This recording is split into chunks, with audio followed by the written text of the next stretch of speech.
Chapter 1. The Pirate Dimension. In a certain expanse of the New World's ocean, a young boy lay unconscious upon a piece of driftwood, adrift in the vast sea. Suddenly, the boy's hand trembled, and he swiftly regained consciousness. Gazing into the boundless ocean, his face was a canvas of confusion. This boy was named Long Tian. He vaguely remembered playing League of Legends at home when a wave of drowsiness overtook him, plunging him into slumber.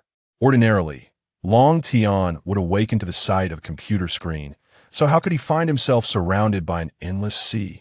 Before Long Tian could unravel his predicament, the tranquil surface of the ocean erupted into a tumultuous wave. What the hell? Help! Reacting instinctively, Long Tian kicked desperately, attempting to propel the wooden plank forward.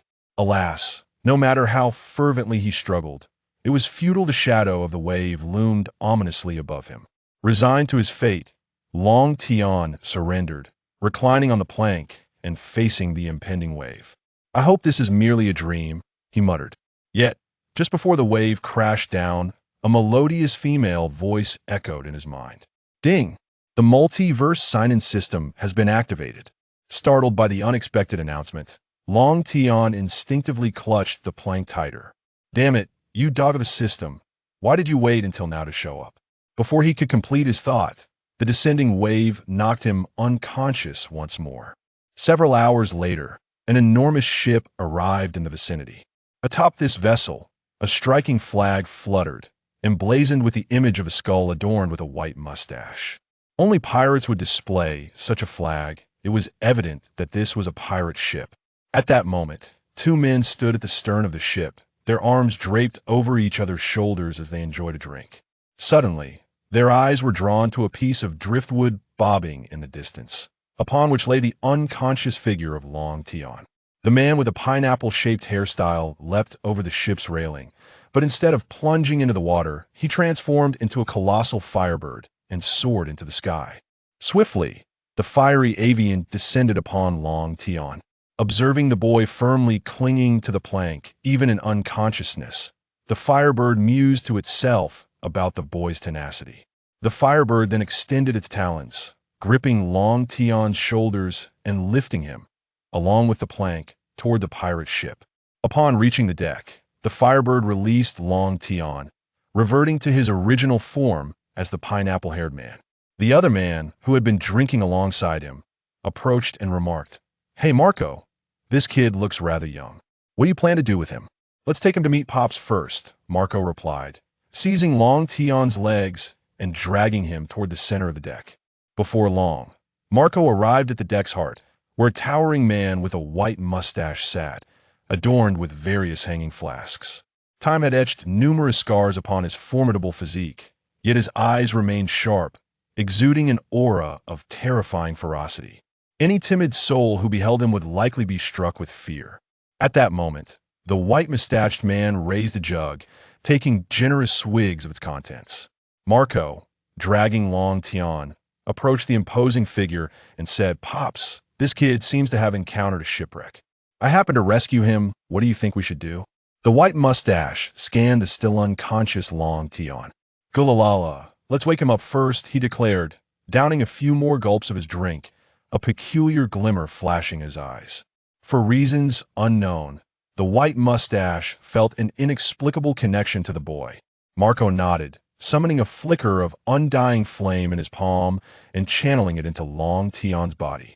In the next moment, Long Tian coughed, as if choking on seawater, before flipping over and expelling the brine from his lungs. Once he regained his senses, he lifted his head to survey his surroundings. However, upon seeing the white-mustached man and Marco, his eyes widened in astonishment, his mouth slightly agape. Noticing his reaction, Marco quipped, "This kid can't be brain-dead, can he?" Coming back to reality, Long Tian felt a parched throat and quickly inquired, "Are you Marco?" "Oh, you know me?" Marco's eyes sparkled with curiosity. Long Tian pondered for a moment before responding, "I don't know you personally, but I've seen your bounty poster. I can't help it, your pineapple hairstyle is quite conspicuous." As a devoted fan of the pirate world, Long Tian was now certain he had traversed into the realm of pirates. "Hey, who are you calling Pineapple Head?" Marco retorted, irritation evident on his face. Clearing his throat awkwardly, Long Tian replied, Ahem, my apologies, I misspoke. I recognized you by your charming visage. Long Tian understood well that he was merely an ordinary person. If he were to provoke Marco, he might very well find himself on the receiving end of a severe thrashing. Nearby, the white mustache interjected, Gulalala, kid, once we reach an island, you could disembark. Long Tian glanced at the white mustache. A shiver coursing through him, this was the man capable of shaking the very world. May I stay aboard this ship? Long Tian asked, his heart racing with trepidation. In a world rife with pirates, the existence of an ordinary individual like him would be fraught with peril. Yet, if he could join the crew of the white mustache, his life would be considerably safeguarded. After all, with such a formidable figure as his protector, few would dare challenge the authority of the white mustache pirate crew. Moreover, as a fervent admirer of pirates, Long Tian held immense respect for the white mustache. This was a man who sacrificed for the future of his sons, undoubtedly one of the most dependable figures among pirates. If he could secure such an ally, he could likely choose from the most beautiful women among pirates. Ahem, I digress. The white mustache and those around him were taken aback by Long Tian's request. I assume you understand that we are pirates. If you wish to remain on board, you must become one as well. Are you truly resolved? The white mustache inquired, his tone calm. Long Tian nodded firmly. Yes, I have made my decision. Observing Long Tian's resolute demeanor, the white mustache felt an intensified, inexplicable sensation within him. After much contemplation, the white mustache finally spoke. Very well, from this moment forth, you shall be a member of the white mustache pirate crew. Thank you. My name is Long Tian. I look forward to your guidance. Long Tian replied, smiling at everyone present. Marco chimed in, Long Tian, is it? That's quite a nice name.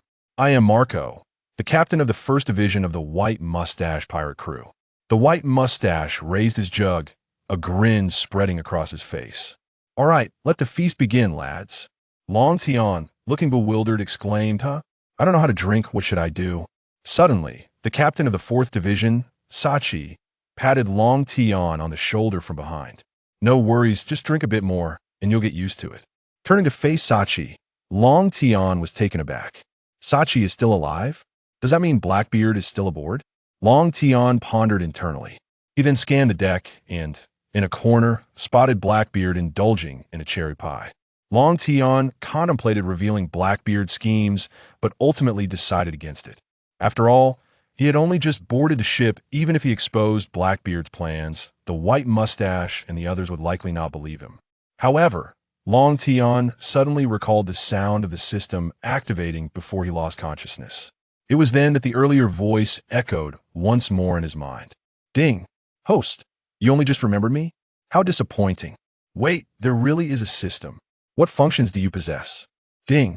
This system is the multiverse sign-in system. As long as the host signs in, you will grow stronger.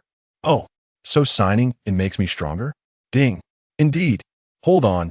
I remember that other systems usually grant new users rewards, why do you not? Ding! Why should I give you anything if you do not ask? Goodness gracious, I can't believe there's such a perspective. Never mind, just grant me the novice reward. Ding! The novice reward has been released. Please check in on the Moby Dick.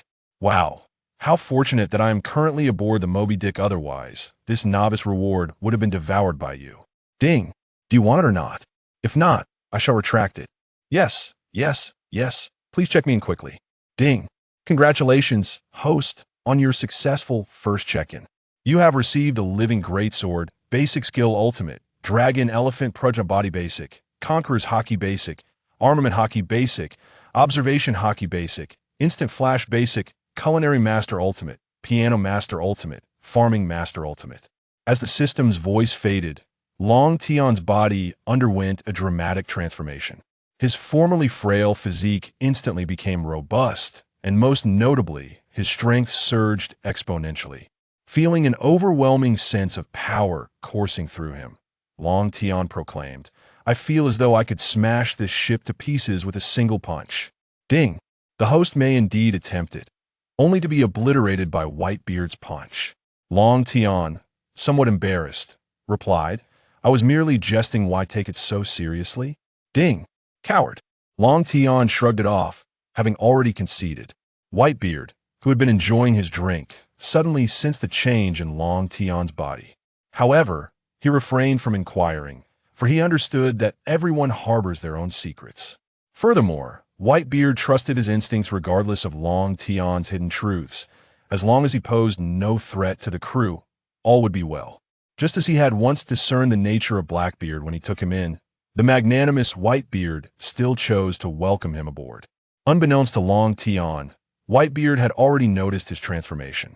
At that moment, Long Tian, having accessed the system, instantaneously mastered all the skills acquired from his check-ins. Truly, this is the essence of a cheat. Skills require no learning. But system, what lies beyond the basics? Long Tian inquired curiously. Ding. Skills are categorized into basic, proficient, mastery, and ultimate. The host can only elevate skill levels through check-ins. Ah, I see. But what is the meaning of granting me Culinary Master and Piano Master? Even more absurd is this Farming Master. Ding. The rewards obtained from check-ins are random. Well, I suppose having something is better than having nothing. With that, Long Tian opened the system space to sense the imposing blackened greatsword. Hiss, this seems to resemble Aatrox weapon. I never expected the system would procure this as well.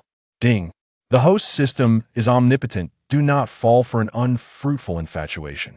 Goodness, a mere compliment and you're puffing up. Wait, I recall that Aatrox's soul is sealed within his weapon, which means this greatsword is essentially Aatrox's essence. Ding. Indeed, Aatrox's soul is sealed within the living greatsword.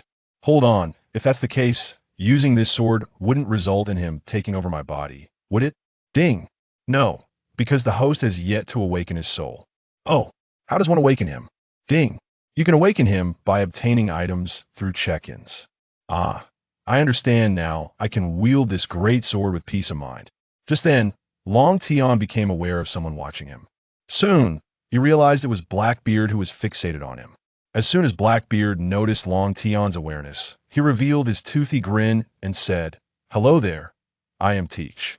A glint of coldness flickered in Long Tian's eyes. With the abilities he had acquired, engaging Blackbeard in combat should pose no issue. Yet, Long Tian ultimately restrained himself, refraining from attacking Blackbeard. After all, without solid evidence, rashly confronting Blackbeard could very well lead to a treacherous bite in return. However, even without action, Long Tian would not extend a cordial demeanor towards Blackbeard. Thus, he disregarded Blackbeard entirely and headed towards the table laden with food. Seeing Long Tian's indifferent demeanor, Blackbeard merely chuckled without uttering a word. Nevertheless, his internal thoughts remained uncertain.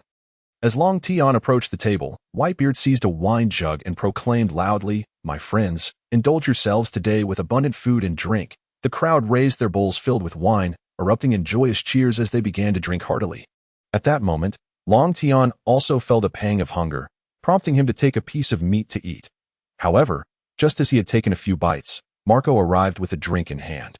Seeing the wine, Long Tian was the first to speak, saying, "I truly cannot drink." Yet Marco retorted, "What? Do you look down on me just because you've boarded the ship?" Faced with Marco's challenge, Long Tian reluctantly took the wine bowl and gulped it down. However, as soon as he finished, he collapsed onto the table, emitting a faint snoring sound. This left the onlookers momentarily stunned. In no way. Has he already passed out after just one bowl? Marco inquired incredulously.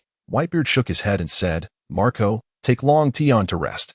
"Fine, this guy has a horrendous tolerance for alcohol," Marco remarked as he hoisted Long Tian onto his shoulder and strode into the ship's cabin. The following morning, Long Tian slowly awoke, feeling an overwhelming dizziness and a buzzing in his head. "I've said it before, I cannot drink. It was the same on Earth, and even now that I've grown stronger. It's still the same. I'm going to be the laughingstock," Long Tian lamented helplessly. After a while, regaining his composure, he got out of bed and stepped out of his room. Coincidentally, he encountered Marco, who appeared somewhat anxious. Noticing Long Tian, Marco halted and said, "I apologize, Long Tian. Yesterday was my fault. I had no idea your tolerance was so poor, and I embarrassed you. It's all right. You need not dwell on it. By the way, you seem to be in a hurry. Is there something on your mind?" Long Tian inquired curiously. I just received word from Jinbei that the fiery little devil Ace, who has been making waves across the sea, is seeking to claim our father's head. However, he has been cornered on an island, and father wishes to meet this Ace, Marco explained. Long Tian pondered for a moment. He was quite eager to meet the one who had instigated the war at the top. Let us go and see what this little devil, who dares to seek our father's head, is capable of, Marco said, patting Long Tian on the shoulder. Long Tian nearly burst into laughter. If Marco knew who Ace's father was, it would indeed be a different story. 2 days later, the Moby Dick anchored before a small island. Flames and torrents of water erupted from the island. Long Tian recognized it as the aftermath of a clash between Ace and Jinbei. To his surprise, the sight of the battle was far more breathtaking than what he had seen through videos on Earth. Whitebeard gazed up at the swirling red and blue flames and exclaimed, "Gorarara, this fiery little devil certainly knows how to make a ruckus." Subsequently, Whitebeard and Long Tian moved forward from the Moby Dick. Soon, they arrived at the site of the conflict, where Ace and Jinbei lay exhausted on the ground. Whitebeard stepped forward, looking down at Ace and said, "So, you wish to take my head, do you? Now you may strike. Let me see what you are capable of." From a short distance away, several of Ace's crewmates gasped. "It's the Whitebeard pirates, Captain. Run." But Ace was nearly out of strength, unable to flee, and given his nature, he would never choose to escape. Seeing this, Ace's crew rushed towards him, intent on helping him escape. Just then, Ace forced himself to stand and raised his hand, unleashing his fruit ability. Flame wall. A wall of fire erupted, blocking the path of his crew. They anxiously shouted, "Captain Ace, what are you doing?" Ace cried out. "You all must escape." Whitebeard questioned, "What's this? Are you retreating now?" Ace replied, "I hope you will allow my comrades to flee. In exchange, I will not run." Long Tian, standing nearby, felt a wave of emotion at Ace's words. To have a brother with such a character, one could wholeheartedly entrust their back to him. In response to Ace's plea, Whitebeard smiled and said, "You little snot-nosed brat, you were quite audacious." Just as Whitebeard finished speaking, Ace charged forward. Yet, even at his peak, Ace would never be a match for Whitebeard, let alone in his current state of exhaustion. As expected, Whitebeard easily knocked Ace down with a single punch. Nevertheless, Ace refused to give up, continuously rising to attack Whitebeard. After being knocked down countless times, Ace finally succumbed to fatigue and collapsed, unable to rise again. So, this is the man who once fought for supremacy with that fellow. Ace muttered bitterly. "Bora, do you still wish to stand? It would be a pity for you to die now. Little brat, if you haven't had enough mischief yet, then carry my name and roam freely across these seas." Whitebeard extended his hand toward Ace, saying, "Come, be my son, don't joke around." Ace replied incredulously. Overwhelmed by emotion and fatigue, Ace fainted. Observing this, Whitebeard turned and called out, "Long Tian, come and bring this little brat onto the ship." "Understood," Long Tian replied, approaching the unconscious Ace. Looking at Ace sprawled on the ground, Long Tian couldn't help but chuckle. Despite Ace's current resistance, it was only a matter of time before he became a member of the Whitebeard pirates. Indeed, even in the world of pirates, the law of it smells good still held true. After bringing Ace aboard the Moby Dick, Long Tian returned to Whitebeard's side. "Your captain is now on my ship. You should join us too," Whitebeard said, turning toward the shore, with Long Tian and the others naturally following. Ace's crew exchanged glances before deciding to follow suit. After all, with Ace already aboard, where else could they go? On their way back to the ship, Long Tian noticed Jinbei, who was covered in wounds. Out of admiration for Jinbei, Long Tian approached him and asked, "Are you all right? Do you need assistance?" However, Jinbei replied, "Who are you? I haven't seen you on Father's ship before." Long Tian explained, "I just boarded a couple of days ago. My name is Long Tian. I see that my injuries are not severe. A bit of rest on Fishman Island will suffice." Jinbei replied earnestly, "Well, that's a relief." Long Tian thought well of Jinbei, as he would eventually become a member of Luffy's crew.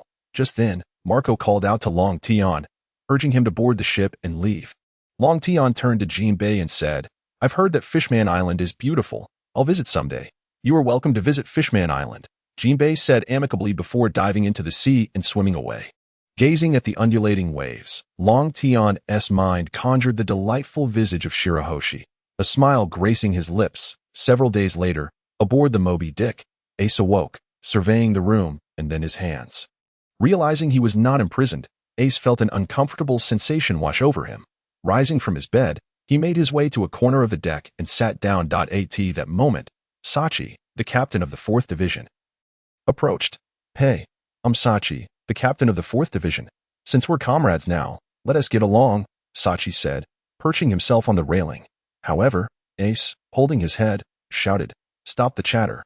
Sachi, noticing Ace's mood, said, "What's wrong? Feeling grumpy after waking up? By the way, after you fainted, Father allowed your crew to come aboard, and they are all doing well." Ace lifted his head and asked, "Is it all right to leave me here without any shackles?" Just then, a voice echoed nearby, "Shackles, those are entirely unnecessary." The speaker was Long Tian, who approached as he spoke. Sachi immediately greeted him. "Hey, Long Tian, you're here." "Ace, he is the one who brought you aboard the ship when you passed out." "Ace, I understand that you are feeling quite aggrieved at this moment. However, I implore you to refrain from any reckless actions. Trust me, aboard this vessel, you shall discover the significance of your existence," Long Tian said earnestly. After hearing Long Tian's words, Ace fell silent, his heart brimming with discontent. Long Tian chose not to press further. Having conveyed all that needed to be said, the rest was now up to Ace. Subsequently, Long Tian departed, pondering the situation. With Ace aboard, Blackbeard's movements could not be far off. Yet, Long Tian was uncertain of the precise timing, so he could only await the unfolding events. As night descended, just as Long Tian prepared to retire for the evening, a resounding crash echoed from outside.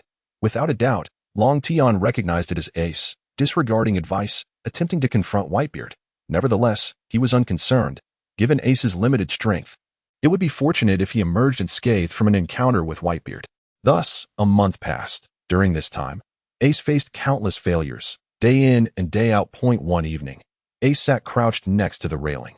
Marco approached, placing a bowl of food in front of him. Just as Marco was about to leave, Ace suddenly inquired, "Why do you care for him, our father?" Marco gazed out at the distant sea, responding, "Because that man calls us his sons. We are all despised by the world. Just a single phrase brings us immense joy. Truly immense joy." After speaking, Marco turned back to Ace and continued, "You have barely reclaimed your life. Do you intend to persist in such endeavors? It is time for some self-reflection. You cannot take your father's head. Will you leave this ship and start anew, or remain here bearing the mark of Whitebeard?" Ace bowed his head in silence, his mind swirling with thoughts of recent experiences that in truth, he yearned to agree. But his pride forbade him from doing so. Observing from a distance, Long Tian approached and said, "Come now, Ace, let us engage in a duel. If you win, you shall earn the right to start afresh. If you lose, you will remain aboard this ship." Long Tian offered Ace a way out, knowing that otherwise, further trouble could arise. Ace understood the intent behind Long Tian's words, and a flicker of gratitude shone in his eyes. "Very well, let us settle this once and for all. I will unleash all my strength against you. And do not hold back," Ace declared as he rose. Long Tian nodded. "Rest assured, I have no intention of going easy." In truth, Long Tian was not in a position to take it easy. The recent calm had deprived him of any opportunity to test his abilities, and thus, he felt a twinge of uncertainty facing Ace. Uncertain if he could indeed surpass him. Next, Long Tian and Ace made their way to the center of the ship, surrounded by Marco and the other division captains, as well as Whitebeard, who sat drinking. Whitebeard and the others had no objections to Long Tian's desire to spar with Ace. They were equally curious to witness Long Tian's prowess. "Ha ha ha. You two may indulge yourselves," Whitebeard bellowed with laughter. As his words fell, Ace's fist ignited into flames and he struck towards Long Tian. Anticipating the fiery assault, Long Tian deftly evaded the blow with a swift movement. Ace did not relent, unleashing a barrage of fiery punches. Yet, no matter how fast Ace's attacks were, he could not land a single hit on Long Tian. This astonished Ace. He never expected his rapid strikes would be evaded so effortlessly. Whitebeard and the division captains recognized the situation.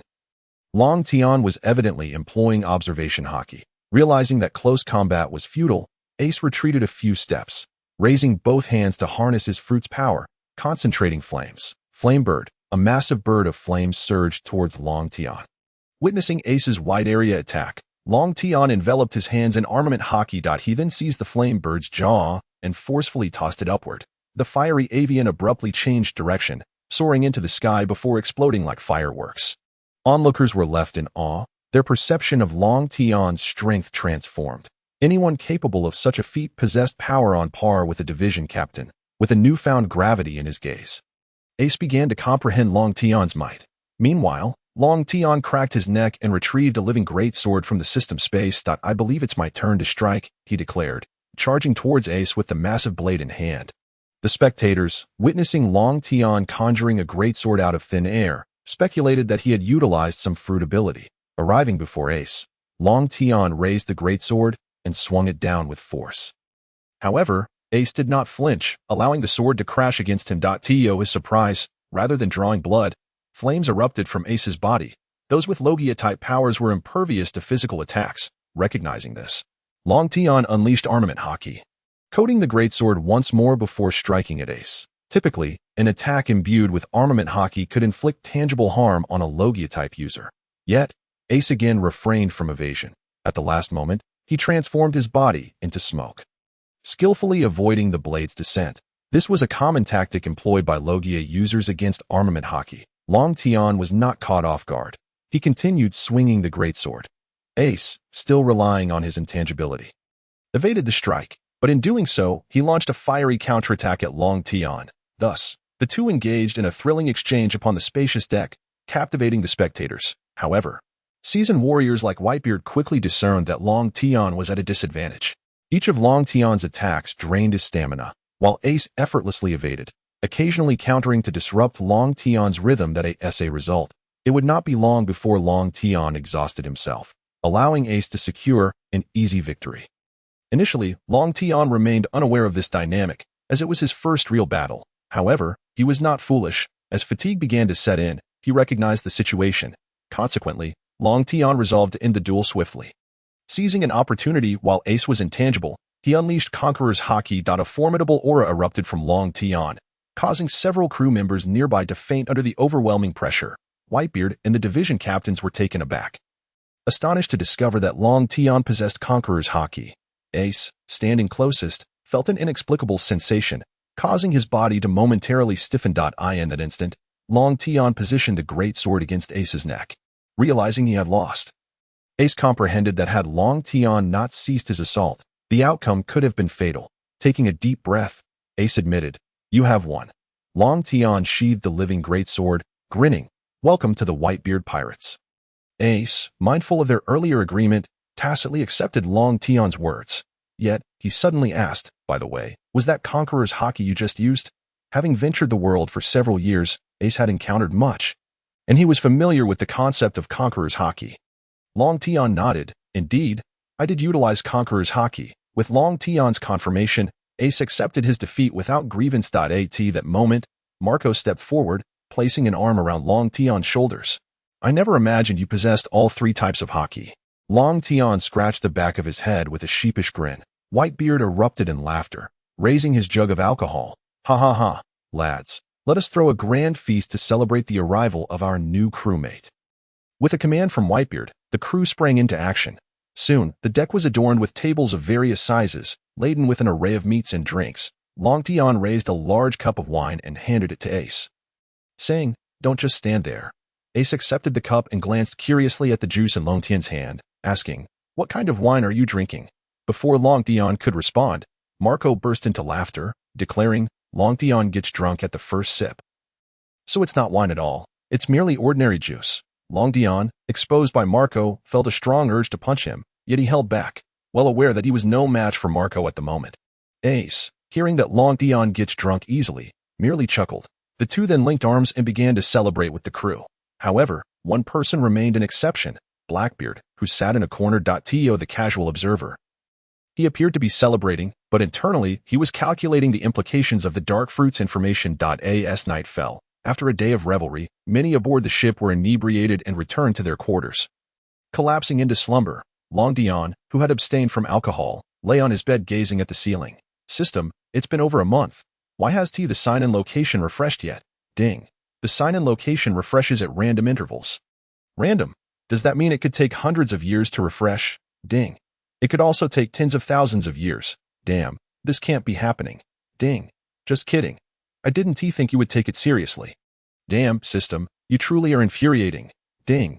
Detected host insult towards the system. Refresh time delayed by 10,000 years. No, system, I apologize. I spoke a bit too loudly. I'm sorry.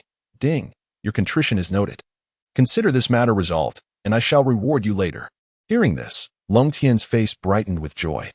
Heh, Marco, just wait. With thoughts of giving Marco a good thrashing, Long Tian closed his eyes and drifted into slumber. The next morning, Marco visited Long Tian's room, observing that Long Tian had yet to awaken. Marco felt a spark of curiosity about the nature of his dreams. Hey, Long Tian, Marco said, giving him a firm nudge as Long Tian awoke. He instinctively swung a punch at Marco's face. Quick on his feet, Marco dodged the blow. What are you doing, Long Tian? He inquired. Long Tian hurriedly replied, My apologies. I was still groggy. Though he said this, only Long Tian knew whether he truly was or not. Marco nodded, understanding, then added, By the way, I almost forgot. There's a group of pirates causing trouble in our waters. And Dad wants you to subdue them. Long Tian was taken aback and awkwardly suggested, How about we send someone else? He had never tackled such a task before and feared he might fail. Come on, Long Tian, don't be so nervous. You haven't been out in a while. This is a great opportunity to see the world. Besides, you won't be alone. You'll have a member of the squad with you. And Ace will go as well. Long Tian felt a bit more at ease upon hearing Ace would join him. After all, he was merely worried about being too lenient. With Ace along, he could also hone his skills. All right then, Dad, I'll go. Yes, go ahead. Whitebeard's reputation is enough to keep many at bay. No one would dare harm my son. Hearing Whitebeard say this warmed Long Tian's heart, a feeling he had never experienced on Earth. Thus, he felt he could not let down Dad's goodwill. Ace, I haven't really fought much. The last time we sparred was just me taking advantage of the situation. This time, please help me out a bit. I want to practice. Long Tian immediately sought out Ace to explain his situation. Ace, slightly bewildered, thought, You can even beat me. Why would you need my help? However, he replied, Sure, Long Tian, I'll manage the situation for you. Exactly. That's what a good brother does. Long Tian exclaimed, ready to set off. With that, Long Tian and Ace took to another ship, embarking on their journey. Ahead lay the Doma pirates. Long Tian, Captain, oh, let us just go and fight them. The person speaking felt a bit awkward. Was Long Tian really just going to charge in without a plan? Dad's task was to subdue them, not to annihilate them, but he did not dare voice his concerns, fearing Long Tian's wrath. Ace merely shook his head, choosing to remain silent. Whether through negotiation or otherwise, a fight was often necessary to bring the opposition to submission. Captain Doma, the Whitebeard pirates have sent 2 captain-level figures. One is Long Tian, whom I have not heard of before. And the other is Ace, whose strength has been widely rumored, one of Doma's crew remarked. Doma, however, said nothing, as he was contemplating joining the pirate crew. After all, if he was to join, there would be no point in fighting. However, his optimistic thoughts were soon dashed upon encountering 2 brash youths. As soon as the 2 ships collided, Long Tian shouted, Men, charge. Taking down 1 is not a loss. Taking down 2 is a profit, and if we take down 3, I'll give you a bonus. He charged ahead, with Ace closely following. Doma had initially hoped to approach them amicably and express his desire to join the Whitebeard pirates, but before he could utter a word, he heard Long Tian shout, Even a clay Buddha has its limits, and Doma decided to teach Long Tian a lesson and then apologize, thinking it might elevate his status within the Whitebeard pirates. However, just as he reached Long Tian, he was sent flying by a massive sword strike from Long Tian. Long Tian's reckless flailing sent the Doma pirates scattering, while Ace stood dumbfounded, his head filled with question marks. Is this what you call not having fought much? Is this your idea of practice? And you want me to manage the situation? Long Tian paid no heed, finishing his rampage and turning to one of the crew members, saying, Tell your Captain Doma to come out and fight. I've been at it for a while, yet I still haven't seen him. The crew member, looking sullen, finally replied, Our captain was sent flying by you. Huh? Who is your captain? The one wielding dual swords. What? You're not pulling my leg. Are you? I thought he was just a performer on your pirate ship. All the crew who had been toppled by Long Tian looked dejected, but dared not voice their grievances for fear of another beating. When Doma finally approached, the atmosphere turned awkward. He had intended to assert his dominance, but ended up being swatted away like a fly. You must be Long Tian. I am Doma, and I wish to pledge my allegiance to the Whitebeard pirates and become one of your ranks. Hey, why didn't you say so sooner? Had I known, I wouldn't have pummeled you. Doma silently cursed Long Tian for his brashness, thinking, You couldn't have given me a chance to speak before swinging at me? However, he dared not express his true feelings, fearing another blow. Upon returning to the Whitebeard pirates, Dad sat in the middle of the ship, and Long Tian rushed up to him like a child. Dad, look, my first mission was a piece of cake. Doma surrendered willingly, Ace thought to himself. Indeed, he did want to surrender. Who knew Long Tian would pummel him first? However, Ace too refrained from speaking out, fearing Long Tian might take up his sword against him again. Ha ha ha, my son is truly remarkable. Whitebeard beamed at Long Tian with pride. Men, let the feast begin, celebrating Long Tian's triumphant debut. From that day forth, whenever Long Tian embarked on a mission, any pirate crew that refused to yield found themselves facing Long Tian's sword. Leading many to surrender immediately as Long Tian's appearances increased, it became widely known that the Whitebeard pirates had gained a new rising star alongside Ace, and he earned the nickname Sword-Drawn Maniac from outsiders.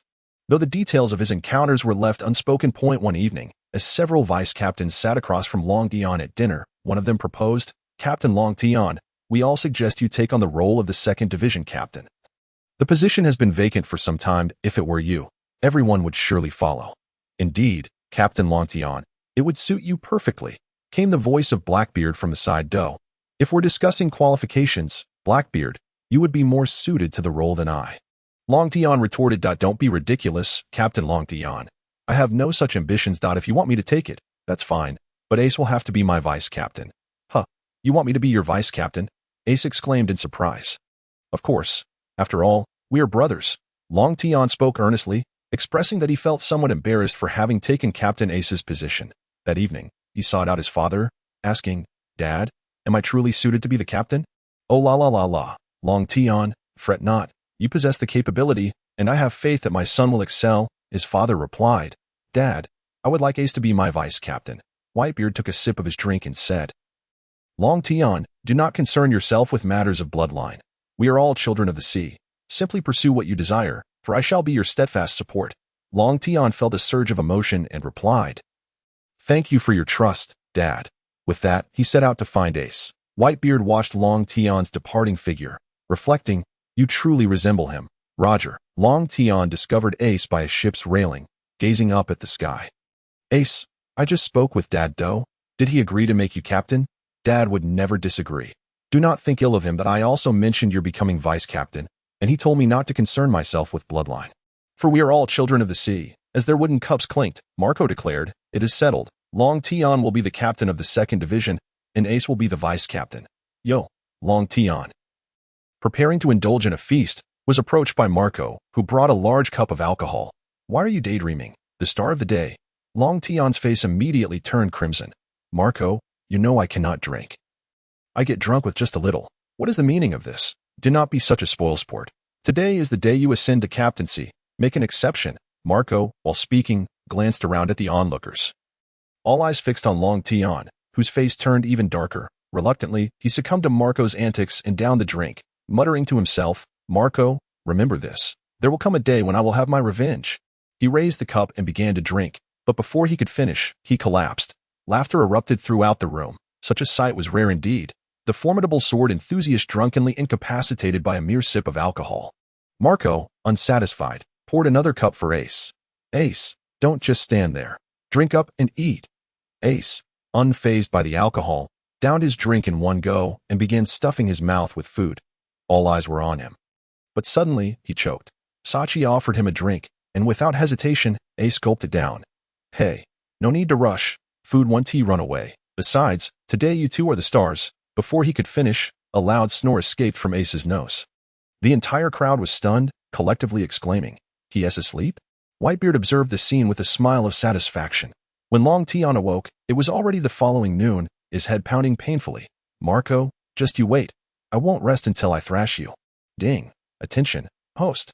A new sign-in location has refreshed. Just as Long Tian was about to unleash his wrath on Marco, the system's long-awaited voice interrupted. "Finally here, Marco, wait for me to sign in before I get my hands on you." "What? The sign-in location is where?"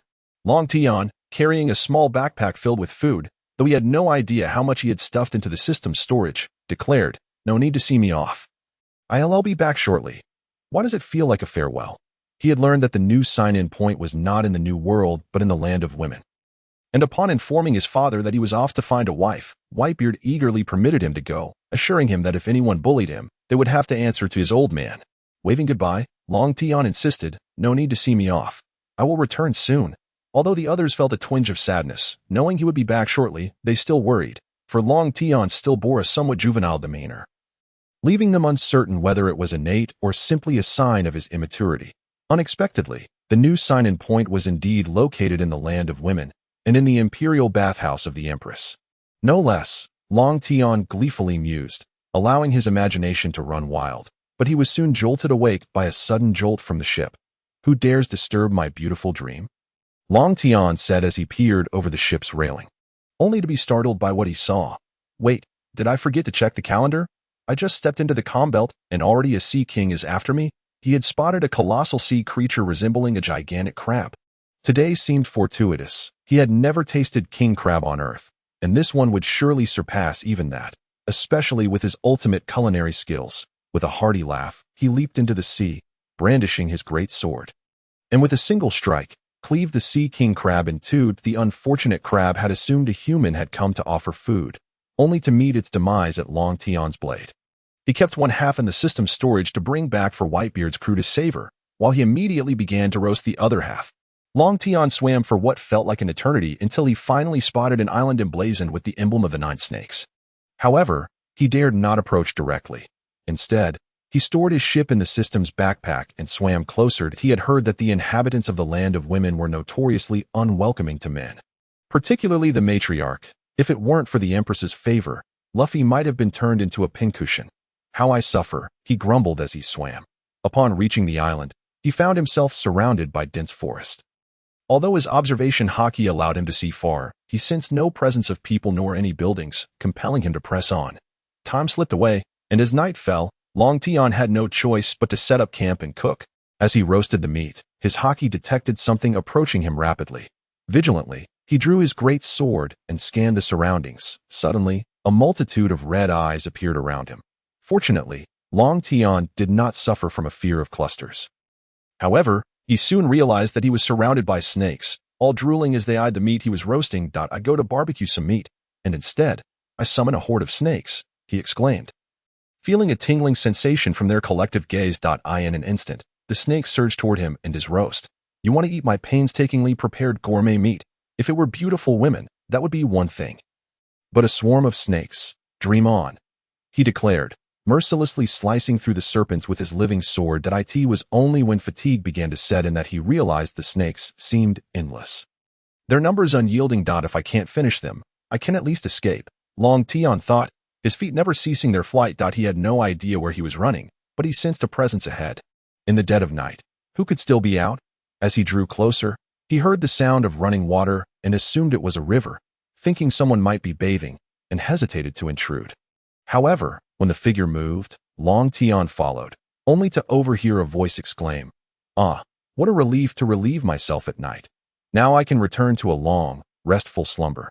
Long Tian realized just in time that it was fortunate he had not approached, or he would have been in trouble. He then followed the woman, who led him to the heart of the land of women. In the distance, he could see a gathering of people in a towering palace, unmistakably the residence of the Empress. Suddenly, Long Tian felt a presence detect him, prompting him to swiftly change his hiding spot. At that moment, a massive figure with green hair appeared where he had just concealed himself. And Long Tian held his breath. "How strange. I distinctly felt someone spying just now. Could I have misjudged?" the corpulent woman murmured before moving on. Long Tian finally exhaled, recalling that the woman he had seen earlier was likely the Empress's sister. Sandasonia, ranked 3rd or 4th in combat strength in the land of women. It was a relief that he had not been discovered. He was uncertain whether he could contend with her. Long Tian was unaware that in the Empress's eyes, he had already been labeled a lecherous man. Even if he knew, there was little he could do, as he had always been that way. At this moment, the matriarch spoke. "Long Tian entered the land of women by mistake. Now he wishes to leave, so I ask that you, Snake Princess, make the necessary arrangements." The Empress pondered for a moment before responding, "Very well. As night has fallen, I shall send you out tomorrow. Tonight, enjoy a grand feast as an apology for my rude behavior today." "Well, I suppose I shall partake in your so-called grand feast, considering I nearly became a pincushion myself," Long Tian replied, feigning reluctance while secretly elated. "All right, Sandasonia, take him to dine." "Yes, Snake Princess," Sandasonia said, turning to Long Tian and saying, "Please, follow me." Long Tian realized he had likely been discovered by the green-haired woman the previous night, feeling rather careless. With no alternative, he resigned himself to follow her for dinner, planning to devise a strategy afterward. After Long Tian and Sandasonia departed, only the matriarch and the empress remained in the grand hall. Matriarch, don't you owe me an explanation? Is the so-called benefactor revealed by your divination truly this wasp? Why does the old lady look so awkward yet unwilling to admit it, only able to say, Snake Princess, indeed this is a benefactor. Did you not see the way he gazes at you? Nearly transfixed. If you were to marry him, wouldn't he that make you part of the Whitebeard pirates? With Whitebeard's intimidation, no one would dare bully our daughter's kingdom. The empress, recalling Long Tian's lecherous gaze from earlier, found herself unable to bear it. Old lady, please refrain from such nonsense. I shall arrange for someone to send him away tomorrow, and you should leave now, with the empress issuing an eviction order. The old lady had no choice but to depart. Long Tian, on his side, observed the dishes being presented to him, took a bite, and immediately lost his appetite for a second. Meanwhile, Sandasonia, noticing the abundance of food served to Long Tian yet untouched, angrily inquired, What do you mean by this? The table is laden with food. Why do you not eat? Long Tian retorted, Are you certain this is not your revenge for the dishes I served you? What revenge? Are you sure you can eat this? Of course, Sandasonia replied, as she picked up a piece to eat in front of Long Tian, who then conceded, Phew, where is your kitchen? Take me there. What do you want in the kitchen? Mind your own business, just take me.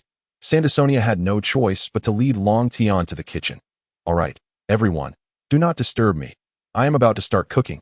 With that, he produced a large piece of leftover sea king crab meat and began to prepare the meal alone.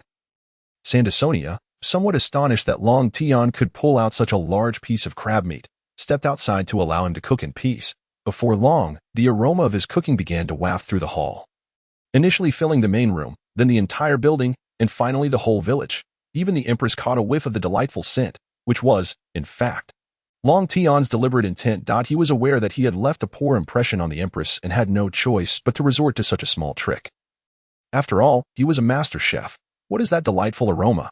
Why can I not help but feel hungry upon smelling it? Snake Princess, I am also from Marigold. You must ascertain the source of that fragrance. Understood. As Sandasonia immediately rushed out to investigate, she eventually found her way to Sandasonia.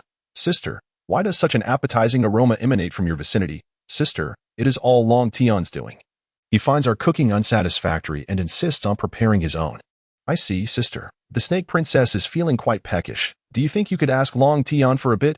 What? The Snake Princess wishes to try Long Tian's cooking? Yes, sister, but we could perhaps not mention it as Long Tian's. That way, the Snake Princess would be none the wiser. That can be arranged, but I must find that insufferable man. It is somewhat difficult for me to articulate. No worries, sister. I shall approach Long Tian. For the sake of the Snake Princess, I can endure. Thank you, dear sister. With that, Marigold made her way to the kitchen, where she found Long Tian tasting his completed dishes. You must be Marigold. What brings you here? Lord Long Tian, the aroma of your food is simply irresistible. Might I request a plate to enjoy? Long Tian, possessing the keen perception of observation hockey, could overhear their conversation outside, yet he was indifferent as long as the empress had a taste. Surely, she would crave it again. No problem. This plate of pepper and salt crab meat is for you. Thank you, Lord Long Tian. With that, Marigold quickly departed to find the empress, fearful she might succumb to temptation along the way. For the aroma was overwhelmingly enticing. Long Tian's lips curled into a slight smile, contemplating the opportunity for action that night. In the grand hall, the empress was somewhat restless until Marigold arrived with a plate of crab meat, prompting her to inquire, Marigold, what is this? Snake Princess, this is the source of the delightful aroma, pepper and salt crab meat. The empress was already aware that it was Long Tian's cooking, but could not resist picking up her chopsticks to indulge. The moment the delicacy touched her palate, she was utterly enchanted. She devoured it with abandon, disregarding her regal demeanor, while Marigold endured beside her. Only when the empress finished did Marigold take the plate away. In the dead of night, Long Tian had been assigned to spend the night at an inn by Sandasonia, and after waiting for a considerable time to ensure no one was around, he commenced his actions. Long Tian recalled how Luffy had crashed through the roof, but regrettably, he could not do the same. However, it was still not bathing time, and thus the defenses were somewhat lax, allowing Long Tian to swiftly slip into the bathroom. Meanwhile, the empress, deep in thought, felt a sense of distaste after eating Long Tian's cooking and commanded a bath. The entire village immediately went on high alert. The sound of the bell rang out, signaling the villagers that the Empress was preparing to bathe, prompting them to rise and flee to the outskirts of the village. Long Tian, perplexed by the sudden bell tolling in the middle of the night, scratched his head in confusion. What is this? Why are they ringing bells at such an hour? System, I have arrived at the designated location. Please allow me to sign in. Ding, congratulations, host, you have reached the sign-in location. Sign-in successful. Ding, congratulations, host, successful sign-in rewards. 1 Valorant energy, 1 instant transfer token, primary mental power, basic medical skills, proficient armament hockey, proficient observation hockey, proficient conqueror's hockey, proficient Shuanpa, minor mastery in dragon elephant prajna technique, mastery in laundry skills, mastery in needlework, mastery in tailoring. The remainder is unnecessary. You understand they are all at the pinnacle. The enhancement in power was exhilarating. However, he pondered, what in the world is this Valorant energy? Ding, Valorant energy can awaken Aatrox. But the system does not recommend you do so at this moment, as you are currently too inexperienced to suppress him. IC. So when may I awaken him? Ding. Only when your dragon elephant prajna body reaches full mastery will you be capable of suppressing him. Well, that is a long road ahead. Just as Long Tian regained his focus, he suddenly noticed 3 figures standing at the bathroom door. Upon realizing that the visitors were the Empress and her 2 sisters, Marigold and Sandasonia, he quickly understood that the Empress was about to bathe. This predicament left Long Tian feeling quite troubled, but with the Empress about to push the door open, he had no choice but to leap onto the rafters. As the Empress entered the bathroom, she instructed her sisters, I'm going to bathe. You both guard the door. Yes, Snake Princess, Marigold replied, promptly closing the door behind them. Once the door was shut, the Empress shed her garments and submerged herself in the warm water. Suddenly, she heard the sound of dripping water and slowly opened her eyes to see blood on the surface. Her heart raced as she looked up. There, perched on the main beam, was Long Tian, blood dripping from his hand that was covering his face. The moment the Empress laid eyes on him, her eyes widened in shock. However, she quickly regained her composure and formed a heart shape with her hands directed at Long Tian. Deadly Soul Snatch. Upon witnessing this scene, Long Tian immediately understood the Empress's intention. Unfortunately, it was too late for him to flee, as the heart-shaped ray had already struck him, contrary to the Empress's expectations. He did not turn into a stone statue. Instead, he remained lively and unscathed. This left the Empress utterly stunned, as it was the first time her power had failed to take effect. Long Tian himself was equally bewildered. Having prepared himself to become a statue. At that moment, a voice echoed in Long Tian's mind. Ding. Foolish host, the dragon elephant prajna body at full mastery can summon ancient dragon elephants to trample the heavens and earth. Although you are only at minor mastery now, you are already immune to the abilities of this world. What? The dragon elephant prajna body is so powerful. I thought it was merely a means to make me look handsome. Ding. This system laments having such a foolish host. Long Tian, disinterested in arguing with the system, was faced with a pressing issue. Regaining his composure, Long Tian leaped down from the rafters. The Empress, seeing this, immediately called for Marigold and Sandasonia to enter. The 2 sisters stepped into the bathroom, momentarily taken aback by Long Tian's presence. Sandasonia quickly draped the Empress's clothing over her. Why were you not petrified? Did you not feel the slightest temptation upon witnessing me in the bath? The Empress furrowed her brow and inquired. At once, Marigold interjected. What? This is impossible. Regardless of age or gender, anyone who beholds my sister's form would be utterly captivated, let alone this lecherous man. Long Tian replied. Somewhat exasperated, how did I become a lecherous man? It was merely an accident. Suddenly, the Empress asked with a stern expression, did you happen to see my back? Long Tian cleared his throat and admitted. Well, I did indeed catch a glimpse, and no sooner had he spoken than Marigold and Sandasonia shouted in unison. What? You actually saw it. The Empress, her face serious, declared, you must die here today, otherwise my secret shall be exposed. She raised her hand, preparing to unleash her powers. Observing this, Long Tian quickly interjected, wait a moment, let us converse civilly, we need not resort to violence. Besides, being marked in such a way was not your intention. All of this is the fault of the celestial dragons. The Empress, who had initially lifted her hand, lowered it, her gaze growing icy as she replied, indeed, it is all the damned celestial dragon's fault. Relieved that he had managed to halt her aggression, Long Tian felt a momentary sense of ease. Yet, in the next instant, the Empress stated, since you claim it is the celestial dragon's fault, I shall grant you a chance. If you dare to agree to my conditions, I shall pardon your indiscretion. Long Tian, not foolish enough to agree immediately, asked, "Oh, what are your conditions?" The Empress, with a beguiling smile, said, "Go to marry Geoise and slay the celestial dragons. Do you dare to accept?" Upon hearing her demand, Long Tian's expression turned grave. To kill the celestial dragons at their holy land, marry Geoise, was an exceedingly tall order. However, recalling the trump card he possessed, he felt a flicker of resolve. Nevertheless, he replied, "The cost does not equate to the reward. I cannot accept your proposal." A glint of surprise flickered in the Empress's eyes. Could it be that he truly intended to agree? "Then what do you desire?" she asked coolly. Long Tian proclaimed, "I want you to be my woman." After contemplating this, the Empress responded, "If what you say is true, I shall consent to your request. However, should you dare to deceive me, even if you are a member of the Whitebeard pirates, I will not let you go unscathed." Long Tian grinned and said, "Rest assured, I, Long Tian, keep my promises and shall not deceive you. I only hope you do not renege." The Empress replied calmly, "Of course, I also adhere to my word." Confirming that the Empress would not betray him, Long Tian swallowed hard and said, "Then can we? Not so fast. We shall discuss this after you fulfill your promise. Now, leave at once." The Empress feigned anger. Long Tian, feeling somewhat helpless, turned and exited the bath.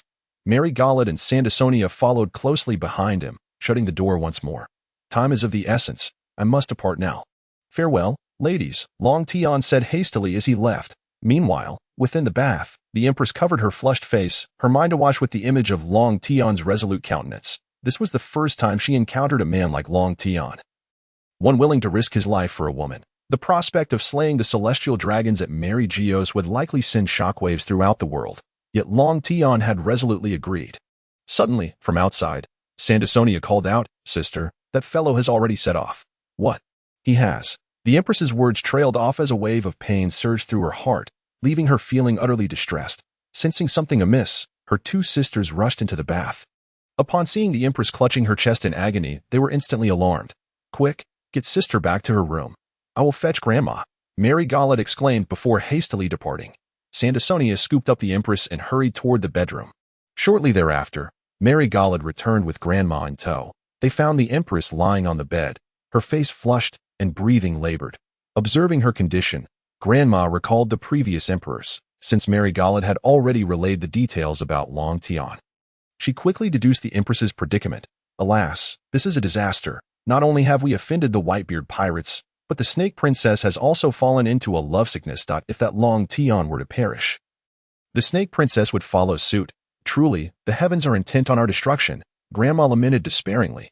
Though the Empress was in great distress, she still managed to rise and, with a kick, sent Grandma flying, stating earnestly, "Long Tian will absolutely not die." Aboard the Moby Dick, Marco rushed anxiously to Whitebeard, exclaiming, Dad. Whitebeard set down his drink and looked at Marco, asking, "Gururara, what is it, Marco? Has something happened?" Marco replied immediately, "Dad, just now, the Amazon Lily contacted us via transponder snail with some news." "Oh, what did they want?" Whitebeard inquired with curiosity. Marco hesitated before saying, "Dad, before I tell you, please remain calm." Sensing something was amiss, Whitebeard urged, "Marco, speak. I can handle it." "The Empress of Amazon Lily has reported that Long Tian is en route to marry Geoise, intending to massacre the celestial dragons," Marco said, beads of cold sweat forming on his brow. "What did you just say?" Whitebeard asked, uncertain. Marco, with no choice but to repeat, said, "Long Tian is on his way to marry Geoise, planning to slay the celestial dragons." Whitebeard wished fervently that he had misheard, but Marco's words shattered that hope. Nevertheless, Whitebeard quickly composed himself and asked gravely, "Why is Long Tian doing this?" According to the Empress, this matter is between her and Long Tian, and she would not disclose further details. Marco replied helplessly. Whitebeard pressed further, "And what about Long Tian? Did he not contact us?" Marco nodded, saying, "He did. He had already made a call before the Empress reached out, claiming he would handle the matter himself, and that we need not worry." Upon hearing Marco's reply, Whitebeard fell silent. Although Long Tian had only been aboard for a brief time, he had formed close bonds with everyone. Long Tian genuinely regarded this place as home, and everyone was touched by his sincerity. Whitebeard had witnessed it all. Yet now, Long Tian intended to venture to marry Geoise, and Whitebeard was well aware of the dangers lurking behind the celestial dragons. The very thought of Long Tian recklessly heading to marry Geoise sent a shiver down his spine. Envisioning the true masters behind the celestial dragons. As this possibility dawned on him, the veins in Whitebeard's hand tightened around the sake jug. Noticing this, Marco quickly grasped Whitebeard's thoughts. Dad, the most important thing among family is trust. Since Long Tian has entrusted us with his faith, we must not act rashly, for it could hinder him, Marco stated earnestly. After calming his emotions, Whitebeard replied, Indeed, we should trust Long Tian. However, if he truly were to perish at Mary Geoise, I would make the world government pay dearly. As soon as Whitebeard finished speaking, a powerful aura of conqueror's haki emanated from him. Marco and the other captains nodded in agreement, their gazes filled with resolve. This was the Whitebeard pirates. Whenever any one of them faced peril, the rest would stand united. Meanwhile, Long Tian, having reached the red line, was on his way to marry Geoise. With 2 trump cards at his disposal, he felt confident that he would not encounter trouble at Mary Geoise. Perhaps he would face some minor inconveniences upon departure. Throughout his journey, Long Tian encountered little resistance, for this was Mary Geoise, the headquarters of the world government. Ordinary individuals would scarcely dare to cause a ruckus here, resulting in a somewhat lax security presence. It was only as Long Tian neared Mary Geoise that he sensed multiple presences capable of rivaling Whitebeard's strength through his heightened observation skills. System, can my mental power truly render me undetectable? Ding. If the opponent specializes in mental power, the host will undoubtedly be discovered. Well, it seems I can only take a gamble. Long Tian finished speaking and instantly flashed into the Holy Land, Mariewa. Although Long Tian was unaware of the exact residence of the celestial dragons, fortune smiled upon him as he fortuitously encountered a celestial dragon riding on a slave. As for the several men in black beside the celestial dragon, they were mere trifles to Long Tian, who dispatched them with just a few swift punches and kicks. That moment, the sniveling celestial dragon pointed at Long Tian and shouted, You audacious insect! Upon seeing me, you do not kneel immediately. In response, Long Tian seized the celestial dragon by the neck, delivered a punch to his face, and rendered his hands useless. The excruciating pain compelled the celestial dragon to scream, but alas, Long Tian's blow had already shattered his vocal cords. Do not feign death. Take me to your residence, or I shall end your life this very instant. Do not presume I lack the courage. I have just dislocated your hand. Killing you would be but a fleeting moment. Long Tian declared with a piercing gaze. This terrified the celestial dragon, causing him to soil his trousers on the spot. Nevertheless, the celestial dragon frantically nodded, his legs trembling as he moved forward. Long Tian followed closely behind, pausing intermittently as they walked. After a while, the celestial dragon led Long Tian to their dwelling. Observing the celestial dragons in the distance, Long Tian breathed a sigh of relief. If there were individuals specializing in spiritual power in the Holy Land, Mariewa, he would have been discovered by now. The fact that he had remained undetected until this moment indicated the absence of such specialists in the Holy Land. Casting a glance at the now worthless celestial dragon beside him, Long Tian swiftly snapped his neck. Subsequently, Long Tian approached a celestial dragon who was mercilessly whipping a young girl. With the same ruthlessness, he shattered the headgear and snapped the celestial dragon's arm.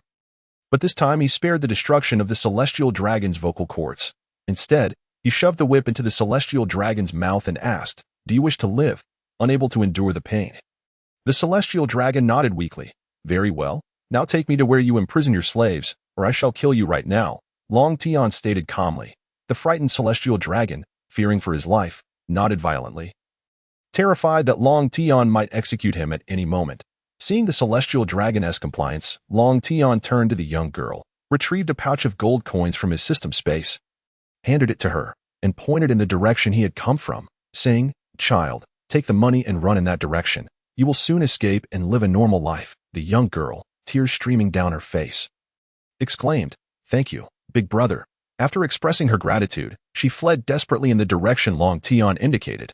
Long Tian then seized the celestial dragon and commanded, Let us proceed to the place where you keep the slaves. Under the celestial dragon's guidance, Long Tian arrived at an exquisitely lavish prison. Yet, within this ostentatious exterior lay individuals battered and bruised. Witnessing this scene, Long Tian withdrew a living sword from his system space and, channeling his aura, sliced through the prison gate. Now, help one another. Those who can move, assist the immobile or carry them, then grab the money I've given you and run in this direction quickly. Long Tian swiftly produced a pile of belly from his system space and pointed towards the exit.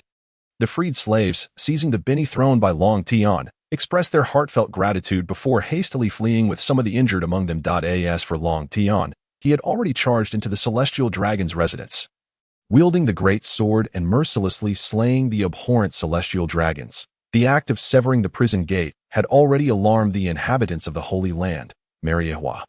Thus, to grant the slaves time to escape, Long Tian had no choice but to draw attention to himself, diverting everyone's focus on him. Cease this madness. Stop at once, you insect. Spare me.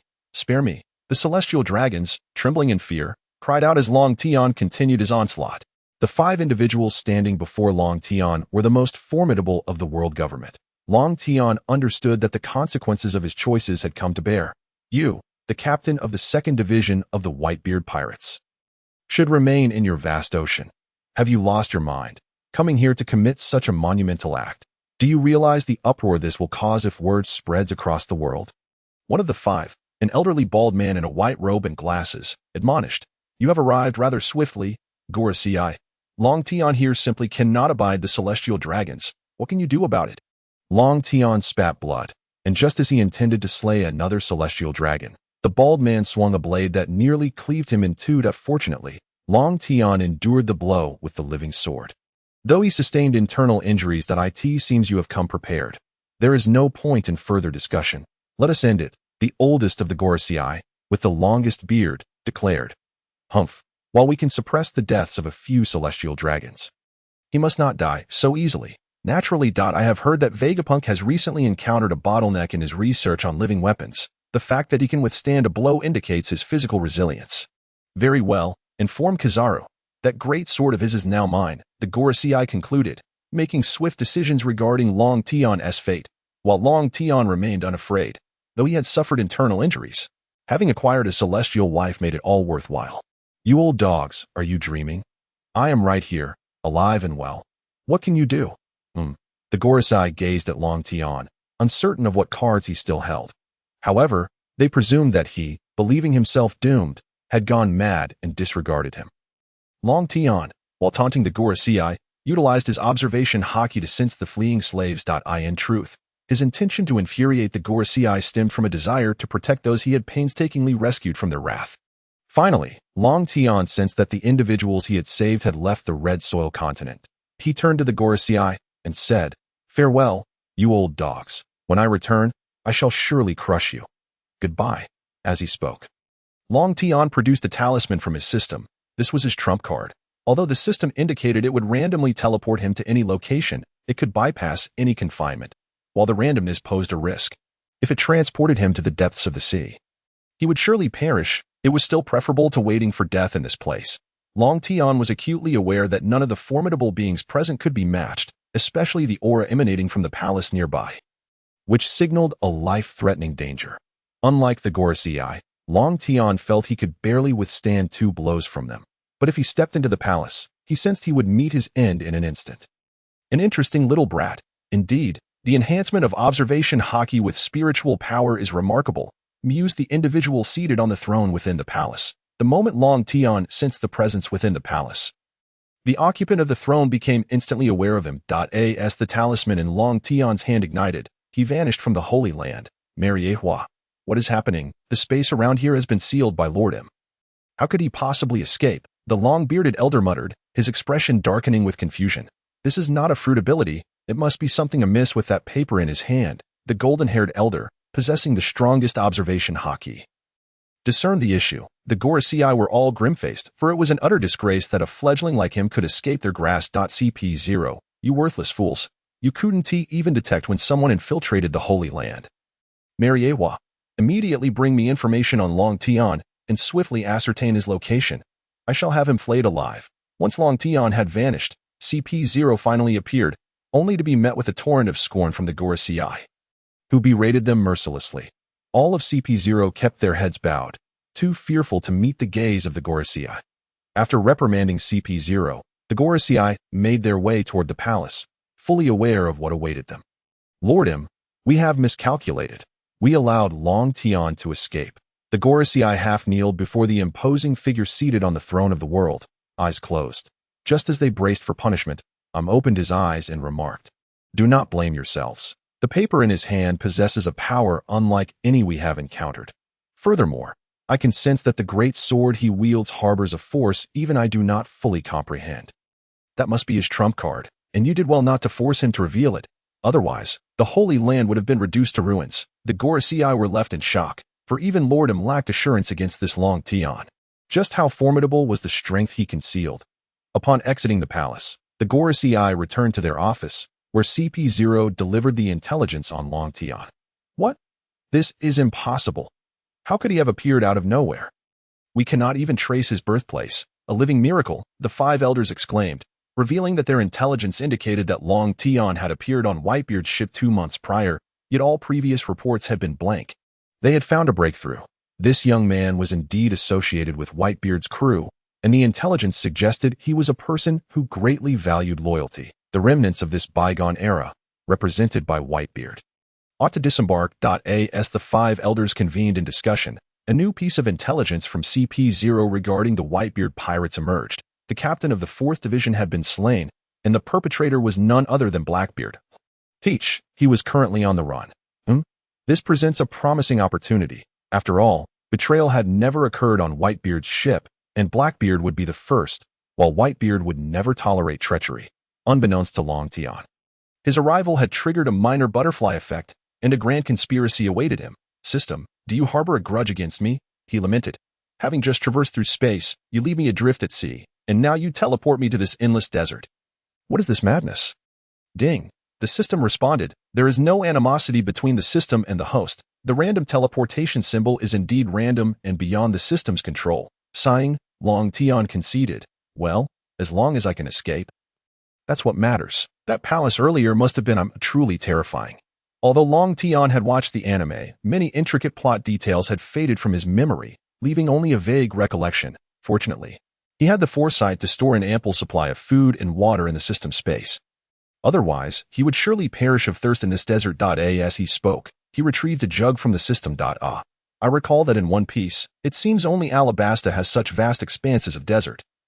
He mused while surveying his surroundings. Well, this teleportation isn't a loss. Princess Vivi and Robin, delightful. As Long Tian walked, he indulged in fantasies, unaware that Robin had already been taken away by Luffy. His arrival had precipitated many events to unfold prematurely.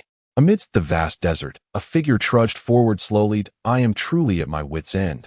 The heat is unbearable. Long Tian could not help but complain. Just after his remark, he sensed an object approaching rapidly through observation hockey. Oh, what creature might this be? Perfect for sampling the desert specialties, Long Tian remarked with intrigue. Just as he prepared to draw his great sword, a voice echoed in his mind. Ding. A new sign-in location has been refreshed. Ding. Please sign in at the location of Vivi's presence, specifically in her bathroom. System, are you jesting? Once was tolerable, but now again. Ding. Please, host, do not act coy. Long Tian's cheeks flushed as he retorted. What advantage have I gained? Ding. Since the host is so unappreciative of the situation, this system will kindly assist in canceling it. Ouch, sister system.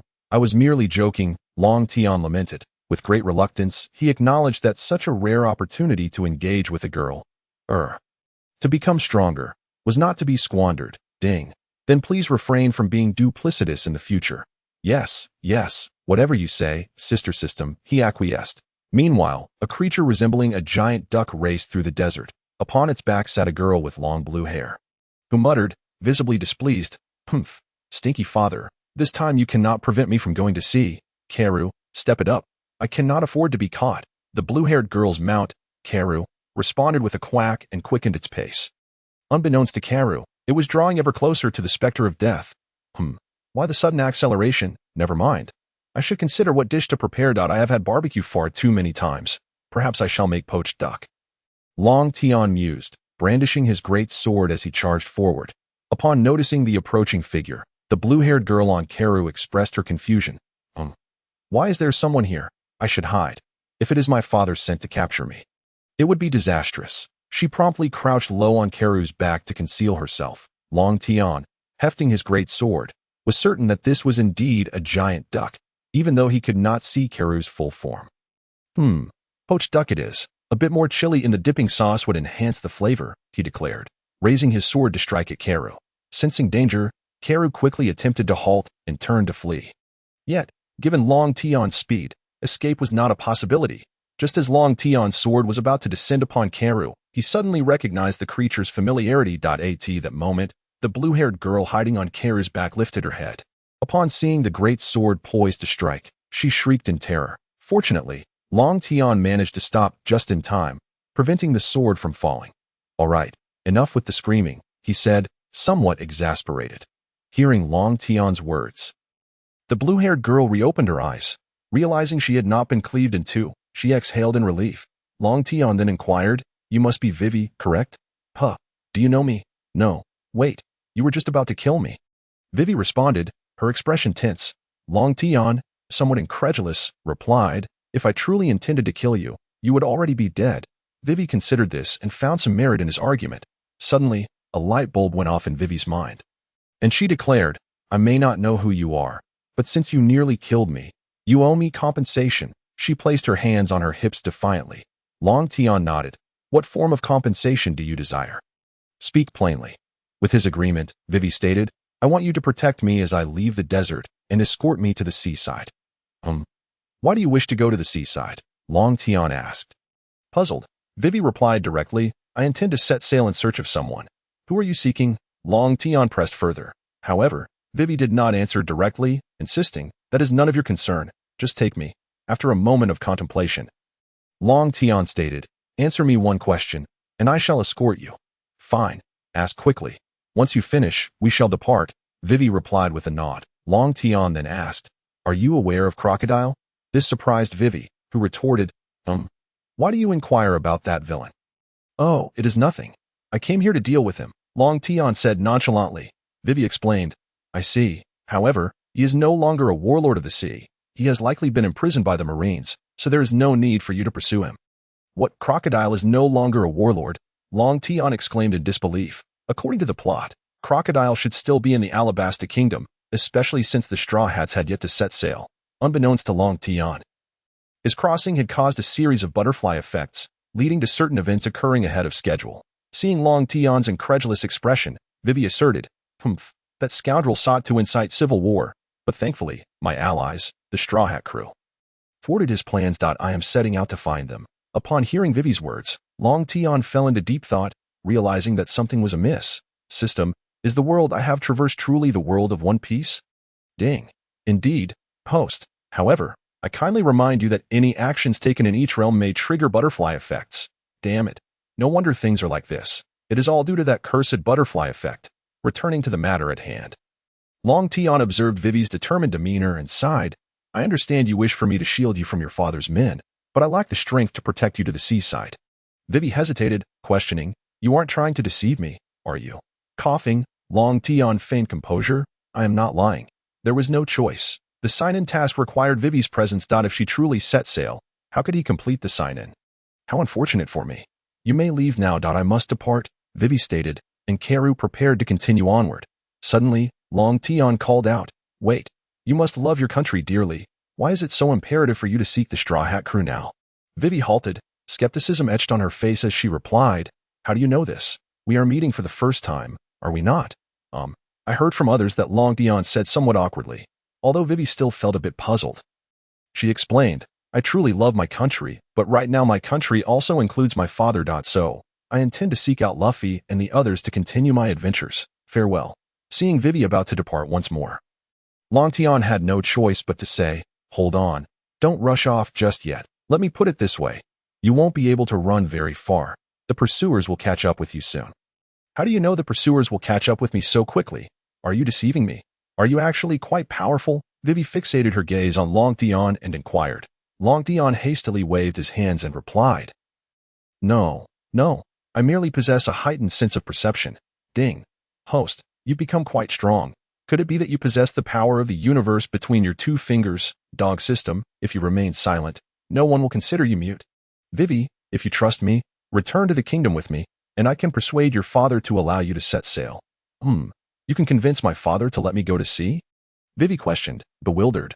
"Regardless, you won't be able to escape far and will inevitably be captured. It's better to try than to do nothing," Long Tian insisted for the sake of his mission.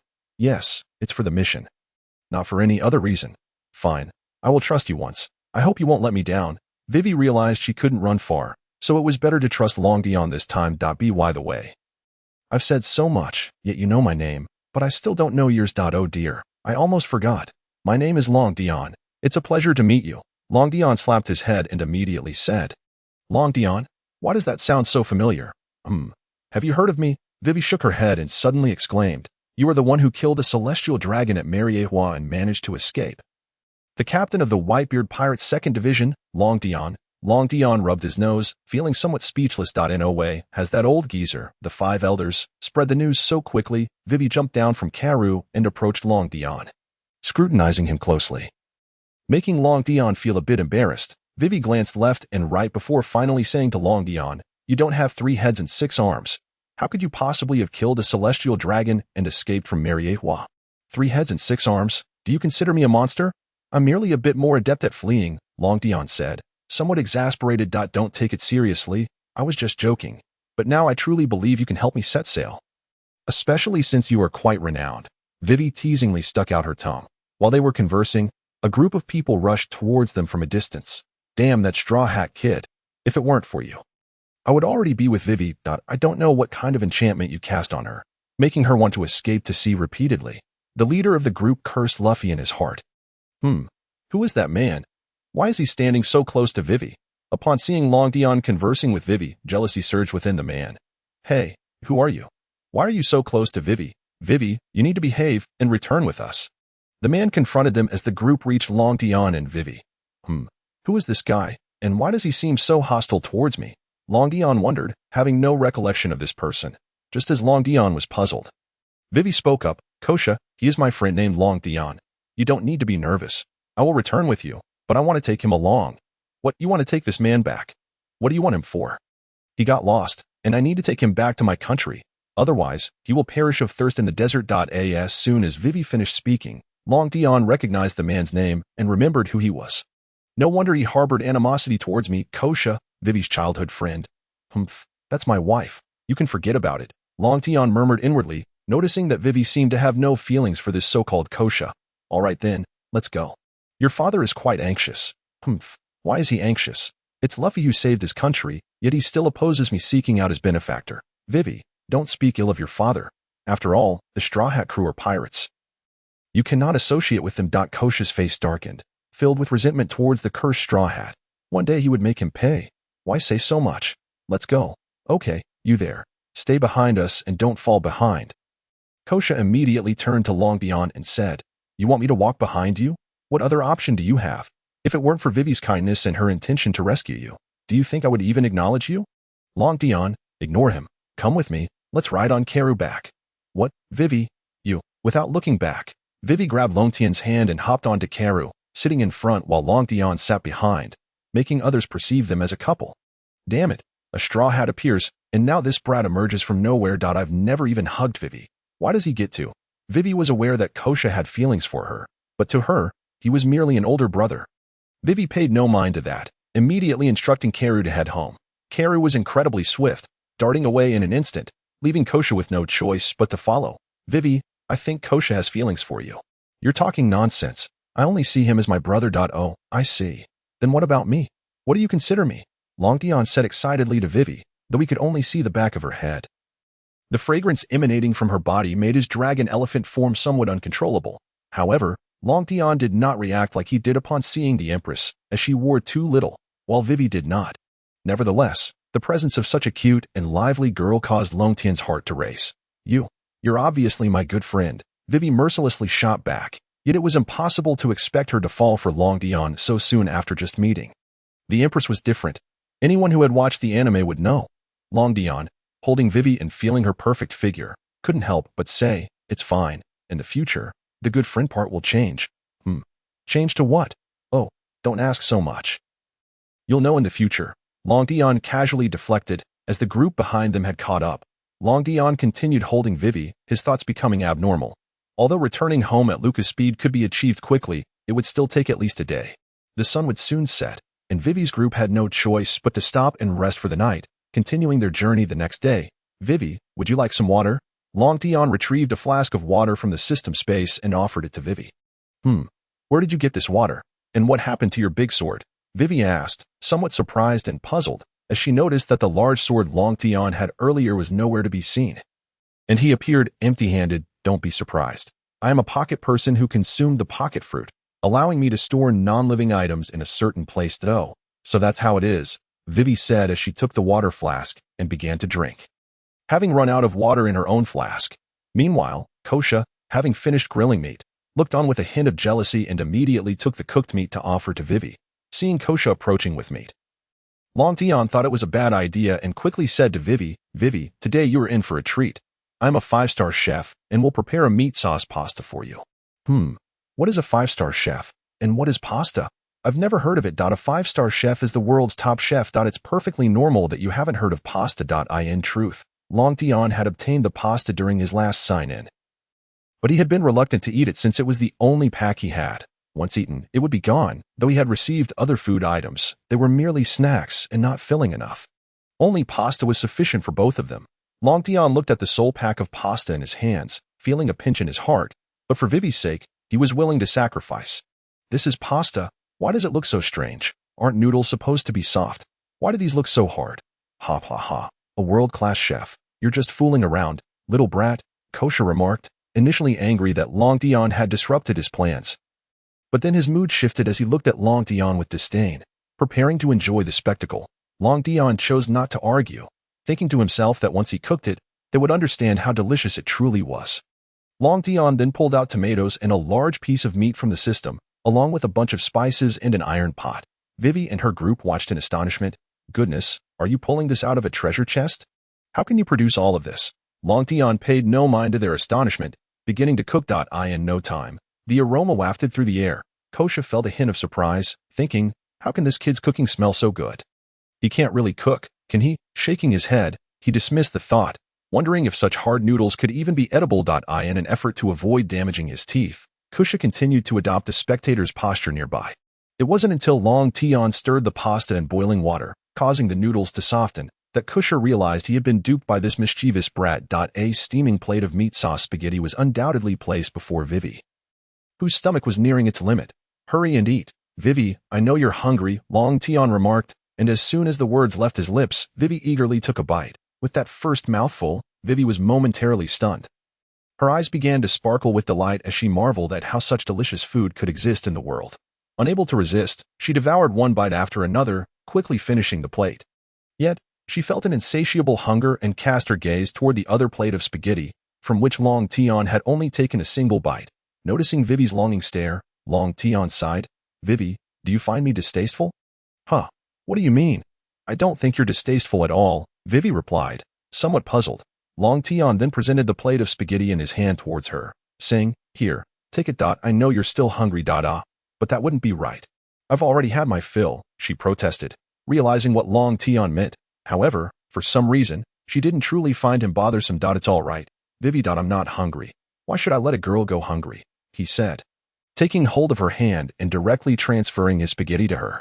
Ah, well, if that's the case, I'll treat you to a grand feast when we reach the kingdom, Vivi said, feeling a bit shy yet genuinely thrilled by her love for spaghetti, and she resumed eating with gusto, letting out a satisfied sigh upon finishing. Kosha watched as Vivi devoured the remnants of Long Tian's meal, feeling as though the barbecued meat in his hands was akin to dog excrement in comparison. You finished, brat. When we reach the kingdom, I shall make you pay dearly. Watching Vivi enjoy the pasta he had served, Long Tian felt a wave of joy, thinking this was merely the beginning. He then produced 2 slices of earth mango pudding that he had signed for, placing one before Vivi. What is this, Long Tian? Oh, this is pudding, but it's a flavor you haven't tried before, mango. Wow, Long Tian. How did you know I love pudding? I've never heard of mango flavor before. Right, go ahead and enjoy it. See, I have one too. Thank you, Long Tian. No need to thank me. I'll make you curry-flavored spaghetti next time. Huh, really, Long Tian? How did you know I like pudding and curry? Ha ha ha, that is not all. I also know you absolutely detest dried squid. Hey, that's rude, Vivi exclaimed, her cheeks flushing as she thought. How could he possibly know what I like and don't like since we just met today? Could it be that he? No, surely not. She shook her head, her face growing even redder. If Long Tian truly was meeting Vivi for the first time, it would indeed be impossible for him to know her preferences. However, He had certainly paid attention to what the girls in One Piece liked and disliked. Vivi took a bite of the pudding and was immediately captivated, feeling as though she were bouncing on a giant pudding. The taste exploding with delight. In no time, she finished the pudding. Long Tian, she called. What is it, Vivi? Will you accompany me to find Luffy? Why? He asked, surprised. I'm afraid that if I leave you, I want to get to enjoy such delicious food again. Ha ha ha, don't worry, Vivi. I will always be by your side. However, we don't necessarily have to search for Luffy. We could also embark on our own adventure, Long Tian suggested, sensing a favorable moment to speak to Vivi. Yet, she appeared conflicted, and he could see the turmoil within her. Vivi, take your time to consider. There's no rush, but I must admit, I might have been too hasty. I'm like a ticking time bomb, and bringing you along might put you at risk. So think carefully. Long Tian was acutely aware of the danger he posed after his recent actions at Mariewa, knowing that appearing in public would undoubtedly lead to pursuit. Yet, he felt unafraid, anticipating that soon he would be able to sign in. Believing that his strength would soon rival that of an admiral, allowing him to hold his own against the Geoise, unlike the last time when he was easily overwhelmed. Well, considering that I'm with you. A bounty of 3 billion berries, it feels like standing next to a mountain of gold, Vivi remarked, somewhat speechless, realizing she had nothing to fear in terms of being a burden. Her predicament regarding her agreement with Luffy was what troubled her. What? I have a bounty of 3 billion berries now. I distinctly recall it being 300 million, she exclaimed, looking at Long Tian as though he were a fool. Are you really that clueless? Given what you did at Mariewa, it's a miracle they didn't assign you a bounty of 100 billion. Well, I suppose so. 30 billion it is then. Let us see who has the capability to take me down. Long Tian said, brimming with confidence. Nonetheless, Long Tian, you are truly a great hero. Thank you for rescuing those slaves. Otherwise, they would never have had the chance to escape that dreadful place, Vivi said with admiration. There's no need for thanks. I simply cannot abide the celestial dragons using their whips to torment those unfortunate souls, Long Tian replied calmly. Only those familiar with him understood that he was treading a fine line. As he could not afford to attract unwanted attention, Vivi felt a chill at Long Tian's calm demeanor and quickly changed the subject. Why did you want to go to Mariewa? Well, there is no particular reason. It was all for those poor souls, Long Tian said, shivering slightly as he nearly revealed his secret regarding the Empress. Suddenly, a voice echoed, I have never encountered such shamelessness. Long Tian recognized the source of the voice and swiftly silenced it. All of this transpired while Long Tian and Vivi engaged in their conversation, with Kusha positioned at a distance, unaware of their exchange. His teeth grinding in frustration as he observed their apparent camaraderie. As night fell, everyone prepared to sleep. They all dismounted their steeds, setting up their tents, while Long Tian stood alone, watching them. Long Tian, why aren't you setting up your tent to sleep? Vivi inquired with concern. I don't have a tent, so how could I sleep? What? You don't have a tent?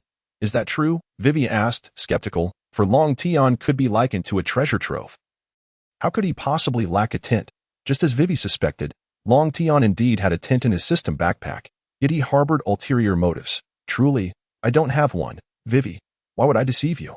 Your host can be even more shameless, the system chimed in, but Long Tian chose to ignore it as he was in the midst of charming Vivi. Vivi surveyed the barren ground surrounding them, and after a moment's thought said, Long Tian, come on, sleep in my tent. It's too pitiful to let you sleep on the ground. Oh, it's really fine. I can manage on the ground, he insisted, though inside he was elated. Come on. Stop being shy, she said, grabbing his hand and leading him into the tent. Upon entering, Long Tian nearly succumbed to a nosebleed, for the tent was filled with Vivi's garments, the specifics of which were too delicate to elaborate upon. Sensing the warmth in Long Tian's hand, Vivi glanced at him and noticed his gaze fixed on a particular spot. Following his line of sight, she realized where he was looking. Long Tian. Vivi exclaimed as she quickly covered his eyes. What are you looking at? Get out, quickly. Long Tian merely responded with a no, turning to exit the tent, exhaling deeply as he barely restrained himself from losing his virginity. Long Tian, come back. Vivi called from within the tent, and he re-entered to find her having organized her clothes. She handed him a pillow. I'll sleep here, and you sleep over there. You mustn't do anything inappropriate to me. Or else, Vivi pointed to her chosen spot, producing a sharp feather from her sleeve and mimicking a slicing motion, sending a chill down Long Tian's spine. Vivi, how could you think of me that way? I am a gentleman. I would never engage in such shameful acts, Long Tian asserted as he settled into the spot she designated.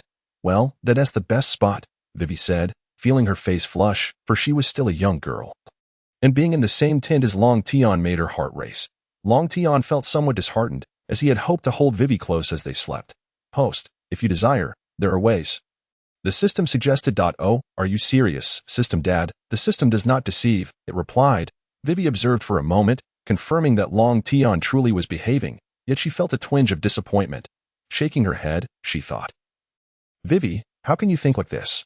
You're not that kind of person, and soon drifted off to sleep. In the dead of night, Vivi, who had been sleeping soundly, suddenly felt an overwhelming chill. Tossing and turning proved futile. And unable to bear it any longer, she glanced over at the asleep Long Tian, hesitating for a moment. Yet no matter how she lay, she still felt cold. Long Tian, hearing her movements, smirked slightly, grateful to the system.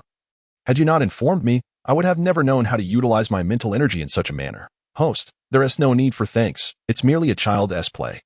However, this trick won't work against someone with mental energy greater than yours. Initially, the system informed Long Tian that the method to stimulate Wei Wei was to use mental energy, which would make her feel extremely cold. However, this sensation could not be alleviated merely by warming up by the fire or adding more blankets. This tactic proved futile against those with superior mental strength compared to Long Tian, as they would easily perceive it. Wei Wei felt as though she were on the verge of turning into an ice block and could not help but call out, Long Tian, wake up. Naturally, Long Tian understood he could not awaken immediately and continued to feign sleep. When Wei Wei nudged him, he pretended to yawn and turned to inquire, What is it, Wei Wei? I'm feeling so cold. Could you help me? She replied, If you're cold, just warm yourself by the fire or cover up more. Long Tian feigned ignorance. I've tried that, but I'm still cold, she lamented. What should we do then? He asked. Could you come over and hold me for a moment?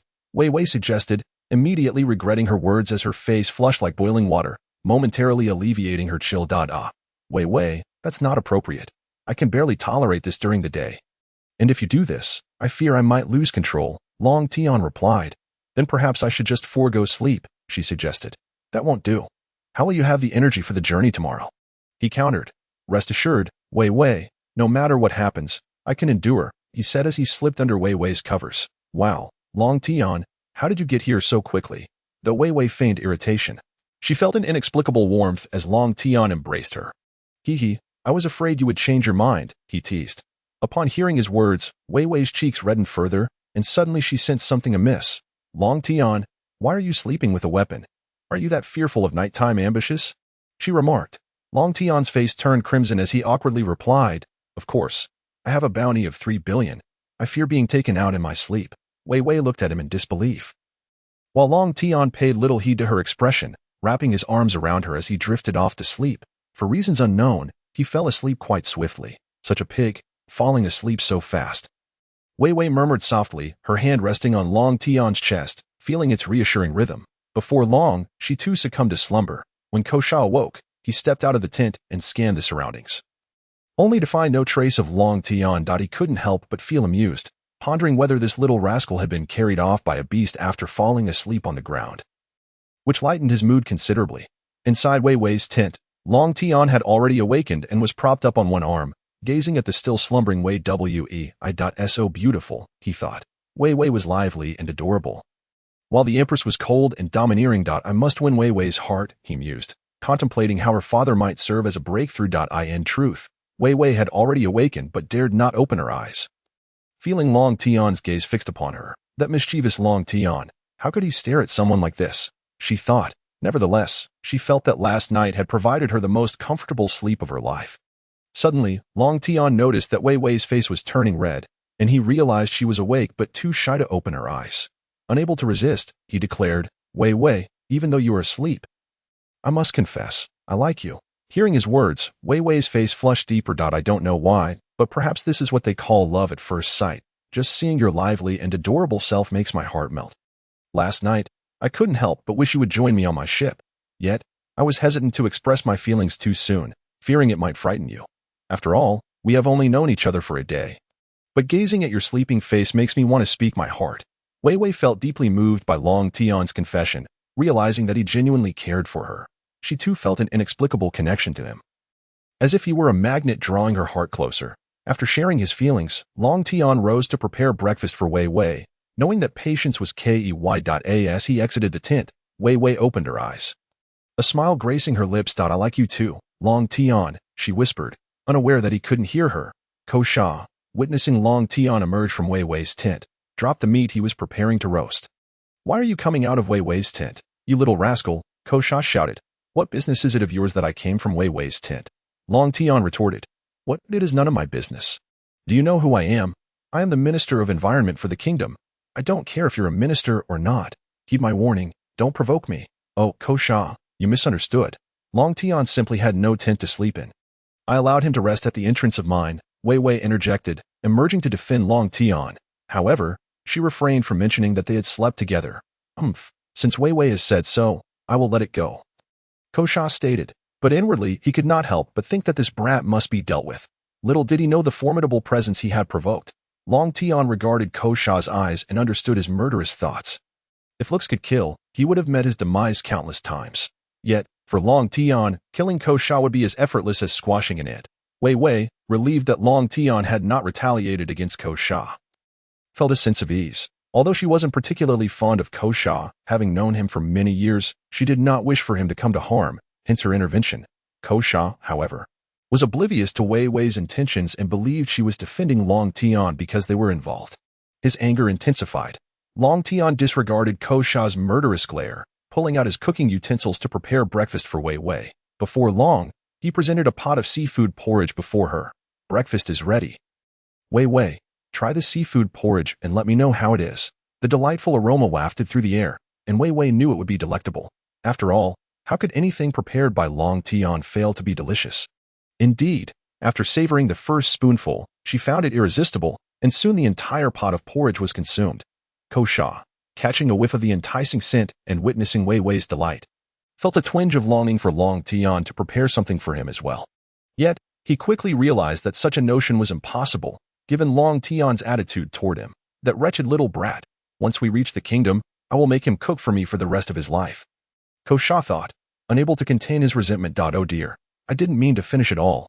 Long Tian, you haven't eaten yet, have you?" "I'm so sorry." "It's all right, Wei Wei. I'm already full." "Huh, you're full already? What did you eat? Tell me about it." "Oh, I had a rather gluttonous girl's meal, simply mouth-watering." Without needing Long Tian to elaborate, Wei Wei understood his implication and lowered her head, feeling embarrassed. Long Tian had not eaten a single bite. Yet watching her feast had satisfied him. Wei Wei realized her folly. "I am so sorry, Long Tian," Wei Wei stammered, her face flushed. Seeing her flustered demeanor, Long Tian found it utterly adorable. "It's quite all right, Wei Wei. Even if I went days without food, it wouldn't matter. And if I'm still hungry, I can always make more." Wei Wei felt her heart nearly melt. "Thank you, Long Tian. You're so kind to me. Of course. We are good friends after all," Long Tian joked lightly. Once everyone finished breakfast, they prepared to set off. Long Tian continued to ride alongside Wei Wei on Karoo, but today, her heart brimmed with a sweetness that contrasted with the previous day.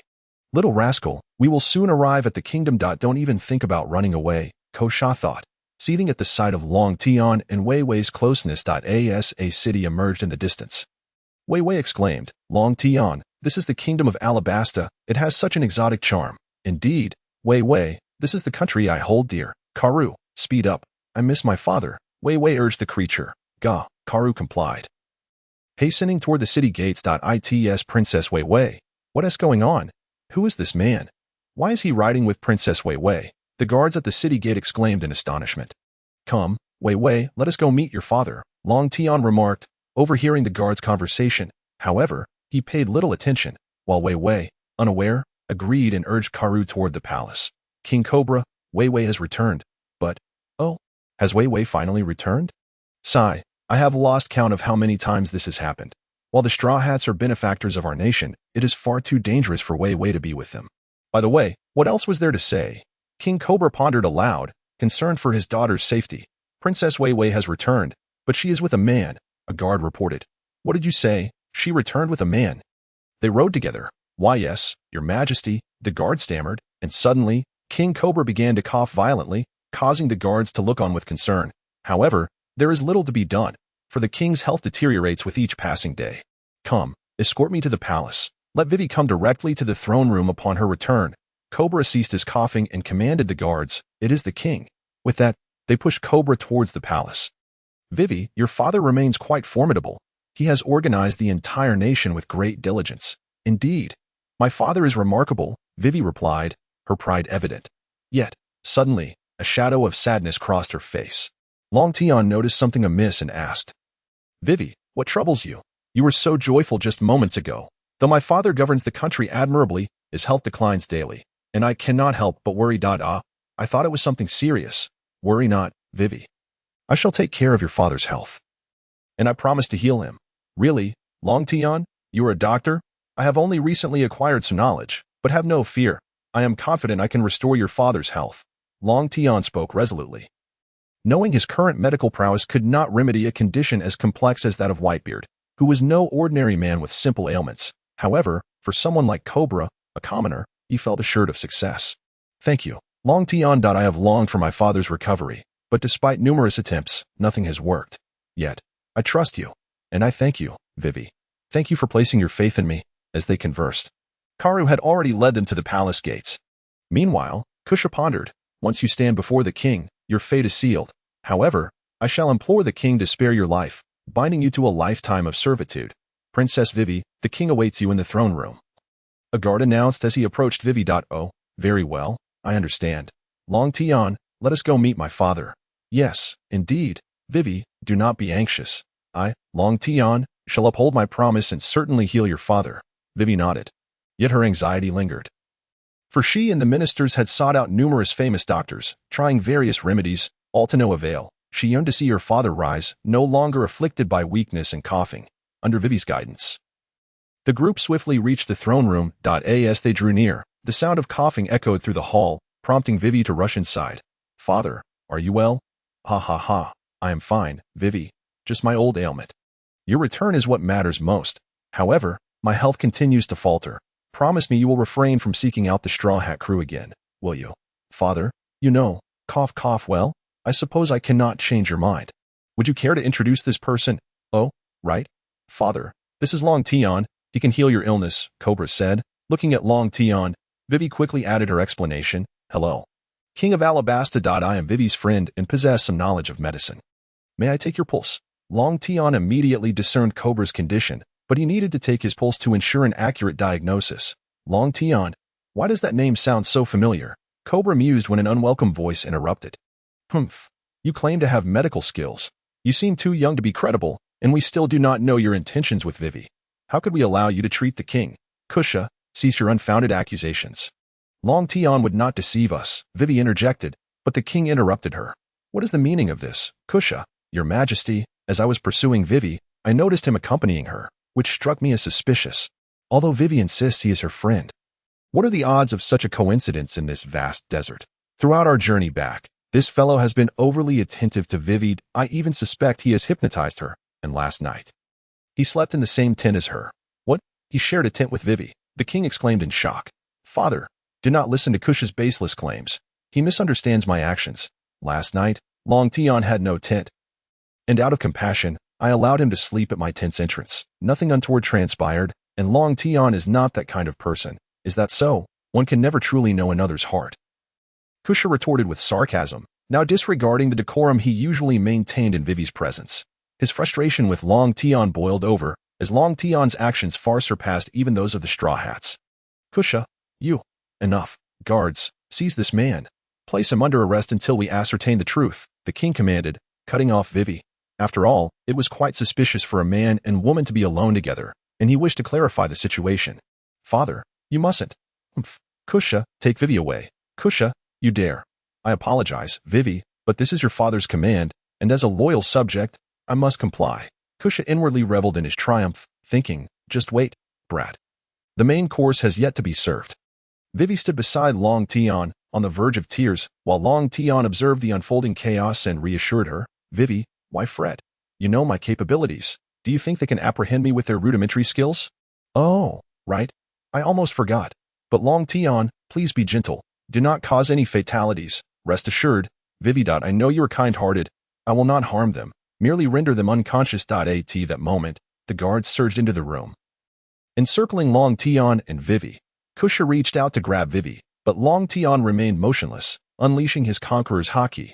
The guards froze, one by one collapsing to the ground, with Kusha, standing closest, falling first. The king was intentionally shielded, while Vivi, though startled, felt no real fear. After all, how could a man who had caused a ruckus in Mariewa be anything but formidable? However, the king's astonishment was palpable as he gaped at Long Tian. Conqueror's Haki. Having ruled for many years, Cobra immediately recognized the power. Who are you? Such a potent conqueror's Haki cannot belong to a mere unknown. Father, do you not recall the world-shocking incident at Mariewa not long ago? What? No wonder. I thought that name sounded familiar. You are Long Tian, the captain of the 2nd Division of the Whitebeard Pirates. Long Tian scratched his nose, dismissing the idea of being a world shaker, saying, I merely eliminated a few celestial dragons and rescued some unfortunate souls. Just a few celestial dragons. How can you speak so lightly of it? A few days ago, I met a slave who escaped from Mariewa. He told me the slain celestial dragons could form a small mountain. Cobra said with a bitter smile, realizing only Long Tian could regard the slaughter of celestial dragons as commonplace. Yet, they lacked Long Tian's nonchalance, after all. Celestial dragons could incite a Marine Admiral's deployment for a single individual. I deeply apologize. Long Tian. I regret my earlier behavior. Please do not unleash a massacre, Cobra implored, fully aware of the danger posed by this Reaper who treated celestial dragons as mere fodder. A massacre? Certainly not. Let us not forget you are Vivi's father, and this is her homeland.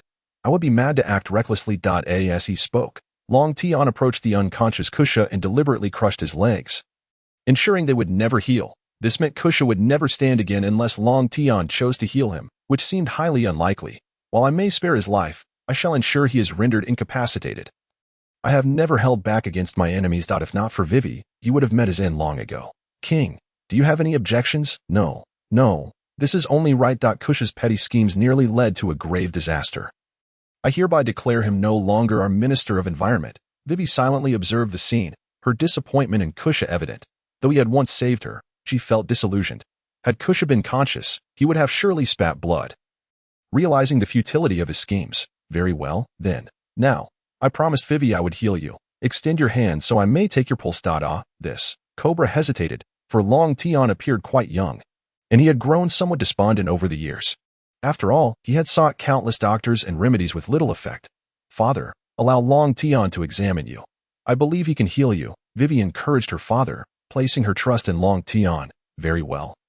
Long Tian, do as you wish, but do not force it if it proves futile. I have grown accustomed to my condition. Alas, your majesty, I possess the ability to heal your ailment and enable you to rise at this very moment. However, for a complete cure, it is imperative that I take your pulse. With that, Long Tian grasped Cobula's arm and began to check his pulse. Wei anxiously observed Long Tian, and so did Cobula. Ah, it is done, your majesty. I can commence your treatment now.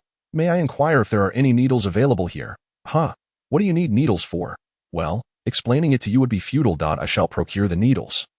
Wei declared, rushing out and returning shortly with an ample supply of needles. Is this truly safe? Long Tian, Wei expressed her concern as she gazed at her father, who was now adorned with needles. Fear not, Wei, this is your father. I would never act recklessly, especially considering he is my future father-in-law. I must approach this seriously. Do not worry, Wei. I feel a warmth coursing through me now, devoid of that weakness. All right, father. Now, Wei, please refrain from interrupting me. We are merely one critical step away from your father's recovery, allowing him to stand once more. Wei nodded in agreement, refraining from further speech. Fearful of disrupting Long Tian's concentration, with unwavering focus, Long Tian picked up the final needle, steadying his hand, and deftly inserted it into Cobula. Upon the completion of the procedure, Cobula cried out in anguish. Do not fret, Wei. This is a necessity. Your father has been unable to stand for far too long. This will stimulate his legs, and he shall soon recover. I trust your judgment, Long Tian, she replied. That is good to hear. At that moment, Cobula ceased his cries. What? My legs are regaining sensation. Cobula moved his legs, attempting to stand, but nearly stumbled. Fortunately, Long Tian reacted swiftly, steadying him before removing all the needles. Your Majesty, do not rush. You are indeed able to walk now, but having been immobile for so long, your legs require time to adjust. Take it slow and steady over the next few days, and you shall be fine.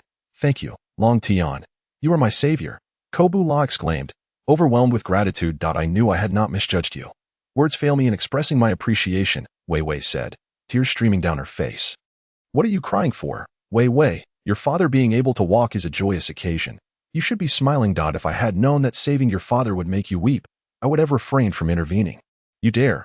Wei Wei retorted, stifling a laugh, her mood shifting. See, that is the spirit. A smile suits you far better. Observing the playful banter between Long Tian and Wei Wei, Cobra sensed his daughter's fondness for Long Tian and felt a pang of concern about losing her. However, he concluded that following Long Tian was preferable to aligning with the Straw Hat crew, given Long Tian's formidable strength and allegiance to the Whitebeard pirates. My deepest gratitude. Long Tian, what is it that you desire? Speak freely, and I shall grant it, no matter what it may be. Your Majesty, are you earnest? Cobra pondered what a person of Long Tian's caliber could possibly covet from their kingdom. Could it be the historical text of the underworld? What should he do about this? Just as Cobra was overwhelmed with uncertainty, Long Tian stated, You must ensure that you grant me what I seek. And do not renege on your promise.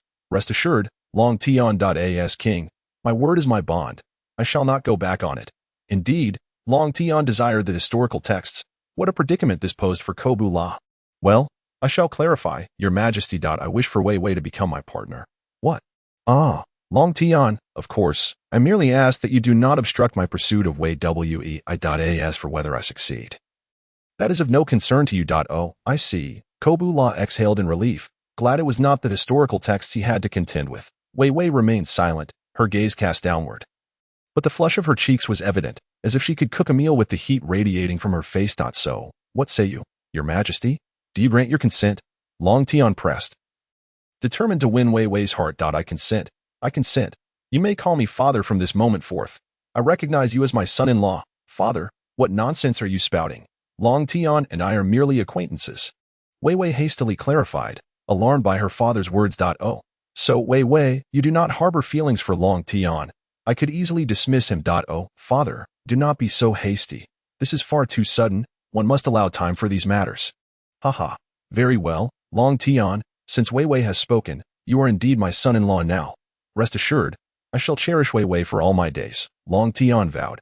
Long Tian, you are quite bold, Wei Wei remarked. I genuinely adore you. Wei Wei, the moment I laid eyes upon you, I was captivated, Long Tian confessed, seizing the opportunity to declare his feelings. May I have a moment to consider? Wei Wei requested. I will provide my answer by tomorrow. In truth, her heart already belonged to Long Tian, but her modesty compelled her to delay. No worries, Wei Wei. I shall await your reply with anticipation. Haha.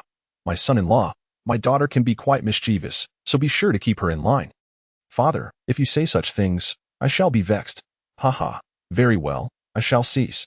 Long Tian, the night is upon us. You must stay at the palace. I shall have the servants prepare dinner, and tonight we shall indulge. Upon hearing this, Long Tian's complexion paled, and Wei Wei inquired, Long Tian, what troubles you?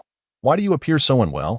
Oh, it is nothing, Wei Wei. However, Your Majesty, I would happily dine, but I must decline any alcoholic beverages, as I am entirely unaccustomed to drinking. Oh, you do not drink. Very well, we shall forego the drinks and enjoy a splendid feast instead. That is agreeable. Before long, the table was laden with an array of dishes. And as Wei Wei and Long Tian sat down to dine, she remarked, This is not palatable. Long Tian, I wish to sample your cooking. What? Why must Long Tian be the one to cook? Are these dishes not to your liking? Cobra inquired. Not quite. Father. It is simply that Long Tian's culinary skills are unparalleled. I find myself craving his creations. Oh, Long Tian, do you truly excel in the kitchen? Seeing Wei Wei's adorable demeanor, I cannot resist. I shall cook for you now. I will be your personal chef. Yea, Long Tian, I desire curry. Very well, I shall prepare it. Your Majesty, may I request the guards to escort me to the kitchen? Oh, you truly wish to cook. Very well, guards, lead Long Tian to the kitchen. I too wish to experience the dishes crafted by my daughter's esteemed chef. Under the guidance of the guards, Long Tian entered the kitchen and began to prepare the meal. Before long, the palace was filled with tantalizing aromas. Wei Wei, behold, it is all your favorite dishes, Long Tian exclaimed as he returned to the dining table, laden with food. I am utterly enamored with you. Long Tian, you have prepared an entire feast of curry, Wei Wei exclaimed, her mouth watering. Haha. As long as you are happy, that is all that matters. I shall be your devoted chef from henceforth. Whatever you desire, I shall create. How wonderful. I shall not hold back, she declared, taking her first bite. After savoring the dish, Wei Wei fell silent, her expression blissful. Cobra, noticing his daughter's delight, could not resist sampling the food himself. This is exquisite. Such flavors could only be found in the heavens, rarely graced upon the earth, Cobra declared, unable to contain his enthusiasm, and soon he was indulging without restraint. Wei Wei joined in. And Long Tian nodded in satisfaction as he too began to eat. After the meal, Long Tian produced an assortment of cakes. What is this, Long Tian? Cobra inquired, intrigued. This is called milfa.milfi. I have never encountered such a delicacy. You shall know its delight once you try it, Wei Wei. Then I shall indulge, she exclaimed, taking a piece and savoring it. Delicious. It is utterly divine. Her eyes sparkled with joy. Oh, I must try as well. Cobra said, taking a piece and mirroring Wei Wei's rapture. This is too delectable. Long Tian, I fear I shall suffer greatly if I cannot enjoy this cake in the future. What shall I do? The king pondered, his thoughts turning mischievous. That is easily resolved. I shall teach your chefs how to prepare it, and you shall enjoy it daily, Long Tian replied, somewhat exasperated. Oh, I cannot thank you enough. Long Tian, Cobra exclaimed, genuinely grateful. What can I say? You are my father-in-law, after all. It is my duty to fulfill your request. Ha ha ha, splendid, as Wei Wei listened to the exchange between Long Tian and her father. A blush crept across her cheeks, though she remained silent, tacitly acknowledging her feelings. After feasting and conversing extensively, Long Tian and Cobra soon realized that it was time to retire for the night. However, both Vivi and her father had overeaten and felt slightly bloated, so they wished to rest a while before returning to their room. Long Tian pretended to feel a bit drowsy and was subsequently escorted by the guards to his resting chamber. Seizing the moment while Vivi had yet to return, Long Tian thought, now is the perfect opportunity to sign in. With that, he opened the window and swiftly made his escape. Father, I feel rested now and will return to my room. Vivi said, very well, my daughter. You and Long Tian are truly a match made in heaven. Do not miss out on such a fine man, he replied. All right, father, I will consider it, she said, blushing as she dashed away. If Vivi and Long Tian end up together, she will no longer seek out the Straw Hat crew, the king murmured to himself, which was precisely what he hoped for. Meanwhile, upon arriving at Vivi's room, Long Tian immediately spoke in his mind. System, please proceed with the sign-in. Ding. The host has arrived at the sign-in location. Sign-in successful. Ding. Congratulations to the host for successfully signing in and receiving 1 Valoran summoning order, 1 everlasting life pill, 10 spatial rings, proficiency in divine healing technique, intermediate mental strength, and a gourmet food package from Earth. Why hasn't my domineering power increased this time? And where is the dragon elephant body? Ding. The rewards from signing in are random and not the same each time. All right, Long Tian sighed, but he thought that the increase in mental strength and healing technique was still commendable, just as he was about to check the other rewards. He suddenly sensed someone entering the room, causing him to feel alarmed. Seriously? This happened last time, and now it's happening again. Am I experiencing good luck or bad luck? He muttered while leaping onto the roof beam. At that very moment, Vivi entered the room and began preparing for her bath. Upon witnessing this scene, Long Tian immediately wanted to flee. However, just as he lifted his foot, the beam creaked ominously. Hearing the noise, Vivi looked up and locked eyes with Long Tian. This caught her off guard, and as she was about to scream, Long Tian quickly jumped down to cover her mouth. Vivi, don't shout just yet. I truly did not mean to intrude. I have my reasons. Before he could finish, he felt Vivi biting his hand, which was quite painful, yet he dared not cry out. Humph, you deceitful Long Tian, I misjudged you. I never expected you to be such a person. This left Long Tian in a state of distress, and he quickly replied, Vivi, please let me explain. But Vivi interrupted, aren't you going to leave? Oh, right, I should go. Long Tian said as he turned to exit the room. Suddenly, Vivi added, no, it's too easy to let you go like this. You need to wait here. I'll deal with you once I finish my bath. With no other choice, Long Tian returned to the bed, sitting obediently. Only when Vivi entered the bathroom did he finally breathe a sigh of relief. After reflecting on his thoughts, Long Tian decided to apologize to Vivi. Acknowledging that he was indeed in the wrong. A short while later, Vivi emerged from the bathroom. Long Tian immediately said, Vivi, I'm sorry. I admit my mistake. And no matter what I say now, it is pointless. I have seen what I have seen, and no amount of explanation will change that. So please punish me as you see fit. I will accept it. Long Tian, am I good looking? You are. No, wait, you're not.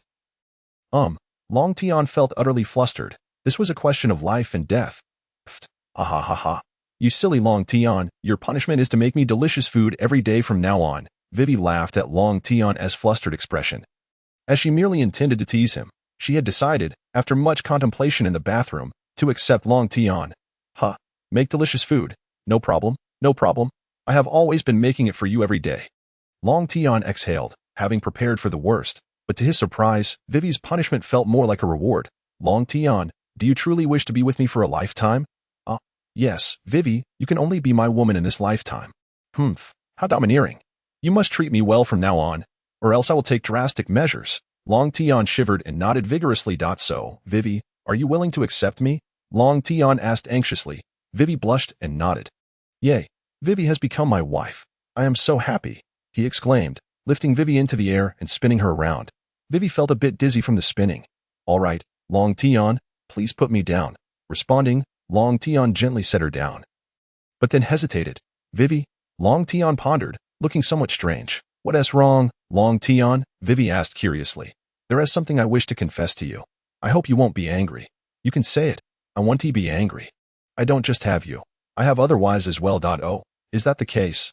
Who are they? Vivi, are you not angry? Not at all. My father, as a king, has countless wives. You are far superior to him. Isn't it normal to have multiple women? I see. I almost forgot. Emperors have thousands of beauties in their harem. What? Long Tian, do you intend to find 3,000 women? No, Vivi. I was merely making a comparison. I wouldn't dare seek so many women. Humph, that's good. All right, Vivi, I'm going back to sleep now, Long Tian said as he prepared to leave. Wait a moment, Long Tian, Vivi called out, her cheeks flushed. Is there something you need? Vivi, you should stay, she said, immediately covering her face with the blanket, too shy to look at Long Tian. Hearing her words, Long Tian was momentarily stunned, yet in the next second, he understood her meaning. Rubbing his hands together as he approached her, the next morning, Long Tian opened his eyes and gazed at the pink and sky blue ceiling in disbelief. However, feeling the beauty beside him brought him back to reality. Long Tian gently got up, kissed Vivi on the forehead, and then stepped outside. Little lazy pig, wake up, the sun is shining on your backside. It's time for breakfast. Long Tian entered the room with a bowl of chicken soup he had personally prepared and a steamer of dumplings. Addressing Vivi who lay in bed, Vivi opened her eyes and felt immense happiness seeing Long Tian up early to prepare breakfast for her. Who are you calling a little lazy pig? You, of course, little lazy pig. I'm not a little lazy pig. You are, haha. All right, I am the little lazy pig. Now hurry up. I've made soup for you. Okay, I'm feeling hungry too, she said as she reached for the soup. But Long Tian stopped her. It's still a bit hot. Don't rush. Let me blow on it first. With that, he scooped a spoonful, blew on it gently, and fed it to Vivi, watching Long Tian's meticulous care. Vivi felt warm inside, knowing she had made the right choice. After their heartfelt breakfast, Long Tian took out a spatial ring. Vivi, this is a ring I created using my abilities. It can store items just like I can. I present it to you. Long Tian, of course, would not mention that it was a reward from the system, instead using his fruit abilities as an excuse. How do I use it? Just wear it on your hand. If you think about it, you can store and retrieve things at will. Then, Long Tian, please help me put it on. All right. Long Tian, understanding Vivi's intent, knelt down and placed the ring on her ring finger. Vivi, rest assured, I will hold a grand wedding for you. Long Tian promised, gazing at her. Okay, Long Tian, I'll be waiting. Long Tian took Vivi's hand, and together they stepped out to inform her father. After all, as they were now husband and wife, they needed to notify him. What brings you two here? The king questioned, observing the hand-holding couple, filled with curiosity. Father-in-law, from today onward, Vivi is my wife. Yes, father. Long Tian is my man from now on. Although he was somewhat prepared, Cobra couldn't help but feel emotional, having raised his daughter from a young age. That's wonderful. Long Tian, you must treat Vivi well from now on. Otherwise, I shall not spare you. Even at the cost of my life, Cobra warned. He knew that Long Tian was a deeply sentimental person, incapable of mistreating Vivi, yet as a father, he felt compelled to say it. Rest assured, father-in-law, if I treat Vivi poorly, let the heavens strike me down, Long Tian began. But before he could finish, Vivi's hand covered his mouth. Long Tian, you mustn't make such reckless vows. I know you treat me well. I trust that my judgment is not flawed. And I believe in you, Vivi stated earnestly. Thank you for believing in me, Vivi. I will demonstrate it through my actions. Long Tian solemnly articulated his thoughts, and both he and Wei Wei exchanged glances filled with deep affection. Long Tian, allow me to show you something, said Cobra as he took the lead, with Long Tian and Wei Wei trailing behind. Upon arriving before a concealed chamber, Cobra mysteriously remarked, Long Tian, Behind this door lies what every king of our lineage must protect. Father, do you wish for Long Tian to see that? Indeed, Long Tian has become my son-in-law. He is entitled to witness it, Cobra affirmed as he opened the secret door. Upon entering, Long Tian found himself at a loss for words. Realizing that the king's secrecy merely concealed a historical document. However, the dilemma was that he could not comprehend it. Yet, out of respect for his father-in-law's good intentions, he chose not to voice his thoughts. Long Tian, this is the Chronicle of the Underworld King. Although Robin has seen it, we must still safeguard it. Long Tian hesitated. Father-in-law, I harbor no interest in either the historical chronicle or the Underworld King. You've misunderstood. I came here solely for Wei Wei. Realizing Cobra's misconception, Long Tian felt no intrigue towards the historical document, viewing the Underworld King merely as a colossal vessel. Wei Wei, upon hearing Long Tian's words, was deeply moved.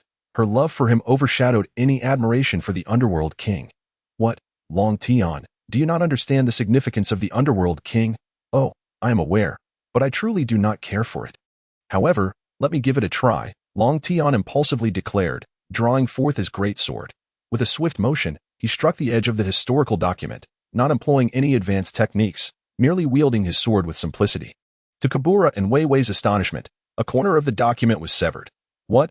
This is impossible. The historical chronicle, which even the 12 supreme blades cannot cut, you managed to slice through effortlessly, Cobra exclaimed in shock. There is nothing impossible about it. My sword is no ordinary blade, Long Tian replied, unfazed, knowing that the document's very existence implied that a weapon capable of cleaving it must exist. Let us depart. Father-in-law, I cannot comprehend this document, nor do I covet it. Grasping Wei Wei's hand, he turned to leave. Clearly, he held no interest in the historical chronicle. Otherwise, he might have attempted to seize it. Fortunately, Wei Wei had not misjudged him. After Long Tian and Wei Wei departed, Cobra stood alone, muttering, Long Tian, are you not curious about the blank century of history? Why do you ask? Wei Wei. Because Robin seeks to gather all historical documents to unravel the enigma of the void in history. Hence, I too am somewhat curious about what that history entails. If you're so curious, wait until Robin completes her collection, and then you can inquire of her. Your curiosity now will yield no answers. That is true. By the way, Long Tian, I have a request. Is there any need for requests between us? Wei Wei, just speak. I would go to great lengths to fulfill your wishes. Oh, I do not wish for you to fetch stars from the heavens. I merely want you to teach me how to grow stronger. I do not want to be merely an ornament at your side. So that is what you seek. There is no shame in being an ornament. I would cherish you regardless. However, since you have expressed this desire, I shall indeed teach you, even if it is merely for self-defense. Then, Long Tian, will you teach me now? Teaching does come with a fee. Armament Haki can be applied to any part of the body, and the most potent armament Haki envelopes the entire body, Long Tian instructed as he guided Wei Wei through her training. Long Tian, I can now arm my entire arm. Do you not think I am formidable? Wei Wei exclaimed proudly, having mastered it in just a few days of training under Long Tian. Strong. My Wei Wei is the strongest. Long Tian affectionately ruffled her hair. Long Tian, you previously promised to take me aboard your ship. I now agree, for Luffy and his crew have their adventures, but I desire to sail with you. Moreover, you promised to persuade my father to allow me to set sail. You must not go back on your word, Wei Wei declared, playfully shaking Long Tian's hand. Very well, I shall uphold my promise. As long as you train to become strong enough, I will approach your father and seek his consent for us to embark on our journey. Yea, Long Tian, you are the best. I shall strive to become even stronger. Thus, Long Tian spent his days instructing Wei Wei and his knights in combat, enjoying a blissful period together. Months passed, and one day, Long Tian and Wei Wei had grown inseparable when suddenly, Cobra delivered news that struck him like a bolt from the blue. Long Tian, do not be hasty. We do not yet know the truth of this news. You might contact the Whitebeard pirates to ascertain the facts. Indeed, Long Tian, do not rush. It could very well be false. Wei Wei consoled him. However, Long Tian was aware that the situation was likely dire. Still, he held on to a glimmer of hope as he retrieved a Din Din Mushy from the system, just as he produced it. The Din Din Mushy rang. Long Tian answered, and it transformed into the visage of Marco. Long Tian, you finally answered. Dad wants you to return. The Din Din Mushy conveyed only this before hanging up. Yet Long Tian understood that the most undesirable outcome had transpired. Long Tian, are you all right? Wei Wei asked with concern, but he did not respond. Instead, he retreated to his room. Wei Wei, let him cool off. After all, that was his brother. Cobra sighed helplessly to Wei Wei. Being the closest person to Long Tian, Wei Wei understood that the more he appeared stoic, the greater his inner turmoil. Thus, she felt compelled to comfort him and entered the room. Sigh, the world is about to change. Cobra sensed an unsettling shift. It is all my fault. I cannot shake the bad habits I developed on Earth. Once I grow comfortable, I avoid contact with the outside world.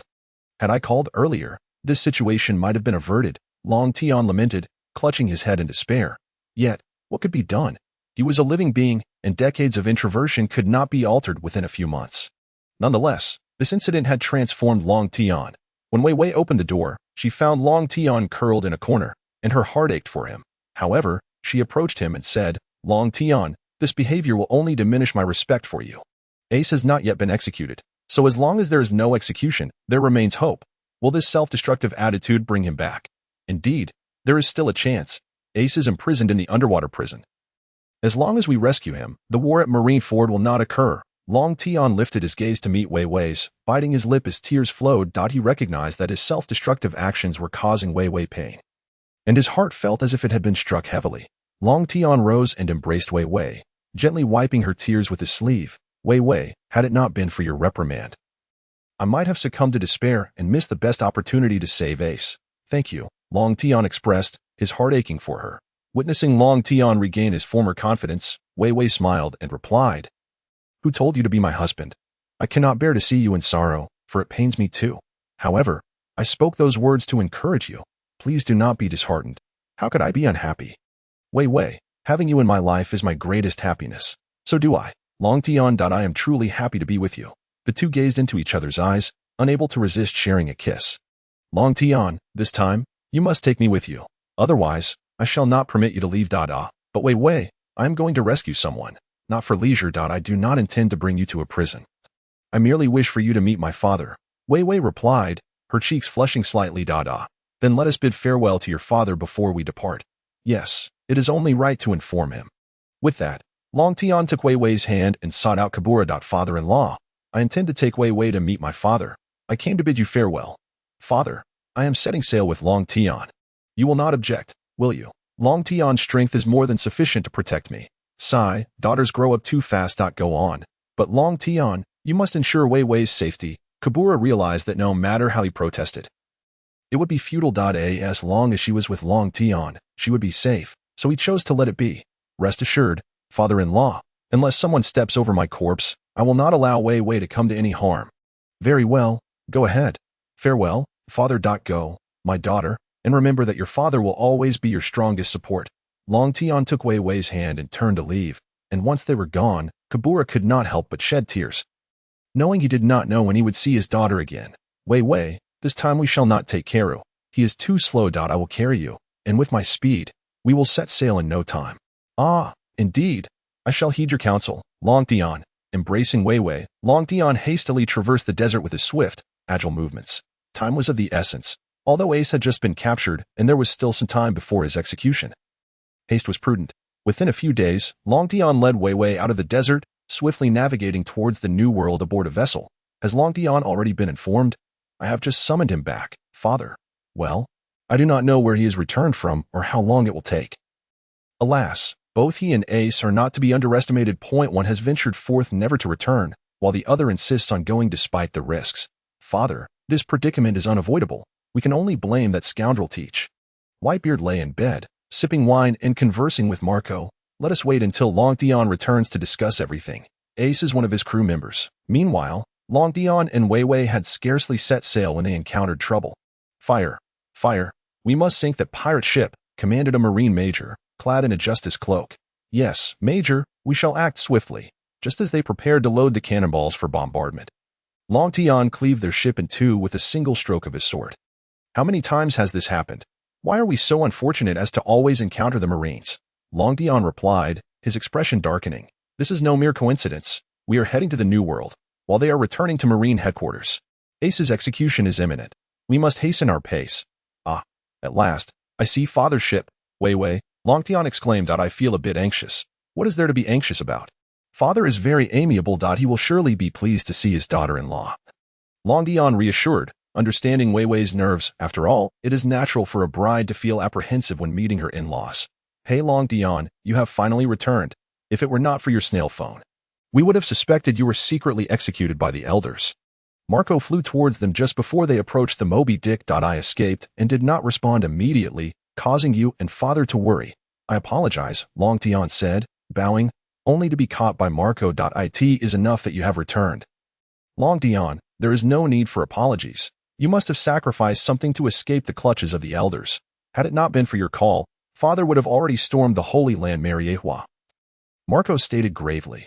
Hearing this, Long Tian could not help but inquire about his father. It has been months since I last saw father. I miss him dearly. Is he in good health? Indeed. Father is as robust as ever. You know this well, Marco replied. Rest assured, I have learned some medical skills during my travels.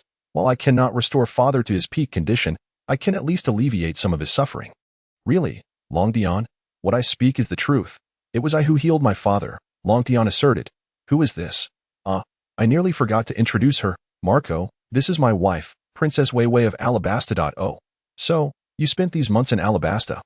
Indeed. After escaping from the Holy Land Mariehua, I went to Alabasta. I shall explain the rest once we board the ship, Long Tian declared, taking Weiwei's hand as they boarded the Moby Dick. Father, I apologize for causing you so much worry. It is the fault of your son. Long Tian knelt before Whitebeard, who regarded him with solemnity. Whitebeard was worthy of such reverence. He had already heard from the various captains aboard the ship. Thankfully, Long Tian had escaped. Otherwise, Whitebeard would have rallied the entire fleet to assault the Holy Land Mariehua. It is good to have you back, my son.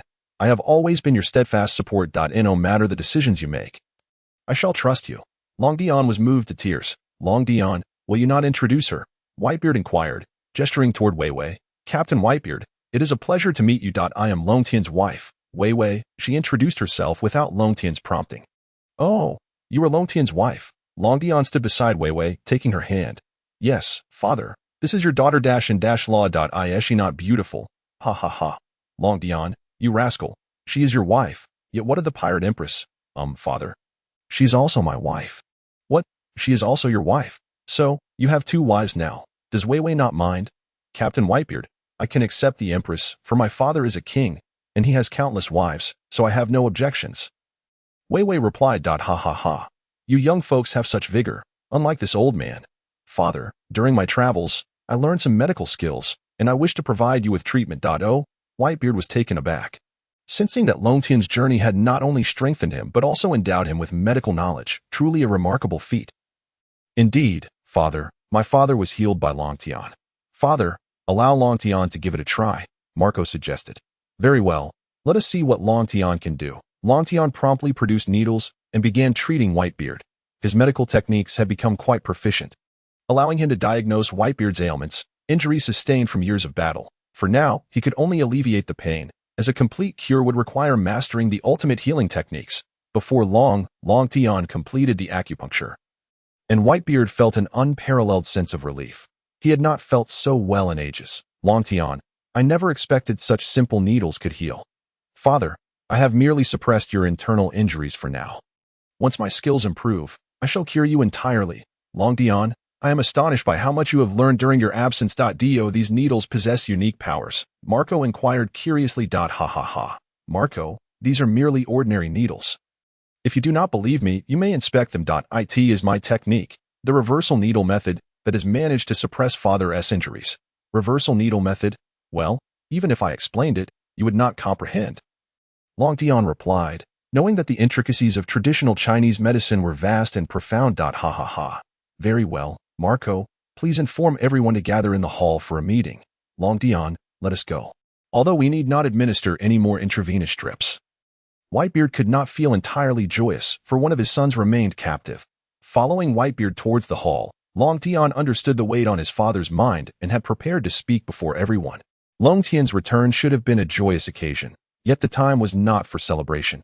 Ace had been captured, and the Navy had announced their intentions to execute him at Marine headquarters. Once everyone had assembled in a circle, Whitebeard addressed them all. Father, issue the command. We fear not the Navy. Indeed, Father, let us rescue Ace. The collective voices demanded that Whitebeard initiate a war. However, Long Tian understood the gravity of the situation and knew that such an action would only lead to greater calamity. Thus, he promptly stepped forward. Everyone, let us remain calm. Ace has not yet been transported to Marine headquarters. He is currently imprisoned in Impel Down. This is our opportunity. If we can rescue him, we need not sacrifice anyone. Therefore, I intend to venture into Impel Down to rescue Ace. What, Long Tian? You wish to go to Impel Down? Absolutely not. That place is a veritable fortress. You would be walking to your doom. Marco immediately opposed. Marco, there is no need for such haste. I have already devised a plan to infiltrate Impel Down, so you need not stop me, Long Tian declared, fixing a determined gaze upon Whitebeard. You stubborn lad, much like Ace. With your obstinate nature. Very well, Marco, cease your attempts to dissuade him. Let him go. However, Long Tian, I hope you understand that Ace is my son, as are you. So please, do not take unnecessary risks, Whitebeard cautioned. Having sensed a foreboding feeling since Ace had been captured and Long Tian's resolve to rescue him. Rest assured, father, even the elders cannot capture me, let alone that mere prison. Then I shall accompany you. Marco could not help but interject. Marco, it is unnecessary. I can manage alone. Too many individuals would only increase the risk. Long Tian replied, turning to Wei Wei. Wei Wei, wait for my return aboard father's ship. Go, Long Tian, promise me you will return alive, no matter what. Ha ha. Wei Wei, do not speak as if we are parting for eternity. Others may fear Impel Down. But I do not. You know well the strength of your husband, Long Tian said, noticing the moisture in Wei Wei's eyes and swiftly changing the subject. Ha ha ha. Yes, yes, my husband is the strongest in the world. Dear wife, I am leaving. Be careful on your journey. Wei Wei did not say anything further, but a flicker of concern still sparkled in her eyes. Father, everyone, I am off. Please take good care of Wei Wei. Go on. Rest assured, Long Tian. No one shall harm my daughter.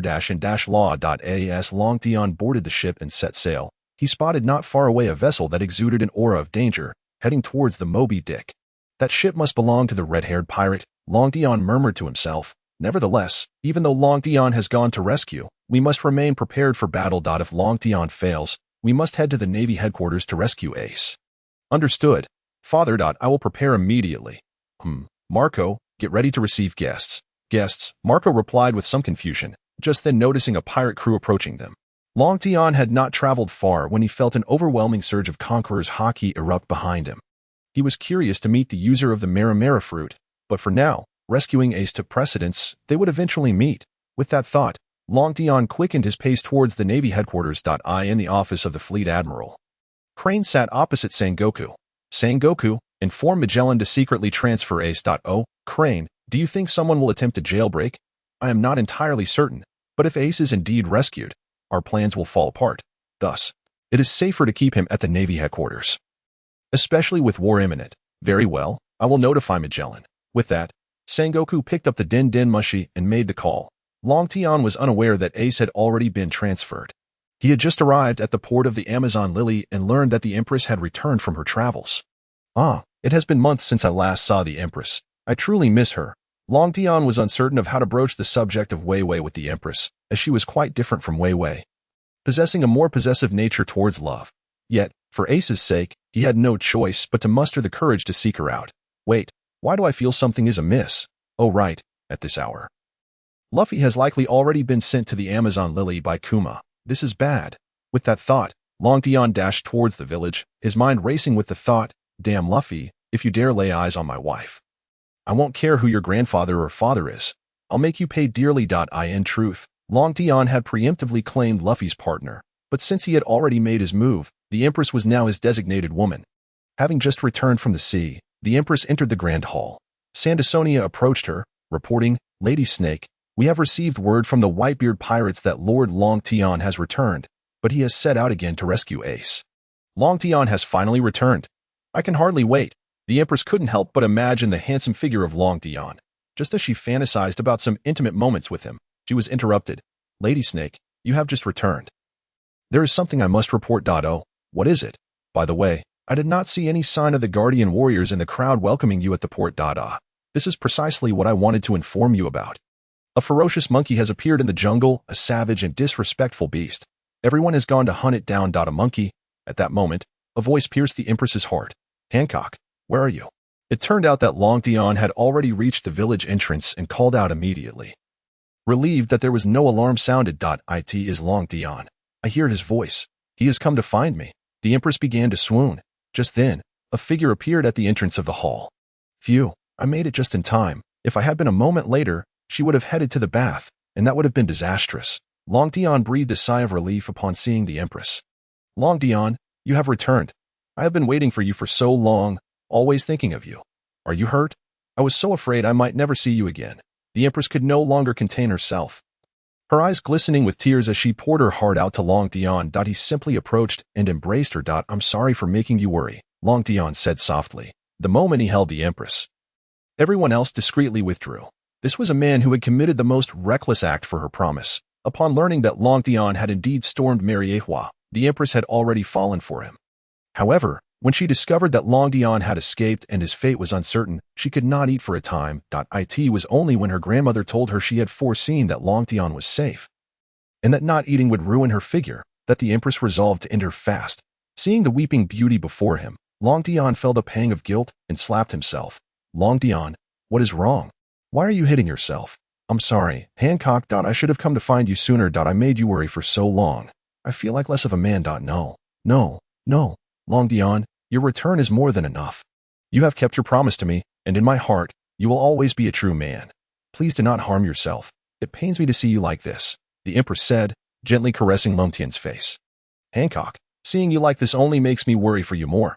Perhaps her childhood experiences had shaped her into this way. You celestial dragons, just wait, Long Tian thought, holding Hancock tightly in his arms. By the way, because of his dragon-like physique, Long Tian had now reached a height of 2 meters, making it effortless to embrace the 1.9-meter-tall Empress, just as Long Tian and the Empress were locked in their embrace. Marigold burst in, interrupting them. My apologies, Lady Snake, Lord Long Tian, for the intrusion. Lady Snake, a man has broken into your bath from the roof, and he is currently surrounded in your bathing area. What? Who dares to intrude upon my bath besides Long Tian? I will tear him limb from limb, the Empress exclaimed, having just returned and indeed intending to bathe. Thankfully, Long Tian had appeared, otherwise, it would have been disastrous. Stop, Hancock, leave this to me. Yes, I shall obey you, the Empress, upon hearing Long Tian's command, began to imagine scenarios. Long Tian ignored the Empress's fantasies and headed straight for the bath. Damn Luffy, you almost made me lose my mind. I didn't mean to. The roof is too fragile.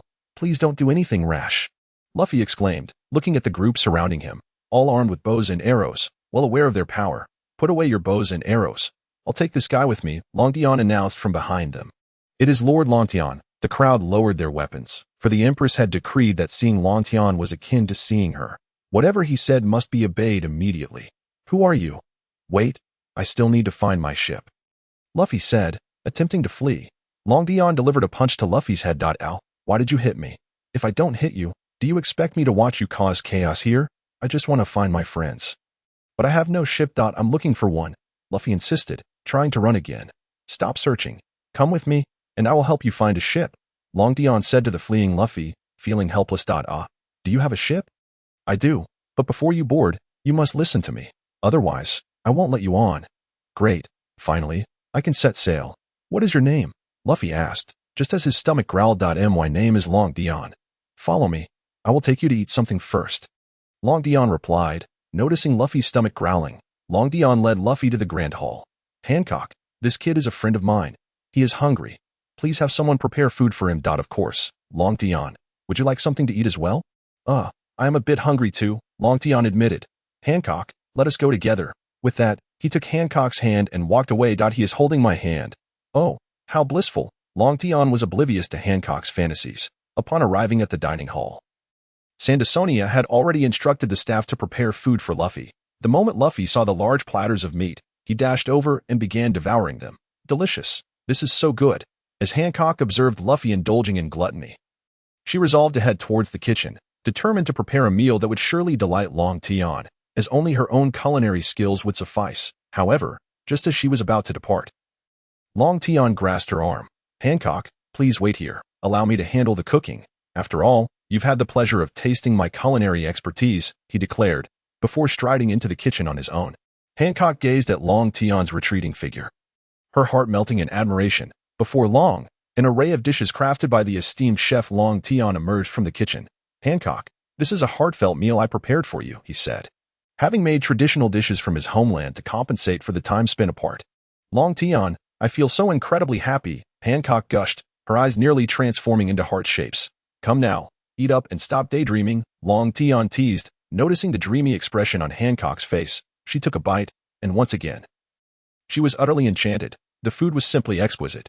Long Tian, observing her blissful demeanor, felt a swell of pride. Hancock, I wish to taste the morsels you feed me, he expressed. Of course, Hancock replied, promptly offering him a bite. Nothing compares to the flavor of my beloved's cooking, Long Tian remarked with satisfaction. Hancock's mind raced with euphoric thoughts. He called me his beloved. Oh my. He even ate the food I provided. Does that mean we've shared a kiss?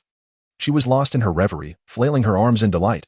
Suddenly, an unexpected little hand reached out, attempting to pilfer some food. Long Tian noticed and swiftly swatted the hand away. Ouch, that hurts. Where's Luffy? He grumbled. Rolling over in pain. You little rascal, this is a meal I prepared for my wife. Do you wish to steal it? Long Tian chastised. I couldn't resist the aroma. Just let me have a taste. Luffy pleaded, attempting to charm his way into a morsel. Fine, since my beloved is speaking on your behalf, I'll allow you a taste, Hancock interjected kindly, nudging a plate of food towards Luffy. Long Tian called me his beloved again. Hancock thought, feeling utterly smitten. Delicious, Luffy exclaimed as he devoured a mouthful, unable to contain himself, and swiftly swallowed it whole. Yet, still unsatisfied, he turned his gaze back towards Long Tian. I'm truly impressed, Luffy. Just wait, you're not allowed to pilfer from the meal I made for my wife. Long Tian warned, retreating back into the kitchen. After a considerable amount of time, Long Tian had prepared enough dishes to satiate Luffy's hunger. He vowed never to cook for Luffy again. It was simply too challenging. I'm stuffed. Long Tian, your dishes are even better than Sanji's, Luffy proclaimed. If you remain silent, no one will mistake you for a mute. Hancock, I actually have another favor to ask of you, he continued. Oh, what is it? Hancock inquired.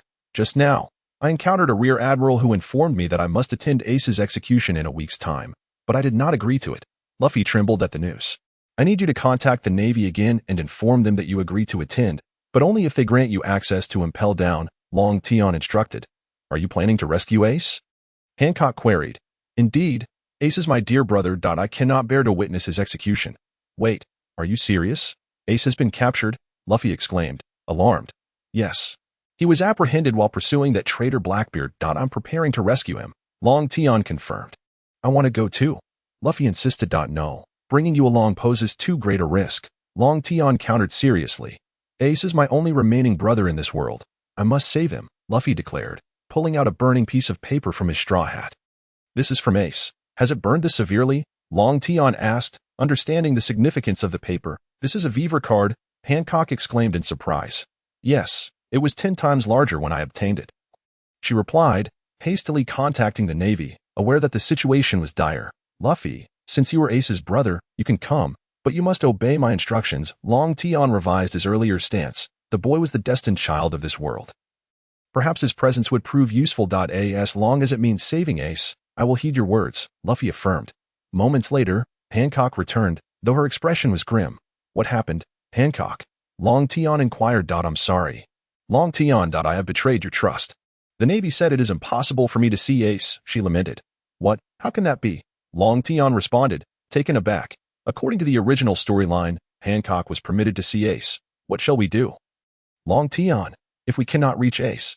Luffy's unspoken words hung in the air. Death. It seems we have no choice but to venture to Impel down ourselves. Luffy, Long Tian stated resolutely. I will go as well. Hancock insisted. No. Hancock, you have a whole family to look after. You cannot expose yourself, Long Tian emphasized, but Hancock understood the gravity of the situation. If you cannot travel through the Navy's waterways, it is impossible to reach Impel down.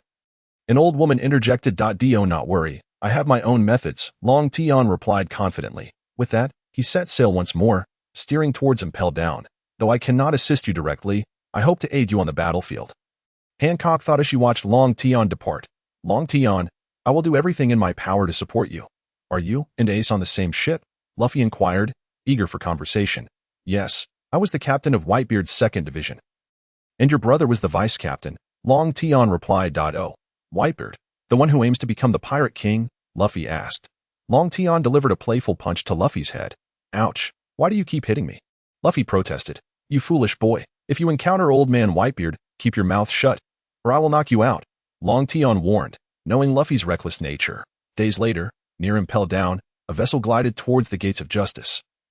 Navigating through turbulent waters. Long Tian, how do we get past this closed gate?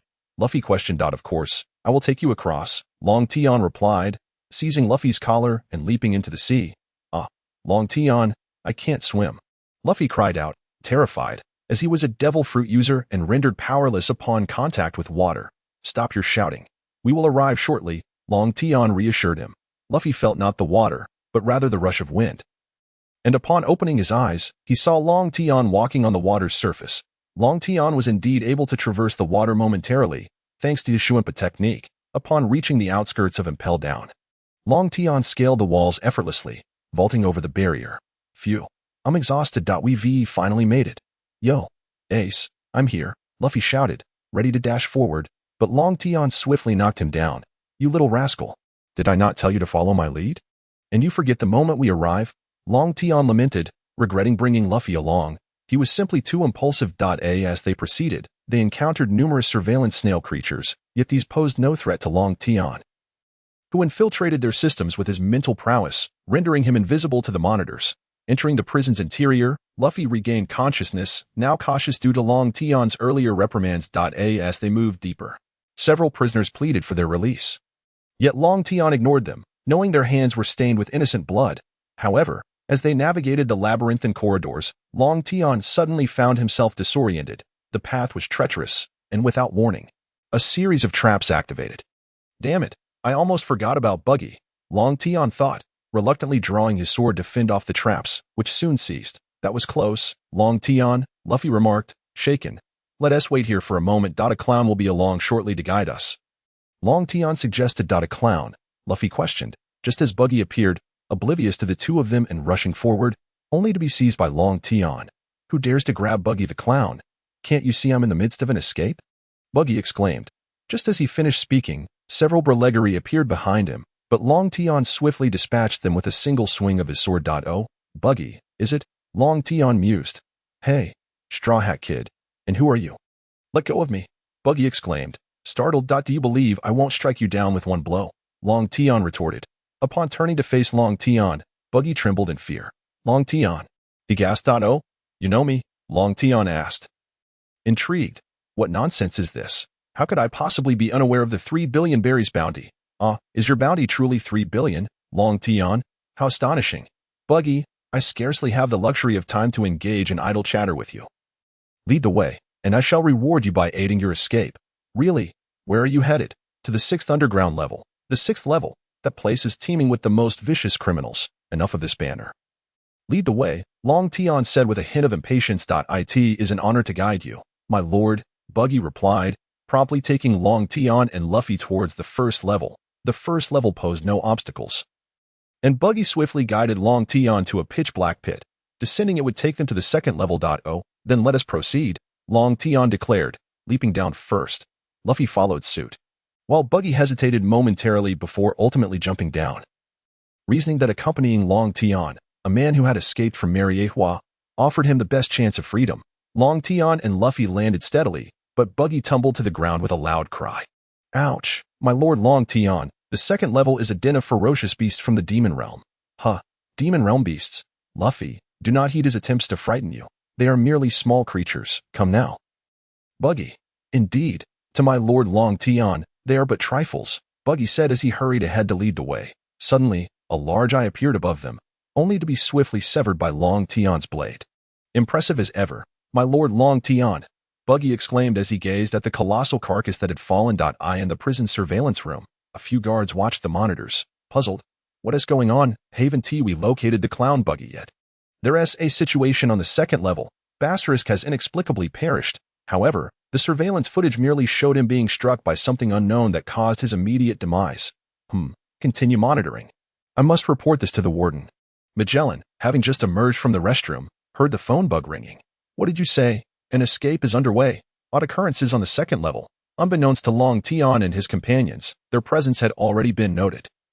He was solely focused on rescuing As they passed a prison door. Someone suddenly leaned against the bars, exclaiming, Straw Hat Kid.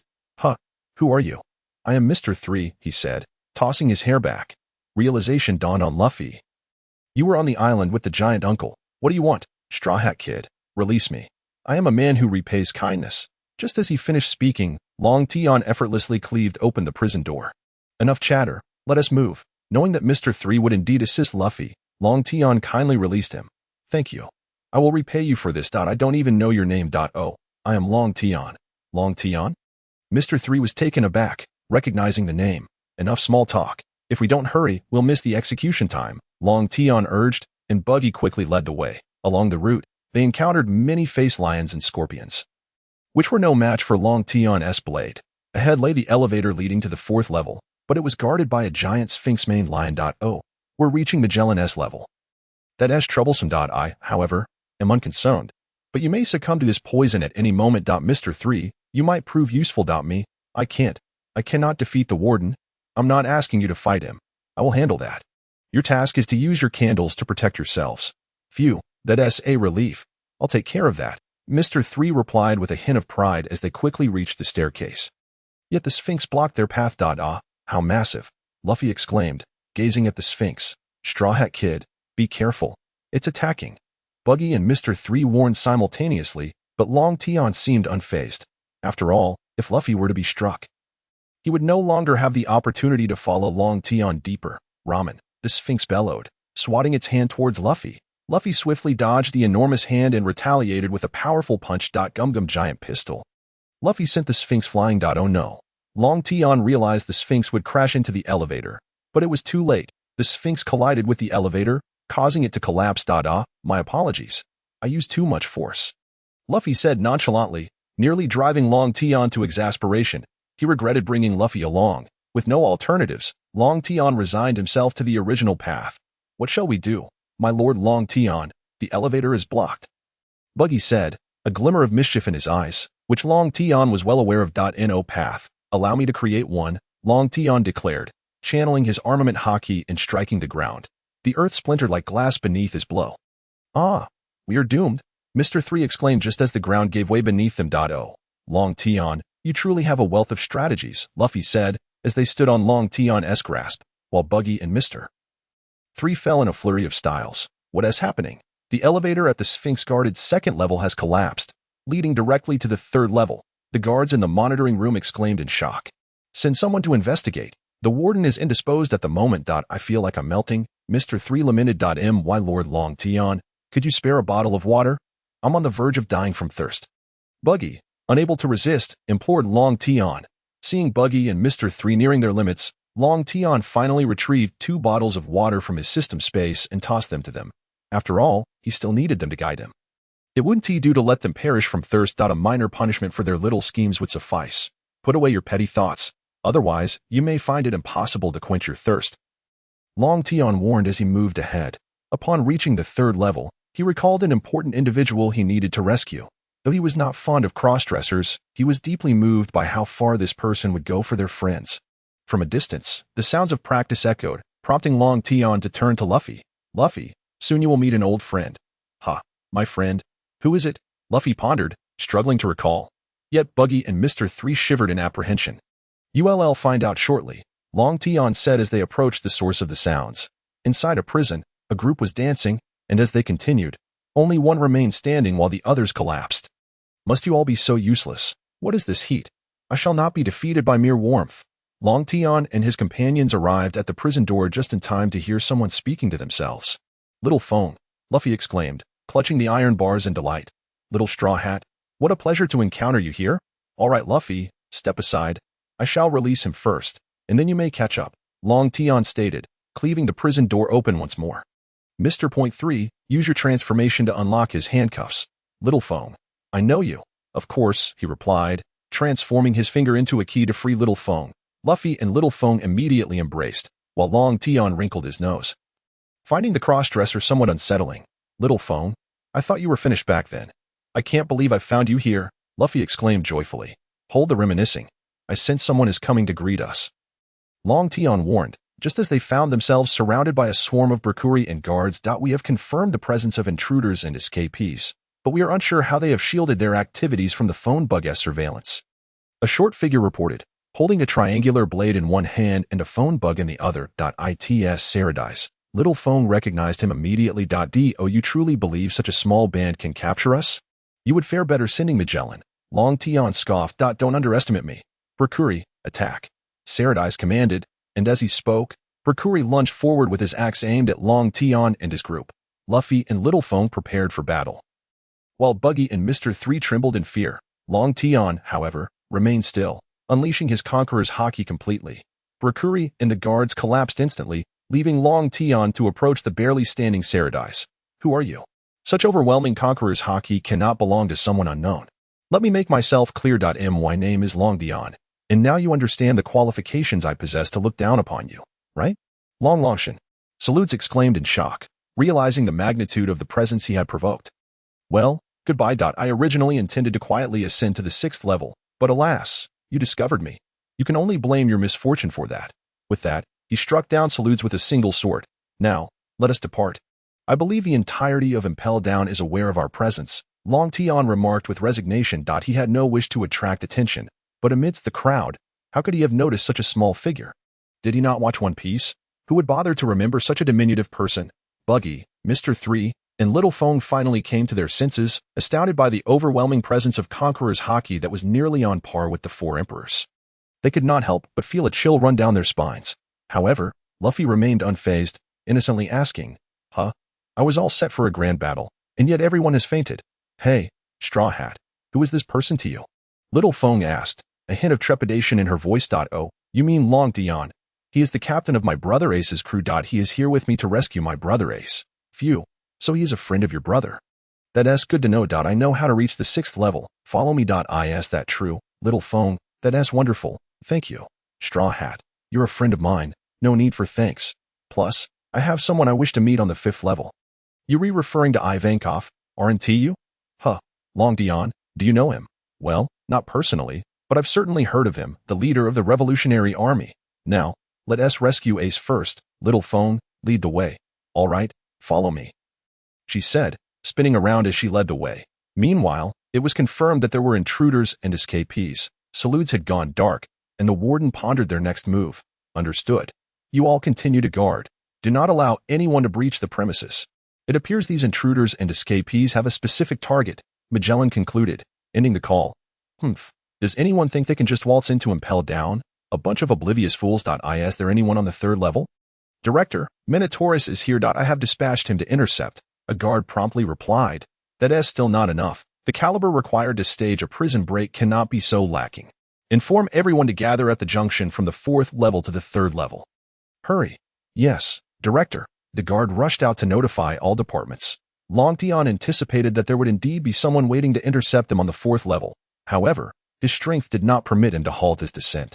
A Minotaur wielding a spiked club blocked Long Tian and his party's path. Its Minotaurus, don't be afraid. Long Tian is here. This sort of foe can be dealt with in no time, Buggy said. Retreating behind Long Tian shook his head, realizing just how terrified Buggy truly was. I've heard this creature has a formidable vitality, but I wonder if it can withstand a single strike from me. Long Tian mused, drawing his great sword. Rather than coating it with armament haki, he infused his sword with Conqueror's haki. Suddenly, the Minotaur attacked with incredible speed, swinging the spiked club down towards Long Tian and his companions. We're done for. So fast, Buggy shouted. Just as the club was about to descend, Long Tian moved, cleaving the weapon in two with a single blow, then striking the Minotaur, who fell to the ground, lifeless and motionless. Is that it? Surely, an animal fruit user's awakened form isn't supposed to be so weak. Could it be a failed specimen? Long Tian pondered, while behind him, Buggy and Mr. 3 trembled slightly, gaining a new understanding of Long Tian's power. Forget it. We need to move, Little Fong. Rescuing Ace is our priority. And we should take this creature with us, Long Tian said, dragging the Minotaur's corpse along as Little Fong resumed leading the way. They soon arrived at a wall, noticeably hotter than other areas, causing discomfort to everyone. Only Long Tian seemed unaffected, as his body of the great elephant, though still in its nascent stages, was sufficient to withstand this level of heat. However, magma was a different story. It was also the reason he was unafraid of Magellan, as he was now immune to toxins, and fire was no exception. The passage to the 4th level is just above us. Let us go, Little Fong declared, leaping upward, followed by the others. Ouch, that hurts, Luffy exclaimed as smoke billowed from his feet, while Mr. 3 felt as if he were about to melt. Long Tian, Straw Hat, come over here. Below us is the 4th level. The inferno of heat, The inferno of heat, you say? Indeed, the fourth level is akin to a massive cauldron. Upon descent, you will be met with boiling pools of blood. Compared to the next level, this one hardly qualifies as hot. Although we can descend from here, one must choose their landing spot wisely. Otherwise, the scalding blood pools will incinerate you. Indeed, Little Feng is correct, which is why I'm bringing this Minotaur-esque corpse. Everyone must stand atop it, Long Tian instructed, pointing at the body. Huh, Long Tian, what are you planning? Luffy asked, puzzled. Why bother with so many questions? And once you're up, hold hands. Ah, we have to hold hands, Buggy said, somewhat frightened, especially with Little Feng present. He certainly did not wish to hold her hand. Oh, do you have an objection, Buggy? And no, not at all. Long Tian climbed atop the Minotaur's corpse, and the remaining three joined him, holding hands, with Luffy grasping Little Feng's hand. All right, steady yourselves. I'm about to commence, Long Tian announced, lifting the Minotaur's body. Buggy and the others immediately realized Long Tian's intent. Long Tian, you can't be serious. If we fall into the blood pool, we'll be burned alive.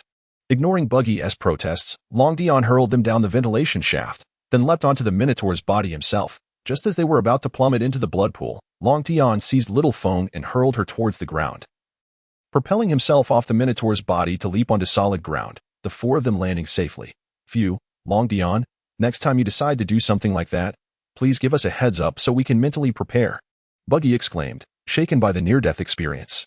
Long Tian, however, paid no mind to Buggy's complaints, instead focusing on the distance ahead, where his observation hockey sensed human presence. On the other side, at the junction between the fourth and third levels, three towering figures stood amidst a throng of people, with a palanquin at the center. A figure dressed like a pharaoh, with a prominent belly and a trident in hand, approached the palanquin.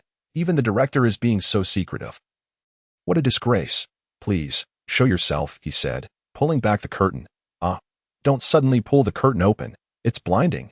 Magellan shielded his eyes. Director, when you relinquish this director's chair to me, please provide an open-topped one. Shut your mouth. This is a special item reserved for the director. I prefer to remain in a confined space. Upon seeing you, I wish to close my heart's door. Suddenly, Magellan clutched his stomach, pulling down the curtain. And a nauseating sound emerged from within the palanquin. Is this a joke? A sound akin to a toilet flushing echoed from inside. Oh no. It even doubles as a toilet. The stench is wafting over here. I can hear it. A woman in high heels clicked her heels, cracking a whip as she said, since we have to wait so long, why not proceed directly to the third level? Don't be so hasty. Shandy, a voice emanated from the palanquin. It's not me who is anxious, it's my children, who are always ravenous for blood and lack patience. Shandy pointed at the three gigantic figures beside her. Suddenly, the sound of running footsteps echoed from a distance. Director Magellan, report. Intruders have entered this level. What did you say? What's going on? It appears they fell from the ventilation shaft. The blood pool is directly below. How could they survive? They must have used Minotaurus's body to leap to the ground, narrowly escaping disaster. Upon hearing Minotaurus's name, Shandy could not help but inquire, could it be? Has he been defeated? That's likely. Is that true? Unbelievable. Calm down. Issue a directive. If they wish to descend further from this fourth level, there is only one staircase they may use without the guard's approval. Everyone, head there immediately. How wonderful. I'm positively itching to move, Shandy exclaimed, unable to contain her excitement. All units, move out. Magellan, having concluded his words, took the lead. As Long Tian and his companions approached the elevator leading to the fifth level. Long Tian suddenly halted. A fierce battle awaits us shortly. Magellan is already stationed at the elevator entrance. I will do my utmost to hold them off. You all should enter the elevator first, and I will adapt as the situation unfolds. It was an unavoidable circumstance. As Long Tian sensed Magellan's presence ahead. If it were only Magellan, it might not pose a significant threat. However, that was not the case. Even if he could suppress Magellan, he would be unable to eliminate him. After all, Magellan was a formidable force akin to a general, and at this moment, Long Tian's strength fell slightly short of that level. Nevertheless, he believed that if he could enhance his abilities further, he might not be able to kill Magellan, but he could at least give him a good thrashing. However, if Long Tian were to confront Magellan alone, he could still manage to suppress him. Yet, Luffy and the others would be in peril. The three-headed jailer beasts were an insurmountable challenge. Thus, he could only delay them, allowing Luffy and the others to advance first, devising a strategy as needed. This was the drawback of having many allies. If it were only Long Tian, he could withstand Magellan's blows and fight his way through. However, considering the safety of Luffy and the others, Long Tian found himself at a disadvantage. All right, Long Tian, We will follow your lead. We're just 2 levels away from rescuing Ace, Luffy said with excitement. Let us go. They are waiting for us ahead. Director, they are coming. Yes, I sense one among them possesses formidable strength. You must exercise caution. Understood, Director. Soon, Long Tian and his group arrived, and Magellan finally discerned the identity of the intruders. Although he had his suspicions, he was taken aback when the figures appeared before him. Magellan, greetings. I am Long Tian. Would you kindly open the elevator door? We need to pass. Before Magellan could respond, Long Tian jested. Open what door? If I let you through, what purpose would my position as director serve? Long Tian, captain of the 2nd Division of the Whitebeard Pirates. Magellan finally uttered Long Tian's name, causing every inhabitant of Impel Down to gaze at him in shock. After all, this was a man who could assault Mariewa and return unscathed, with a bounty of 3 billion. Alas, it seems my courteous approach has gone unappreciated. Then let us commence the battle. With that, Long Tian took the initiative, drawing his great sword and slashing at Magellan. Magellan dared not confront him head-on, instead allowing his body to exude toxic venom to evade the attack. I knew the venom fruit would indeed be troublesome, Long Tian lamented, but he quickly shifted his focus to the others, unleashing a powerful sword strike toward the jailers, causing countless individuals to fall in an instant. Straw Hat. While Long Tian draws their attention, we must make haste, Xiao Feng exclaimed, seizing the moment to urge everyone forward. Are you jesting? He just felled so many of us with a single blow. This is no trivial matter. Come on, children, onto the ship, Xiao Sandy called out, fully aware that Magellan could not possibly match Long Tian's prowess. Meanwhile, Hannibal, having been struck by Long Tian's previous attack, was writhing on the ground. You insufferable Long Tian, you have provoked my ire. Magellan, witnessing Long Tian unleash his fury, could no longer contain himself. He began to transform. 3 venomous dragons materializing above his head, while a toxic mist enveloped the area, with only the 3 jailer beasts daring to approach due to their robust regenerative abilities. Prepare to perish, Long Tian, Magellan declared, commanding the venomous dragons to charge at him. Long Tian raised his great sword to defend himself, while the 3 jailer beasts seized the opportunity to strike. However, Long Tian had no desire to linger in combat. Observing that Luffy and the others had successfully entered the elevator, he moved toward it, skillfully fending off the attacks from Magellan and the jailer beasts. Just as he neared the elevator entrance, he heard Magellan's stomach growl. Realizing this was an opportunity, Long Tian seized the moment. When Magellan overexerts himself with poison, he often suffers from stomach issues. Damn it. Of all times to be hungry, it has to be now. Magellan scowled, unable to suppress his discomfort. As if in response to his grumbling, his stomach growled even louder, ultimately compelling him to rush toward his cabin. Now's our chance, Long Tian thought, swiftly taking down the 3 jailer beasts with a single blow before darting into the elevator and activating it. How could he have escaped? Magellan seethed. Director, what should we do? First, tend to the injured. Then, secure the elevator entrance. Ace has already been moved. I am rather eager to witness their expressions when they arrive and discover that Ace is no longer here, Magellan said with a hint of pride. Inside the elevator, Long Tian retrieved various food items and a thick coat. The 5th level is an extremely frigid hell. You all need to wear more clothing and fill your stomachs. Otherwise, I fear you won't endure the cold. Before he could finish, Luffy had already begun devouring the food, with the other 3 joining in, fully aware that without proper nourishment and warmth, they could freeze to death on the 5th level. Hey, Long Tian, aren't you eating? Luffy asked, noticing Long Tian's silence as he munched away. I simply have a foreboding feeling, Long Tian replied, feeling a sense of unease since entering Impel Down. However, he dismissed such thoughts, focusing instead on the urgency of rescuing Ace. Yet, he couldn't shake the feeling that he needed to reach the 6th level to confirm his suspicions. Meanwhile, on the Moby Dick, old man, there are still 8 hours until Ace's execution. The Navy headquarters has released news that Ace remains at Marineford. We have been deceived. This must be Sengoku's doing. He anticipated this. Although I won't personally storm the prison, others will. I wonder how Long Tian is faring. If he reaches the 6th level and cannot find Ace, he will undoubtedly be distressed. Old man, if Long Tian discovers the truth, he will return. The time until Ace's execution is drawing nearer. We can no longer afford to wait. Very well. Everyone prepare to set out. We shall rescue Ace and make the Navy pay dearly for daring to harm our Whitebeard pirates. Yo. Long Tian, I hope you arrive swiftly. I sense that the hope of this battle rests upon you, Whitebeard thought, gazing at the sky. Returning to Long Tian and his group, they reached the 5th level and, after a short distance, encountered a relentless horde of soldiers, seemingly endless. Yet, amid the swirling snowstorm, they struggled to find their way. compelled to press forward. Lord Long Tian, there appears to be someone ahead, Buggy suddenly announced, sensing Long Tian's anxiety. Realizing salvation was at hand, Long Tian instantly flashed before lightning. Quickly, take me to meet Ivankov. Time is of the essence. I have urgent matters to discuss, Long Tian implored, causing lightning to hesitate momentarily. However, seeing Long Tian's urgency, he agreed to lead him to Ivankov, guiding the way. Soon, they arrived at the 5th level. Lord Ivankov, they seek you, Lightning exclaimed, bringing Long Tian before Ivankov. Long Tian, suppressing his discomfort at Ivankov's large face, greeted him. Hello, Revolutionary Army Chief Ivankov. My name is Long Tian, and I have a matter I urgently need your assistance with. Oh my, boy, what do you require of me? I need you to take me to the 6th level swiftly. The snow outside is severe, and we cannot find the path. Oh, what business do you have on the 6th level? We need to rescue Ace. Please, hurry. Luffy interjected impatiently. Oh, and who is this? He is the son of your revolutionary leader, Dragon. His name is Luffy. Ivankov stared at Luffy in astonishment. How did you know my father is Dragon? I thought I hadn't mentioned it. Grandfather instructed me not to speak of it. Straw Hat. Who is your grandfather? Don't ponder it, Ivankov. His grandfather is Garp. Ace is Luffy's brother, and he is also my comrade. Please, take us to the 6th level now. Ivankov, reflecting for a moment, ultimately decided to assist them. All right, Lightning, gather everyone for the prison break. We shall first head to the 6th level and rescue Ace. Xiao Feng. Buggy, Mr. 3, you all stay behind with them until we return from the 6th level. Luffy, let us proceed. All right, let's go, Luffy declared, charging ahead. Long Tian and his group swiftly arrived at the entrance to the 6th level. Lightning, the key, right?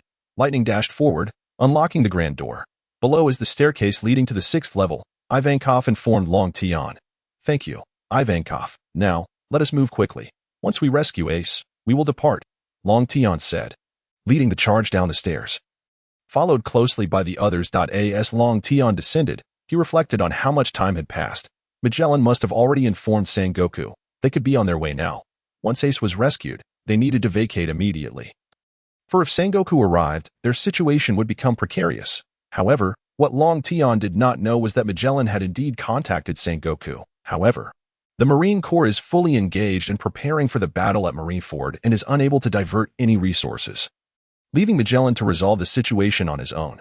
The order from Sengoku is to delay Long Tian for as long as possible, as long as he can hold off Long Tian. Whitebeard's forces will suffer a significant loss, especially since Ace has already been relocated and is on the verge of execution. Finally reaching the 6th level, Luffy shouted desperately, Ace, where are you? After several calls with no response from Ace, Long Tian's expression grew darker. He had just used his observation haki to sense the entire 6th level and found no trace of Ace, indicating that Ace had been moved long ago. While he foolishly believed Ace was still in Impel down. Damn it, damn the Navy and Sengoku. You will all pay for this. A wave of murderous intent emanated from Long Tian, causing all present to tremble. Long Tian, what's wrong? Where's Ace? Luffy asked. Luffy, Ace has already been transferred. We VE come here for nothing, and we VE been played for fools. Moreover, the time for Ace's execution is fast approaching. What? Ace isn't here. What are we going to do? Long Tian, he's my only brother. I can't let him die, Luffy expressed in despair. Seeing Luffy in such a state, Ivankov comforted him. Calm down, Straw Hat Boy. First, let's hear what Long Tian has to say. Take a deep breath. Luffy, there is only one way now. We must break out of Impel Down and head to Marine Headquarters to rescue Ace. Yes, that's our only option, Straw Hat Boy. You must pull yourself together. Your brother is counting on you to save him. What are we waiting for? Let us go, Long Tian. A clanking sound of chains echoed from a nearby prison. As the source of the noise emerged from the shadows, Luffy exclaimed in surprise, You got caught here too, Crocodile? It's been a while, Straw Hat Kid, Crocodile replied. Just then, Long Tian cut open Crocodile's prison door with a swift strike. Facing Crocodile, Long Tian stated, Crocodile, enough with the pleasantries. Your strength will be invaluable now that I've freed you. We don't have time for chit-chat. Oh, and who might you be? You have quite the audacity. My name is Long Tian. You will come to know me. Long Tian then proceeded to break open another prison door, revealing Jinbei. It's you again. Jinbei. I didn't expect to meet under such circumstances. But we have no time for nostalgia. Rescuing Ace is paramount. Allow me to heal you quickly before we depart. I understand, Long Tian. However, before Ace was taken, he said not to come for him. Sigh, this stubborn fool. He brought this upon himself, and now he speaks such foolishness, Long Tian mused as he used a healing needle on Jinbei, quickly restoring him. Ivankov watched Long Tian with surprise but refrained from commenting. Let us go. The others aren't worth saving, Long Tian declared as he led the way up the staircase, with the others following closely behind. Long Tian, why haven't the guards reacted? Ivankov voiced his greatest curiosity of the journey. They can only see us through the transponder snails, and I directly invaded their mental wavelengths. Therefore, what they see in the control room is merely a group of transparent figures. As for what mental invasion entails, we can discuss it later. Our priority is to make our escape. Before long, Long Tian and his group reunited with Ivankov's new Okama army, including Buggy, Mr. 3, and Little Feng among them. Ivankov addressed all the new Okama. This is a golden opportunity for a jailbreak and to strengthen our ranks. We must rescue every prisoner on each level. Do you understand? Yes, Ivankov-sama, while Ivankov rallied his forces. Long Tian approached Little Feng. Given the urgency of the situation, Long Tian had to follow the original plan, asking Little Feng to impersonate Magellan to open the gates. Little Feng, I need to discuss something with you. What can I do for you? Long Tian, I need you to stay behind and Impel down and use your abilities to deceive the justice gates, or we may take far too long to reach Marineford. Since you need my help, I will remain here to assist everyone. Long Tian felt relieved to have saved Little Feng. Otherwise, they would be in dire straits if delayed by the justice gates. All right, enough talk. Time is of the essence. Let's all rush out of Impel down and seize a warship. Long Tian's own ship was inaccessible due to the rushing waters outside the justice gates, leaving them no choice but to commandeer a naval vessel. At the entrance to the passage from the 4th to 5th levels, Sanji, 3 beast guards, and Magellan awaited them. Suddenly, a guard sprinted up to Magellan and reported. Director Magellan, according to the surveillance room, the passageway gate between the 5th and 6th levels has been breached, and 2 prison doors on the 6th level have been opened, those of Crocodile and Jinbei. Prepare everyone. I can sense their goal is to break out of Impel down. We cannot allow them to escape, and inform someone to release Shiryu from the 6th level, otherwise, we will never hold them back. As soon as Magellan finished speaking, a loud crash erupted as Long Tian and his group burst through the gates. Leave Magellan to me. You'll handle the rest of the rabble, Long Tian declared as he brandished his great sword and approached Magellan. Damn it, how did they get here so quickly? Long Tian, you will not escape from Impel down. Magellan, do you really think you can stop me? I have no time to waste with you, so prepare to die. Long Tian swung his sword toward Magellan with ferocity. Meanwhile, Luffy and the others managed to overpower the 3 beast guards with teamwork, but the rest were dispatched by Ivankov's new army. Luffy, you all go ahead. I'll catch up shortly. Long Tian was entangled with Magellan, leaving him no choice but to let Luffy and the others escape first. Go now, Straw Hat Boy. Long Tian can't hold out for long. Magellan has yet to reveal his full strength. We need to hurry and break through so he can escape, Ivankov urged as he observed the fierce battle between Long Tian and Magellan. Right, let us go, little Ivankov, Crocodile, Jinbei, I'm counting on you, Luffy said, taking off at full speed. At this moment, Long Tian realized he could only stall Magellan for the time being, feeling a surge of frustration. Damn system. You've been silent since the last sign-in. If I could just sign in again to boost my strength, it would be perfect. I still have trump cards, but they cannot be used recklessly, especially with the imminent Marineford war. These are my greatest assets. Ding. A new sign-in location has been refreshed. Please check.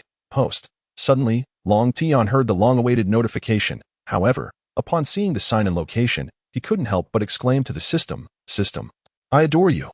Ding. Please, host, do not fall in love with me. It will lead nowhere. Hey, calling you fat and you're getting all worked up. I just need to hold on until Luffy and the others break through. Long Tian thought to himself.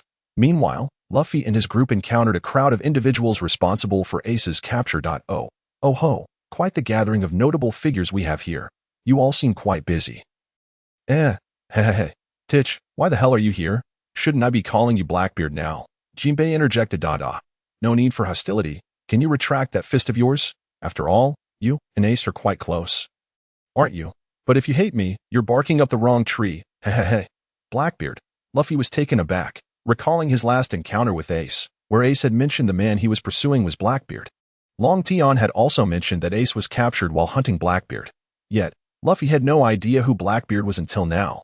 Recognizing him as someone he had encountered in Jaya, Luffy stepped forward and asked, So you're Blackbeard? Speaking of which, I haven't introduced myself yet. Hehehe, long time no see. Straw Hat Kid. I was quite surprised to learn you were Ace's brother. Blackbeard. Luffy could hardly contain his anger. Blackbeard, sensing Luffy's intent, taunted, sticking around here won't do you any good. Soon, your brother will be publicly executed. Hehehe. Suddenly, Long Tian's voice echoed from a distance. Luffy, don't let him provoke you. There will be time to settle scores later. If you fight him now, what will happen to Ace? Have you even considered that? Our time is limited. Hearing Long Tian's words, Luffy restrained himself and led the charge toward the staircase that led to the 3rd level. Indeed, Long Tian was right. If they delayed any longer, Ace's execution would commence. Compared to Ace, Blackbeard could be dealt with later, but Ace could not wait. Hehehe, Captain Long Tian, it's been a while. Long Tian did not respond to Blackbeard, as his momentary distraction for Luffy allowed Magellan to exploit a weakness, landing a powerful punch to his abdomen, causing him to be propelled from the ground into the blood pool below. Unperturbed by Long Tian's silence, Blackbeard remained unfazed, leading his crew toward the staircase that descended to the 5th level. However, Long Tian was not easily subdued. He instantaneously leaped back to the surface from the blood pool. Magellan, somewhat puzzled by Long Tian's escape from the blood pool, dismissed it, recognizing that someone capable of causing chaos in the holy land of Mariewa would not be easily defeated. Damn you. Teach, you will pay for this. Long Tian declared before re-engaging Magellan in combat. Thanks to Blackbeard, the paths on each level were cleared, allowing Luffy and his companions to encounter minimal obstacles while liberating numerous prisoners, leaving only the guards behind. With Long Tian blocking Magellan, they swiftly reached the surface level. Damn it, the warship has been taken. What do we do? Luffy exclaimed in despair, gazing at the distant vessel. At that moment, Jinbe appeared, dragging a large wooden door and discarding it onto the water. Luffy, get on. I'll take you across to seize a ship. Oh, Jinbe, thank goodness you're here, Luffy responded, leaping onto the makeshift raft. Straw Hat Boy, just come with me and Crocodile. You all wait here, aboard the moving warship. A smug rear admiral remarked. Fortunately, the captain was clever enough to have us set sail first. They can't escape now. Ha ha ha. Suddenly, a soldier rushed in, exclaiming, Admiral, it's bad. A massive wooden plank is rapidly approaching from behind. What? Alert all fleets. Fire. We cannot let them board. Yes. On the swiftly moving plank, Luffy and his companions stood ready as Jinbe called from below. Hold steady. Prepare to board. Just as he spoke, the plank came to an abrupt halt, and Jinbe disappeared beneath the waves. Moments later, a powerful voice echoed from the depths. Ocean current overhead slam. The plank was thrust into the air by the force of the water, hurtling toward the warship. Jinbe is amazing. Luffy marveled as he felt himself soaring through the air. Straw Hat Boy, get ready. Yes, I'm ready. Ivankov. Second gear. As Luffy and his companions attempted to commandeer the ship, on the 4th level, Long Tian and Magellan were locked in a fierce struggle. Damn you, Long Tian, why are you still brimming with energy after all this time? Magellan shouted, blocking Long Tian's sword strike with his poisonous dragon. Long Tian offered no reply, continuing his relentless assault. His dragon elephant form could endure hours of combat without fatigue. Yet, he felt helpless. His swordsmanship was rudimentary, limited to slashing attacks. Against weaker foes, he could easily dispatch them with a single strike, but when facing an opponent of equal or greater strength, he was forced to rely on sheer stamina, an evident weakness. However, he was unafraid of close combat, though one had to consider whether one dared to engage Magellan in such a manner. Despite being immune to most toxins, Magellan's poison was corrosive. Thus, Long Tian had to employ Busashoka Haki to protect himself during their battle. Otherwise, he would have been reduced to a mere puddle of flesh by now. It should be enough. Luffy and the others must have boarded the ship by now. It's time to retreat, Long Tian thought. Turning to Magellan. Hey, Magellan, are you sure you don't want to check out the 6th level? What's going on with the 6th level? Wait, did you release those criminals? Magellan questioned, realizing that the surveillance from the transponder snail only indicated that Jinbe and Crocodile had been freed, with no damage to the other cells. Hey, Magellan, stop overthinking. I wouldn't be foolish enough to release those criminals, but Blackbeard might have. What? Blackbeard? Magellan exclaimed in shock. Suddenly, Long Tian unleashed his Conqueror's Haki and invaded Magellan's mind with his spiritual force. As Magellan processed Long Tian's words in astonishment, he was abruptly immobilized by an overwhelming wave of Conqueror's Haki. He then felt as though his mind was being invaded by something, rendering him momentarily stunned. Ah, what a perfect opportunity, Long Tian declared, seizing his massive sword not to slash but to strike Magellan down to the ground. Why not slash him? Magellan was in his poisonous state, and with Long Tian's current abilities, he couldn't kill him outright. Thus, he could only knock him unconscious. After all, he did not intend for this to be a life-or-death battle. Taking advantage of Magellan's unconsciousness, Long Tian hurriedly made his way to the 3rd level. "Hey, everyone, get on the ship," Jinbi called as he arrived at the Impel down dock. Everyone began boarding the vessel, and soon the dock was deserted. "Wait, if it weren't for Long Tian, we wouldn't have made it out. He will surely come," Luffy asserted confidently as everyone anxiously awaited Long Tian's arrival at the ominous black door. "Damn it, Long Tian, I will not let you escape." A colossal red skull loomed ominously. "No way," he woke up so quickly and even summoned the poison giant. "I can't handle this," Long Tian thought to himself, running as he heard the ominous sound behind him. Although Long Tian was not afraid of poison, he could not withstand such a corrosive ability. Unless his dragon elephant form was enhanced, he would remain vulnerable. I hope Luffy and the others have secured the ship. Otherwise, I truly will have to resort to it. "Luffy, we must leave now. Ace's execution is about to commence. Let us set sail. We can't wait for Long Tian any longer," Luffy said helplessly. Suddenly, the voice of Long Tian echoed from the door. "Jinbi, hurry. Set sail, or it will be too late." Long Tian leaped onto the ship and urged Jinbi. Without hesitation, Jinbi initiated the departure. They had not sailed far when everyone realized why Long Tian had warned them that time was of the essence. A massive red skull appeared at the dock. The skull rapidly shrank, revealing Magellan's body. "Long Tian, do you really think you can escape like this? You cannot open the gates of justice," Magellan shouted as Long Tian and his group neared the gates of justice. However, just as he uttered those words, he was swiftly proven wrong as the gates began to swing open. "Impossible. How can the gate open?" "Ha ha ha. The gate is opened. We can finally escape this hellish place." Laughter erupted from the ship, but Long Tian could not join in the mirth. Why did the gate open? Indeed, Long Tian, to open the gate, one must do so from the management within Impel down. "It was Little Feng who assisted us." "What? No. Long Tian, I must return to save Little Feng." "Luffy, Little Feng will be fine. If you go back now, what will happen to Ace?" "But Little Feng, Magellan will not kill him. Trust me, there will be opportunities to rescue him later. Here, take this," Long Tian said, producing a small transponder snail for Luffy. He then turned and entered the warship's cabin, contemplating strategies. After all, he knew how challenging it would be to rescue Ace. Soon, sobs echoed from the ship as the gates of justice closed. Long Tian, hearing the cries from within the cabin, felt his eyes moisten. This was a person willing to sacrifice everything for his friends. "Little Feng, rest assured, once I rescue Ace, I will return for you. After all, it was I who sent you there, and I must be the one to bring you back," Long Tian vowed, gazing out the window with resolute determination. At Marine Headquarters Marineford, Ace walked expressionlessly toward the execution platform. Step by step, he had learned from his grandfather that Luffy and Long Tian were on their way to Impel down to rescue him. However, he had already been transferred, rendering their efforts futile. Moreover, he understood that Impel down was the most formidable prison in the world. Luffy and Long Tian had likely already been captured.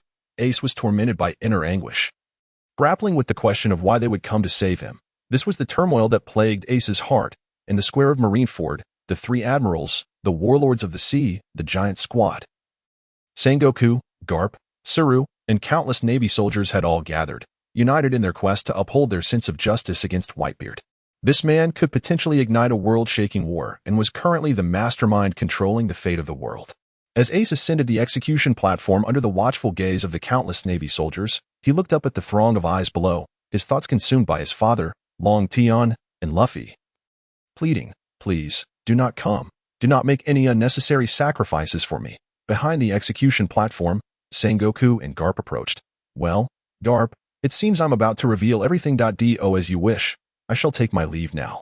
Kapu, in agony, walked away with his eyes tightly shut. Upon hearing footsteps behind him, Ace involuntarily lifted his head. Sengoku approached Ace and instructed someone to bring the loudspeaker snail, addressing the entire square through the loudspeaker. He declared, "There is something of utmost importance I must relay to you all. At this moment, everyone turned their attention to Sengoku. He continued, "Poor Ace. The profound significance of this man's death here today cannot be overstated. Ace, reveal your father's name." Ace was taken aback, yet he managed to assert, "My father is Whitebeard." "That is incorrect," Sengoku retorted. "There is no one else but Whitebeard." Seeing Ace remain silent, Sengoku went on, "Your mother is Port Asti Rouge, and your father is the Pirate King, Gold. Roger." The entire Navy was left in shock, their jaws nearly dropping to the ground, while some in the square felt fear while others were exhilarated. "Moreover, you are also the foster son of Whitebeard. Should we allow this to continue unchecked, the next pirate king will inevitably rise. Therefore, taking your head today carries monumental significance. Even if this action ignites a full-scale war with Whitebeard, it is a risk we are willing to take. The square, along with the navy on the ships, erupted in shouts. After Sengoku concluded his speech, the square fell into an eerie silence. Suddenly, alarms blared, and a navy sailor at the lookout shouted, "They've appeared. All personnel, prepare for battle." In the distance, the silhouettes of ships emerged. Sengoku, upon witnessing this, exclaimed in astonishment, "Where did they come from?" "Find the location of Whitebeard's ship," a lookout reported. "Admiral Sengoku, we have not located Whitebeard's ship." Suddenly, bubbles surfaced in the inner bay. Sengoku gazed at the sea and remarked, "I see.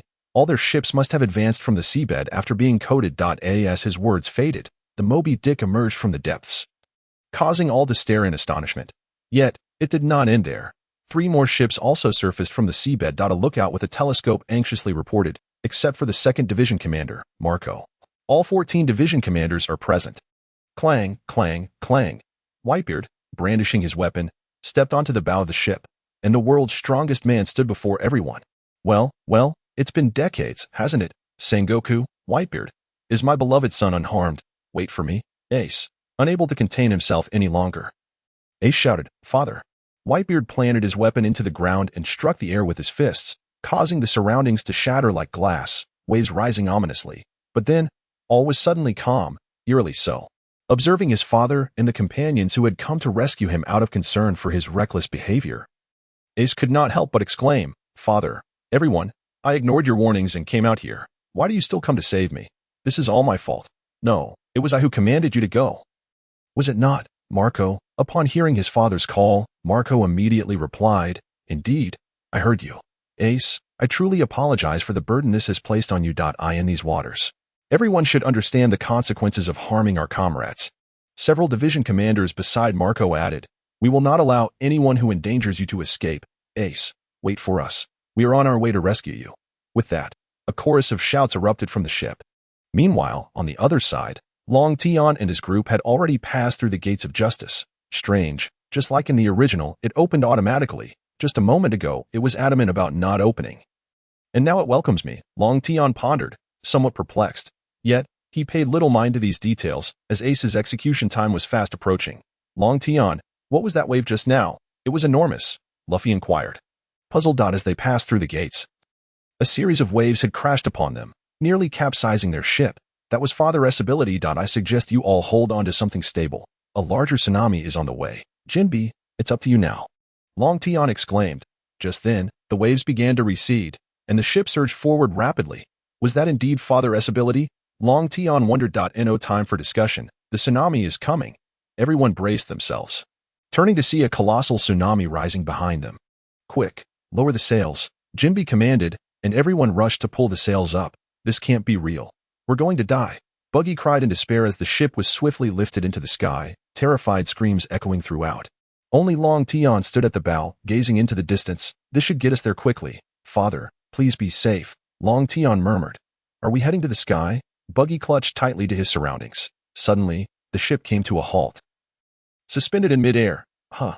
The waves have frozen into ice. What is happening?" Mr. 3 exclaimed.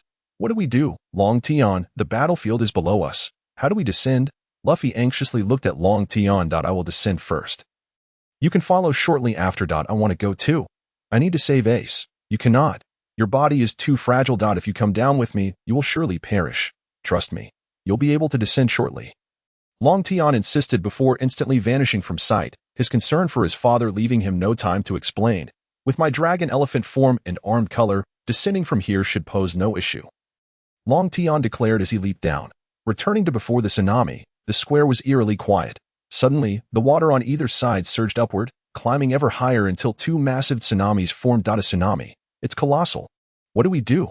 What do we do?" a Navy soldier cried, clutching his head in terror, as chaos unfolded in the square.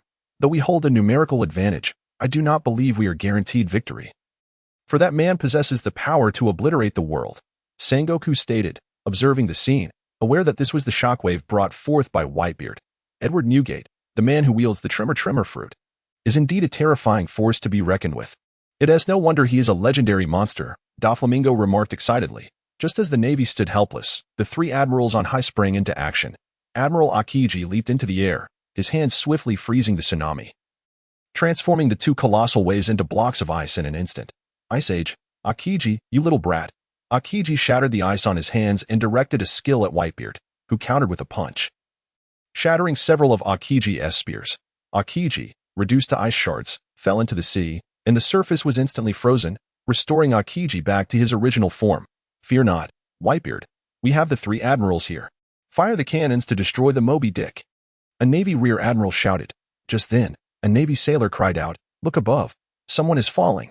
Everyone turned to see a figure plummeting rapidly, crashing onto the ice and creating a massive crater, the surrounding ice fog obscuring whether the individual was alive or dead. That person must be dead, someone said dismissively. What nonsense. Falling from that height, he is surely dead. What awful luck he has. The Navy soldiers below thought little of it, yet those with some strength directed their gaze at the crater. Knowing the individual had survived and eager to discover who it was, everyone's attention remained fixated on the ice pit. The fog dissipated, revealing none other than Long Tian. Upon seeing him, the square fell into an unsettling silence. Oh, so many people are watching me. It's a bit embarrassing. Father, I'm here. Ace, wait for me. I'll rescue you soon. Long Tian brushed the ice off his body and instantly flashed back to Whitebeard's ship. Seeing Long Tian, Ace felt a wave of relief, yet his heart sank as he realized Luffy was nowhere to be found. Damn it. Did Magellan not stop him? How did he get here so quickly? This is a miscalculation.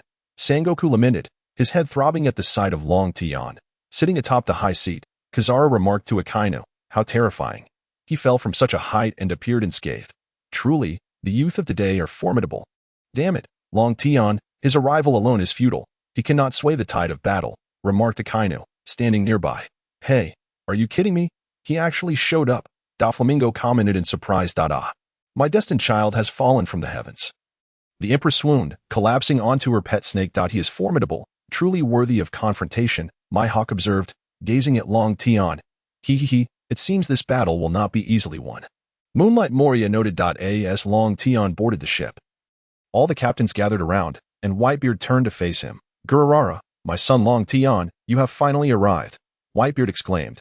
Long Tian, I thought you might not make it, Marco added. Sigh, Marco. Don't even mention it. I endured great hardship to reach the 6th level, only to discover that Ace had already been moved. I was nearly driven to madness, Long Tian replied, his frustration palpable. Ha ha ha. The captains erupted in laughter. Enough reminiscing for now. I have several matters to address. Jaws, go to that position and smash an ice hole. As for the ice blocks you create, just toss them to the Navy. Then, old man, once Jaws breaks the ice, please clear away the surrounding blocks. I still have allies above, and they can simply fall into the pit Jaws creates, Long Tian instructed. Jaws acknowledged and disembarked, rushing to the indicated spot. Zla, Long Tian, you mentioned there are still people above? Whitebeard inquired. Yes, old man, your activation of your abilities just now helped me. Otherwise, it would have taken me much longer to arrive. The individuals on the ship are prisoners I brought from Impel down. You will see them shortly, Long Tian explained. Gururara, it's good to have you back, Long Tian. This rescue of Ace depends on you, Whitebeard stated, aware that Long Tian's presence signified a chance to save Ace. Rest assured, Ace will be rescued. However, that is not my only objective.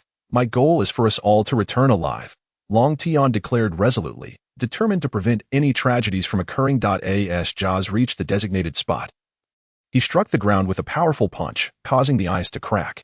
What is he planning? What did Long Tian tell him? Sangoku pondered, watching Jaws with confusion as the ice quickly split into a circle. Jaws exerted all his strength to lift the ice block, then hurled it toward the Navy plaza behind him. Hey, are you joking? Such a massive chunk of ice. The Navy soldiers were thrown into disarray at the sight of the incoming ice. At that moment, Akainu stood up. A mere small block of ice has you trembling. If you are afraid, what business do you have in the Navy? With that, his arm transformed into a colossal magma fist, which he smashed into the ice block, melting it instantly. Akainu retracted his fist and returned to his position. A little Long Tian cannot alter the outcome, so what are you all afraid of? He added from his elevated seat. Indeed, we still have admirals. What can a little Long Tian do? The Navy soldiers began to rally. Just as their spirits lifted, Whitebeard activated his abilities again, shattering the ice on both sides, causing all the blocks to plummet. What is Whitebeard doing now? Sangoku increasingly found their actions perplexing. Look, a warship is falling from above. A Navy soldier, sensing a shadow, looked up. The entire ship crashed into the sea created by Geoise, allowing the Navy soldiers to finally discern who was on board. Oh, prisoners, and a she-male. They wondered, gazing at the figures on the ship. At that moment, a silhouette leaped onto the ship's deck, shouting, "Ace!" from the execution platform. Ace responded, "Luffy." Nearby, aboard the Moby Dick, Long Tian turned to Whitebeard and said, "Old man, that is Ace's brother, Luffy. They truly resemble each other, two complete fools, both single-minded. I nearly lost my composure because of him back and Impel down." "Ha ha ha, you're the same, Long Tian. Sometimes you act just as thoughtlessly. Remember that time at Mariewa? You charged in without consulting me. Did you ever consider what would happen if something befell this child, as his father? Could I simply ignore it?" Though Whitebeard's words were somewhat stern, Long Tian felt warmth in his heart. Having such a father was a blessing, and he was determined to protect him. As these thoughts swirled in his mind, Long Tian smiled foolishly at his father. Just then, he sensed Crocodile approaching. However, he paid it no mind, as Luffy was also coming. Drenched in water. He decided to let Luffy handle that and stepped aside. "System, hurry, I need to sign in. My current strength is insufficient." Ding. Host has arrived at the sign-in location. Sign-in successful. Ding. Congratulations, host, for successfully signing in and receiving the Windblade weapon, Wind Swordsmanship, and 10 rejuvenation pills. The techniques of Wind Swordsmanship swiftly appeared in Long Tian's mind, and he felt he had mastered them in no time. Phew, although the rewards for this sign-in were modest, their quality is exceptional. Now, with Wind Swordsmanship, I no longer have to flail about aimlessly. The weapon I received is even from Torsos. I can hardly wait to test its power. Ding. Rewards from sign-ins are random, hence the variety of rewards. At that moment, a voice pulled Long Tian back to reality. "I am the one who will become the Pirate King."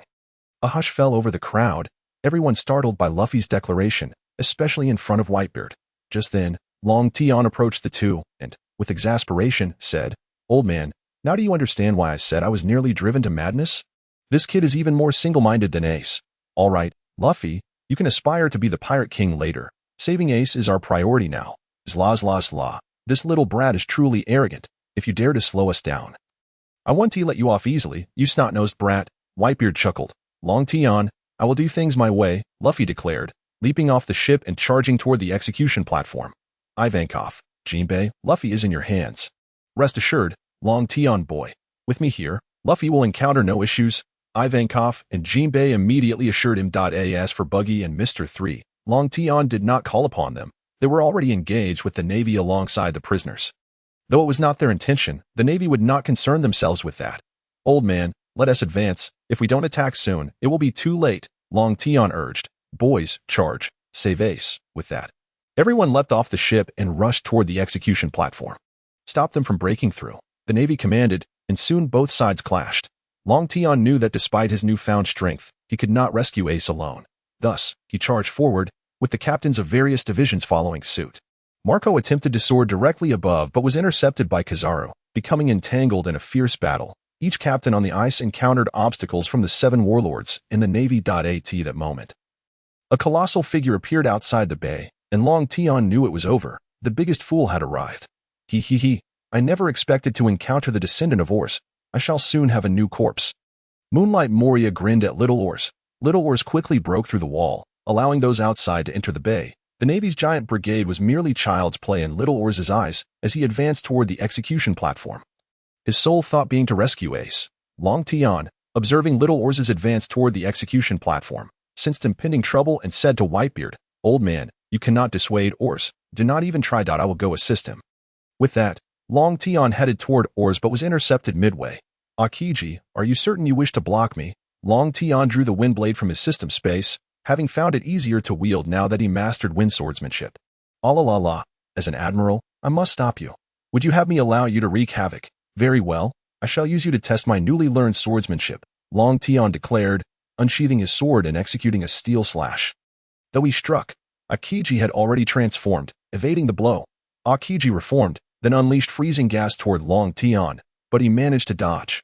After evading, Long Tian utilized armament haki and struck forward, aiming at Akiji, but once more. Akiji evaded by turning intangible. Phew, naturalization is indeed a troublesome ability. In that case, let us try this technique, Long Tian said, gripping the sword sheath with one hand while placing the other on the hilt. causing gusts of wind to swirl around him.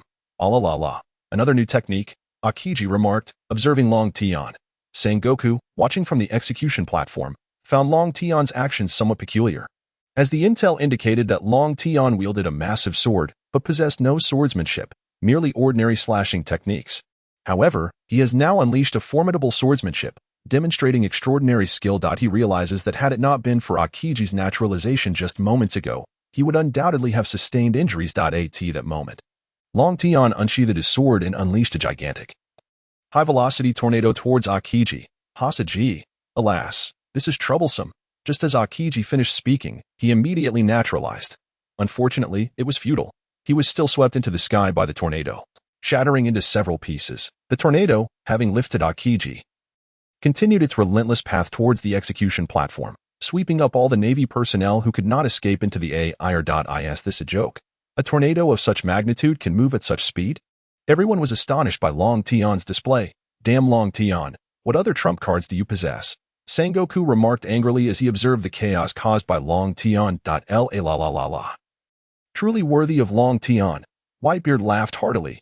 Captain Long Tian, shouted all the members of the Whitebeard pirates in unison, just as the tornado was about to collide with the bay wall. Hawkeye drew his black blade and executed a horizontal slash, sending sword energy crashing into the tornado, dispersing it. Long Tian sheathed his sword and exchanged glances with Hawkeye, who met Long Tian's gaze. Long Tian thought to himself, as expected of Hawkeye, a single ordinary attack shattered my tornado. However, my blade of gale should be on par with his black blade. Hawkeye, looking at Long Tian, leaped onto the icy surface of the square, charging towards him. Realizing the danger, Long Tian's heart sank as he thought, what should I do now that I'm targeted by Hawkeye? I must look after Ors. He glanced at Ors, who was already nearing the execution platform. "Long Tian, you have the privilege of provoking me to draw my sword. Come," Hawkeye declared as he stood before Long Tian, drawing his black blade. "Well, it seems this battle is inevitable," Long Tian remarked resignedly, his mind racing to conclude the fight swiftly. Long Tian unsheathed his sword and executed a steel slash against Hawkeye, who countered with his black blade.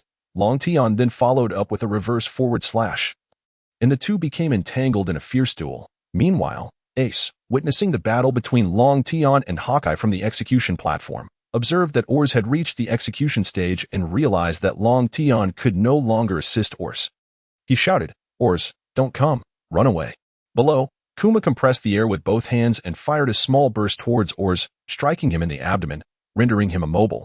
Long Tian, who was engaged in battle with Hawkeye, grew anxious and unleashed the gale eruption slash at Hawkeye. Recognizing Long Tian's ultimate move, Hawkeye retaliated with his own technique, the Swallow Return. The clash of their blades produced a tremendous shockwave, propelling everyone engaged in battle nearby away. Such terrifying swordsmanship. To think it could match the world's greatest swordsman, Hawkeye, countless onlookers exclaimed at the monumental confrontation.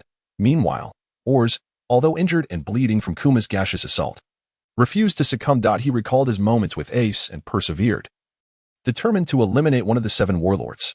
Steadying his nearly collapsing body, he swung his fist at Don Quixote Doflamingo, smashing through the bay wall. However, such an attack had little effect on Doflamingo, who leaped above Ors, who was now incapacitated. He, what's wrong, devil man? Doflamingo taunted, and in an instant, he landed, severing Ors's foot with his strings. Ors knelt on the ground, and Ace watched this heart-wrenching scene in despair. Though half kneeling, Ors did not fall. Memories of his moments with Ace flooded his mind as he struggled to reach for Ace on the execution platform. The onlookers gasped in fear, witnessing Ors's tenacity despite his severe injuries. "That bastard Doflamingo actually severed his foot. That corpse is mine," declared Moria from the Navy Square, before using his powers to pierce through Ors's body with a shadowy spear. "Ors!" Ace cried out in anguish. Though Ors was impaled, his hand still reached out towards the execution platform. "Just a little further, Ace," Ors strained to say. Unable to contain himself, Ace shed tears as Ors, overwhelmed by his injuries, succumbed to unconsciousness. Collapsing on the square, "Ors!" Ace screamed, his heart breaking. With this guy's corpse, I can create the strongest zombie," Moria exclaimed joyfully, but then felt a chilling gaze upon him. Long Tian was glaring at him from a distance, and Moria realized he was doomed. Long Tian and Hawkeye's swordsmanship were evenly matched, and neither had sustained injuries from their earlier clash. However, witnessing Ors's fall ignited a fierce anger within Long Tian. He understood that Ors was merely unconscious, yet he vowed to never forgive those who harmed his family. In his heart, Moria was already marked for death. That moment, a giant from the Moby Dick attacked Whitebeard but was swiftly countered. Long Tian turned to his father, knowing that he must be feeling immense sorrow. Whitebeard, looking at Ors, commanded, "Step over Ors and advance." Just then, Long Tian noticed a cloaked figure about to be struck by a Navy Vice Admiral's weapon, which appeared to be feathered. He charged forward in fury, while Hawkeye, sensing Long Tian's rage, did not impede him. Vivi, facing the imminent strike, thought of Long Tian's face and silently apologized, believing she could no longer stay by his side. She closed her eyes, but after a moment, she realized she was unharmed, being cradled instead. Upon opening her eyes, she saw the person she had just been thinking of. Phew, that was close. Vivi, how did you end up here? Do you have any idea how terrified I was? What would I have done if something happened to you? Long Tian exclaimed angrily as he held her. Seeing it was Long Tian, Vivi buried her face in his chest and began to cry. Long Tian shook his head and carried her back to the Moby Dick. After a moment of sobbing, Vivi finally lifted her head and met Long Tian's furious gaze. I'm sorry, Long Tian. I just wanted to help. I knew you'd come for me, so I snuck in. Please don't blame Dad. I came here on my own. They all tried to stop me. Long Tian sighed. You really are incorrigible. Seeing that Long Tian bore her no ill will, Vivi smiled and said, "Hee, I just wanted to help. All right, Vivi, you must stay on Dad's ship and not go down again. If something happened to you, I fear I would go mad," Long Tian said earnestly. Vivi nodded, understanding that her ability to assist Long Tian in this battlefield was minimal. Thus, it would be wiser to remain safe here rather than add to his troubles. After setting Vivi down, Long Tian approached Whitebeard's position. "Dad, you need not grieve. Ors is not dead. He is still alive. Is that true?" "Wonderful. Ors is alive." Whitebeard finally began to recover from his sorrow, observing the progress of the attacks, which were not going smoothly. Long Tian knew it was time to reveal his trump cards. He took out a token from the system, inscribed with the words Valoran. "System, how do I use this token?" "Ding. Simply crush it to summon." "What can it summon?" "Ding. It can summon any hero from the Valoran continent to assist the host.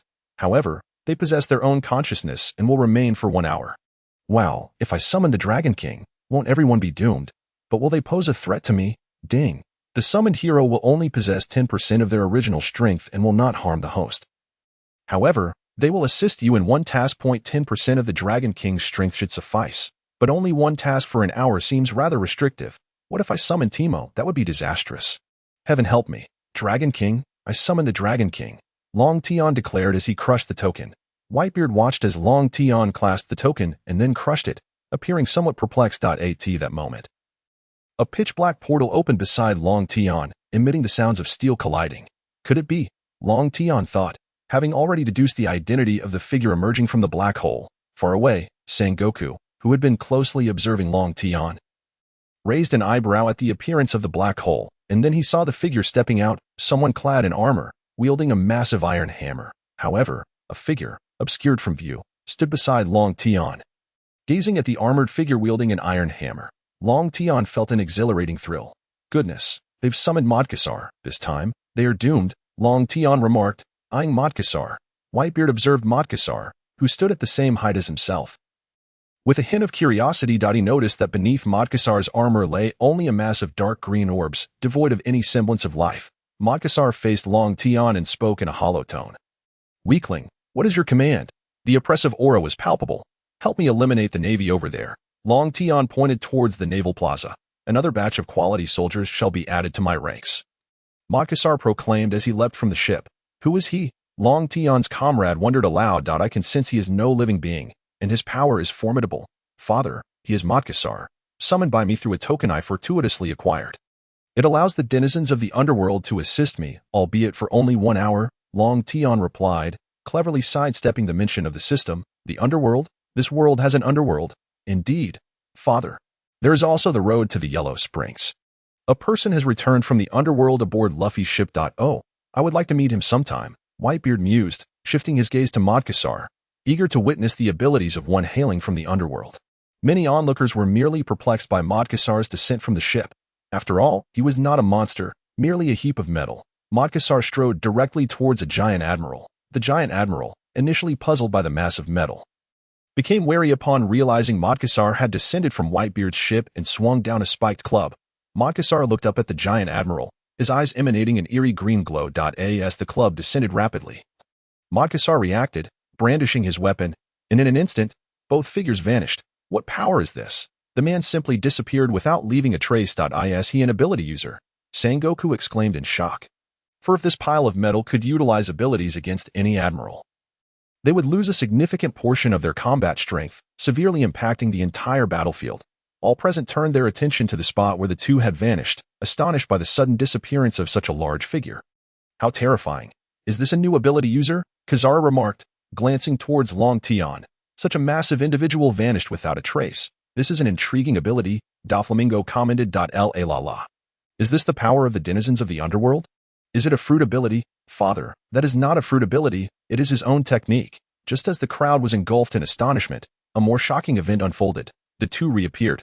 However, the giant admiral lay fallen, while Modkasar had grown even larger, adorned with a crown atop his head. In a hollow voice, he addressed the assembly. Another quality soldier. The realm of the dead has yielded to my will. Next, it is this world's turn. What? The dead? So he hails from the realm of the deceased? Sengoku gasped in astonishment. Hey, are you joking? This heap of metal comes from the world of the dead. The Navy erupted into a flurry of discussion. Akaina stood, addressing the Navy. It is merely a pile of metal. Why are you afraid? Indeed, it is just a heap of metal. Fire. Bombard him into oblivion. A naval captain commanded, and all cannons were aimed at Modkasar. Akaina was truly ignorant. Merely a heap of metal? Humph. He will soon pay for his folly. Father, I order everyone to retreat. Oh, Long Tian, are you certain? We are on the brink of breaching the plaza. Retreating now would be unwise. Father, trust me, or it will be too late. Even if we breach the plaza, the losses will be catastrophic. With Modkasar here, it is only a matter of time before we are overwhelmed. Very well. Everyone, cease all actions and retreat. Whitebeard commanded immediately to the attacking captains. At that moment, Marco returned, questioning, why are we retreating? We are about to breach the plaza. Retreating now would mean all our efforts are in vain. Marco. It was I who instructed Father to issue the retreat order. This is merely a temporary withdrawal. By the way, go fetch Luffy. That young fool will surely resist. Long Tian responded. All right then, I'll go, Marco said, soaring towards Luffy, who was still pressing forward. Damn it. We were so close to executing the plan. Why must we retreat now? Sengoku fumed. Hello, Luffy. Long Tian sent me to bring you back to the ship. We are retreating. Jinbei, Ivankov, you should retreat as well. Why? I must save Ace. What will happen to him if we retreat? What is the matter, Marco? Is Ace not your comrade? Do not worry. Long Tian assured me he would rescue Ace. This is merely a temporary retreat. Now, enough talk. If we do not leave now, it will be too late. Marco transformed into a phoenix, seizing Luffy and soaring back to the ship, with Jinbei and Ivankov following suit. The retreat of all Whitebeard pirates left the Navy in bewilderment. As the Whitebeard pirates withdrew, all cannons turned towards Modkasar, and shells exploded upon impact, shrouding him in smoke. That heap of metal should be reduced to rubble, right? The dead? Why return after death? The Navy chuckled, believing Modkasar had been obliterated. However, those with power knew he could not be so easily defeated. Amid their laughter, a sound of steel clashing echoed from the smoke, followed by words that struck terror into their hearts. Steel is eternal and indestructible. Modkasar emerged from the smoke. A monster. A monster? How is this possible? After enduring so many shells, he remains unscathed. At that moment, Modkasar pointed Nightfall at the icy surface, and a massive black door materialized. Weaklings. You shall all bow to the King of Life and Death. That is Aatrox, my army of the underworld. As Modkasar finished speaking, the dark door reverberated with the sound of iron clashing, and rows of soldiers emerged from the portal, clad in armor and wielding various weapons. Kneeling before Modkasar, proclaiming, King of Life and Death, we heed your command. This revelation stunned not only the soldiers but the entire assembly, for the dark door continued to spew forth soldiers, seemingly endless, amidst this chaos. A figure that instilled dread appeared. It was the giant admiral from earlier. Though clad in the same armor as the fallen corpse nearby, he had transformed entirely, now a dark green entity, devoid of any human form. Merely a spirit bound to serve Modkasar. Go, my army, and bolster my ranks with new soldiers. Modkasar pointed Nightfall towards the Navy. They're coming. Run. I don't want to die. Flee, or we shall become ghosts. The dread brought forth by the army of the underworld shattered the resolve of some Navy personnel, prompting a few to abandon their weapons and flee. Yet, the army of the underworld surged towards them, and the battle commenced. Interesting. Their abilities bear resemblance to Moonlight Moria's, yet they fear not the sea. Doflamingo remarked, hee hee, but they can be killed. While my zombie army is indestructible, Moonlight Moria retorted. Marco, see, this is one of the reasons I ordered your retreat. Those soldiers from the underworld do not differentiate between friend and foe. They only discern between the living and the dead. If you had remained, you would have been attacked.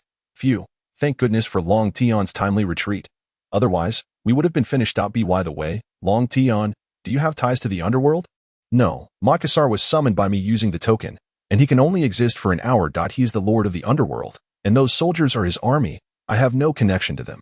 However, they can help us deplete the navy's strength. Long Tian replied helplessly. He wished the army were his, but that was evidently impossible. With only 40 minutes remaining, he hoped Makassar could sufficiently weaken the navy. After all, these spirits could be killed, yet Makassar's army from the underworld was seemingly limitless. Even if 2 were slain, replacing them with a single navy soldier would suffice, for the fallen navy would continue to serve Makassar. At this rate, our numbers will equal those of the navy. However, the surviving navy forces are predominantly formidable, which is why we are still faced with a monumental battle. Whitebeard expressed his concerns.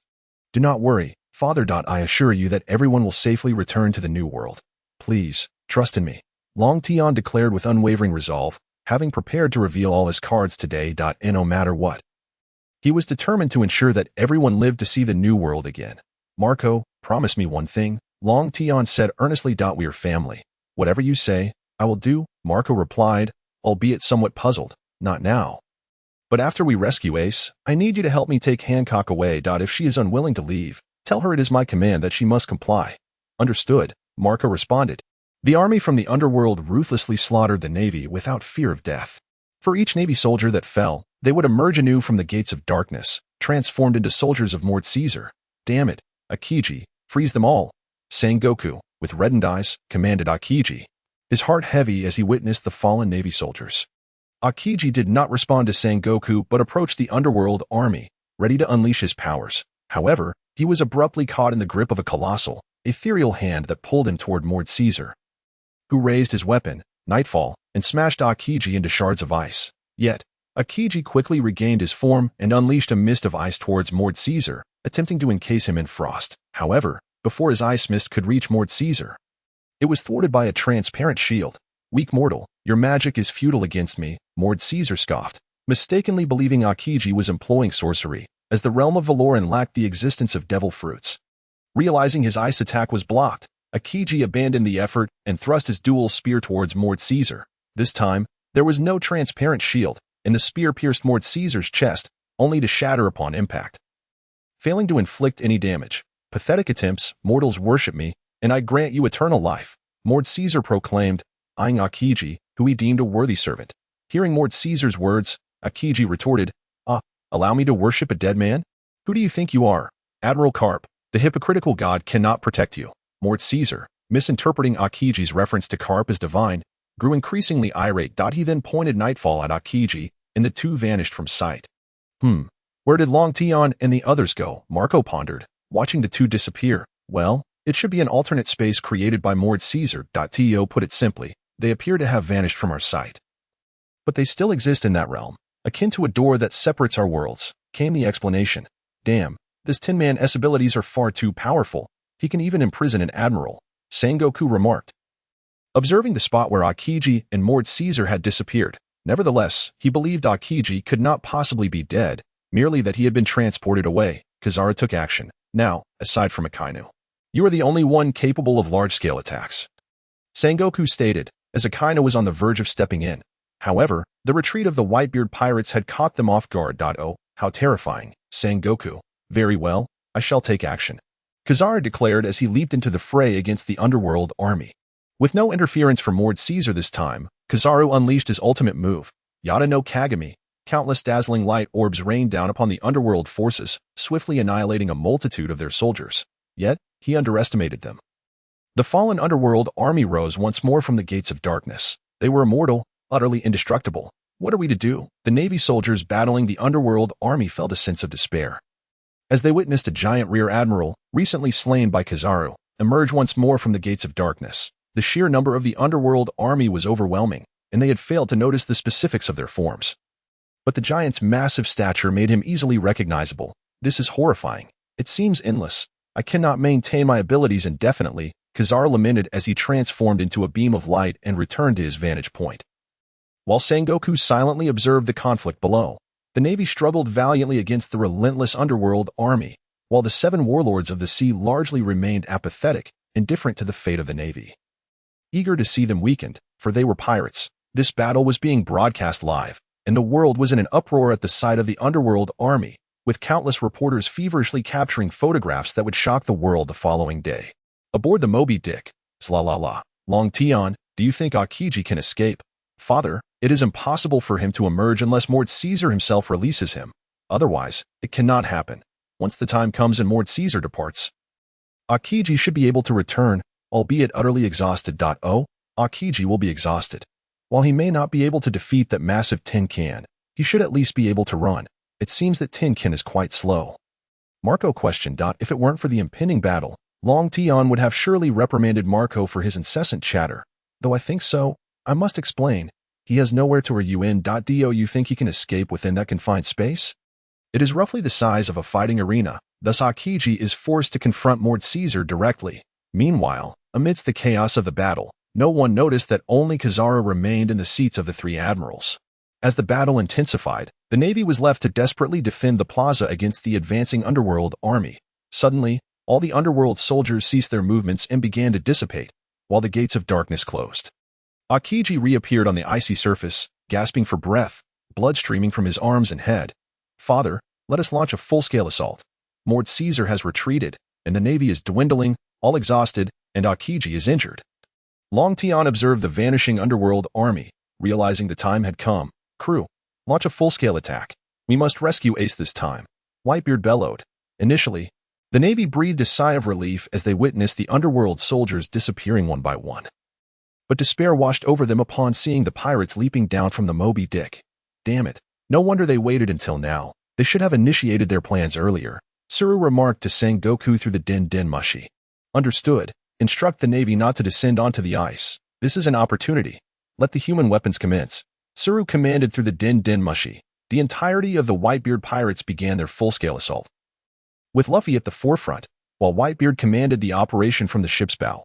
Meanwhile, Long Tian approached another Moby Dick, heading towards the inlet. At that moment, towering figures emerged at the entrance of the bay, and Long Tian prepared to confront these humanoid weapons himself. As the Whitebeard pirates charged, an explosion suddenly erupted from behind them, prompting all to turn and see towering figures encircling their rear. Some with gaping mouths unleashing lasers. That the rumored human weapons of the world government. Crew, do not look back. Continue the assault. Ignore what is behind us. Whitebeard commanded from the bow of the ship. His thoughts with Long Tian. Hearing their father's words, the crew turned back and pressed onward, only to witness a figure charging towards the encirclement. Onward, Peacekeeper, Aatrox shouted. As his words fell, he spotted a figure and tightened his grip on his axe.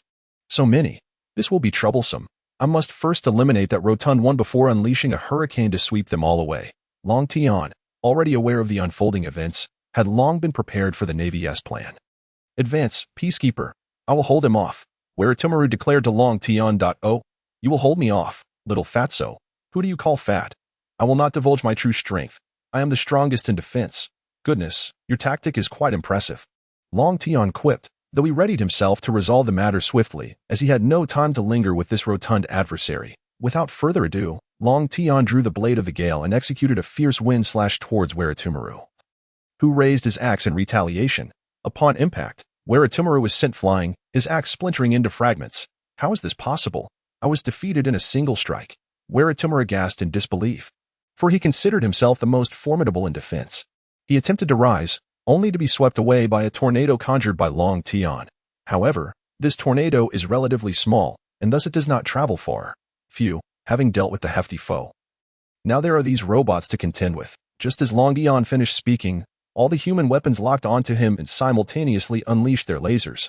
Gripping the hilt of his sword, Long Tian trembled, and just before the lasers could strike him, he swept his sword downwards. Barrier of wind. All the lasers collided with the wall of wind, failing to penetrate its defenses. While the wind barrier held, gusts began to swirl around Long Tian's body. What is happening? Why haven't the human weapons reached us yet? Sengoku shouted into the transponder snail, for the pirates on the ice were drawing near. Sengoku, the human weapons have been blocked by Long Tian. What? How can that be? He single-handedly blocked them.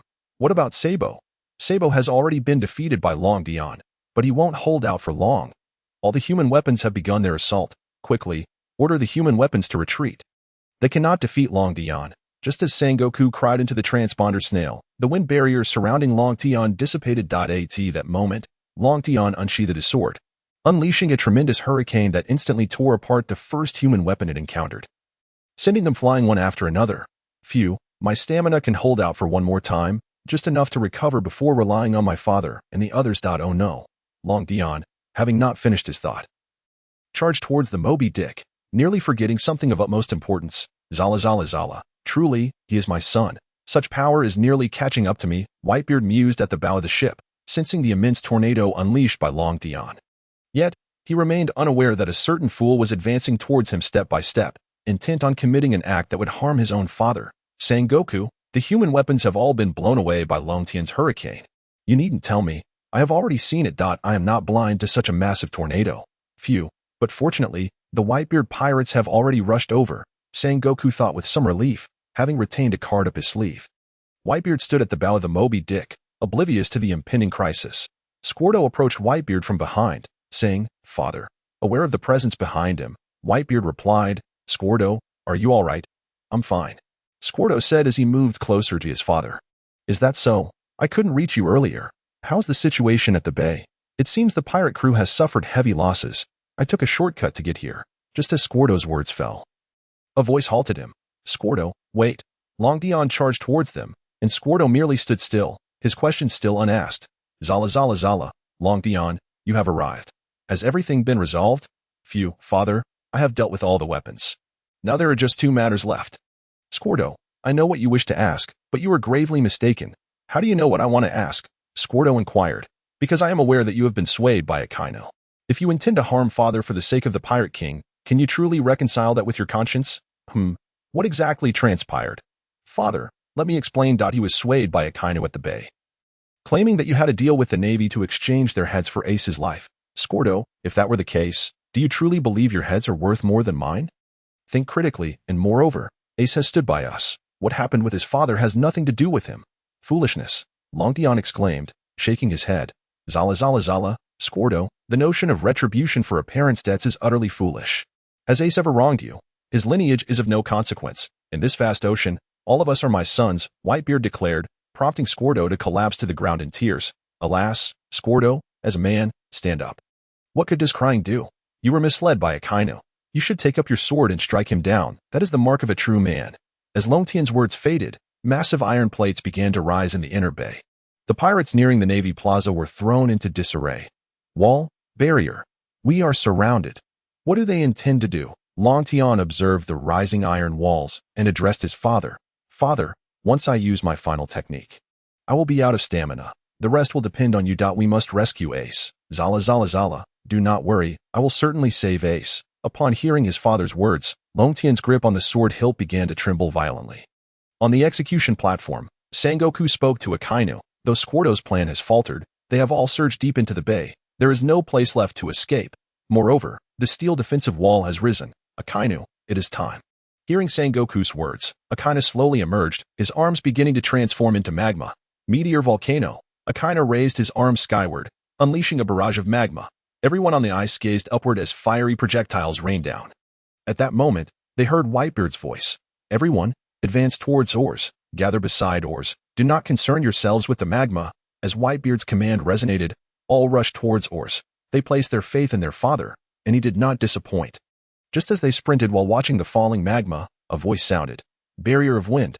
Long Tian exerted all his strength, striking a circle around the iron wall, and a massive wall of wind enveloped them, shielding everyone, even the cannon mouths of the iron wall, beneath the wind barrier. Long Tian knelt on the ground. "It's up to you now, father. This wind wall will not last long. You must hasten your pace. I will rest for a moment." Just as Long Tian finished speaking, Vivi, clad in a cloak, supported him back to his cabin. The magma and cannon fire crashed against the wind wall, but all dissipated harmlessly. "Oh, Captain Long Tian, you are the strongest." All the members of the Whitebeard pirates were invigorated by Long Tian's decisive blow. "Damn it, that accursed Long Tian." Since his appearance, our plans have been completely disrupted. Sengoku seethed in frustration. Just then, Whitebeard shattered the ice surrounding the ship with a punch, setting the Moby Dick into motion as it surged towards oars, swiftly reaching the giant's rear. Everyone, aboard quickly. What on earth is Whitebeard planning? That damn fiend. Sengoku watched in bewilderment at Whitebeard's actions. As everyone boarded the ship, Oars awoke, stunning everyone. Hearing Whitebeard's voice, Oars responded, "Oars, take us to the plaza," upon hearing his father's command. Oars clasped the Moby Dick and forcefully dragged it towards the Navy Plaza. "I see. This fiend is not dead. Quickly, stop them," Sengoku shouted. But it was too late.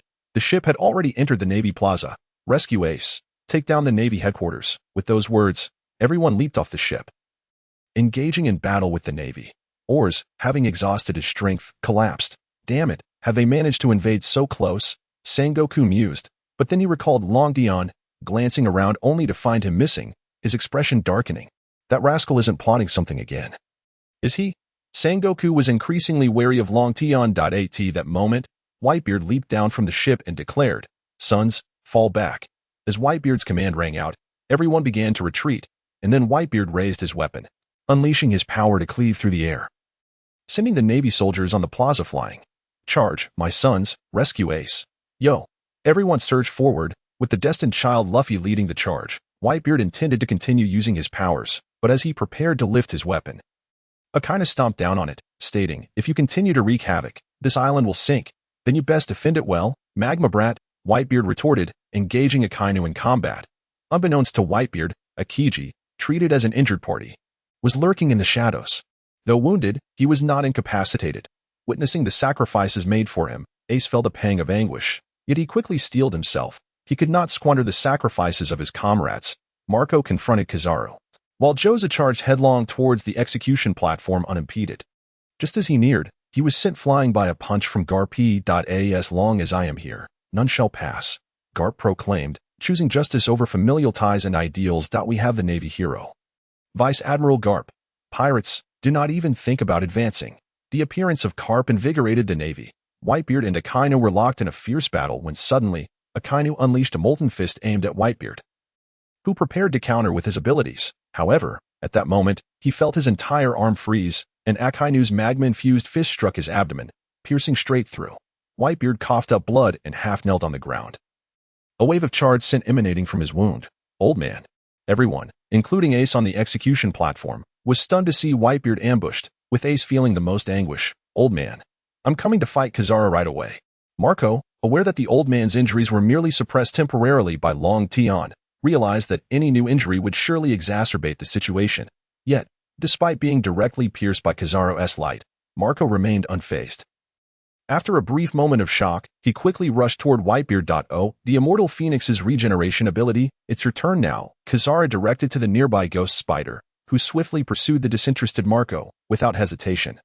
He used the life return technique to cuff Marco with sea stone handcuffs. Kizaru unleashed two beams of light, piercing through Marco, who then lost consciousness and collapsed. "You're getting old, Whitebeard," Akainu remarked with a hint of smugness.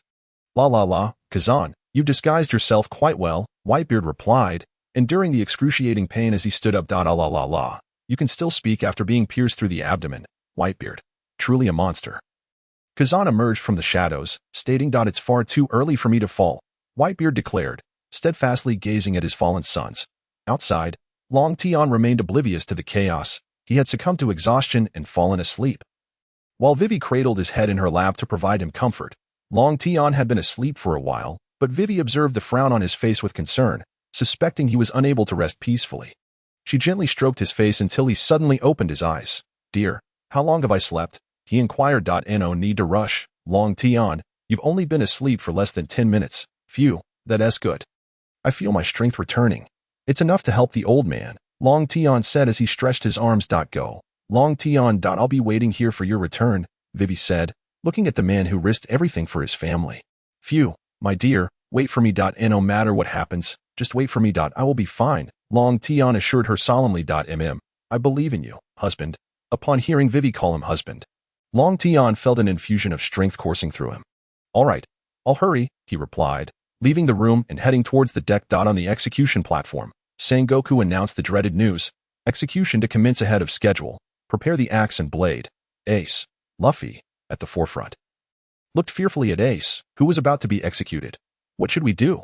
How could this happen now? Cursed Sengoku as the commanders below the platform lamented, realizing that at this critical juncture, Whitebeard was injured. Marco and Geoise were down, and Long Tian was absent. Whitebeard, seeing the execution platform, activated his powers in an attempt to intervene. However, Akainu countered with a magma fist. Whitebeard, do not even think about stopping it. Just watch the execution obediently. Magma brat. Whitebeard glared at Akainu. Just as those with the ability to intervene were thwarted, the executioners began their grim task. Luffy felt a tremor in his heart as he watched the descending blade and unleashed a surge of Conqueror's Haki. Stop. At the same moment, the bow of the Moby Dick also emitted a wave of Conqueror's Haki, causing shockwaves throughout the crowd. The weaker individuals began to collapse, and the executioners dropped their weapons. Luffy disregarded everything else, focusing solely on preventing the execution as he charged forward. Is this for real? Kazan exclaimed in disbelief. What a surprise, 2 waves of Haki, Kizaru remarked with his characteristic lewdness. What is going on? Straw Hat Kid, where is the other wave of Haki coming from? Sengoku asked, his mind racing. Just then, he noticed a figure approaching Whitebeard. Old man, what is happening? Here, take this. Long Tian said as he retrieved a pill from his system backpack and fed it to Whitebeard. Endless vitality pill. No matter the injury, as long as there is breath, one can be revived. Upon swallowing the pill, Whitebeard felt the wounds on his abdomen begin to heal instantly, the pain in his burned organs subsiding, and the underlying ailments in his body gradually recovering. Given the years of accumulation, it was miraculous that he could suppress the damage during the outbreak. But the endless vitality pill not only restrained but also initiated recovery, leaving Whitebeard astounded. It was that Long Tian hadn't produced it earlier. He simply wished to enhance his medical skills first and then use the pill to treat all of Whitebeard's ailments. La. My apologies, Long Tian. I was ambushed. Thankfully, you intervened. Otherwise, Ace would enough of that. Old man. I didn't expect Kazan to still be able to act despite being so heavily injured. Long Tian. What did you give me to eat just now? Oh, just a regular pill I had prepared for you. Old man. I was waiting until my medical skills improved a bit before treating you with the pill. Gulalala. This pill is quite precious. Isn't it? Why are you saying so much? In my heart, you are more precious than anything. Now, enough talk. We must save Ace.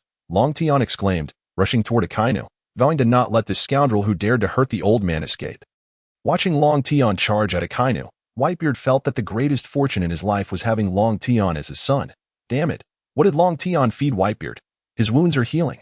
What does it matter? Steel slash. Long Tian ignored Akainu's taunts and swiftly drew his sword, slashing at Akainu, who instinctively turned to his magma form, only to be cleaved in half by Long Tian's strike before recovering and retaliating with a magma fist aimed at him. Long Tian gripped the hilt of his sword, trembling slightly. Just as the magma fist was about to strike him, he unsheathed his blade and employed the wind barrier technique, creating a wall of wind to block the molten attack. Damn it, not this again. Akainu grumbled, realizing his punch was thwarted. As the wind began to swirl around Long Tian, Akainu, knowing all of Long Tian's sword techniques, attempted to retreat, but it was too late. Hurricane. A fierce gust surged toward Akainu, who, seeing the approaching storm, had no choice but to turn back and attempt to block it with magma. To his dismay, the moment the magma made contact with the wind, it was torn apart, transforming from a mere breeze into a blazing hurricane. What? It can't be stopped. Damn it. Realizing he could not withstand the hurricane, Akainu swiftly shifted to his magma form and dodged to the side, while the fiery tempest barreled straight toward the execution platform, incinerating all Navy personnel in its path. What is Akainu doing? This incompetent fool. Sengoku groaned as he observed the oncoming fiery hurricane, preparing to enlarge and use a shockwave. Just then, a massive ice wall erupted from the ground before the execution platform, colliding with the fiery hurricane. However, the wall did not break. It merely melted under the heat. Phew, la. Now I truly cannot use my abilities. Kazan coughed blood and fell. Seeing Akainu retreat and Kazan down, the Whitebeard pirates felt invigorated. Just hold off Kizaru. Long Tian, leave Ace to me. Long Tian swiftly shattered Marco's sea stone handcuffs with his sword and said, All right, Long Tian. Marco immediately used his powers to heal the wounds Akainu had inflicted and then glared at Kizaru. Oh my, how frightening. You recovered so quickly, Kizaru remarked, eyeing Marco. Old man, I'll leave Akainu to you. Be careful. Long Tian called back to Whitebeard before charging toward the execution platform. La. Did you underestimate me, you little brat? Whitebeard retorted, focusing intently on Akainu. lest he find any opportunity to thwart Long Tian. Damn it, Long Tian. Akaina realized he could not act with Whitebeard present. However, he thought to himself that Long Tian seemed to have forgotten there was still one more person on the execution platform. Long Tian swiftly appeared beside Luffy, who was nearing the execution platform, saying, "Luffy, I'll hold off Sengoku, but your grandfather is up to you. And Ivankov, I'm counting on you too. Don't worry, boy," Ivankov replied. Aware of the challenge of facing Sengoku. I must save Ace, Luffy declared just as a blinding light erupted ahead, revealing a giant Buddha figure. "Luffy, don't worry, leave it to me," Long Tian shouted as he charged toward the giant Buddha. "Damn it, Long Tian, you will not save him." As the formidable Zhangguo concluded his statement, he unleashed a shockwave towards Long Tian with a swift strike of his palm. Long Tian, already cognizant of Zhangguo's capabilities, effortlessly erected a barrier of wind to deflect the oncoming force. "Don't assume that I am merely a user of shockwaves," he retorted. Observing the ineffectiveness of the shockwave against him, Zhangguo opted for a more direct approach, aiming to eliminate Long Tian with a powerful slap. Long Tian, perceiving the massive hand descending upon him, dared not underestimate it and summoned his ultimate technique, the Gale-Severing Slash, to counter the attack. Yet, despite his efforts, he found himself unable to breach Zhangguo's golden defense and was forcefully struck down to the ground. While the clash between Long Tian and Zhangguo ensued, Luffy had already reached the execution platform. Gazing up at the elevated stage, he implored Ivankov, "Little Ivankov, assist me." With a mischievous grin, Ivankov replied, "Hee, come forth, lightning." Help Luffy carve a path. Upon Ivankov's command, lightning emerged from his hair, brandishing a goblet. With a swift motion, lightning transformed his hands into scissors, plunging them into the ground and cutting through to create a direct route to the execution platform. "Go, Luffy," Ivankov urged. Luffy nodded in affirmation and dashed forward, with Ace within arm's reach. However, at that moment, Garp positioned himself squarely in the path. "Grandfather, step aside," Luffy pleaded. "How could I? I am a Vice Admiral of the Navy headquarters. If you wish to pass, you must defeat me. This is the path you have chosen." Ace, witnessing the scene from the execution platform, felt a pang of sorrow in his heart. "I can't do it, grandfather." Luffy, determined, unleashed a powerful blow, but Garp retaliated with his own fist. In that instant, memories of their time together flooded back to Garp, and he, without the use of haki, closed his eyes, allowing Luffy's punch to send him flying. Old friend, Zhangguo, observing his comrade being thrown aside, realized that Garp's attachment to family had not waned.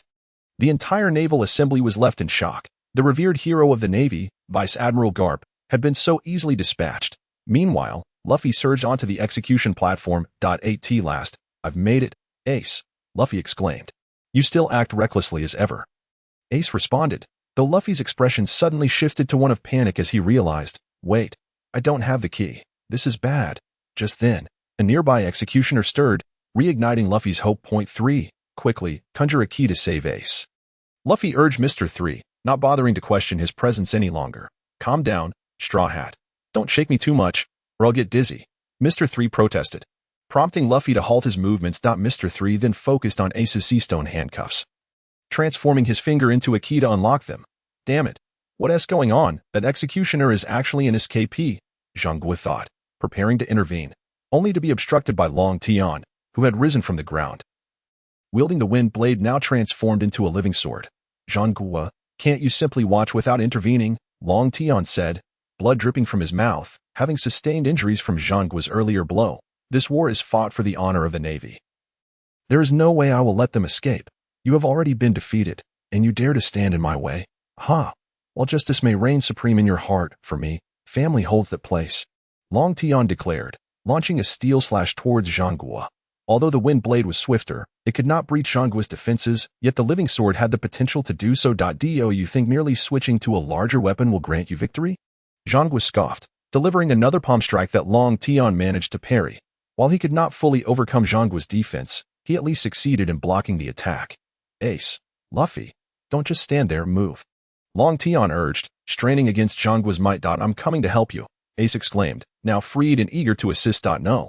Join father. Don't worry about me. I command you as the captain of the 2nd Division." Upon hearing Long Tian's command, Ace had no choice but to lead Luffy toward their father. "Do you think blocking me allows you to speak so freely?" Zhangguo thundered, unleashing a shockwave directly at Long Tian, who was struck and coughed up blood. "Damn it, I didn't know shockwaves could be utilized like this," Long Tian thought. realizing that this Zhangguo was unlike the one he had known on Earth. Meanwhile, the presence of Ace had alleviated considerable pressure for Whitebeard. Everyone, board the ship. Return to the New World. Long Tian, come back. Whitebeard commanded. And the crew began to retreat toward the ship while Ace fought valiantly to aid their escape. As the last of the crew boarded, only Whitebeard, Ace, and Marco remained on the square, facing off against the Navy's Akainu, Kizaru, and a myriad of vice admirals. System, well, what would happen if I were to awaken Aatrox now? Long Tian pondered. Ding. There is a 90% chance you will seize control, but a 10% chance you may recover. A mere 10%, indeed a slim chance, but for the sake of everyone's safe return to the New World. It is a risk worth taking.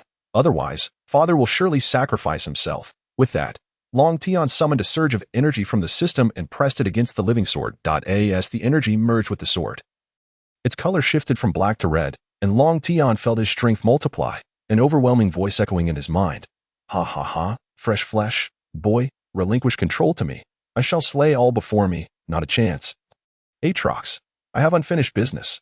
Long Tian retorted, exerting his mental strength to subdue Aatrox, then striking Zhangguo's hand with a fierce blow that drew blood.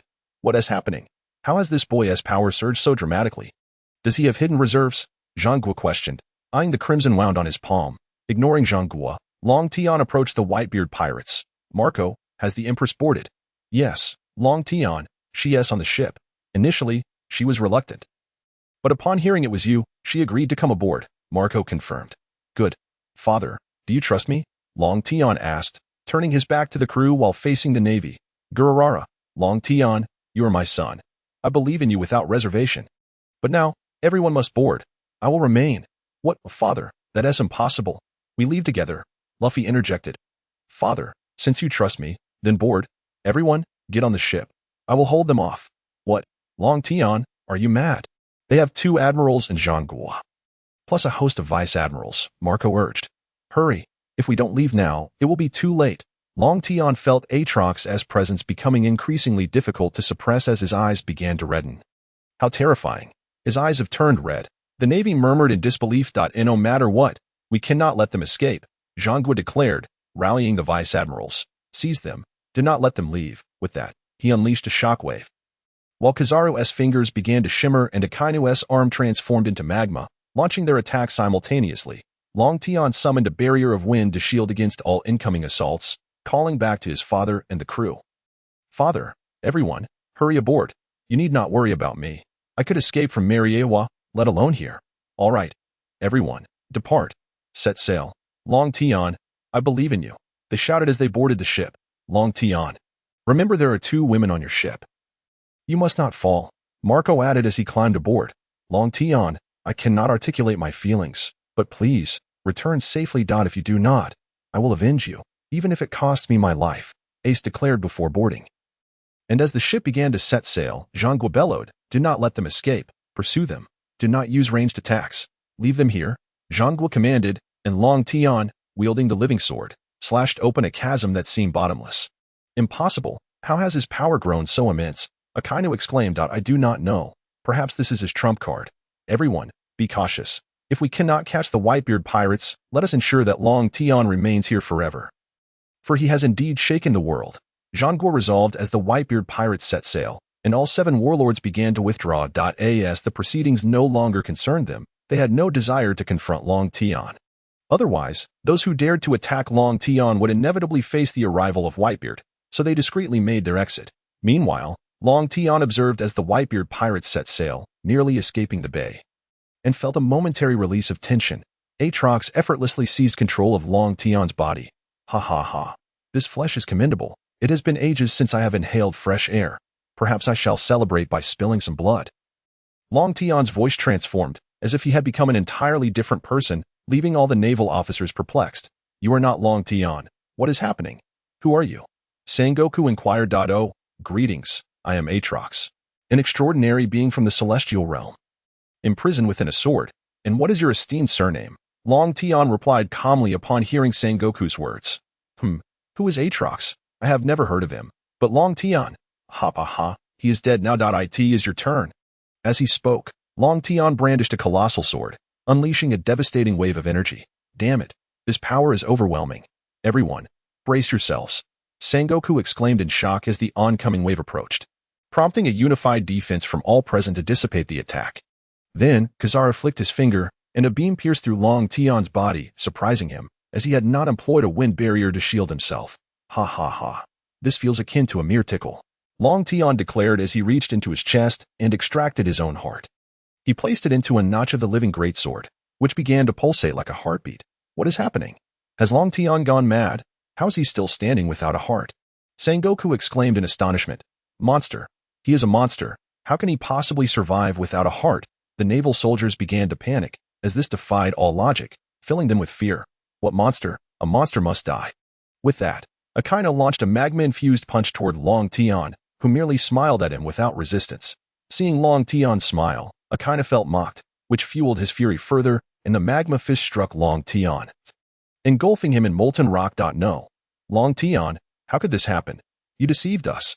Ace cried out in agony from afar aboard the Moby Dick, while Whitebeard remained silent, his expression dark and foreboding, as the crew shared in the torment. Long Tian, you promised me you would return. Without you, what meaning does my life hold? Vivi sobbed. At that moment, Marco interjected, Stop your weeping. Long Tian should be unharmed. Look, hearing Marco's words, they ceased their cries and observed that the magma had flowed away, revealing a massive red sphere where Long Tian had once stood. From a distance, it was unclear, but it was evident that Long Tian was safe. Gulalalala, I knew this rascal Long Tian would not foolishly stand there to be attacked. Whitebeard exclaimed with delight. Humph, that scoundrel Long Tian. When he returns, I shall give him a proper scolding for causing me such worry, Vivi lamented, while Hancock, overhearing her, began to daydream. In the naval square, Akaina boasted, Humph, dare to mock me? Long Tian is surely nothing more than a pile of slag now. Wait, something is amiss.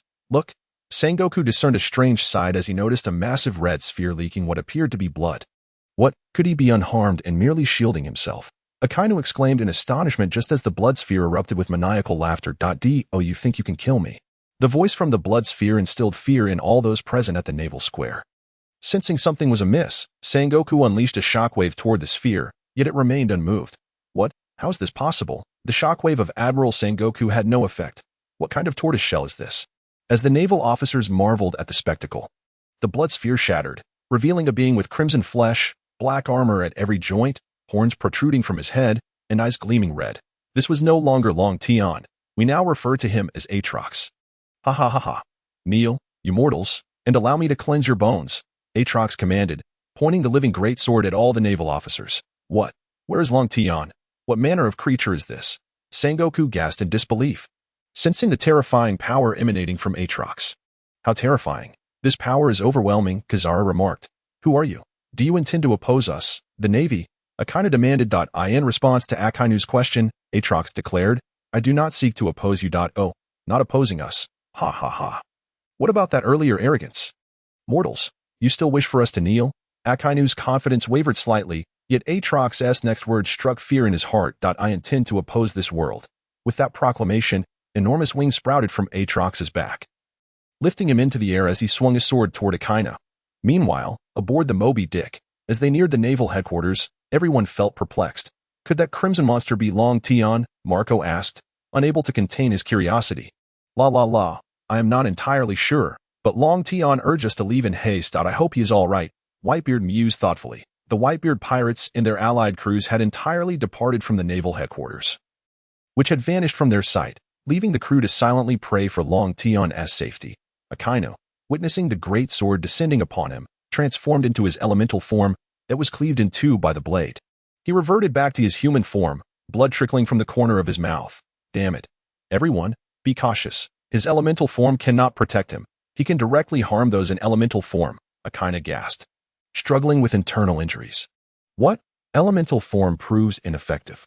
What shall we do? Sengoku inquired, just as Aatrox set his sights on Sengoku, finding the golden glowing figure quite irksome that he soared towards Sengoku with a lethal strike. Admiral Sengoku, be careful, the naval officers shouted in alarm. But Sengoku quickly reacted, extending his hand to unleash a shockwave toward Aatrox. Although the shockwave struck Aatrox, causing him to bleed, he remained undeterred and delivered a sword strike to Sengoku's palm, cleaving it in two. Admiral Sengoku. The sight of this astonishing scene left everyone aghast as Sengoku reverted from his giant Buddha form to his ordinary self, clutching his injured hand in terror as he gazed at Aatrox. He believed that had the sword struck his body, he would have been severed in two. There are so many of us. How can we fear just one? Yes, we are the Navy. We cannot retreat.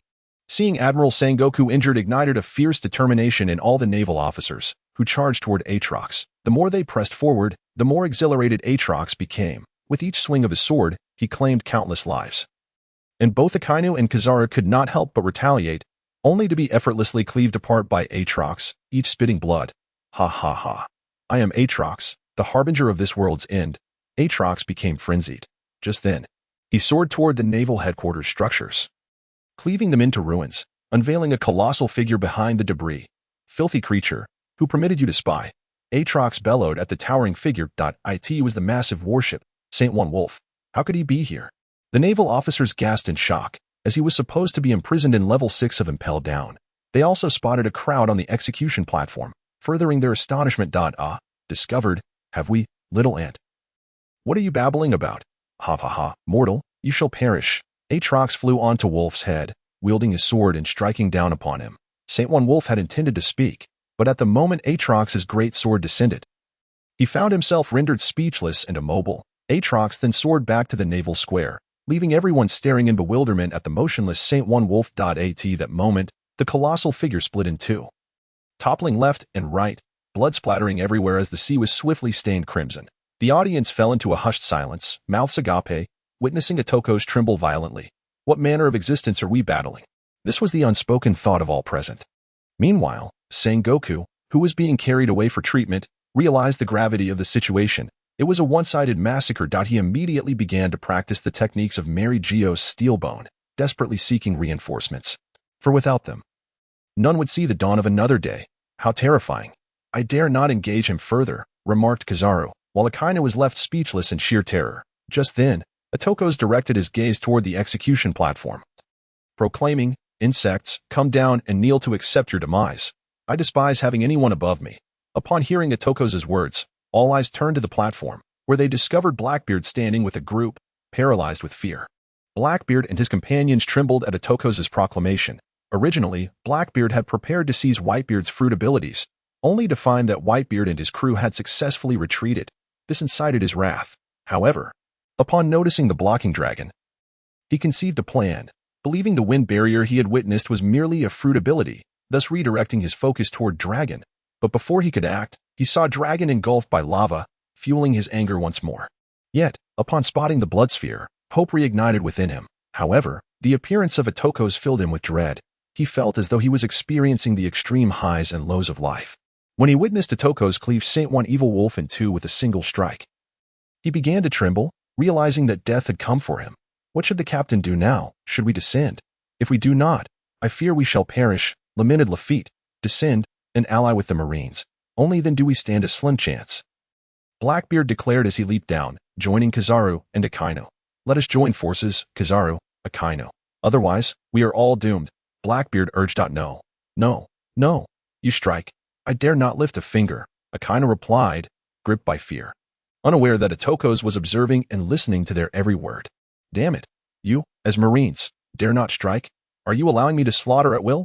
Blackbeard glared at Akainu, just as he heard the words that would seal his fate. Poor mortals, struggle as you might, I shall now allow you to taste fear. Aatrox announced, charging at Blackbeard. Kizaru and Akainu, upon seeing Aatrox approach, immediately fled, yet Aatrox had no interest in them. Curse be it. Everyone, fight with all your might, or we shall await our deaths, Blackbeard shouted, as dark mist erupted from his hands, surging toward Aatrox, while his crew members unleashed their abilities and weapons in a desperate assault. Observing Blackbeard's futile struggles, Aatrox couldn't help but smirk, remaining still as Blackbeard and his crew attacked. When Blackbeard's hand made contact with Aatrox, he erupted in laughter, declaring, "Foolish one, upon my touch, your death is assured." Yet, he soon realized that no matter how he utilized the powers of the dark fruit, it was all in vain.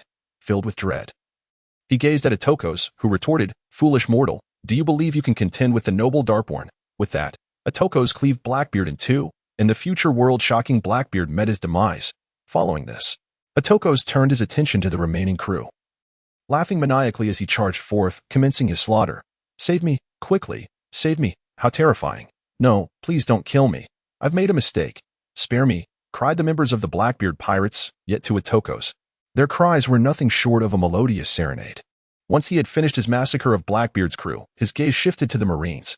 However, at that moment, he suddenly clutched his head and collapsed to the ground, bellowing, "Damn it all." It was Dragon, fiercely battling for control of his body with his mental prowess. Yet, Atokos was relentlessly suppressing him. Amidst the turmoil, Dragon reminisced about his moments with Vivi, the days spent with his father, and the Empress awaiting him, which only fortified his resolve. "You shall wait." With a furious roar from Atokos, Dragon reclaimed control of his body, sealing Atokos back within the living sword. Dragon felt every part of his body ache. Though he had regained control, he was still aware of the events transpiring outside. He could not help but think of Atokos as a madman, glancing around at the severed limbs scattered about. What has happened to him? Why are his eyes no longer red? The Marines murmured. While Dragon, unlike Atokos, was not a killer, he sheathed the great sword and unfurled his wings, soaring into the skies, with none daring to impede him, each haunted by their own shadows. "Phew, though I am somewhat fatigued. It is imperative to leave this place. I suspect Sengoku has already called for reinforcements. If even one of the elders were to arrive, I would be finished," Dragon thought as he flew, quickly departing the Marine headquarters vicinity. Meanwhile, all at the Marine headquarters exhaled a sigh of relief as they watched Dragon depart, relieved that this demon had finally left. "Quickly search for the wounded and clear the battlefield. We have suffered defeat in this battle," Karp announced, having just appeared. As for why he had only just made his entrance, it was because he had released all his defenses to allow Luffy to knock him away, resulting in him being knocked unconscious until now. He had awakened to hear Sengoku speak of a terrifying presence outside, intending to assist, only to discover that the figure had already fled. Upon hearing Karp's words, everyone sprang into action, prioritizing the rescue of the injured, while Kizaru and Akainu descended to tend to their wounds. Fortunately, Dragon had left swiftly, otherwise, he would surely have been pummeled into a pulp by Karp. As Dragon flew over the sea, he suddenly heard the system's voice. "Ding. A new sign and location has been refreshed. Please check. Post." Dragon immediately opened the system to view the new sign and location, cursing vehemently. "System, I have no idea where Mihawk's Island is. How am I supposed to find this sign and location? And now I am utterly drained. Ding. Please proceed to the location on your own." Dragon was almost driven to madness by frustration, but then a thought struck him. Now that he had transformed into a monster, how would he revert? "System, what should I do? I am neither human nor ghost." Ding. The host Dragon Elephant Prajna body must reach great mastery to restore normalcy. "Phew, at least I can recover. But how do I get to Clycana Island?" Dragon lamented, having no choice but to fly aimlessly, as the further he was from Marine headquarters, the better. Otherwise, if discovered, he would indeed be finished. A day later, Dragon landed on an island, utterly spent, and with his eyes closing, he collapsed onto its surface. On Clycana Island, Zoro, having been flung here by Kuma, wandered aimlessly, completely lost. Suddenly, he noticed something fall before him and rushed over, discovering a red monster. Sensing that the creature still had a faint breath, he began to drag it along, unaware that he was hauling Dragon. Remarkably, Dragon's luck was extraordinary. He had randomly landed on Clycana Island. However, he was unfortunate enough to encounter Zoro, the ultimate directionally challenged individual. As Zoro dragged Dragon to a clearing, he sensed something amiss in the surroundings and drew his sword. Suddenly, a shadow lunged at him, and upon blocking the attack, he realized it was a baboon. Soon, baboons began leaping out of the jungle, all wielding knives, and they charged at Zoro. Outnumbered, Zoro was quickly overwhelmed by the baboons, sustaining numerous injuries. Just as he was about to falter, the baboons froze in terror, gazing behind Zoro, before turning to flee. Only then did Zoro turn to see Mihawk, and he collapsed from exhaustion, prompting Mihawk to glance at both Zoro and Dragon. He shook his head, effortlessly lifting one in each hand and heading toward the castle, where he unceremoniously dropped them on the ground, instructing Perona to tend to their injuries. "Damn, don't order me around," Perona protested, but Mihawk paid her no mind, instead picking up a newspaper to read something astonishing. The headline read, "Whitebeard Pirates Successfully Rescue Ace, but 2nd Division Captain Dragon's Life or Death Unknown. Life or death unknown. That fellow is certainly still alive. He remains a worthy opponent," Mihawk mused, while Perona laid Zoro on a bed. She then tossed Dragon onto the ground, feeling that this monstrous figure appeared quite terrifying, thus prioritizing Zoro's rescue. After tending to Zoro's wounds, Perona suddenly thought, if this monster were to awaken and find itself on the ground instead of a bed, would it perhaps eat her? Upon reaching this thought, Perona felt a shiver run down her spine. However, apart from the room they were currently in, The only other places available were her own room and that of Myhawk. Both devoid of beds, this predicament caused her a slight headache. After contemplating for a moment, she decided to drag Long Tian into her own chamber. Unbeknownst to Perona, this action greatly benefited Long Tian. As she placed him on her bed, a voice echoed in his mind. Ding. Arrival at the designated sign-in location. Due to the host being unconscious, the system has automatically signed in. Ding. Congratulations to the host for successfully signing in and receiving Dragon Elephant Prajna Body Mastery. Mental Strength, Advanced, Mastery of Divine Healing Technique, Mastery of Conqueror's Haki, Mastery of Armament Haki, Mastery of Observation Haki. However, while Long Tian remained in a state of unconsciousness, he was oblivious to these developments. Just as Perona was about to tend to him, Long Tian's body began to return to its normal state. Startling Perona, she feared he was about to awaken and hurriedly fled to the doorway. With the existence of the Dragon Elephant Prajna body, the living greatsword automatically emerged from the system's backpack. The heart embedded within the sword returned to Long Tian's body, gradually resuming its rhythm within his chest. While the sword clattered to the floor, regaining its ebony form, Long Tian's physique transformed back into that of a normal human, and the culmination of the Dragon Elephant Prajna body rendered him even more handsome. If one were to rate his attractiveness previously at 8 out of 10, he now scored a perfect 10. Upon hearing something drop within the room, Perona initially assumed a monster had awakened. Thus, she utilized her ability to project her soul and pass through the wall, only to discover an extraordinarily handsome man lying on her bed. Staring at Long Tian's face, she found herself somewhat entranced.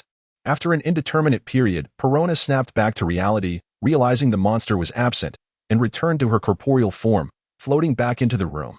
She observed that Long Tian bore no wounds, merely being in a state of unconsciousness. Why does this person seem somewhat familiar? She pondered. It doesn't matter. Since he is fine, I'll just ignore it. Suddenly, her gaze fell upon a large sword. Why is there a great sword here? Perona remarked, attempting to lift it, only to find it far too heavy. How incredibly heavy. I can't lift it. I might as well admire my handsome man, she mused, once again gazing at Long Tian.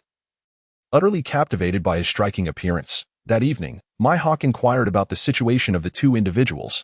Perona replied that everything had been taken care of, but neither had awakened yet, before retreating to her own room.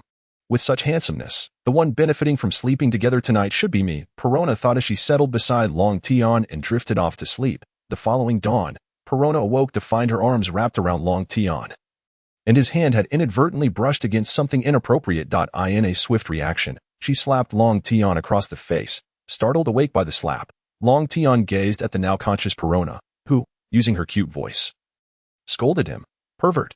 Before floating out of the room, Long Tian was momentarily stunned, feeling a sting on his face, and realized the reason for his abrupt awakening. I can't believe it.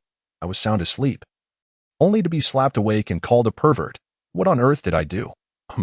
I've returned to human form. Astonished, he examined his hands, feeling the heartbeat in his chest, and upon noticing the great sword beside the bed, he understood he had returned to normal and sensed an enhancement in his strength. What is happening with the system? Ding.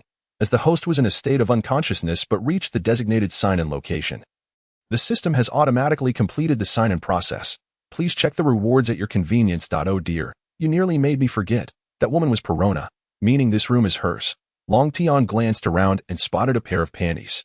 Meanwhile, Perona stepped outside the door and felt something was amiss, as if she had indeed been embracing his arm. No, he was the one being a pervert, she thought. At that moment, she noticed a newspaper on the table that Myhawk had perused. Curiosity piqued, she floated over and picked it up, suddenly recognizing a very familiar face. Oh no, I'm doomed. I actually slapped the captain of the 2nd Division of the Whitebeard Pirates. He will surely kill me.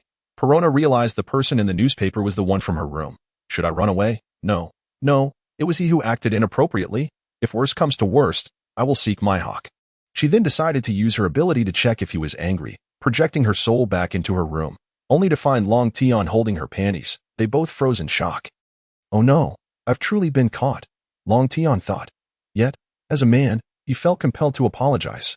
Perona, I'm sorry. I was wrong. Punish me as you see fit, he said sheepishly to her. Do you know me? Perona responded. Long Tian trembled slightly. As an otaku, he found it hard to resist her voice. Of course. After all, I like you. How could I not know you? Long Tian realized he had to muster the courage to speak up. If one were too shy, they would never win over a girl. Wait, did you just say you like me? Perona's heart raced with joy. Yes, I have a secret crush on you. Is that not acceptable? Then will you be my husband? Huh. What is going on? Is she being so direct? Yes, I'm being direct. Will you or will you not? If not, I'll leave, Perona declared, genuinely prepared to walk away, though she would pass through the wall. Long Tian felt a pang of disappointment at her leaving. I can't believe I let go of this wife, he thought, wishing he could hit himself. Just then, the doors swung open again, and Perona floated back in. Ah, so you weren't corporeal before? So, Long Tian, are you going to agree? Yes, yes, yes, of course I will, he exclaimed, retrieving a space ring from his system backpack, eager to marry her right away. As an otaku, he had always had a penchant for lolas. But not in a childish way, rather, in a manner reminiscent of Perona or Izumi. Here, Perona, let me put this on you. From now on, you are my wife, Long Tian proclaimed with inner joy, unaware that Perona felt similarly. After all, Long Tian had yet to look in a mirror. Otherwise, he would understand why it was so easy for him to agree. Now, he was only thinking, sorry, Zaro, your wife is now mine. Perona extended her hand. And Long Tian knelt halfway, placing the ring on her ring finger. Perona, this is not merely a ring. It is one I created using my abilities. By the way, you still don't know who I am. Yet you are willing to accept me.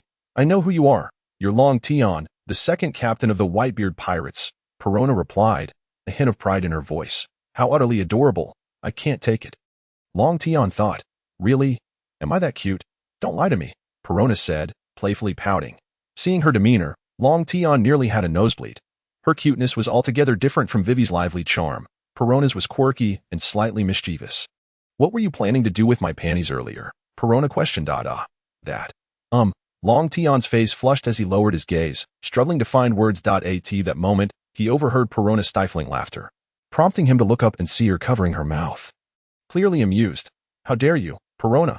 You're teasing your husband. I'll make you pay for this, he declared, seizing her and bringing her onto the bed. Stop it, Long Tian, don't. I was wrong, Perona laughed, tears nearly streaming from her eyes. While Long Tian continued to tickle her stomach. Will you ever dare to tease me again? He asked fiercely. I won tea. I truly won tea, but you were the one holding my panties, intending something naughty. Perona puffed her cheeks in mock anger. Okay, I was wrong. Is that enough? I'll make it up to you. With that, Long Tian pressed his lips to Perona's, catching her off guard, as she was still a maiden.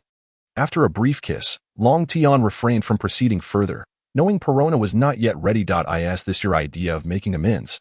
It feels like you're taking advantage of me, she remarked, her cheeks slightly flushed. Well, what's wrong with a husband taking advantage of his own wife? By the way, Long Tian, you mentioned that this ring was created using your abilities, Perona inquired, examining the ring on her finger with curiosity. Yes, this ring can store certain items. As long as you focus on something, it will be stored. However, living beings cannot be placed inside, but storing some of your panties is more than feasible. You truly are a big pervert. Then, what do you think of having a big pervert as your husband? I like it. Of course, I do. Long Tian gazed at Perona, sensing that she could bring him immense joy. By the way, Perona, I recall falling onto this island. How did I end up in your room? Long Tian inquired with a hint of confusion. After Perona clarified, he learned that he had been brought back by Hawkeye. However, he pondered the identity of the red monster. It was better not to mention it to avoid misunderstandings. Speaking of which, does Perona have any news regarding the Whitebeard pirates? The newspaper reported that they successfully returned to the New World. And as for your fate being uncertain, HMPF, what do you mean uncertain? You seem perfectly fine, Perona pouted, visibly upset. Unable to resist, Long Tian pinched her cheek and reassured her, all right, my little darling, don't be angry. It is only natural for the Navy to portray them in a favorable light. Suddenly, Perona burst into tears, catching Long Tian off guard. Woo-woo, Long Tian, do you know? Lord Moria has died. The report says he is dead. Woo-da-da, please don't cry, Perona. Your tears tug at my heartstrings. Moria is not dead. That's merely what they reported. Why didn't you ask me? I was there until the very end. Huh. Lord Moria is not dead. No, he is still alive. Originally, Doflamingo intended to kill him, but he managed to escape using a certain ability of the shadow fruit. That's wonderful. As long as Lord Moria is safe. By the way, Perona, take me to see Hawkeye. I owe him my gratitude. Huh. You want to find him? He is not charming at all. He constantly commands me to work. Perona lamented upon hearing Long Tian's intention. All right, my dear. From now on, if anyone dares to bully you, I'll smash their head. Long Tian immediately embraced Perona, offering comfort. How fortunate I am to have such a formidable husband. I wonder if Hawkeye will dare to bully me now. Perona couldn't help but feel a sense of pride. For men like Long Tian, powerful yet devoted to their wives, are indeed rare finds. You silly thing, let us go. With that, Long Tian allowed Perona to guide him to Hawkeye. Upon seeing Long Tian, Hawkeye expressed his surprise. Long Tian, what brings you here? Why can't I be here? He is my husband, Perona interjected. Hawkeye, if you dare bully me in the future, I'll definitely have Long Tian give you a pounding. Hawkeye regarded Perona with a raised eyebrow, sensing her boldness. Noticing his sharp gaze, Perona instinctively hid behind Long Tian. All right, Perona, no need to cause a commotion. Hawkeye, I'm here to thank you for bringing me back. Long Tian stated. I didn't bring you back. Hawkeye replied. Oh right, that red figure was me. Allow me to clarify, I am not a monster. That was merely the side effect of my great sword unleashing its full power. Long Tian explained with exasperation. So that red monster was indeed you? Perona questioned, her confusion evident. Perona, I told you, I am not a monster. It's just a side effect. Do you understand? Oh, I get it. No need to raise your voice. I can hear you, she replied. Long Tian, may I see that great sword? Hawkeye suddenly asked. Oh, of course, Long Tian said, retrieving the sword from his system space and handing it to Hawkeye. I can sense a demon residing within this sword. It must be this demon that transformed you into that red monster. Indeed, however, that will not happen again. My strength has increased, and I can now suppress it. Oh, your strength has improved again, Hawkeye inquired, astonished. For at their level, such advancements are no trivial feat. Yes, I have indeed improved a bit. Then let us have a match. We Haven T had a proper fight at the Navy headquarters. I knew you would say that. You truly are a battle enthusiast. Let us go. Just as they were about to leave, the door swung open, revealing Zaro, who looked at Hawkeye, and then Long Tian, saying, I want to watch the match. Watch if you wish. Why are you so tense about it? Do you know me? Yes, I am a friend of Luffy's brother. We fought together a few days ago. Oh, you fought alongside Luffy. Where is he now? He should be on Dad's ship. Or perhaps Rayleigh has taken him to some island to train. Oh, training. Yes, he will likely train for 2 years before setting sail. His current strength is somewhat lacking. All right, enough chatter. Wait for me to finish my match with Long Tian, Zaro interjected. By the way, Long Tian, it was actually he who brought you back after a duel with the baboons outside. Oh, you were that red monster? Zaro exclaimed. Green algae head, what nonsense are you spouting? Long Tian is no monster. That's just a side effect, Perona clarified. Long Tian's expression darkened. Everyone was calling him a monster now. Just you wait. Without further ado, he stepped outside to the open area, where Hawkeye stood opposite him. Long Tian chose not to wield the great sword. Instead, he took up the blade of the Gale, for both swords were essentially the same. Save for the great sword's added Aatrox, which made it heavier, the blade of the Gale was by no means inferior to the living great sword. I in the square. Hawkeye observed Long Tian intently, awaiting his initial move. You wish for me to strike first? Very well, I shall grant your wish, Long Tian thought. Launching the first attack with a forward slash, Hawkeye met Long Tian's sword strike with his black blade. Their energies clashing with such force that Perona nearly flew back, while Zaro watched in astonishment, marveling at the duel of masters. Little did he know that the most thrilling moments were yet to come. The experts' exchanges reveal the truth of their capabilities. Long Tian sensed that he was slightly stronger than Hawkeye, just a smidge. This surprised him. It seemed Hawkeye had not unleashed his full power during the Marineford War. Ultimately, both Long Tian and Hawkeye found themselves momentarily pushed back by each other's force, and Hawkeye swiftly unleashed a wave of sword energy. Long Tian, witnessing the incoming blast, felt a slight tremor in his grip. Just as the sword energy was about to strike him, Long Tian unsheathed his blade and made a swift motion towards the ground, conjuring a wall of wind before him. Barrier of wind. Hawkeye, observing the blockade, remained unfazed. However, Zaro clenched his sword tightly, while Perona gazed dreamily at Long Tian's striking figure. After blocking Hawkeye's attack, a gust of wind began to swirl around Long Tian, causing his hand upon the sword hilt to tremble once more. In the spirit of reciprocity, Hawkeye, I shall return the favor, Long Tian declared, unleashing a whirlwind towards Hawkeye, who countered with his own sword energy. Unlike before, this time the two forces did not cancel each other out. Hawkeye's sword energy merely momentarily stilled the whirlwind, which then surged toward him once more. Hawkeye was compelled to unleash several more sword energies to dissipate the whirlwind entirely. Yet, he recognized his defeat and retracted his black blade. Observing Hawkeye's retraction of his weapon, Long Tian queried, Aren't we continuing? This is just the beginning. We haven't even unleashed our skills yet. To which Hawkeye simply replied, I concede, and retreated to the castle. The two spectators outside were taken aback. One realized that if Hawkeye had indeed conceded, the title of the world's greatest swordsman would soon change hands, while the other, having only known that Long Tian was a member of the Whitebeard pirates, was astonished by his strength. Watching Hawkeye walk away in defeat, Long Tian felt a mix of surprise and understanding. He knew that ultimately he had triumphed, albeit by a narrow margin. Yet, a sense of dread washed over him, knowing that Hawkeye would likely pursue him for future bouts, as he was indeed a battle fanatic. Turning to Perona, Long Tian said, let us head back. My dear. Before he could finish, Perona floated over, grasping his hand. Glancing at Zaro, he added, Kid, your journey is still long. Becoming the world's greatest swordsman is no easy feat. Even I wouldn't dare claim that title just yet. You never know when true power might emerge from those who care little for fame. Some are solely dedicated to their training. All right, enough dawdling.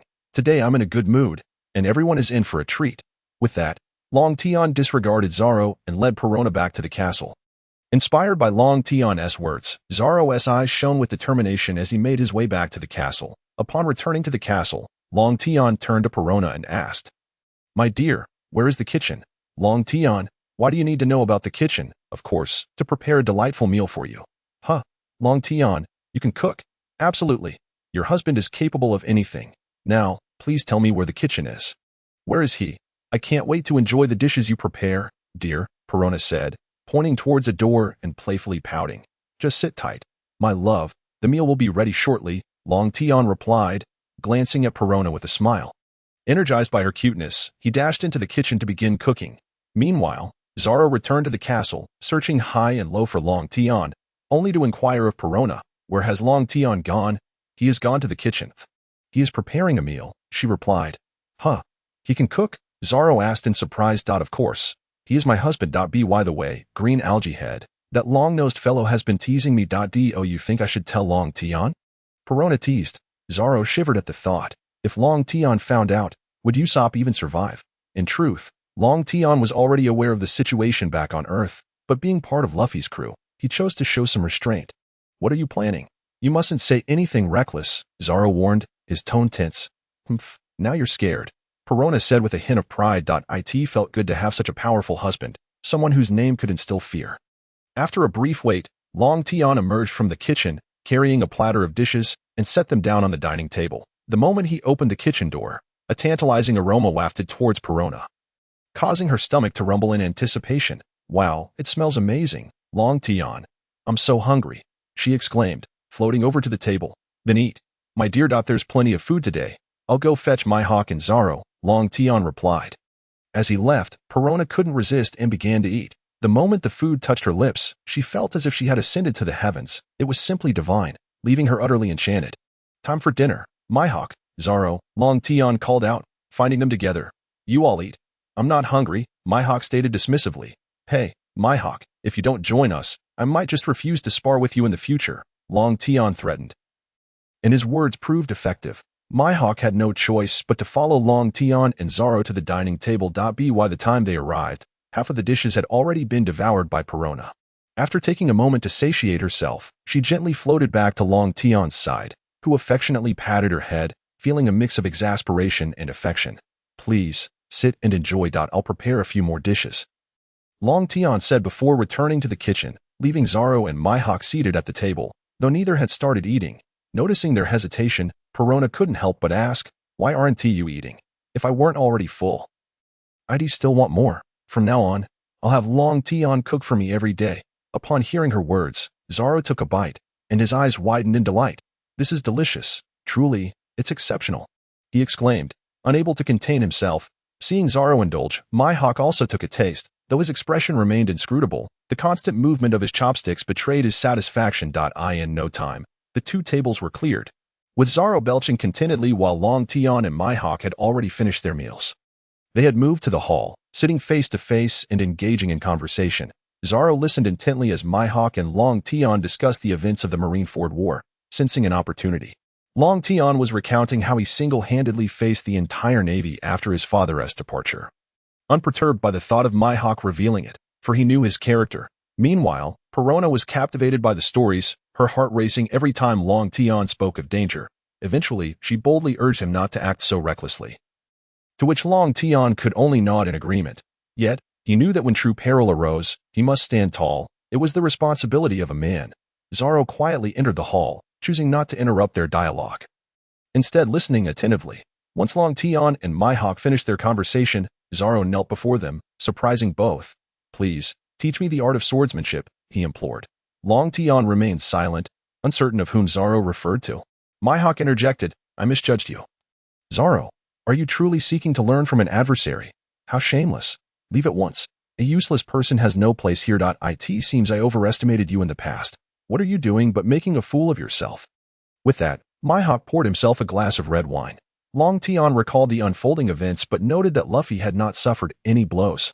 Why was Zaro behaving this way? I wish to grow stronger.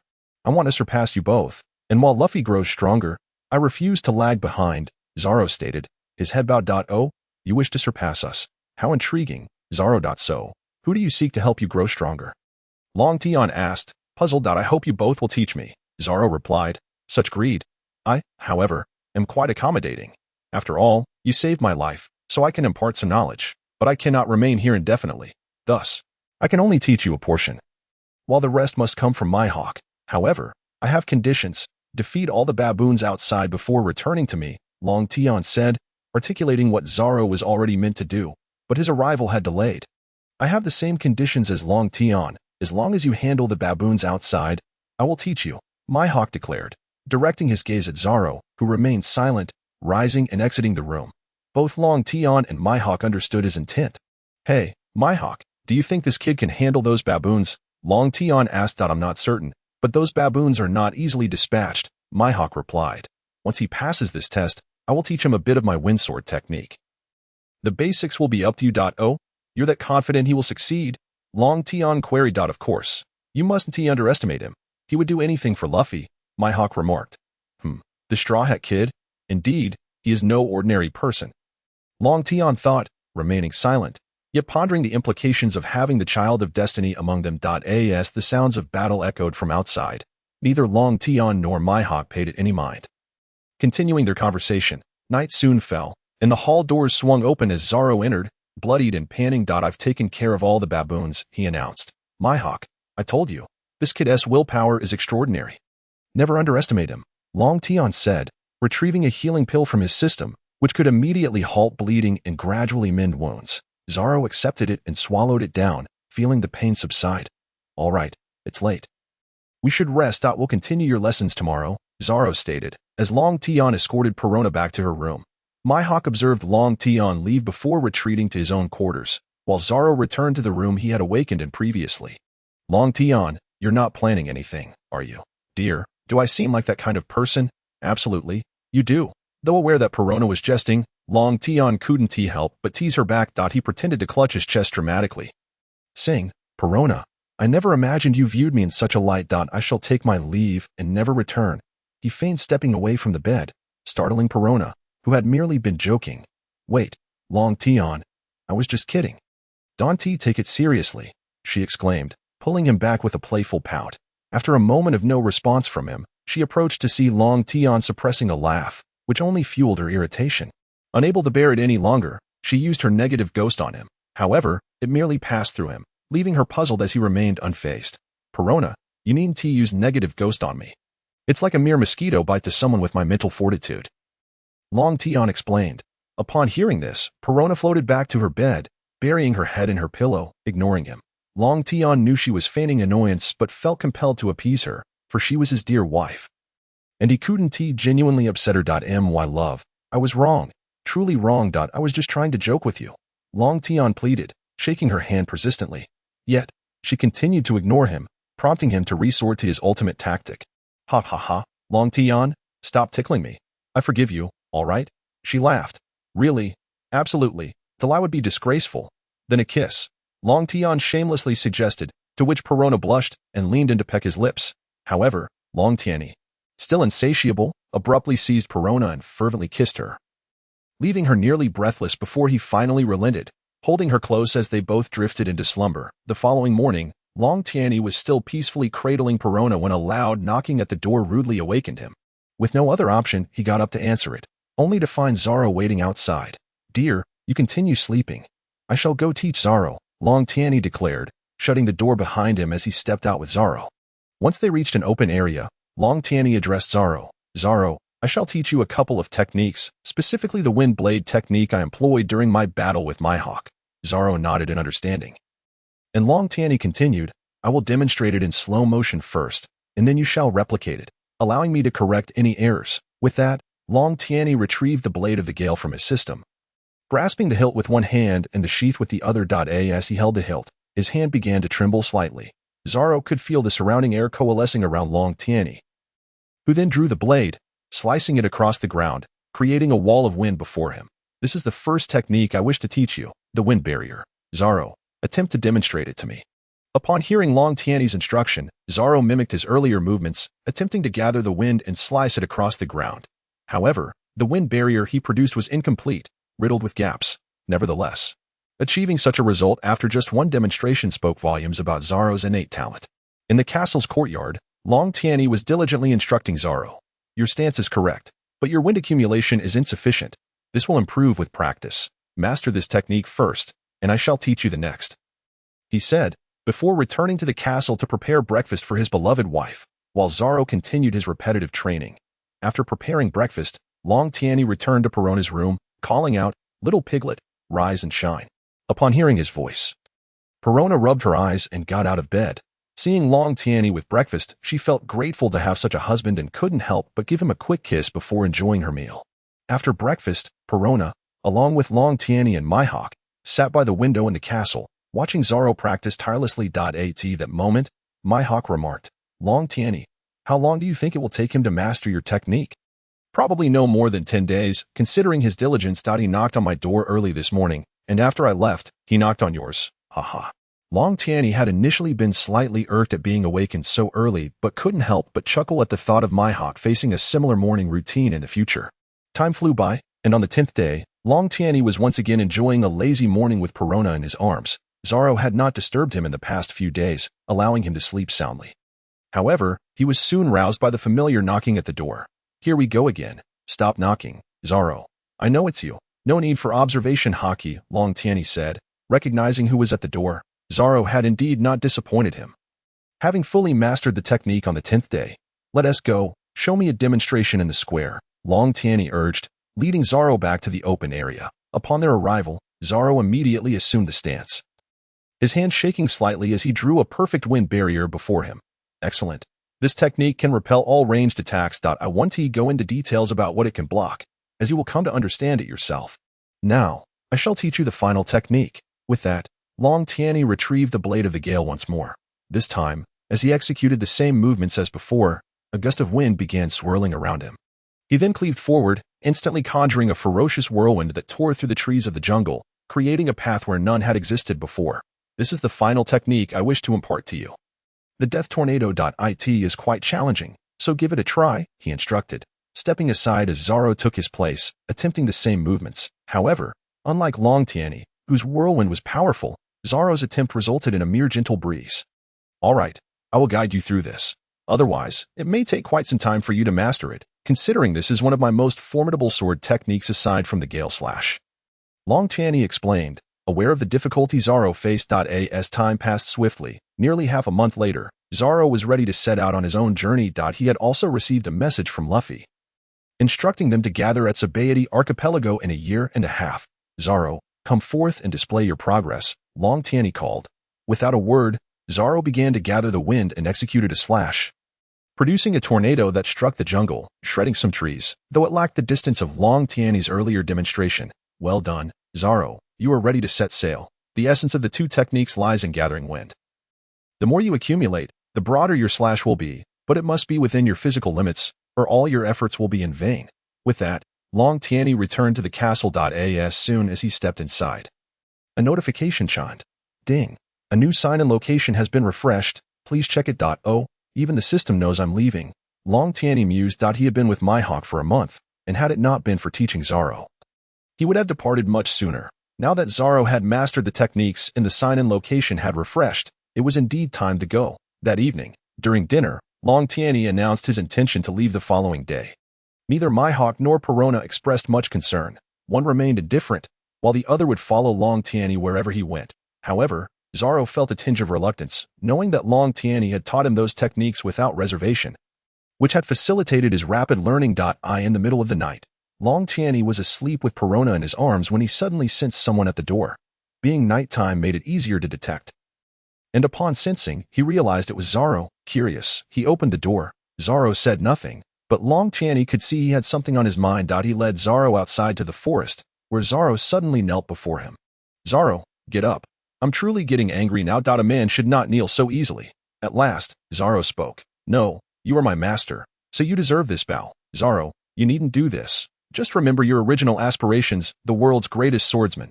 Though I do not covet fame, it is indeed quite pleasant to be regarded as such. However, if I were to be the master of the world's greatest swordsman, that would bring me even greater satisfaction. Long Tian replied. Rest assured, master, I will undoubtedly become the world's greatest swordsman, Zoro declared firmly, standing up. With that, Long Tian excused himself, feeling exhausted and longing to return to the warmth of his wife. The next day, Long Tian, along with Perona, bid farewell to Mihawk and Zoro, making their way to the seaside. He summoned a medium-sized ship from the system and set sail with Perona. Long Tian intended to first return to the New World to reassure his father of his safety. As the Din Din Mushi was a living creature and couldn't be stored in the system, unlike the dedicated lines others had. 3 days later, Long Tian spotted the Moby Dick in the distance, and he noticed Perona growing anxious. After all, it was Whitebeard. Observing her unease, Long Tian shook his head, thinking, why does everyone label my father as a fearsome figure? He is quite amiable. Indeed, he was kind to his son but showed no mercy to those who harmed him. Father, this brat has returned, Marco exclaimed as he approached Whitebeard aboard the Moby Dick. Gururara, has this brat finally decided to return? He must have forgotten his old man by now. Come now, father, how could you say such a thing? I returned to report immediately upon setting sail, Long Tian responded as he and Perona approached Whitebeard. Oh, Long Tian, is Vivi still on the ship? The Empress had to leave early due to matters in her country. And you brought another one? Long Tian, who is Vivi, and what is this about the Empress? Perona immediately questioned Long Tian, her expression shifting as Whitebeard and Marco shared amused glances, reveling in the situation. Long Tian recognized that if he showed any weakness now, he would never be able to lift his head again, so he turned to Perona and declared, what do you mean who? They're all my wives, including you. So let us not bicker. I'll treat you all equally. If you don't believe me, try it tonight. Upon hearing his words, Perona's face flushed as she retorted, Humph, bring Vivi out. Then, before Long Tian could respond, Vivi had already rushed over. Stinky Long Tian, you bad guy. Do you have any idea how worried I've been about you? After such a prolonged absence, you returned solely for another woman, Weiwei said with tears glistening in her eyes. This revelation pierced through Long Tian's heart, prompting him to hastily offer an explanation. Weiwei, you have misunderstood. I collapsed from exhaustion after escaping from the naval headquarters and found myself in a forest. Fortunately, Zoro happened to pass by and lent me a helping hand. In gratitude, I decided to teach him some sword techniques, which is why I have been away for so long. Have you encountered Zoro? Where is he? He is currently studying swordsmanship under Mihawk. By the way, what about Luffy? Luffy has been taken by Rayleigh, the Dark King, who said he would train him, Weiwei replied, introducing herself to Perona. Hello, I am Perona.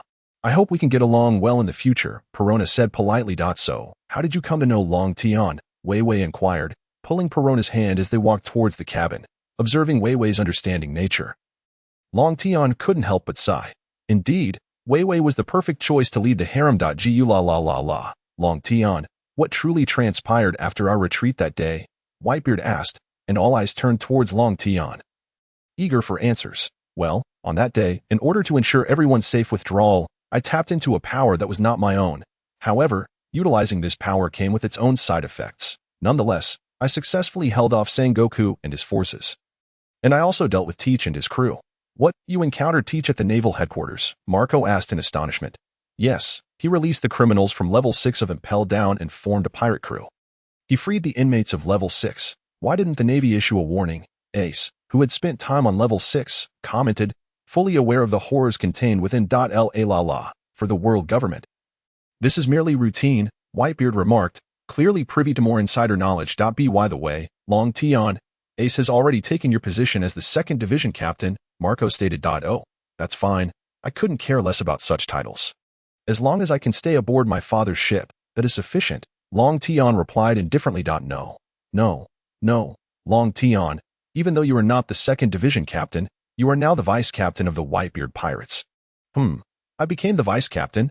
Is that appropriate, father? Long Tian couldn't help but ask. Gee la la la la. Long Tian, you can ask everyone if they agree. There is no need to ask. Long Tian. No one disagrees.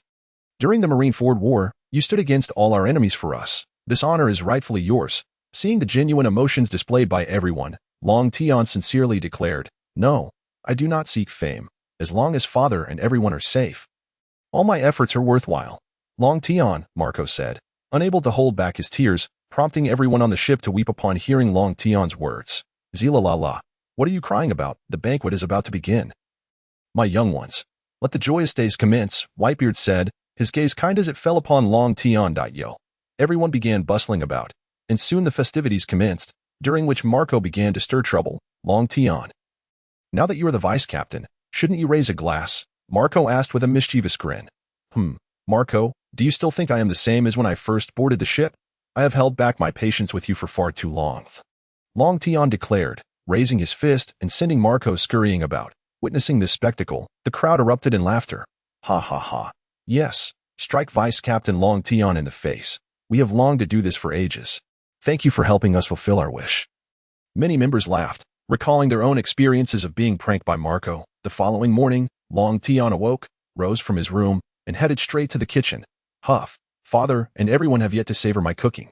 Today, I shall treat them to a feast, he said, diving into his preparations. Soon, the dining table was laden with an array of dishes, at which point he sensed someone outside the dining room. Upon realizing that even father was present, he quickly opened the door. Father, everyone, what brings you all here? The entire ship is filled with the aroma of food. What do you expect us to do? Marco gulped. Zila la la, Long Tian, I never knew you could cook. Oh, I have known how to for quite some time. Father and everyone, please come in and eat. This feast is specially prepared for you. I was just about to call you, Long Tian said, motioning for them to enter. Whitebeard took the lead, sitting down, and upon seeing father seated, everyone rushed in like a whirlwind. Whitebeard took a bite and was astonished by the deliciousness. The moment everyone saw father begin to eat, they too joined in. Delicious. This is the best meal I have ever had. It reminds me of my mother's cooking. Watching everyone savoring the food, Long Tian felt a deep sense of satisfaction. Soon, Weiwei and Perona arrived at the dining hall, where Long Tian had already prepared breakfast for them. You two lazy little pigs, come sit down and enjoy breakfast, Long Tian said with a smile, upon seeing the sumptuous breakfast Long Tian had prepared. Both Weiwei and Perona felt a warmth in their hearts. However, Weiwei suddenly asked, Long Tian, why is there no chicken soup for me? Long Tian coughed slightly and replied, You have already had some before. If you drink more, you will become a plump pig. Humph. Does that mean if I become a plump pig, you will no longer want me? How could that be, my dear? No matter what, I will never abandon you. Unless I am dead. All right, Long Tian, I was just joking. You can never die, understand? Weiwei said, slightly annoyed. Fine, my lady, I will heed your words. Now, eat your breakfast, Long Tian said, and finally, the two women began to eat. Listening to Long Tian's words warmed their hearts. He was the man they deeply loved. Long Tian, when do you plan to seek Hancock? Weiwei asked after finishing her breakfast. There is no rush. I spoke with Hancock yesterday. She is currently selecting a new king. Once that is settled, she will no longer need to govern the nation. I plan to take you both to Fishman Island for a vacation, and then we will visit the Amazon Lily to find her. Oh, to Fishman Island. I've never been there. Perona exclaimed with curiosity. I have heard that Fishman Island is beautiful. When are we setting off? Long Tian? Weiwei asked excitedly, especially since this trip would be with Long Tian. In about a month. I heard from Marco that during the period right after we returned, there have been criminals escaping from level 6 looking for trouble with the Whitebeard pirates. Now that I am the vice captain, I should do something, Long Tian said with a hint of resignation. He had no idea how many criminals had escaped from level 6, and they all sought to make a name for themselves by challenging father.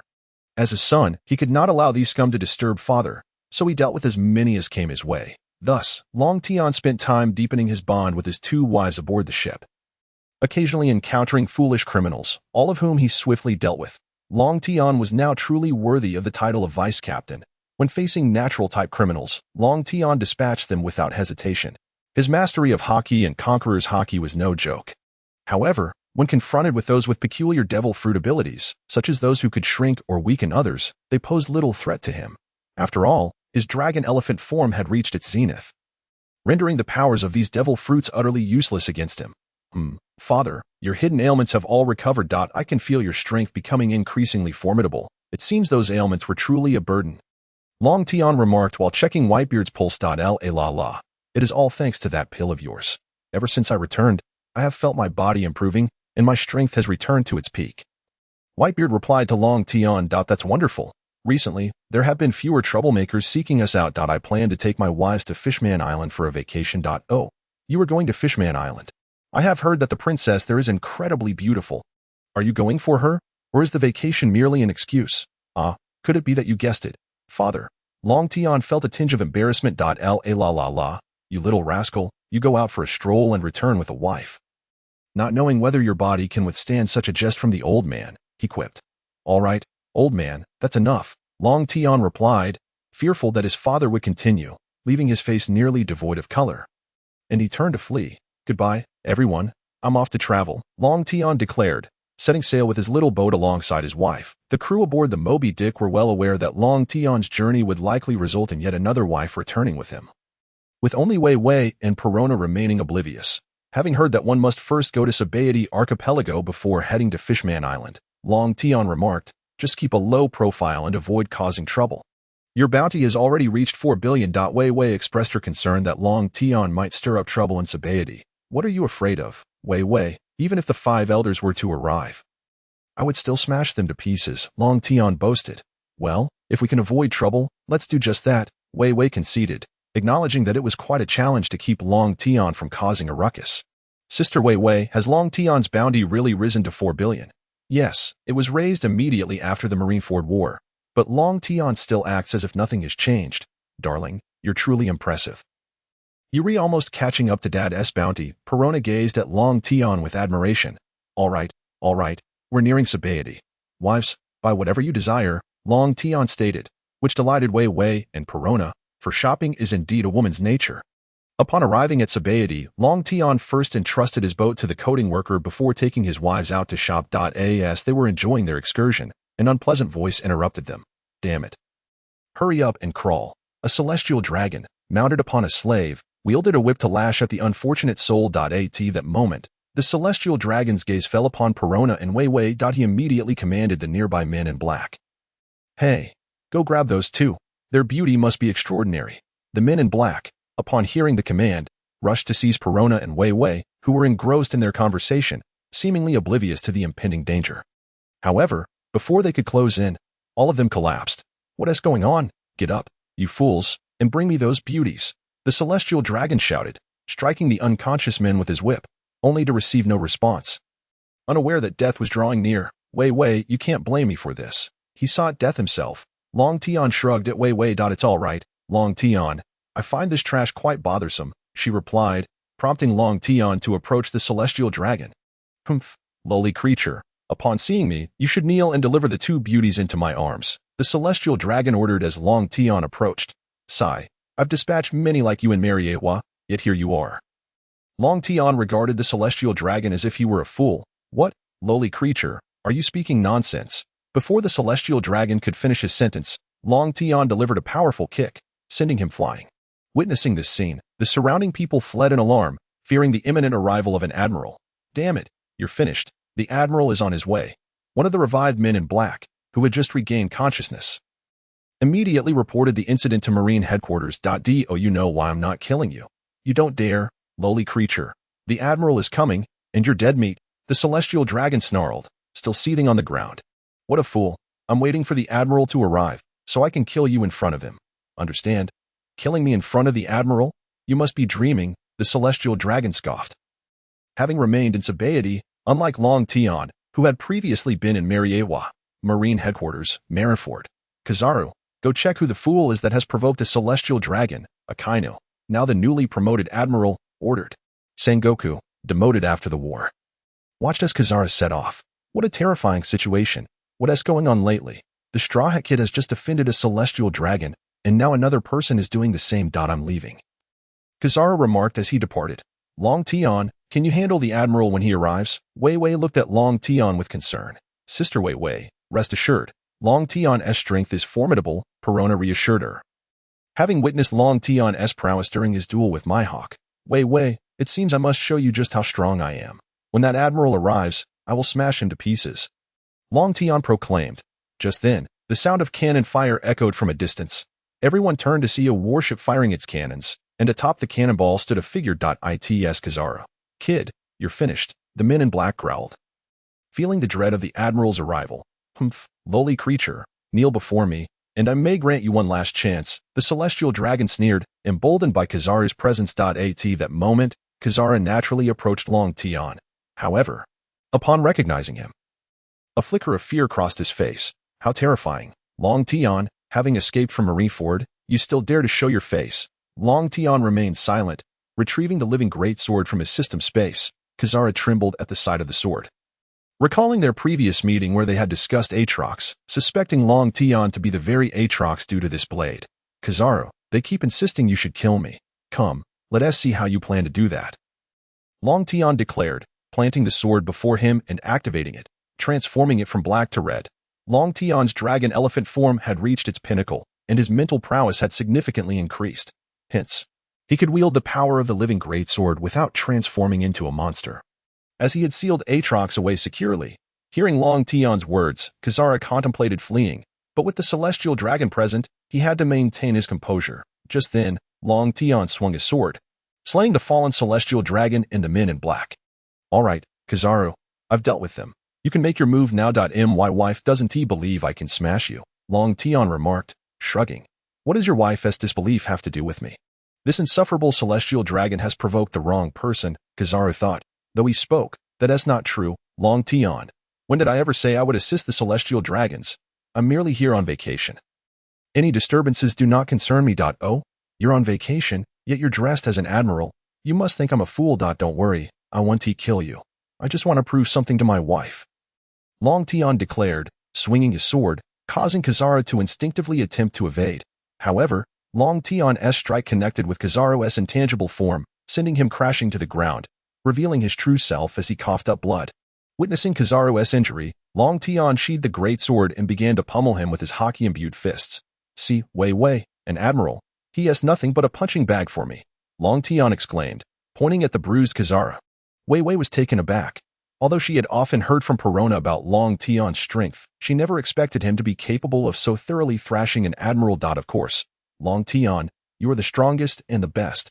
Perona praised him. All right, Perona, stop flattering him.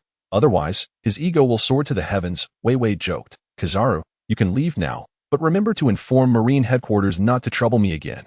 Otherwise, I may reconsider my visit to Marine Headquarters. Long Tian warned the bruised Kizaru, who knew he could indeed kill him, but only if he exerted his full strength, which he deemed unnecessary. After all, Kizaru might be a member of the Revolutionary Army, and Vivi and Perona fear that he may bring harm to them. Upon hearing Long Tian's words, Kizaru nodded frantically before turning and sprinting away with an urgency fueled by his fear of Long Tian potentially changing his mind. He was now employing the fastest speed of his life. Suddenly, Long Tian sensed that someone was watching him. He turned his gaze and spotted a little girl, who, upon seeing him, fled. However, the girl's face struck Long Tian as remarkably familiar. All right, from now on, you are free. You no longer have to endure the whips of the celestial dragons, Long Tian said to the former slave who had been beneath the celestial dragons, upon hearing Long Tian's words. The individual couldn't help but burst into tears and rushed to bow before him, only to be stopped by Long Tian. There's no need for such bowing. I am not fond of that tradition. Go and live a good life, Long Tian said, handing the person a bag of berries. Thank you.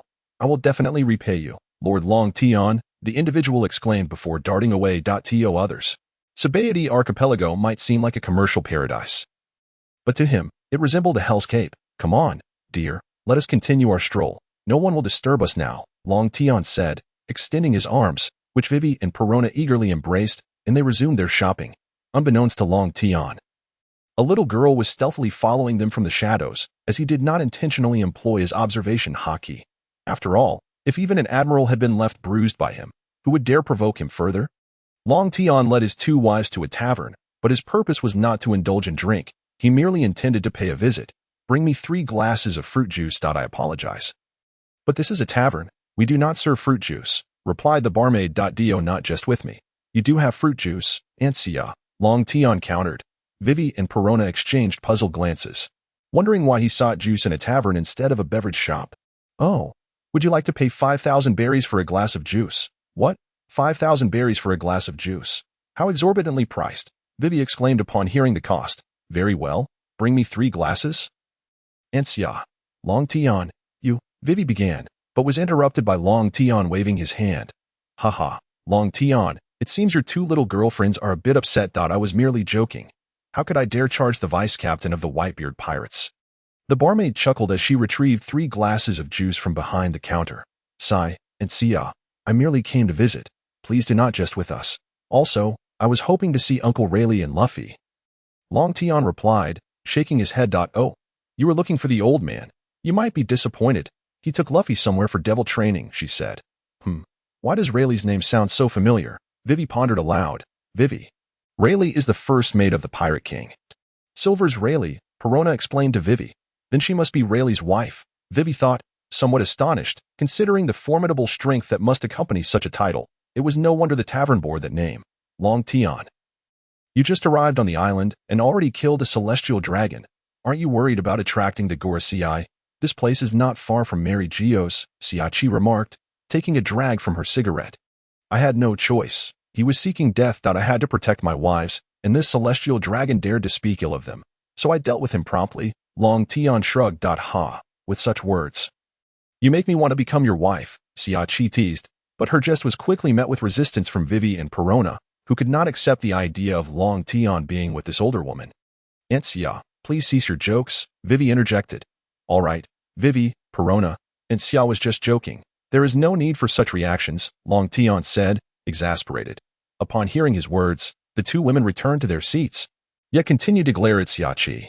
Xiachi laughed. Oh, so protective of your food. I was merely joking. I have my own old man to attend to. After a brief conversation with Xiachi, Long Tian took his 2 wives and departed. As their ship was likely nearing the completion of its coating, and they intended to return aboard for a meal, such a thin layer of coating can withstand the pressure of the deep sea.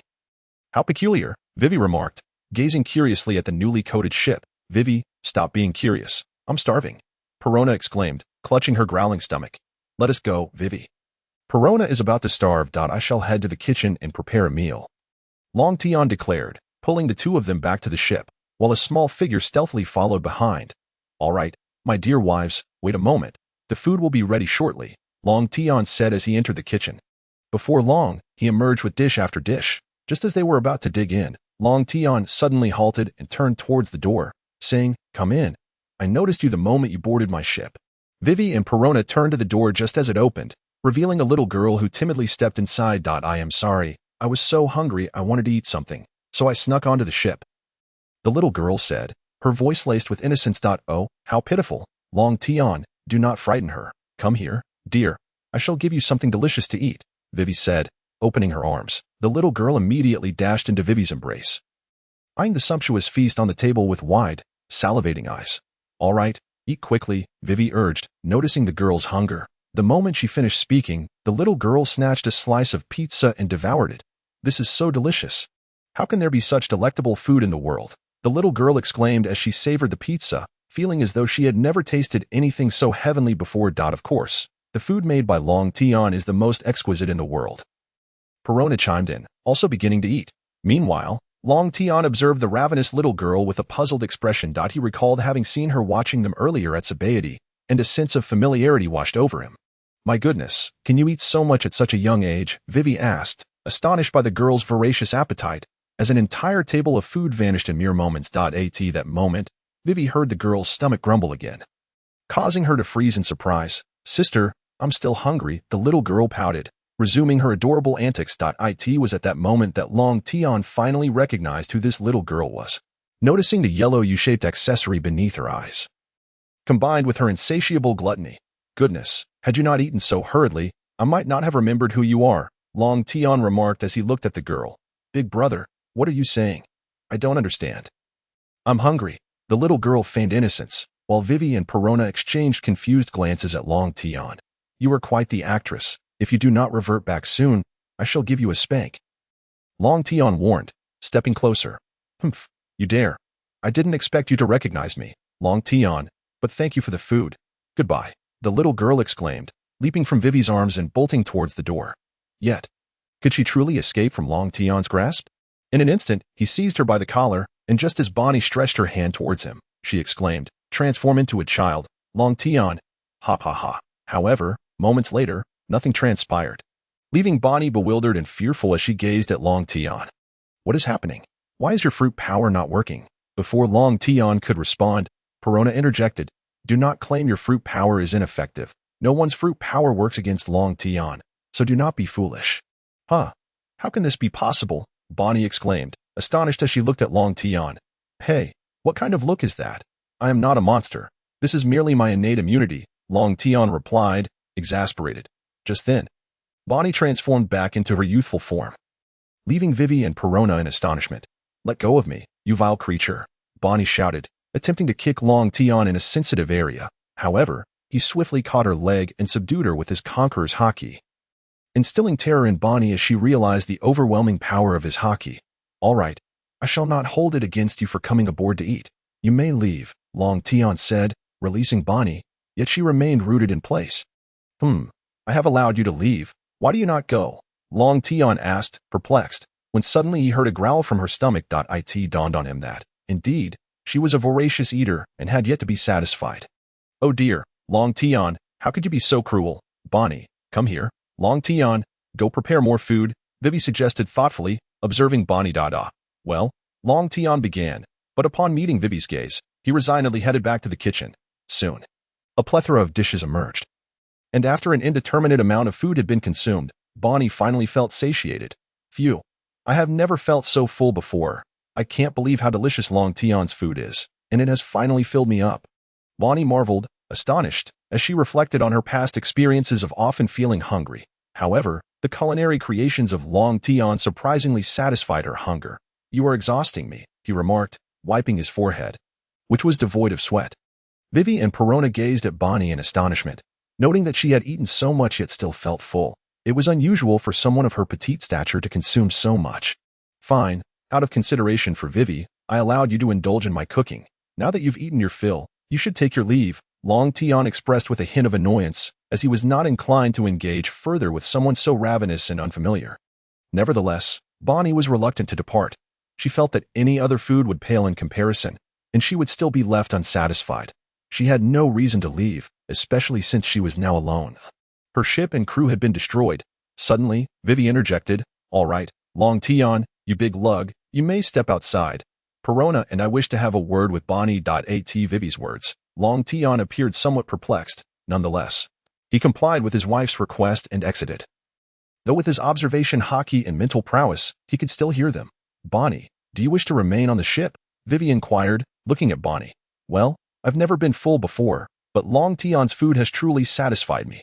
It's so delicious. I genuinely don't want to leave, Bonnie replied, also looking towards Vivi. Vivi, why are you asking her this? She's acting like a freeloader, Perona remarked with a hint of exasperation. However, Vivi ignored Perona and posed a question to Bonnie that caused her to feel slightly bashful. So what do you think of Long Tian? Well, Long Tian is indeed quite handsome, and his cooking is exceptional, especially since it fills me up. Bonnie hesitated to respond. Then why not become Long Tian's woman? This way you can stay on the ship. Vivi's suggestion took Bonnie by surprise, especially since she had noticed that both Perona and Vivi were Long Tian's companions. The fact that Vivi could accept another woman was astonishing. While Perona seemed to have anticipated this all along. As long as Long Tian helps me with one thing, I would gladly become his woman, Bonnie stated. Upon hearing this, Long Tian, who had been eavesdropping, realized the reason behind Vivi's kindness towards Bonnie. It was a means to an end. He guessed that Bonnie's request for assistance was related to that matter. Oh, why don't you tell me what that task is? Vivi asked, aware that while she had agreed, if it were an insurmountable challenge, Bonnie's intentions might not be sincere. That task should not be difficult for Long Tian, as he has been to that place before and eliminated many of the individuals I despise. Bonnie said, a hint of tears in her eyes but her voice brimming with anger. Are you referring to that incident at Mariewa? Perona inquired. Yes, I want Long Tian to rescue my brother. If he can accomplish that, I will willingly become his woman, Bonnie declared earnestly, locking eyes with Vivi. Long Tian, still eavesdropping outside the door, thought to himself, so that is the case. However, he was puzzled. According to the current timeline, it shouldn't be this way. Your brother? Who is he, and why is he at Mariewa? Vivi questioned seriously, as that place was the stronghold of the world government. My brother is Bartholomew Kuma. He has become a slave to the celestial dragons. Treated like an animal beneath them. My abilities have been insufficient to rescue him, and despite several attempts, I have failed. Bonnie said sorrowfully. I cannot provide you with an immediate answer. I must consult Long Tian. Vivi stated. Just then, Long Tian pushed the door open. Vivi, you need not ask. Bonnie, I agree. I didn't anticipate that the tyrant Kuma is your brother. However, rescuing someone from Mariewa is not beyond my capabilities. Long Tian declared, only to shiver slightly as he noticed Vivi looking at him with a hint of irritation. Humph, you sneaky Long Tian. Why were you eavesdropping? Vivi, you cannot blame me. With my current strength, it is difficult not to overhear your conversation. Long Tian quickly defended himself. Humph, next time, keep your distance and don't eavesdrop. Understood? Yes, I will heed my wife's words. But Bonnie, I have a question, Long Tian said, nodding to Vivi, then turning to Bonnie. Long Tian, feel free to ask. I will answer anything. It's not anything major, but wasn't he Kuma guarding Luffy's ship at Sabaody? How did he become a slave to the celestial dragons? Well, it was because of a detestable celestial dragon. He happened to pass by and saw my brother, then sent someone to capture him. Bonnie replied angrily, with the other two women also expressing their indignation. Oh, I see. However, I have matters to attend to. We are preparing to head to Fishman Island. After we arrive, I will rescue your brother, if that is acceptable, Long Tian said, glancing nervously at Bonnie. After all, who would want their brother to endure such inhumane treatment? Yet, Long Tian had his own considerations. While he felt capable of standing toe-to-toe with the Geoise, Mariewa also housed Emu. Therefore, it would be prudent to first visit Fishman Island to bolster his strength. I am grateful. Just the thought of rescuing my brother is enough, Bonnie replied. That is settled then.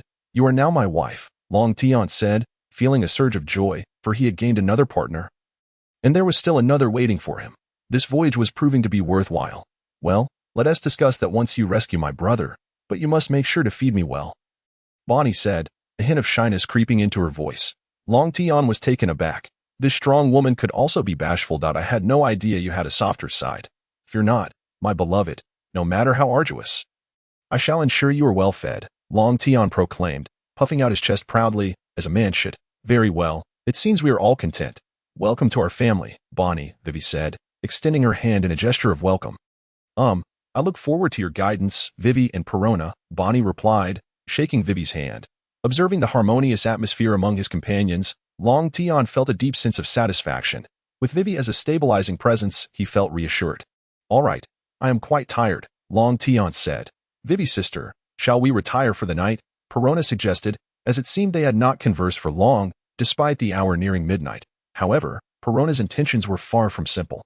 Vivi shook her head and led Bonnie to find a room for rest, while Long Tian promptly took Perona back to his quarters to begin their intimate activities. After arranging Bonnie's accommodations, Vivi returned to join in. The following morning, Long Tian had prepared a lavish breakfast spread, going from room to room to wake the women with gentle nudges.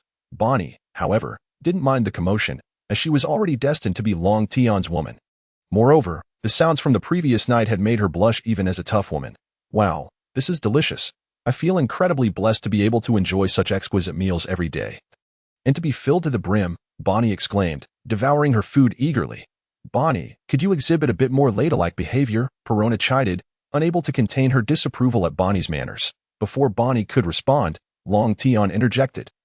It is quite all right, Perona. Bonnie is simply being herself. Why change what I enjoy? Just make sure you're well fed.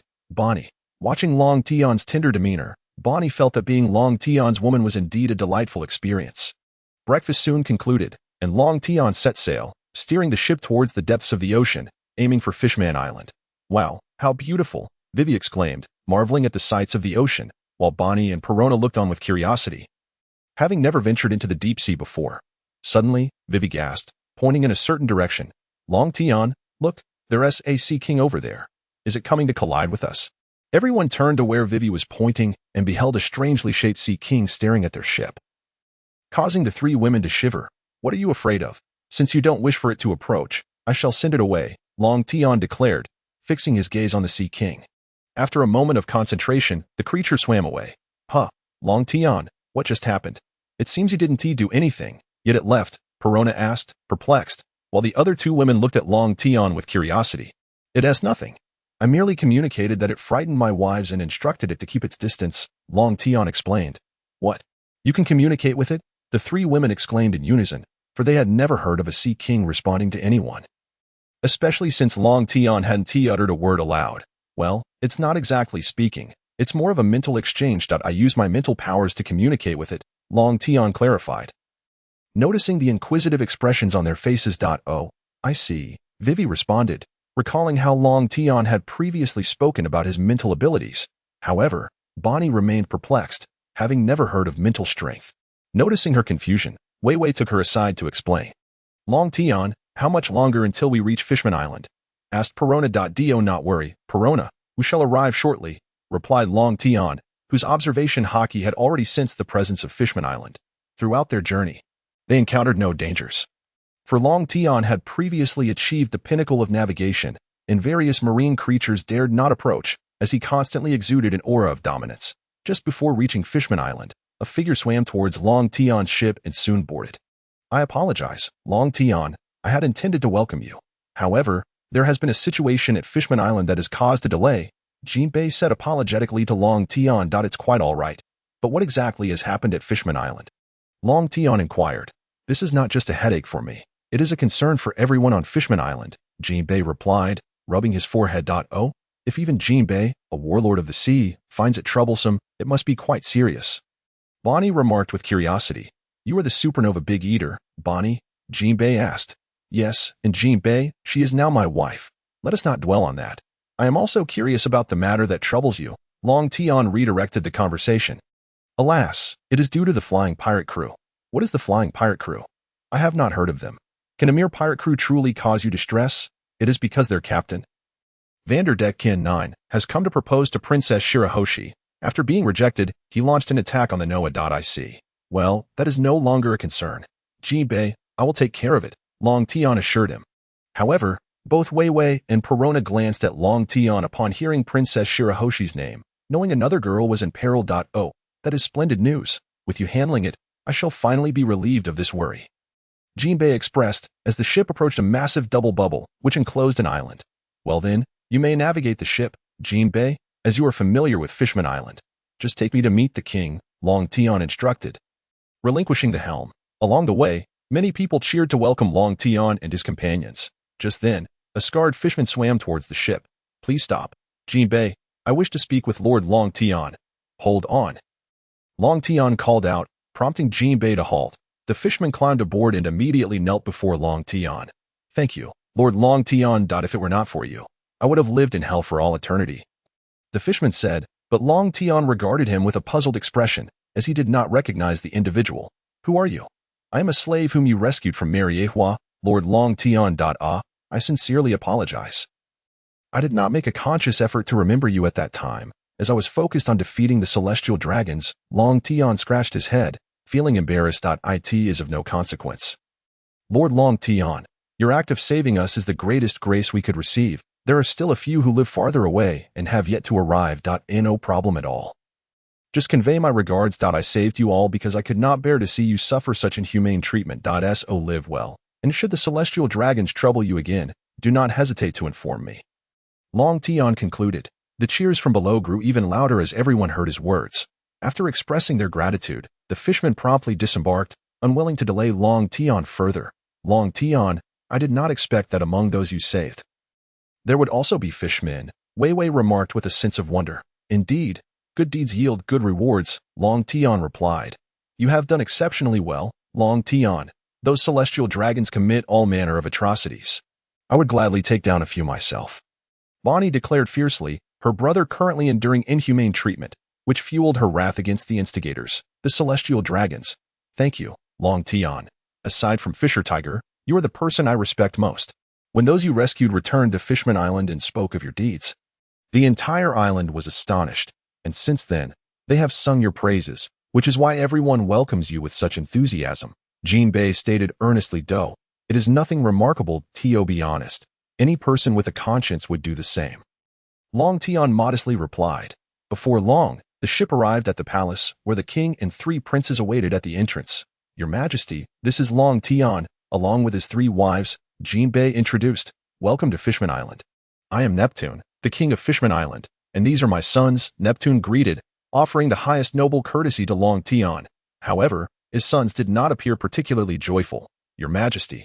Jinbei mentioned earlier that someone has been pursuing the princess and attempted to threaten her after being rejected. I have promised Jinbei that I will handle the matter, Long Tian stated confidently, patting his chest. Is that so? Indeed, Your Majesty. Long Tian just agreed. Jinbei confirmed. That is wonderful news. Thank you so much, Lord Long Tian. The eldest prince exclaimed, brimming with excitement. After all, this was Long Tian, the vice-captain of the Whitebeard pirates, and his strength was undeniable. No need to be overly excited. It is merely a small matter for me. First, please arrange for my wives, Long Tian said. Rest assured, we will ensure that Lord Long Tian's wives enjoy the beauty of Fishman Island. The second prince instructed several fishwomen nearby. All right, ladies, have fun. I will take care of this. Long Tian told the 3 women. Be careful. Long Tian, Weiwei cautioned as she, Bonnie, and Perona followed the fishwomen to experience the local customs of Fishman Island. Watching Weiwei's thoughtfulness, Long Tian felt fortunate to have such a wife. Now, Your Majesty, please take me to the Noah, Long Tian said once the 3 women had departed. Of course, Long Tian, but there has just been a fierce battle there, Neptune said, feeling somewhat troubled. No worries. I will resolve it shortly. Please lead the way, Long Tian urged. Hearing this, Neptune guided him to a tower. The girl is inside. It seems Vanderdecken 9 has not been gone long, Long Tian observed, noticing the marks on the door. Yes, he comes around regularly, and they are quite powerful. However, for you, Lord Long Tian, they are merely small fry, the eldest prince remarked. Your Majesty, I would like to meet Shirahoshi. Is that possible? Well, she is somewhat shy and easily frightened. But since it is you, Long Tian, I believe it would be acceptable, Neptune replied, though he suspected Long Tian had his sights set on Shirahoshi. He was quite willing for Shirahoshi to marry Long Tian. Considering the formidable reputation of the Whitebeard pirates. It is all right. I assure you she will not cry. Now, I will go in, Long Tian said, entering the Noah Tower. The door remained open for him, and upon entering a room, he saw a massive figure lying on the bed, fast asleep. Alas, this presents quite a challenge, Long Tian thought, gazing at Shirahoshi. How can such a gigantic form be my wife? Never mind, system, I have arrived at Shirahoshi's chamber. Please register me. Ding. Host has reached the sign-in location. Sign-in successful. Ding. Congratulations, host. You have successfully signed in and received 1 transformation pill, a summon for Mo de Kaiser, the ultimate swordsmanship, and mastery in flash. What is a transformation pill? Ding. The transformation pill allows one to take on human form, achieving the height of an ordinary person. System, do you have ulterior motives? Ding. If the host does not want it, the system can recover it. No, I was wrong, System Daddy. How could I possibly refuse? Long Tian replied, just as he noticed Shirahoshi stirring awake, her eyes shimmering with tears as she gazed at him. You have come to take my life. Have you not? But I am not afraid, Shirahoshi began, only to be interrupted by Long Tian. Hold on, Shirahoshi, I am not here to kill you. I am here to help you. Your father and brothers are outside. Ah, you are here to help me. Yes, indeed. But Shirahoshi, do I truly look like a villain? Long Tian feigned a hurt expression. I was incredibly rude just now. Please forgive me. I did not expect you were here to assist me. What is your name? It is of no matter. I am Long Tian, here to take you away from this tower. Really, Lord Long Tian, what is the outside world like? I have never known. Let us venture forth. I shall take you outside to explore the world. As Long Tian gazes upon Bai Xing's innocent demeanor, a tinge of anger stirs within him. He muses to himself, such a delightful and gentle soul. She embodies the essence of an ideal wife and mother, yet she is cruelly confined by that wretched Vanderdecken 9. Shall we go now? Bai Xing hesitantly responds, I am not yet mentally prepared. Please grant me just a little more time. I see. Long Tian replies with a hint of resignation. After all, Bai Xing has been detached from the outside world for far too long, and it is only natural for her to feel trepidation. Thus, he engages her in gentle conversation to ease her anxiety. After discussing the wonders of the outside world for a while, Long Tian inquires, where do you wish to go most? Me. I long to visit the sea forest. Bai Xing exclaims, tears welling in her eyes, which prompts Long Tian to feel a sense of helplessness. for he is truly averse to seeing a woman weep. Do not cry, Bai Xing. Here, try this fruit cake I made. He offers, presenting her with a rather large piece of cake. Though it may only suffice for a single bite, it is enough to quell her tears. Oh, is this for me? Bai Xing asks with curiosity. And Long Tian nods affirmatively. She takes a bite, her face lighting up with delight. It's delicious. I've never tasted anything so exquisite. Although tears still linger in her eyes, they now reflect joy rather than sorrow. Of course, this is my creation. No one outside can rival my culinary skills, Long Tian boasts, then reveals an array of desserts, nearly exhausting his stock. Bai Xing happily devours them. By the way, Bai Xing, why do you wish to visit the sea forest? Long Tian curiously inquires, only to have Bai Xing burst into tears once more. Because my mother is buried there. I wish to pay my respects, but my brother and father insist that the outside world is fraught with danger. Ah, I am truly sorry, Bai Xing. Long Tian realizes he has unwittingly broached a painful subject, feeling a pang of guilt. It's all right, Long Tian, she reassures him. Let us go to the sea forest to honor your mother. Fear not, for I shall protect you. Really? You will, Long Tian? Indeed, do not fear. As long as I am by your side, I will ensure your safety. Just as he finishes speaking, a resounding explosion reverberates from outside. Oh, is trouble afoot? Wait here, Bai Xing. I shall swiftly resolve this issue. You need not remain confined within the shell any longer. The world beyond awaits your exploration. With that, Long Tian strides toward the door. Please be careful, Long Tian. Bai Xing expresses her concern, for this man has treated her with kindness, offering delectable treats and promising to take her to the sea forest, coupled with his striking appearance. She feels a peculiar sensation blooming within her heart, unbeknownst to her as affection. Long Tian merely nods in response. After all, resolving the pirate threat is a trivial matter given his prowess. Outside, the king and several princes stand with soldiers, fending off the flying pirates. The news of Vanderdecken IX's arrival incites anger within the king, who exclaims, "How dare another man enter Bai Xing's chamber? Humph, Vanderdecken 9, your doom is nigh. Do you know who that man is? You returned only to find him here again. Once that esteemed gentleman emerges, your fate is sealed," the third prince declares, echoing the sentiments of both the king and his brothers. Who is he? Why should I fear him?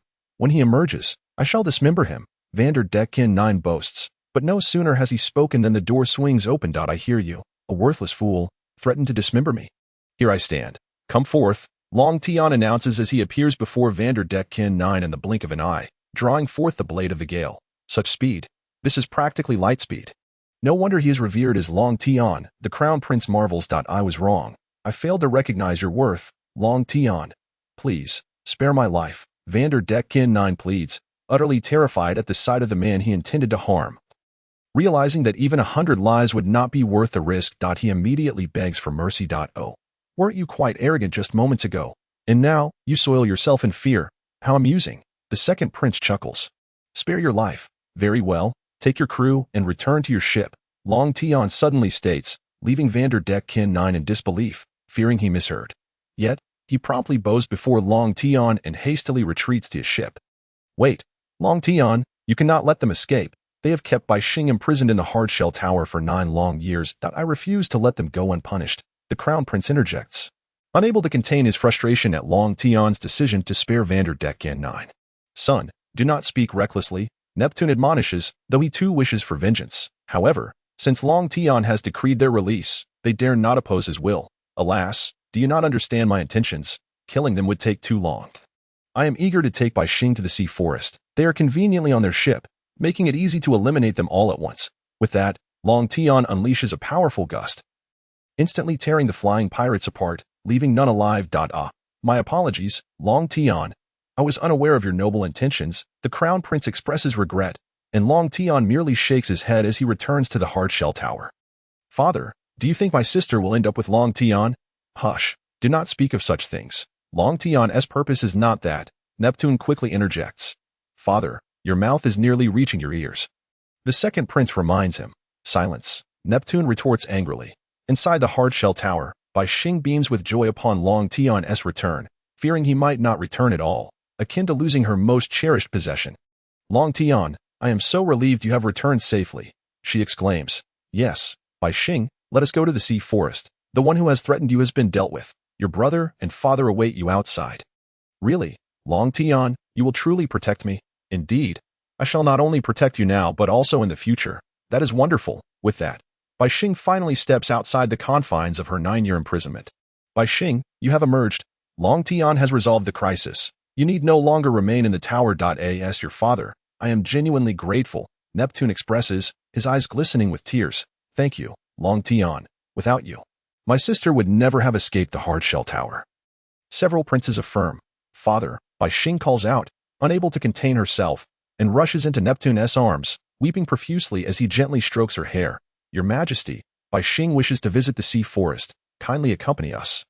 For I am unfamiliar with the way. Bai Xing, you have emerged. It is only fitting that you visit your mother's resting place. Let us go. Neptune acknowledges Bai Xing's absence from her mother's funeral.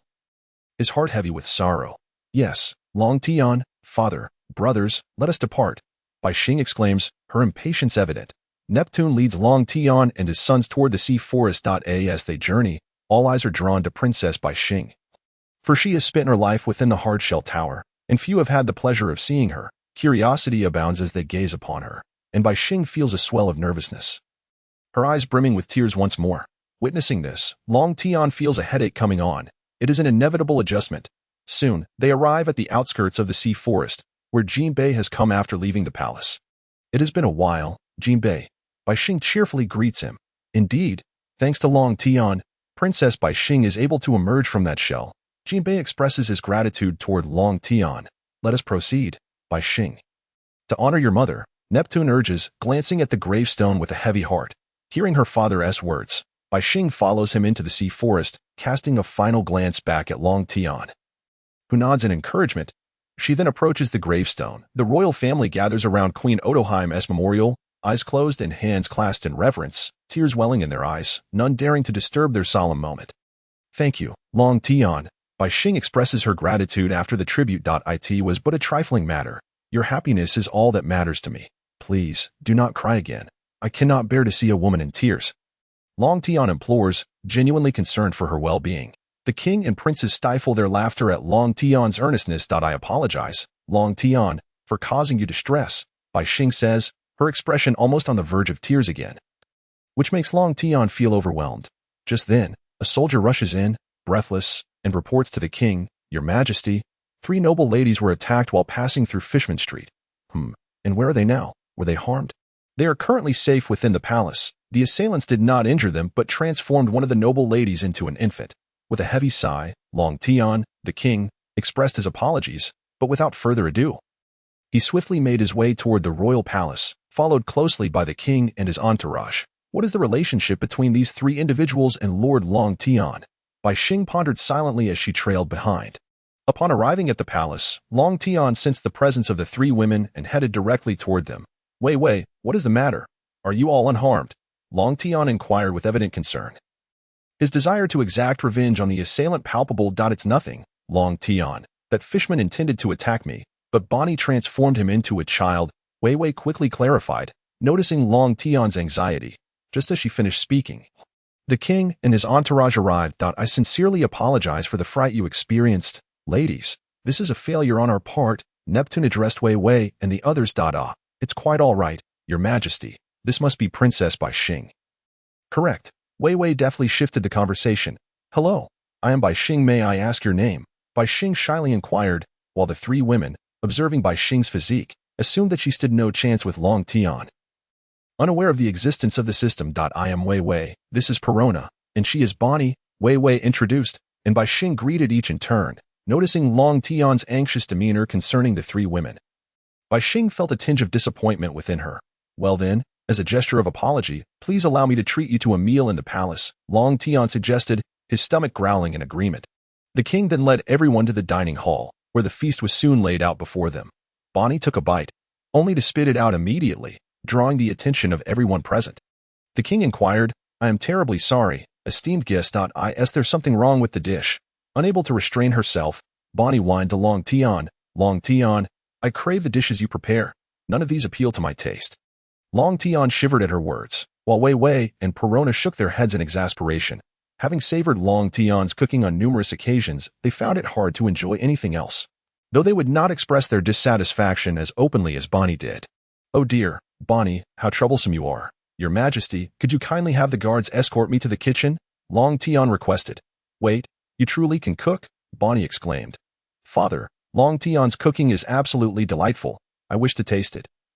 Bai Xing lamented, her expression one of longing, which only added to Long Tian's headache as he considered how many dishes he would need to prepare. The king, witnessing Bai Xing's demeanor, promptly instructed the guards to lead Long Tian to the kitchen. This is exquisite. No wonder this esteemed guest finds our palace chef's dishes unpalatable. This is truly divine, the king proclaimed, relishing every bite. While Bonnie devoured her meal with fervor, the princes shared similar expressions of delight. While Wei Wei and Perona, having experienced Long Tian's culinary skills multiple times, remained relatively composed. Once everyone had eaten their fill, Long Tian finally returned to the dining hall, feeling as though he would rather face the 5 elders than return to Fishman Island to cook again. Especially with the king and princes possessing such enormous appetites, not to mention Bonnie, the voracious eater. Noticing Long Tian's exhaustion, Wei Wei gently dabbed his forehead with a handkerchief. Ah, my dear Wei Wei, how considerate you are. Long Tian sighed, savoring her tenderness as his troubles began to ease. By the way, the fishmen who attacked us shouted, "Damn humans." What could that possibly mean? Perona inquired. As soon as she spoke, an air of silence enveloped the king and princes. Perona, be cautious with your words, Wei Wei admonished, aware that both she and Bonnie understood the deep-seated enmity between humans and fishmen. Fear not, Wei Wei. This is merely a misunderstanding pertaining to their perception of power. Long Tian stated, and all eyes turned to him. Oh, a misunderstanding regarding power. What do you mean by that? Long Tian, the animosity and disdain between fishmen and humans have persisted throughout history. There is no misunderstanding here. The king responded with grave seriousness. No. The hatred and disdain stem solely from the celestial dragons and the world government. Thus, this is your misconception. Long Tian continued, and Bonnie interjected. What does this have to do with the celestial dragons and the world government? All present were eager to hear Long Tian's perspective. Does it not matter? Bonnie, it seems you still do not grasp the harsh realities of this world, where the strong dominate the weak. Imagine if the leaders or overlords of this world issued a decree forbidding any discrimination against fishmen, threatening death to those who disobeyed. They might suppress their prejudices for the time being, but what of the next generation? They would grow up untainted by discrimination, perceiving fishmen as equals. That is what I mean by a misunderstanding of power. Upon hearing Long Tian's words, everyone fell into a contemplative silence, realizing the truth behind his statement. If such a decree were truly enacted, discrimination would cease to exist. Observing the introspective expressions on everyone's faces, Long Tian continued, and you are well aware that the celestial dragons enslave not only fishmen but various other races as well. Thus, the fault does not lie with humanity but with the detestable celestial dragons, who are backed by the world government, the current rulers of this world. Therefore, if you possess the strength to dismantle the world government and replace it with a leader who is willing to accept fishmen, or even take the reins yourselves, the years of discrimination would vanish. To summarize, as long as you possess strength, you can shape your own destiny. If you are obstructed, it merely indicates that your strength is insufficient. The world is rewritten by the victors. After Long Tian's discourse, enlightenment dawned upon all present. Indeed, if one were strong enough, the world could be molded to their will. However, the king and princes soon bore expressions of bitterness. Long Tian, we comprehend the logic you present, but to overthrow the world government, what level of strength would be required? The king lamented, yet within his heart, he mused about Long Tian's impressive abilities and profound understanding at such a young age. He resolved that Bai Xing must remain close to him. She could not be allowed to miss this opportunity. Meanwhile, Bai Xing remained blissfully unaware, lost in her thoughts, oblivious to her father's intentions. That will take time. I have a feeling the Revolutionary Army may be a viable option to challenge the world government, Long Tian remarked, causing Bonnie to cast him a surprised glance. After some discussion, Long Tian retired for the night with his wives, while the king instructed the princes to return to their quarters, keeping Bai Xing behind. Bai Xing, what are your thoughts on Long Tian? The king inquired. Father, why do you ask? I find Long Tian to be quite wonderful. He is handsome, an exceptional cook, and so considerate, Bai Xing replied, her cheeks flushing with shyness. The king beamed with delight, realizing that his daughter had developed feelings for Long Tian. Then, my dear, would you be willing to be betrothed to Long Tian? He asked. What? Father, this is far too sudden. I have only just met Lord Long Tian, and you wish to promise me to him. Are you truly casting aside your daughter? Bai Xing exclaimed, tears welling in her eyes as she spoke. I have not said I would abandon you. Bai Xing. It appears you do not harbor feelings for Long Tian. so I shall allow him to leave tomorrow, the king teased, employing a strategy of emotional manipulation. If Long Tian were present, he would undoubtedly be taken aback. However, he remained oblivious, engaged in physical exercise within his room. Father, how can you say such a thing? Lord Long Tian has just helped us. You cannot let him leave, Bai Xing protested, who said my daughter does not like him. Thus, I will allow him to depart. Is that not reasonable? The king retorted. I do not dislike Lord Long Tian. Bai Xing insisted. Oh, then if I were to promise you to him, would you accept? The king pressed further. I will do as father wishes, Bai Xing stammered, her face as red as a ripe tomato. And she dashed away, her head swirling with emotions. The king watched his blushing daughter run off, laughing heartily, knowing that his plan had succeeded.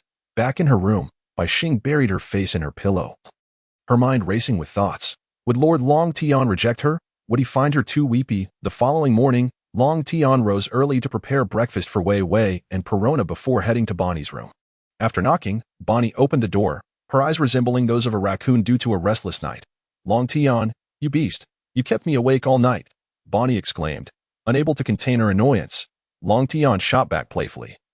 Well, you could have joined me. After all, you will be my wife sooner or later. What is there to fear? Dream on. You won't even think about that until you rescue my brother, Bonnie retorted, snatching the breakfast from Long Tian's hands and slamming the door shut. Long Tian shook his head in resignation and resolved to seek out the king, as he had completed his task and it was time to depart. Your Majesty, thank you for your warm hospitality. But I have matters to attend to and shall set off today. Oh, why the rush? You have only just arrived, and you already wish to leave. I have not yet had my fill of your exquisite cooking. The king lamented. Goodness, you still crave my dishes. You must be trying to work me to the bone. Although Long Tian contemplated this, he still said, next time, I will prepare it for you when I return. I have matters to attend to now. Oh, what a pity. I was actually planning to betroth Bai Xing to you. However, if you have urgent affairs, we shall defer it to your next visit. Huh. What, you intend to betroth Bai Xing to me? Is that for real? Of course it is. But since you are busy, we shall arrange it for your next visit. Isn't that a bit inappropriate? We have only just met, and you are already planning such a commitment. Long Tian felt an overwhelming joy surging within him, though he could not outwardly express his elation. Ding. Please refrain from such shamelessness. Your words deny your body's sincerity. System, why are you intruding and prattling on? Long Tian retorted, irked by the revelation of his inner thoughts. Ding. The transformation elixir is about to be reclaimed. No. Please, System Daddy, I was wrong. Is that not enough? Ding. Please be mindful of your words in the future. Humph. Oh, so you do not fancy Bai Xing anymore? It seems my daughter will be disappointed. After all, she has finally found someone she likes, only to learn that he does not reciprocate her feelings. No. Bai Xing is so gentle and lovely. How could I possibly not like her? I am just concerned that it may be too sudden for her to accept. You need not worry about that. I spoke with Bai Xing last night, and she agreed to my proposal. Really? That is splendid. Your Majesty, I am willing. I shall not leave. Initially, Long Tian had been anxious, but upon hearing the king's words, he felt elated. After all, Bai Xing was so gentle and charming that anyone would be captivated. Oh, weren't you about to leave? Why the sudden change of heart? Well, I fear that if I wait until my next visit, someone else might claim Bai Xing. I certainly do not wish for such a scenario to unfold. Ha ha ha, very well then. Go find Bai Xing. She is quite shy at the moment, the king said, chuckling heartily, envisioning how having such a son-in-law would fulfill his queen's dreams. Heeding the king's words, Long Tian nodded and made his way to Bai Xing's chamber. Bai Xing no longer resided in the hard-shelled tower but lived in the palace. Soon, Long Tian arrived at her room. Bai Xing, are you available now? Long Tian knocked on the door, but no response came. However, using his observation skills, he discerned that Bai Xing was inside. She had covered her face with a pillow and dared not speak. Seeing this, Long Tian felt compelled to tease her. Is anyone home? Alas, what a pity. I had intended to bid farewell. It appears I must await our next encounter. As soon as Long Tian's words fell, the door swung open. Lord Long Tian, are you departing? Bai Xing looked at him nervously. So you were here, Bai Xing? Yes, I must take my leave. After all, I have merely come to admire the beautiful scenery. Vivi and the others have had their fill, and it is time for us to depart. Is it truly so soon? Did you not visit my father? Lord Long Tian, I did not. I merely came to bid you farewell. This cannot be. You cannot leave, Bai Xing said, tears welling up in her eyes. Observing her distress, Long Tian realized he had perhaps gone too far and quickly reassured her. Oh dear, do not cry, Bai Xing. I was merely jesting. I still have one exceedingly important matter to attend to before I leave. Upon hearing his words, Baixing ceased her tears and inquired, Lord Long Tian, are you truly not leaving? What is this important matter? I can ask my father for assistance. This is something your father cannot assist with, Long Tian replied, shaking his head. Really? Is there something that my father cannot handle? What is it? Lord Long Tian, I wish for you to be my wife. This is something only you can help me with. Lord Long Tian, how could you be so cruel as to deceive me? Though Baixing was somewhat naive. She now realized that Long Tian had met her father. Who told you to ignore me? I knocked on your door, yet you did not respond, and I dared not enter uninvited. Thus, I had no choice but to resort to this. Long Tian said, nervously observing Baixing, genuinely fearful she might begin to cry again. Pfft. Lord Long Tian, there is no need for such formality. I am not angry. I simply do not know how to face you. I fear you may reject me. Baixing shyly confessed, how could I possibly reject you, Baixing? You are so gentle and kind. I could not bear to do so. But are you truly willing to accept me? Yes, I am willing to be Lord Long Tian's woman. Please ensure you treat me well. Not quite, Baixing. That still sounds like you are not accepting me. Not at all. Lord Long Tian, you are so kind to me. How could I possibly refuse? Then why do you still address me so formally? Using honorifics, have you ever seen a couple behave this way? I apologize, Lord Long Tian. I am simply a bit overwhelmed. Precisely. Now, that is the spirit of my beloved wife. Upon hearing Long Tian's words, Baixing's cheeks flushed crimson, nearly causing her to swoon. Baixing, let us go. I wish to introduce you to Vivi and the others, so they know you have joined our family. So soon. I am not quite prepared, Baixing replied bashfully. But Long Tian paid no heed. He recognized that if he delayed, who knows how long it would take. He stepped out the door, and upon seeing him leave, Baixing resolutely followed behind.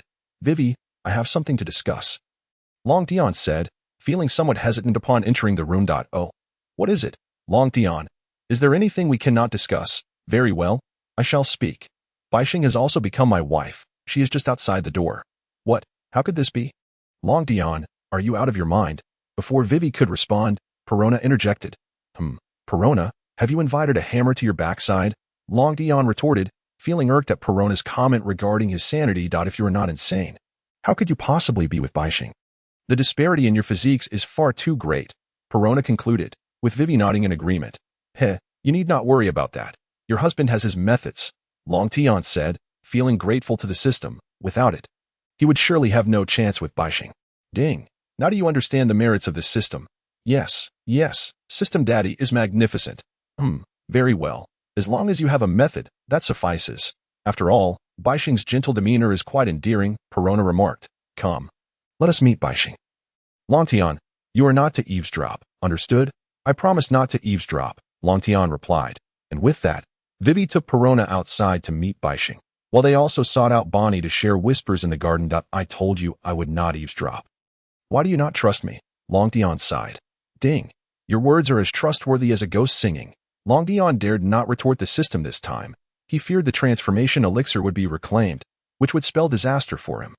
As the afternoon waned into evening, the four women finally returned, forming a striking sight.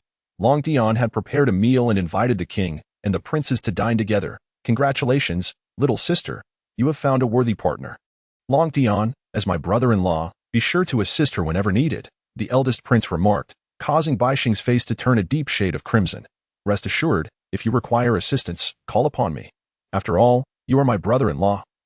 Long Tian affirmed, eliciting hearty laughter from the king and princes, which only deepened Baixing's blush. Long Tian, I have only one daughter. You must treat her well. Otherwise, you shall answer to me, the king warned, his tone grave. Fear not. Father-in-law, I shall treat Baixing with utmost care. Should you doubt me, you may inquire of my several wives. I cherish them as if they were delicate treasures, Long Tian declared, causing both Vivi and Perona to blush. While Baixing felt immense happiness, she and Vivi spent a considerable time discussing, gaining a deeper understanding of the kind of person Long Tian truly was. Bonnie had already begun to devour her meal, and the others soon joined in. Once everyone had their fill, Long Tian led Baixing to her room, where they locked eyes, causing Baixing to shyly lower her gaze. Baixing, there is something I wish to ask you. What is it, Long Tian? Speak freely. You are aware of our physical differences. I wish to know if you would be willing to become human. Really, Long Tian, can you truly transform me into a human? Baixing felt a mix of excitement and apprehension at the prospect. Indeed, This is the most precious transformation elixir from my homeland. Consuming it will allow you to attain a normal human stature and grow legs. It is the only one I possess. Do you wish to take it? Long Tian produced the elixir from his system space and presented it to Baixing. I am willing. For the sake of being with you, Long Tian, I am prepared to do anything, Baixing declared, taking the small pill from Long Tian's hand and swallowing it. As she ingested the transformation elixir, Baixing's body began to shrink, her fishtail gradually morphing into legs. In no time, she had diminished to a height slightly shorter than Long Tian, her tail completely replaced by 2 human legs.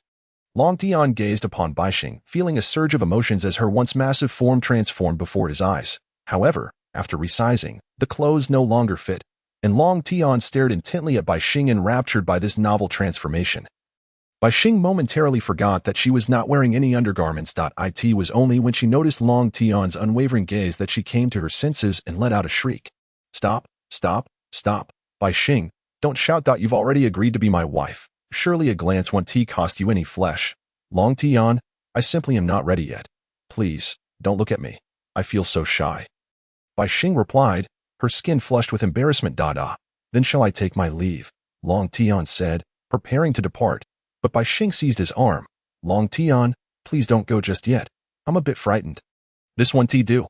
If I don't leave now, I fear I might do something reckless, Long Tian said, eyes closed. Yet Baixing pulled his hand away. Long Tian, you don't need to hold back. I am willing, she murmured, her head lowered in shyness. Hearing her words, Long Tian could no longer contain himself. He swept her into his arms and leapt onto Baixing's grand bed, following a cry of surprise. The room filled with sounds not suitable for children. In the early morning, Long Tian opened his eyes and, gazing at Baixing beside him, kissed her forehead before heading out to prepare breakfast. After preparing a meal for his wives, he returned to Baixing's room, holding a bowl of chicken soup and breakfast. Baixing, rise and shine. I've made breakfast, he announced, giving her a gentle pat on the rear. Baixing stirred awake, rubbing her eyes, and upon seeing Long Tian with the breakfast, she felt an overwhelming sense of happiness and eagerly began to eat. After finishing their meal, Baixing hesitated and said, Long Tian, do you think I'll frighten my father in this state? Fear not. I will explain everything to your father. Just trust me and come along, Long Tian reassured her, taking her hand as they stepped outside. Just as they emerged, the eldest prince gaped at Baixing, his mouth agape in disbelief. How is this possible? Baixing, how could you have transformed like this? He exclaimed in astonishment. Come, brother-in-law. Summon your siblings so we can confront your father together. It is too cumbersome to explain one by one, Long Tian urged, guiding Baixing to find Wei Wei and the others. Upon hearing Long Tian's words, the eldest prince hurried off to call his brothers to seek their father. How incredible! Long Tian, how on earth did you achieve this? Wei Wei, Perona, and Bonnie surrounded Baixing, their faces filled with curiosity. Although Long Tian had previously mentioned a solution, they hadn't anticipated it would be like this. And Baixing felt quite bashful, keeping her head down. At that moment, Long Tian interjected, in simple terms, I gave Baixing a transformation pill, which allows the user to assume a human-like stature and grow legs. Now, Baixing has joined our family. I expect you all to get along well. So that's how it is. Then we can all be together, Perona exclaimed joyfully, and Wei Wei nodded in agreement. Yes, please take care of me. Baixing raised her head and said, All right, let us go meet the king. Otherwise, I fear things might get out of hand, Long Tian declared, leading the 4 women towards the grand hall. Where all the fishmen stared in astonishment at Baixing. Soon, they arrived at the grand hall, where the king and several princes awaited them. I can't believe it. I was skeptical just moments ago. Long Tian, how did you accomplish this? The king inquired immediately, with the princes nodding in agreement. Long Tian sighed and explained again, I brought a transformation pill from my homeland. Consuming it allows one to assume a normal human size and grow legs. The king pondered over Long Tian's explanation. Long Tian, do you have any more of these pills? He asked after a moment. Unfortunately not. That was the only transformation pill. I know what you're thinking. Father-in-law, if I had more, I would have brought them forth already. Well, that is unfortunate. However, will this affect Baixing's abilities? The king questioned, and the princes looked anxiously at Long Tian. Not at all. I understand your concerns. The Sea King holds no value for me. Baixing is merely my wife. Who would dare use her as a weapon? Let us first consult my great sword on that matter, Long Tian replied, drawing his sword and planting it in the ground, exuding an aura of formidable dominance. All the fishmen looked on in horror. Meanwhile, Baixing gazed at Long Tian, tears of happiness streaming down her face. Long Tian, have I disappointed you? She asked. He is precisely the kind of person you can rely on, Wei Wei said, offering Bai Xing a handkerchief to wipe her tears. Yes, I suddenly feel that my decision was indeed the right one. Bai Xing said, touched.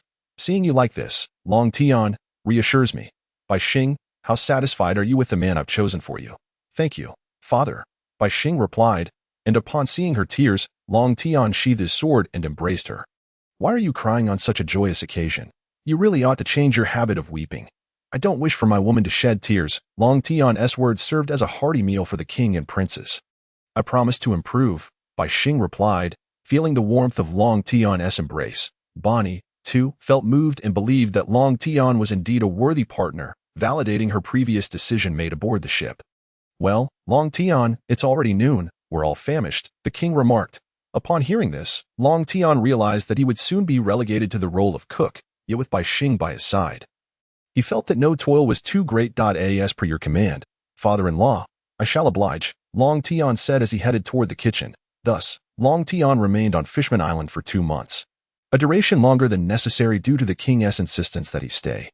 Eventually, after preparing a considerable amount of jerky sufficient to feed the king and princes for 1.5 years, he was finally allowed to leave. Bai Xing, you must feel a bit anxious about leaving the sea for the first time. But fear not, we are here for you, and with Long Tian around, no one would dare harm us. Wei Wei comforted the visibly nervous Bai Xing. Yes, don't worry, Bai Xing, the more you engage with the outside world, the more accustomed you will become, and there is nothing to fear out there, Long Tian added as the ship began to surface. Long Tian, about what you promised me, Bonnie interjected, unable to contain herself. Rest assured, I will first take you to the land of women. Otherwise, do you wish to accompany me to Mariehua? That would be far too dangerous, Long Tian replied as the ship finally emerged from the depths. Wow, those statues on the island are so majestic, Bai Xing exclaimed, admiring the serpentine sculptures of the land of women. As she took in the sights, Long Tian announced, we're preparing to dock. The Empress, having received news of Long Tian's arrival, hurried to the harbor to await him. Lady Snake Princess, look, Long Tian's ship is approaching, Marie Gourde exclaimed, and the Empress turned her gaze to the sea, where a ship was slowly coming in, revealing the man she had longed for. Hancock is already waiting for you at the harbor, Long Tian, Wei Wei said, glancing at the Empress. I know. After I visit Mariehua, I'll spend some quality time with you all, Long Tian assured, feeling indebted to the Empress. Thus, Long Tian intended to rescue the tyrant Kuma before spending a while in the land of women with Wei Wei and the others.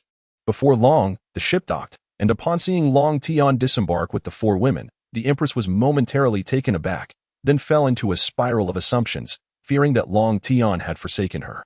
Noticing the Empress's stunned expression, Long Tian realized she was lost in her thoughts. Hancock, could you please refrain from overthinking? Long Tian said, exasperated. The Empress's cheeks flushed as she nodded slightly. Come, Hancock. Let me introduce you to your future sisters, Long Tian said, leading the Empress before Wei Wei and the others. Long Tian, you stay aside for a moment. We need to have a word, Wei Wei insisted, having been the only one among them to converse with the Empress aboard the Moby Dick. Knowing how easily she could become jealous. All right, I'll let you be. I'll go prepare the meal, Long Tian said as he retreated into the village, while Wei Wei and the others continued their conversation. Before long, a lavish spread was laid out, and Long Tian called out to his wives, who were outside chatting, dinner is ready, come and eat. Upon hearing his call, they all rose and made their way to the dining area. Seeing the bountiful array of food, Bonnie couldn't help but rush to the table and begin feasting, followed by the other women who sat down to eat. Watching his wives indulge in their meal with satisfaction brought a sense of joy to Long Tian. Once everyone had finished eating, Wei Wei turned to Long Tian and asked, when do you plan to head to Mariehua? Let us postpone until tomorrow. Once I have rescued the tyrant bear, I will take my time to accompany you, Long Tian declared. As Bonnie gazed at him, her heart swelled with emotion. He was indeed a man of his word. Long Tian, you must exercise caution. I shall await your return, the Empress remarked, her concern palpable. For Long Tian had already ventured into battle for her at the Holy Land Mariehua, and now he was to risk himself for Bonnie as well. Ha ha ha. Hancock, there is no need for worry. My strength now far surpasses that of the time I first arrived on the island, Long Tian assured her. Nonetheless, Hancock and the others remained uneasy, for they were all too aware that it was the territory of the world government. Long Tian dismissed their concerns, believing that it was better to return safely than to engage in fruitless discussions. The dawn of the next day arrived, and Long Tian rose early to prepare breakfast. Vivi and the others soon joined him in the dining room. Upon seeing the lavish spread of food and the steaming chicken soup, both Bonnie and Hancock felt warmth in their hearts. Vivi and the others shared in this happiness. Don't just stand there in awe. Come, take a seat and enjoy your breakfast, Long Tian said with a smile. It was only then that everyone realized and settled into their chairs to savor the meal. After finishing the lovingly prepared breakfast, all were aware that Long Tian was about to depart, and they gazed at him with reluctance. Hoshi, Empress, Bonnie, I have gifts for you, Long Tian said, retrieving 3 spatial rings from his system. The Empress found herself lost in thought, while Hoshi blushed shyly, and Bonnie looked on boldly. One by one, Long Tian helped them don the rings on their ring fingers, and the 3 women regarded their gifts as treasures. Well, I must be on my way, but you need not see me off. The journey to the Holy Land Mariewa is not far. I shall return swiftly, he stated before stepping out the door. As they watched him leave, the 5 women simultaneously exclaimed, Long Tian, you must return safely. We shall be here waiting for you. Hearing his wise words, Long Tian did not turn back but simply waved his hand. After all, with his strength, while he might not be able to defeat the 5 elders, he could certainly overpower them. As long as him did not intervene, he would be fine, even if she did. He had his trump cards. However, he was merely going to rescue one person and did not intend to create a significant commotion. Long Tian arrived at the harbor and set sail under the watchful eyes of numerous female soldiers. Days passed, and he found himself beneath the red line, recalling how he had used his instant flash to ascend to the Holy Land Mariewa previously. This time, however, he opted for a more straightforward approach.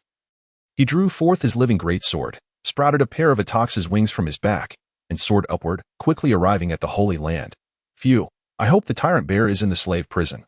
Otherwise, it will be difficult to locate him. Long Tian remembered the route to the Celestial Dragon slave prison from his last visit, so there was no need to capture any celestial dragons and stir unnecessary commotion. Upon reaching the entrance of the slave prison, Long Tian did not see the tyrant bear but instead encountered a multitude of slaves. However, he refrained from rescuing them first. His priority was to find the tyrant bear before liberating the others. Before departing, he cast a glance at the imprisoned slaves, feeling a sense of helplessness. He had only just rescued them not long ago, yet the prison was once again filled to capacity. Some might consider his efforts futile. But how could one remain indifferent upon witnessing a young girl covered in bruises? Having seen this, he felt compelled to act. Thus, Long Tian searched through the residential area of the Celestial Dragons, which he had previously laid waste. However, it was swiftly rebuilt by the world government. At that moment, Long Tian spotted a snot-nosed celestial dragon riding on the tyrant bear, who bore numerous wounds, his mechanical skin torn and exposed. Ah, found him. Thank goodness. I was worried I wouldn't. Long Tian then sensed the presence of CP0 lurking in the shadows. He smirked. The last time he encountered these hidden agents, he had swiftly eliminated them. Should they have been standing openly beside the celestial dragon, he might have had to reconsider. This group of CP0 truly lacked foresight. Drawing his windblade, Long Tian swiftly dispatched all of CP0. He then delivered a single strike that cleaved the celestial dragon off the tyrant bear. Hey, tyrant bear, are you still conscious? Long Tian inquired, observing the bear slumped over, but it showed no response, shaking his head. He hoisted the tyrant bear onto his shoulder and used instant flash to return to the entrance of the slave prison, where he gently set the bear down before smashing the prison door with a single strike. Take the money and run. Do not look back, and be swift. With that, Long Tian produced a pile of berries from his system. The slaves, seizing the money, fled in a frenzy, expressing their gratitude to Long Tian as they departed. Long Tian waited, having deliberately released a burst of energy with his previous strike to draw attention, ensuring the slaves could escape successfully. You again, the 5 elders exclaimed upon recognizing Long Tian, each feeling a surge of frustration. Do you think this place is your home, where you can come and go as you please? The bald, bespectacled elder, who had previously been pummeled into submission by Long Tian, declared, drawing his initial generation sword to strike at him. Yet, Long Tian effortlessly deflected the attack with his blade. What? His strength is astonishing, the bald elder exclaimed, realizing they could not hold back any longer. All of you, attack, commanded the elder with the distinctive mustache as he launched the first offensive. His armed hockey fist aimed directly at Long Tian. In response, Long Tian turned to meet the blow with a steel slash, the moment their strikes clashed unleashing a powerful shockwave. By the heavens. Your punch is quite formidable, it might rival even Garp's, Long Tian remarked as the other 3 elders joined the fray. The golden-haired elder unleashed a torrent of acid, a manifestation of his natural-type acid fruit powers.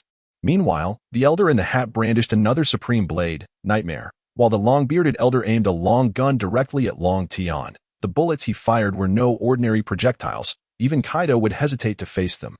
Sensing the three Elders' attacks, Long Tian deftly deflected the armed hockey punch to the side before soaring into the sky to evade the others. Damn it, he can fly, the golden-haired Elder exclaimed, watching in disbelief as their attacks missed. The long-bearded Elder fired his weapon at the airborne Long Tian, who conjured a wind barrier to deflect the bullets effortlessly. Phew, most of the slaves have escaped, but in order to carry the tyrant bear away, I must first deal with them, Long Tian contemplated, returning to the ground and retracting his wind blade and wings. The Elders, witnessing Long Tian's ability to both evade bullets and fly, were filled with rage. They understood that if Long Tian wished to flee, they could not catch him. However, as they gazed at him from below, they were perplexed. The bespectacled Elder, previously knocked aside by Long Tian, stood opposite him once more. If it weren't for needing to conserve energy to carry the tyrant bear away, I would have unleashed Aatrox's full power already. However, I can still test my limitless swordsmanship, Long Tian declared, a layer of green sword energy materializing around his wind blade as he lunged forward to strike at the five Elders. What is that green light on his sword? Everyone, be cautious, the mustached Elder warned, preparing to counter Long Tian's assault with his armed hockey fist. Yet, Long Tian flashed a devilish smile, causing the mustached Elder to sense something amiss. However, it was too late. Long Tian's blade met his fist, shattering his defense and causing blood to spray forth. What? Impossible. He shattered Old Three's fist. The long-bearded Elder gasped in shock, while the other Elders looked on in terror. Ignoring their fear, Long Tian pressed his attack, moving toward the other Elders. Be careful. Do not let your fist touch his sword. That green light is dangerous, the long-bearded Elder cautioned. However, just as he spoke, Long Tian unleashed a gale slash at him. Determined to incapacitate the Elder with the long gun to secure the tyrant bear's escape, the long-bearded Elder attempted to dodge, but it was too late. Long Tian's sword severed his arm, causing it to fall to the ground while he retracted his limitless swordsmanship.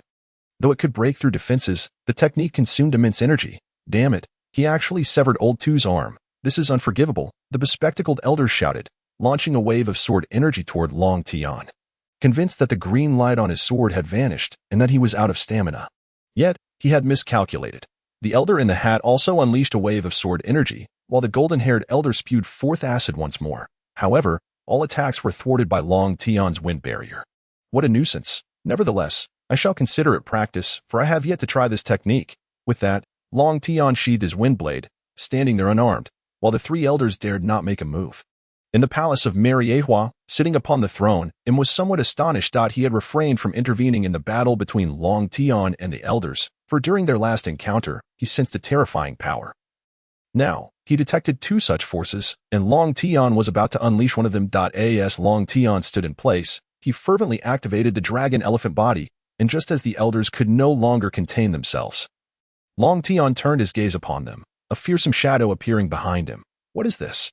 All the Elders gazed in terror at the apparition behind Long Tian, a colossal ancient elephant, adorned with strange symbols and bearing menacing tusks, towered over him, reaching the height of 10 stories. The Elders dared not meet the gaze of the ancient elephant.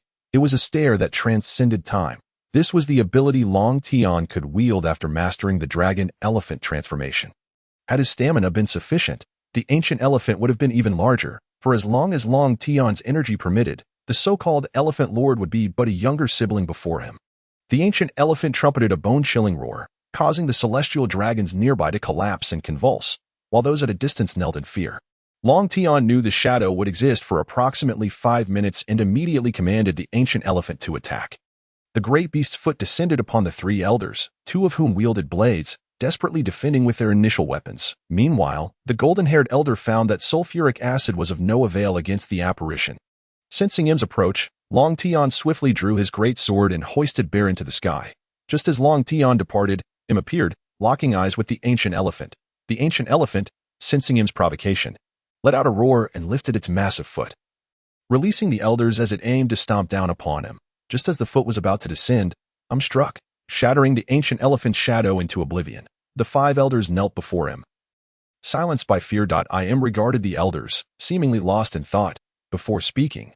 Rise, this matter is not your fault. During his last visit, I sensed an extraordinary power. This time, I detect 2.1 is the power within him. and the other is that of his great sword. His intention is not to slay you, but rather to rescue the revolutionary armies. Bear. We must investigate his connection to them. With that, Im returned to his palace. While the wounded elders tended to their injuries, and the remaining three furiously directed their ire towards CP0. Phew, it's fortunate I fled swiftly. Im's strength is truly formidable. Long Tian realized that the ancient elephant's shadow had been obliterated by him. Heaving a sigh, he carried Bear's massive form and departed from the Red Soul continent.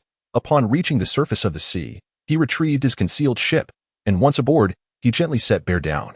Observing the silent and motionless tyrant Bear, Long Tian shook his head in exasperation. Though I have rescued you, I lack the means to restore your consciousness. How shall I explain this to Bonnie?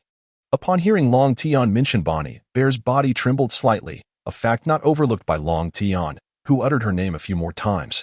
Yet, Bear remained unresponsive, leaving Long Tian with no choice but to set sail.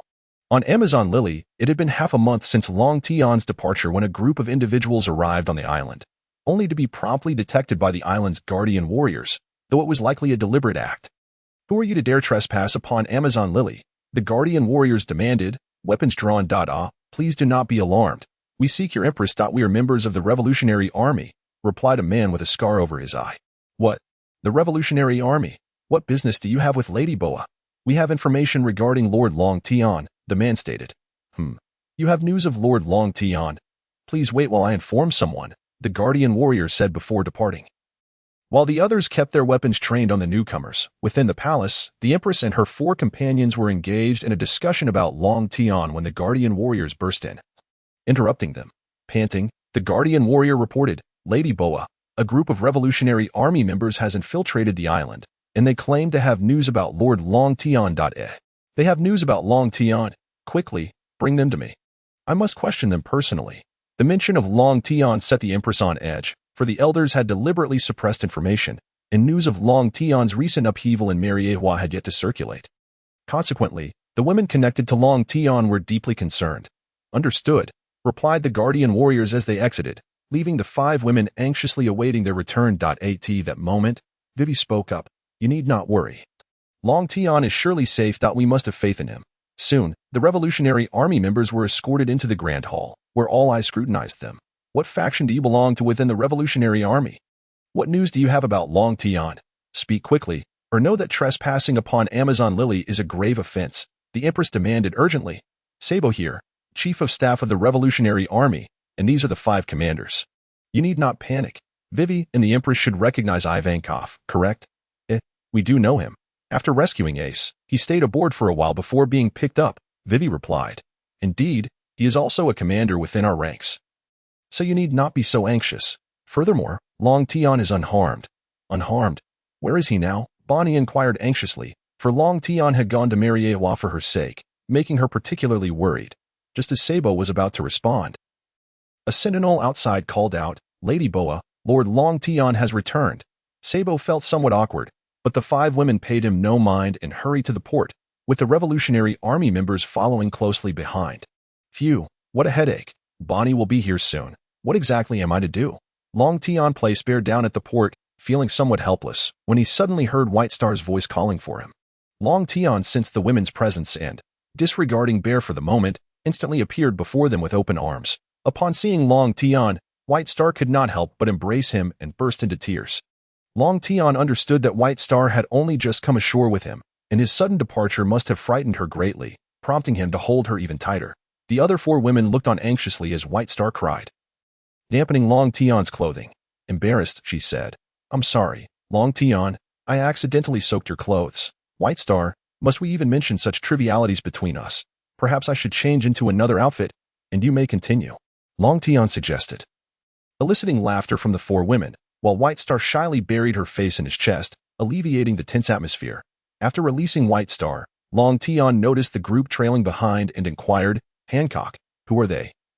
And why are they on Amazon Lily? Before the Empress could answer, Sabo interjected, we are commanders and staff of the Revolutionary Army, here to find you. Long Tian. Oh, what do you want with me? We are not well acquainted. I am only somewhat familiar with Ivankov. After your recent upheaval in Mariehua, we received word that you had taken the Tyrant Bear with you, and thus we came to seek you out. Sabo explained. Oh, I see. So you are after Bear.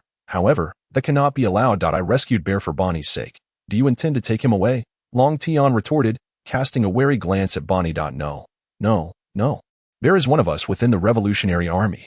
Thus, upon hearing of his rescue, we simply wish to check on his condition, Sabo quickly clarified, as they certainly did not possess the capability to forcibly take Bear from Long Tian. I see. By the way. You are Sabo, correct? Long Tian inquired, recalling the name as familiar. You know me? Sabo asked, puzzled, as they had never met in person. Yes, I have heard Ace and Luffy mention their brother, and that would be you. Luffy, Ace. Why do those names sound so familiar, yet I cannot recall who they are? Sabo lamented, clutching his head in frustration. Indeed, Ace was still alive, and Sabo had not yet experienced any trauma, so his memories had yet to resurface. Long Tian observed Sabo's distress and pondered. Well, it's understandable. You suffered from amnesia in the past, so it is only natural that you cannot remember now. Would you like me to assist you? Long Tian offered kindly. Recognizing Sabo as Ace's brother. I had amnesia. I implore you to assist me. I am at a loss as to why I feel an overwhelming familiarity with these two names, yet I cannot recall them. After Sabo finished speaking, he approached Long Tian. Please, take a seat. Allow me to help you regain your faculties.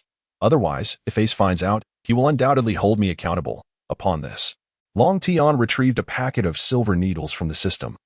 And Sabo took a seat as well. Is this truly safe? Keela inquired, observing Sabo, whose head was covered in needles. Before Betty could respond to Keela's skepticism, Vivi interjected, rest assured, Long Tian is the finest doctor on the seas.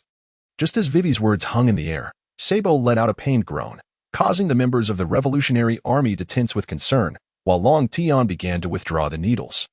Very well, wait here for a moment. He shall awaken shortly, and his memories will be fully restored, Long Tian declared before leading the 5 women toward the port, leaving the Revolutionary Army to await Sabo's revival. Upon reaching the port, Bonnie spotted Kuma, who was in a state of utter disarray, and could no longer contain herself. She rushed forward and embraced him. The others stood in silence, though Long Tian appeared somewhat taken aback. It seemed that Kuma, upon seeing Bonnie, wished to say something but paused, allowing her to hold him. After shedding tears for a while, Bonnie turned to Long Tian and said, Thank you, Long Tian. Oh, Bonnie, is there any need for thanks between us? Long Tian replied, somewhat helplessly. However, I must admit, I am unable to restore your brother's personality. Just as he finished speaking, the members of the Revolutionary Army arrived. Thank you, Long Tian. If it were not for you, I might never have remembered that period of happiness. Sabo expressed his gratitude to Long Tian. Long Tian waved his hand dismissively, saying, It was nothing. After all, you are Ace's brother. However, neither he nor Luffy is aware that you are still alive. So I believe it would be prudent for you to meet them. Yes, I will do that. By the way, Long Tian, we came here for Kuma. If you cannot restore his personality, you may entrust him to us. We have ways to help him regain it, Sabo stated, having heard Long Tian's earlier words just before they reached the port. Oh, do you possess a method to restore my brother? Bonnie asked anxiously. I never imagined that the gentle Kuma had a sister. Fear not. We shall ensure that Kuma regains his personality. He is far too kind to be subjected to such torment by those accursed celestial dragons. Sabo remarked, gazing at Kuma's battered form. Bonnie, you can allow them to try, but the final decision rests with you. Regardless of your choice, I will support you. Long Tian affirmed resolutely. We support you as well. The other 4 women chimed in. Feeling the warmth of concern and support from Long Tian and her sisters, Bonnie's heart swelled with gratitude. She looked at Kuma, who was devoid of expression and covered in wounds, and resolutely declared, All right, I entrust my brother to you. I sincerely hope you can restore his personality. Miss Bonnie, please do not worry. Kuma is one of us. We will do everything in our power to help him recover. Keela assured her. Now, it is getting late. Let us return for a meal and depart in the morning, Long Tian suggested to the members of the Revolutionary Army, to which Sabo nodded in agreement as he gazed at the setting sun. Kuma was settled in a room to rest while the Revolutionary Army and the 5 women gathered in the dining hall. Long Tian promptly instructed the female soldiers to serve exquisite dishes. The moment Sabo caught a whiff of the food, he could no longer contain himself. After taking a bite, he was transported to culinary ecstasy, devouring his meal with the same fervor as Bonnie. Everyone partook in the feast, with the members of the Revolutionary Army collectively reveling in the flavors, while the 4 women maintained their composure. However, with Bonnie and Sabo, the 2 voracious eaters, Long Tian found himself quite overwhelmed. After the meal, they chatted for a while, but soon it was deep into the night, and everyone retired to their quarters. While the others drifted into slumber, Long Tian remained engaged in a fierce battle. The following day, Sabo and his companions set out early, while Bonnie gazed at Kuma on the ship, feeling a pang of reluctance. Long Tian comforted her, saying, "Do not fret, Bonnie, just have faith in them. They are truly remarkable individuals." "Will you not be leaving as well, Long Tian?" she inquired. "No, I shall remain, but we must first return to the New World. I wish to report to my father that I have returned," Long Tian replied. Having been away for over half a year and eager to see his father again. So soon to meet the parents, how embarrassing, Shirahoshi exclaimed, her face flushed. Bonnie also felt a bit shy, but the other three had already met their father, so they were unfazed.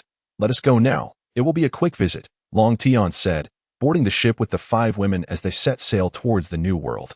On board the Moby Dick, Marco hurried to their father, visibly anxious. "Father, Long Tian has caused quite a stir at Mary Geoise, but fortunately he has not encountered any trouble." Upon hearing Marco's words, Whitebeard paused for a moment before breaking into laughter. "Gurura, that's my son. His skills are growing ever more formidable." Just as Whitebeard finished speaking, Jozu rushed over, exclaiming, "Father, Long Tian is back, returning swiftly after causing a ruckus at Mary Geoise." "Huh, this little rascal is quite quick," Whitebeard remarked, a smile unwittingly tugging at his lips. "Father, everyone, I have returned. Did you miss me?" Long Tian shouted as he boarded the ship. "You little rascal, you actually remembered to come back. You have quite the audacity. Stirring up trouble at Mary Geoise again without informing me. Do you still regard me as your father?" Upon hearing Whitebeard's words, Long Tian felt a wave of embarrassment. He realized it was indeed his oversight. He had thought it unnecessary to burden his father with trivial matters. "Father, I apologize.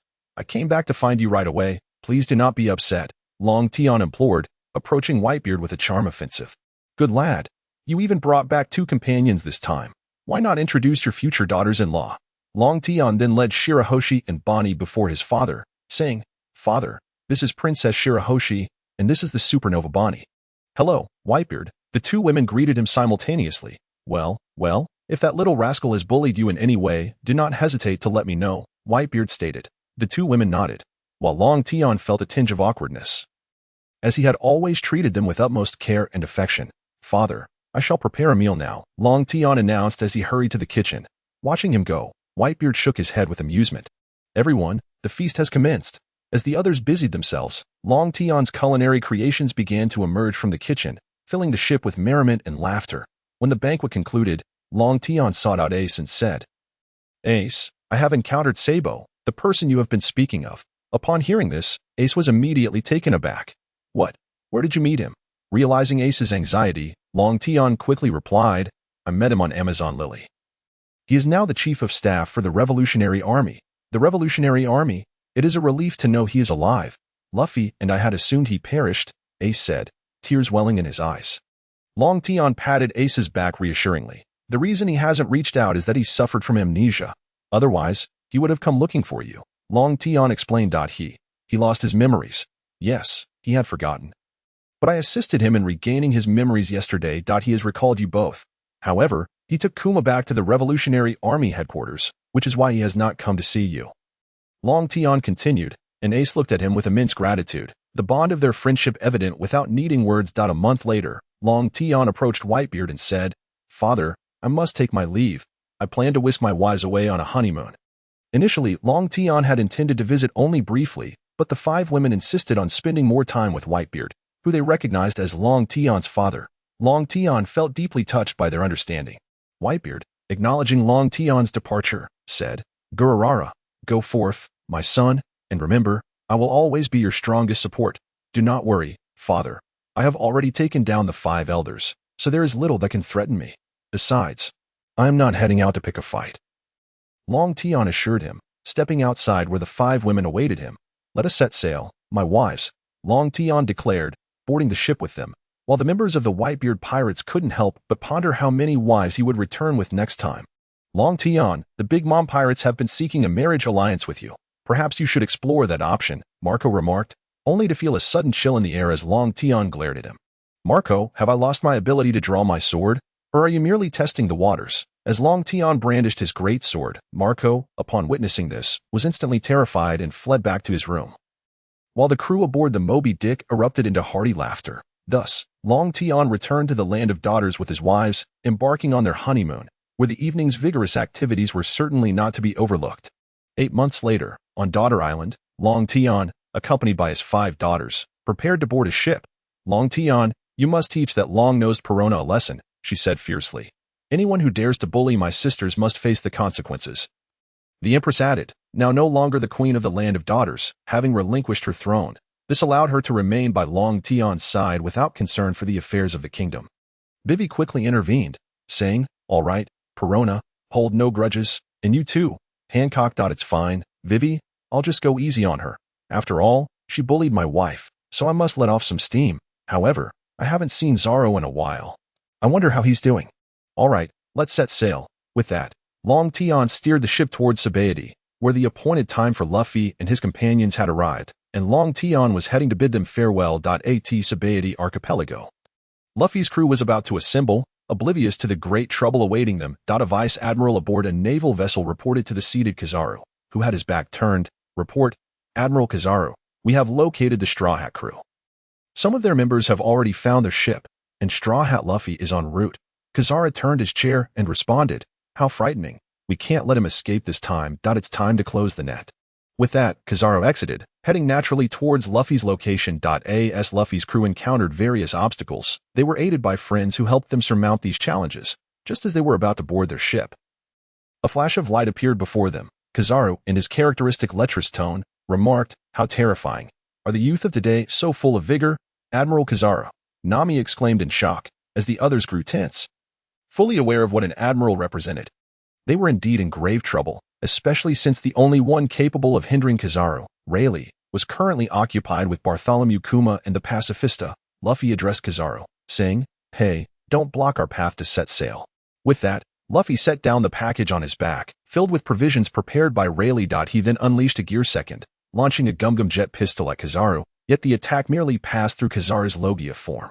How frightening, Kizaru said, as his fingers began to gleam, shooting forth a beam of light. At that moment, Zoro intervened, using a wind barrier to deflect Kizaru's assault. Kizaru, astonished, looked at Zoro and exclaimed, how do you know Long Tian's swordsmanship? Wow, Zoro, you actually know Long Tian's sword techniques. That's impressive, Luffy joyfully declared, while the other crew members were equally astonished upon hearing Long Tian's name. Zoro merely nodded and drew his sword, slashing at Kizaru. While the others unleashed their respective abilities, however, they were still too weak to land any hits on Kizaru. Just then, a ship docked nearby. What's going on? Long Tian remarked, somewhat perplexed, for according to the usual narrative, it was improbable for an admiral to obstruct Luffy's departure. The current turn of events puzzled him. Vivi, noticing Long Tian's contemplation, inquired, what's wrong, Long Tian? Is something amiss? Long Tian replied, yes. Kizaru is blocking Luffy's crew from sailing. I will head ahead. They will be thoroughly beaten by Kizaru. You all come along. With that, Long Tian unsheathed his great sword, unfurled his wings, and soared towards Luffy's position, while Vivi and the others disembarked and proceeded towards where Long Tian flew. However, they were not worried, for with Long Tian present, Kizaru posed little threat. After a fierce battle with Kizaru, Luffy could scarcely contain himself, exclaiming, am I really going to have to use Gear 4th here? They were surrounded by the Navy. Due to their overwhelming numbers, their friends could only fend off a portion, leaving the entirety of the island encircled by warships, just as Luffy prepared to activate Gear 4th.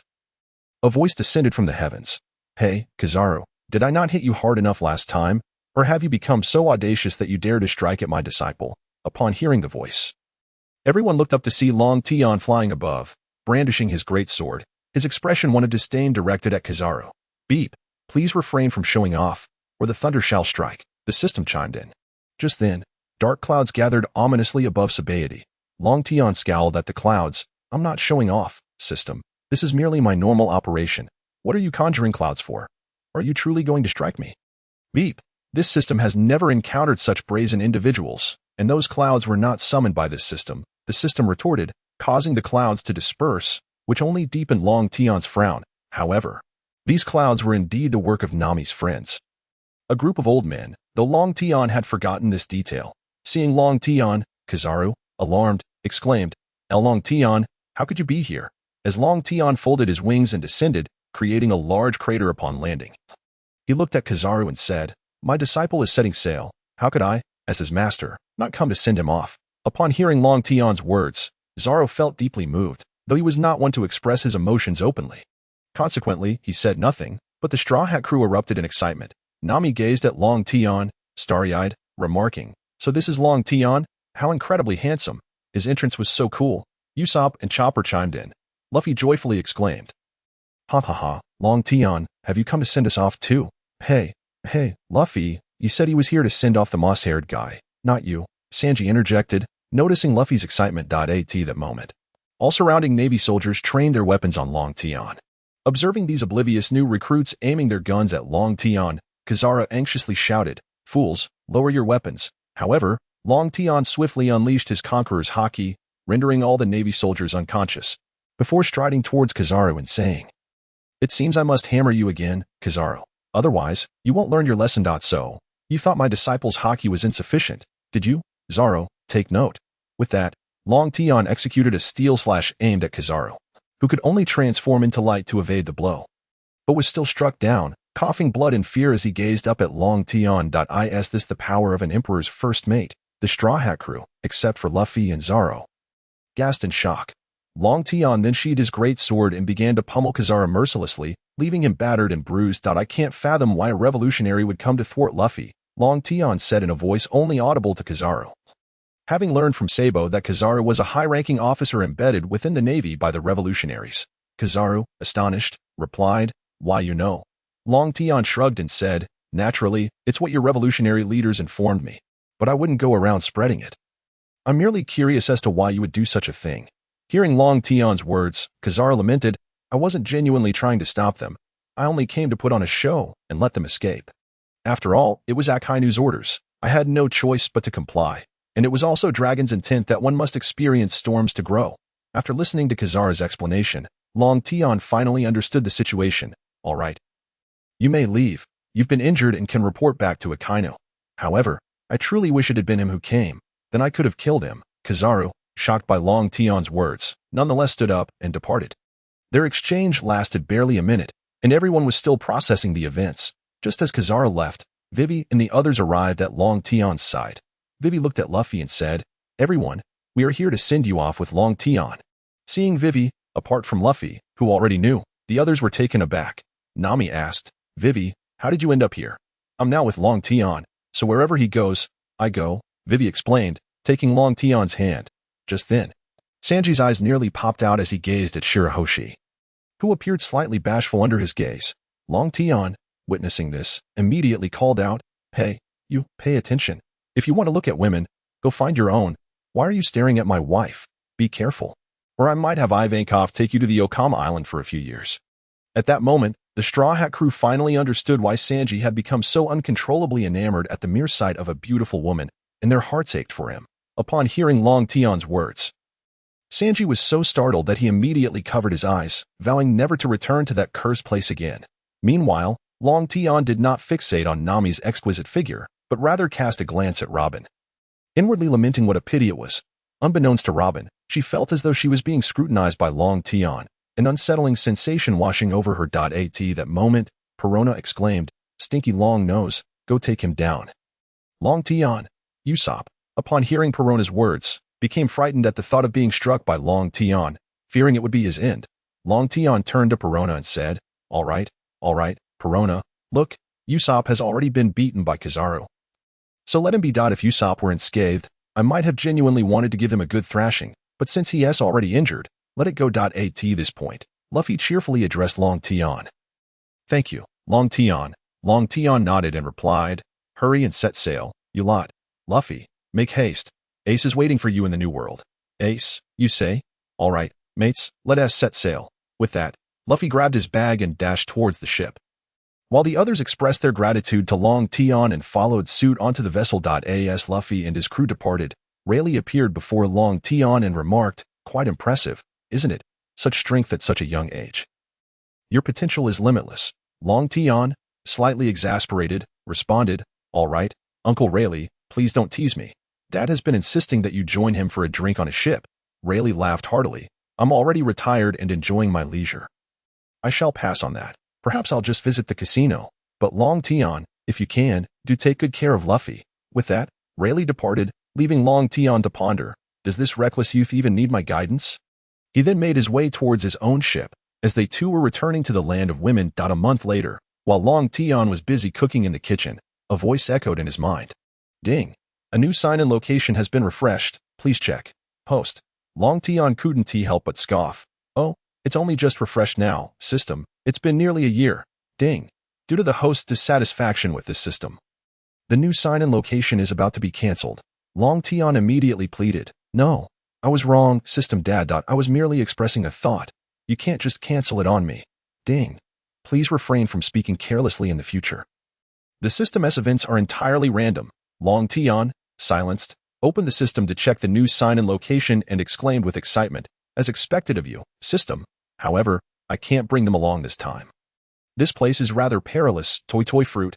At the port of the land of women, after bidding farewell to his 5 wives, Long Tian boarded his ship. Given the danger of his destination, he decided not to take them along. As he set sail, he turned back to the 5 women and called out, Wives, no need to see me off. I shall return shortly. Watching the ship sail further away, Bonnie couldn't help but comment. I have a feeling he is going to come back with a woman this time. What is the harm in looking? It's not like we object. He just needs to find an excuse to keep us from going. Vivi shook her head, saying, that's just how he is. You know that. Let us head back. As Vivi and the others returned to the village, Long Tian, on the other hand, felt a headache coming on. He suddenly remembered that at this time, if he were to head to Dressrosa, would that reckless Luffy ruin his plans? Long Tian smacked his forehead. Right? Wait. Isn't something about to unfold? This thought spurred him to rush towards Punk Hazard Island. Meanwhile, on Punk Hazard Island, Luffy and his crew had just emerged from a fierce battle. All those who had participated, whether Navy or pirate, gathered together, joyfully celebrating with a feast.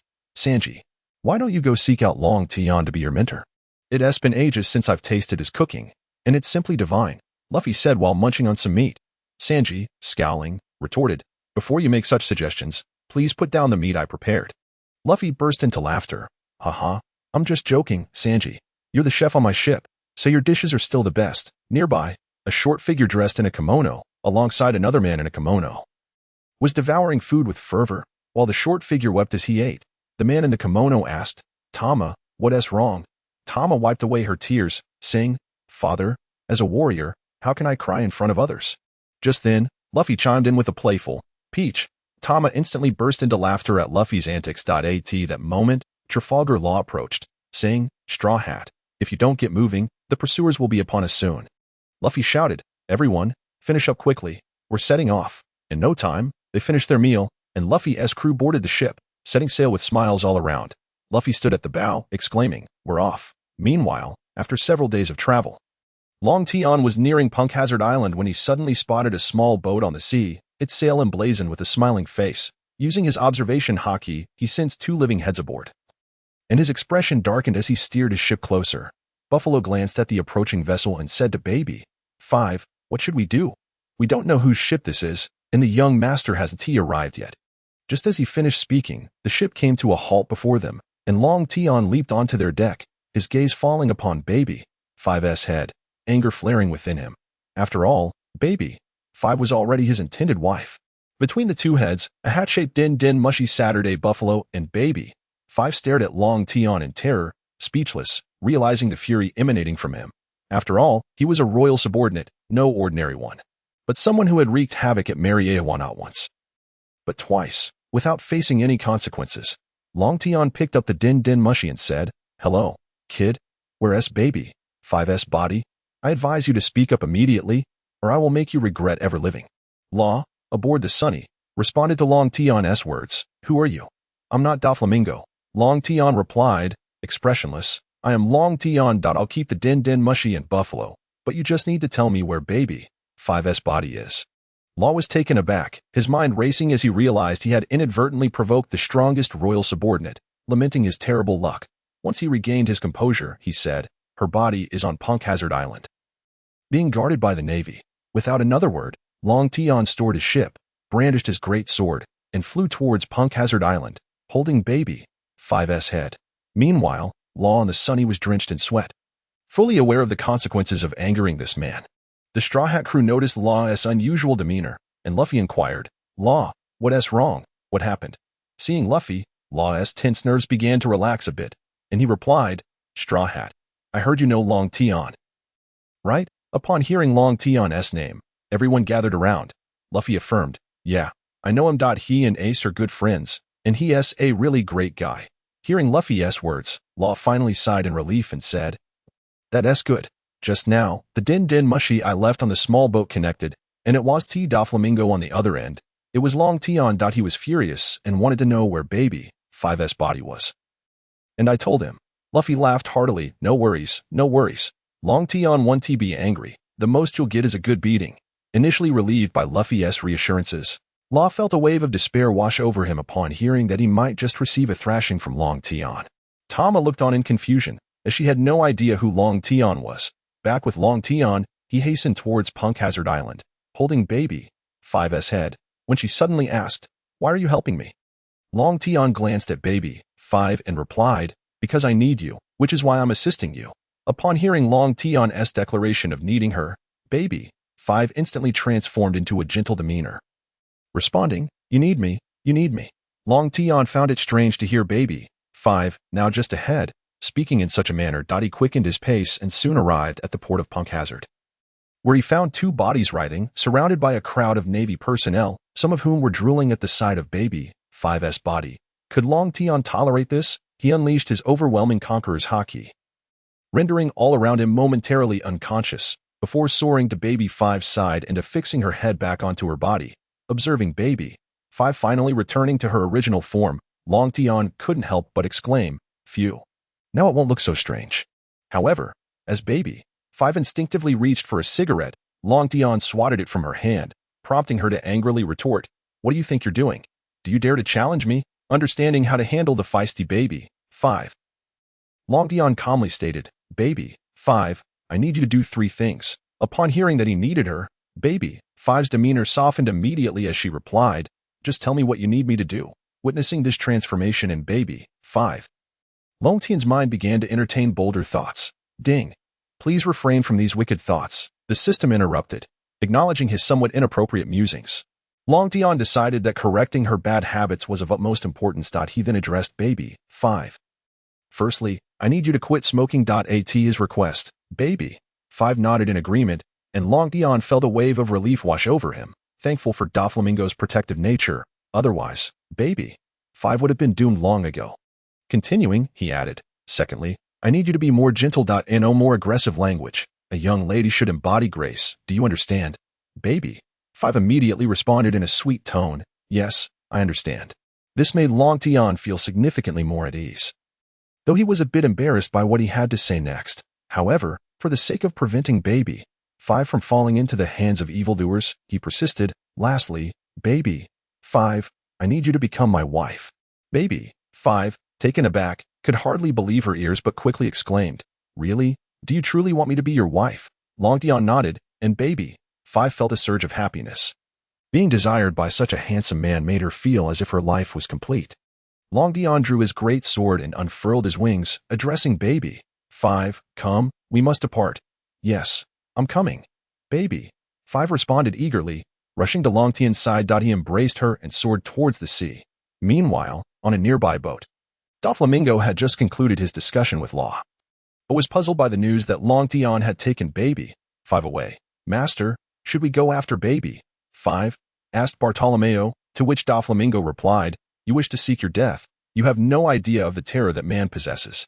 However, if he has taken a liking to Baby 5, perhaps it is a good fate for her after all. On the sunny, Law ended his call with Doflamingo, feeling an unsettling premonition that something significant was about to occur. Suddenly, not far above them, Long Tian was seen soaring towards the sunny, cradling Baby 5 in his arms. With his current mental prowess combined with his observation haki, locating Luffy and his crew, who had just set sail, was a simple task. As Luffy and his crew discussed forming an alliance to take down the 4 emperors, Zoro excitedly remarked, The 4 emperors, sounds promising. Just as he finished speaking, Long Tian descended onto the ship. Addressing Zoro, You think the 4 emperors are impressive? You sure have some nerve. The crew was left in shock at Long Tian's unexpected appearance, especially Law, who felt as though the specter of death was beckoning him. Given Long Tian's hold on Baby, 5. Luffy burst into laughter. Long Tian, are you joining us too? Upon landing, Long Tian noticed Kinemon and, feeling rather unenthusiastic about Luffy's current state, retorted, join you. With you in this condition, you think you can take on Kaido? I seriously doubt that Rayleigh taught you anything worthwhile. Undeterred, Luffy replied, Long Tian, I'm feeling a bit hungry. Could you whip up something delicious for me? Usopp, terrified by Luffy's boldness, fell over, scrambling to pull Luffy away while repeatedly apologizing to Long Tian, who merely shot a displeased glance at Law. Long Tian set Baby, 5 down, but as she brandished her weapon to shoot at Law, Long Tian gently intervened. Stay here and wait for me, I'll take care of this grudge for you. Hearing his words made Baby, 5 feel cherished, prompting her to obediently nod and holster her weapon. Long Tian then turned toward Law, and it was clear to everyone that Law was in serious trouble.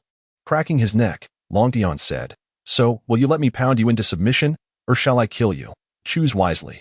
Law cast desperate glances at his comrades, but seeing no one willing to intervene, he could only muster, Please, be gentle. As soon as he finished speaking, Long Tian's fist connected with Law's face, leaving him dazed and reeling. Long Tian continued to land blow after blow, and soon Law's face was so swollen it resembled a pig's.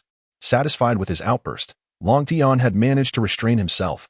Otherwise, Law would have been a goner. As Long Tian approached Baby, 5, Chopper dared to step forward to check on Law. After assessing Law's condition, Chopper exhaled in relief. He's not seriously injured, just some superficial wounds. While Chopper applied medicine to Law, Long Tian retrieved his ship from the system backpack, leaping back aboard with Baby, 5. He then addressed Luffy, I will also head to Dressrosa Island. Let us go together. As for your plans, they are of no concern to me, provided they do not interfere with my own. With that, Long Tian instructed Baby, 5 to set sail while he retreated to the kitchen to prepare a meal.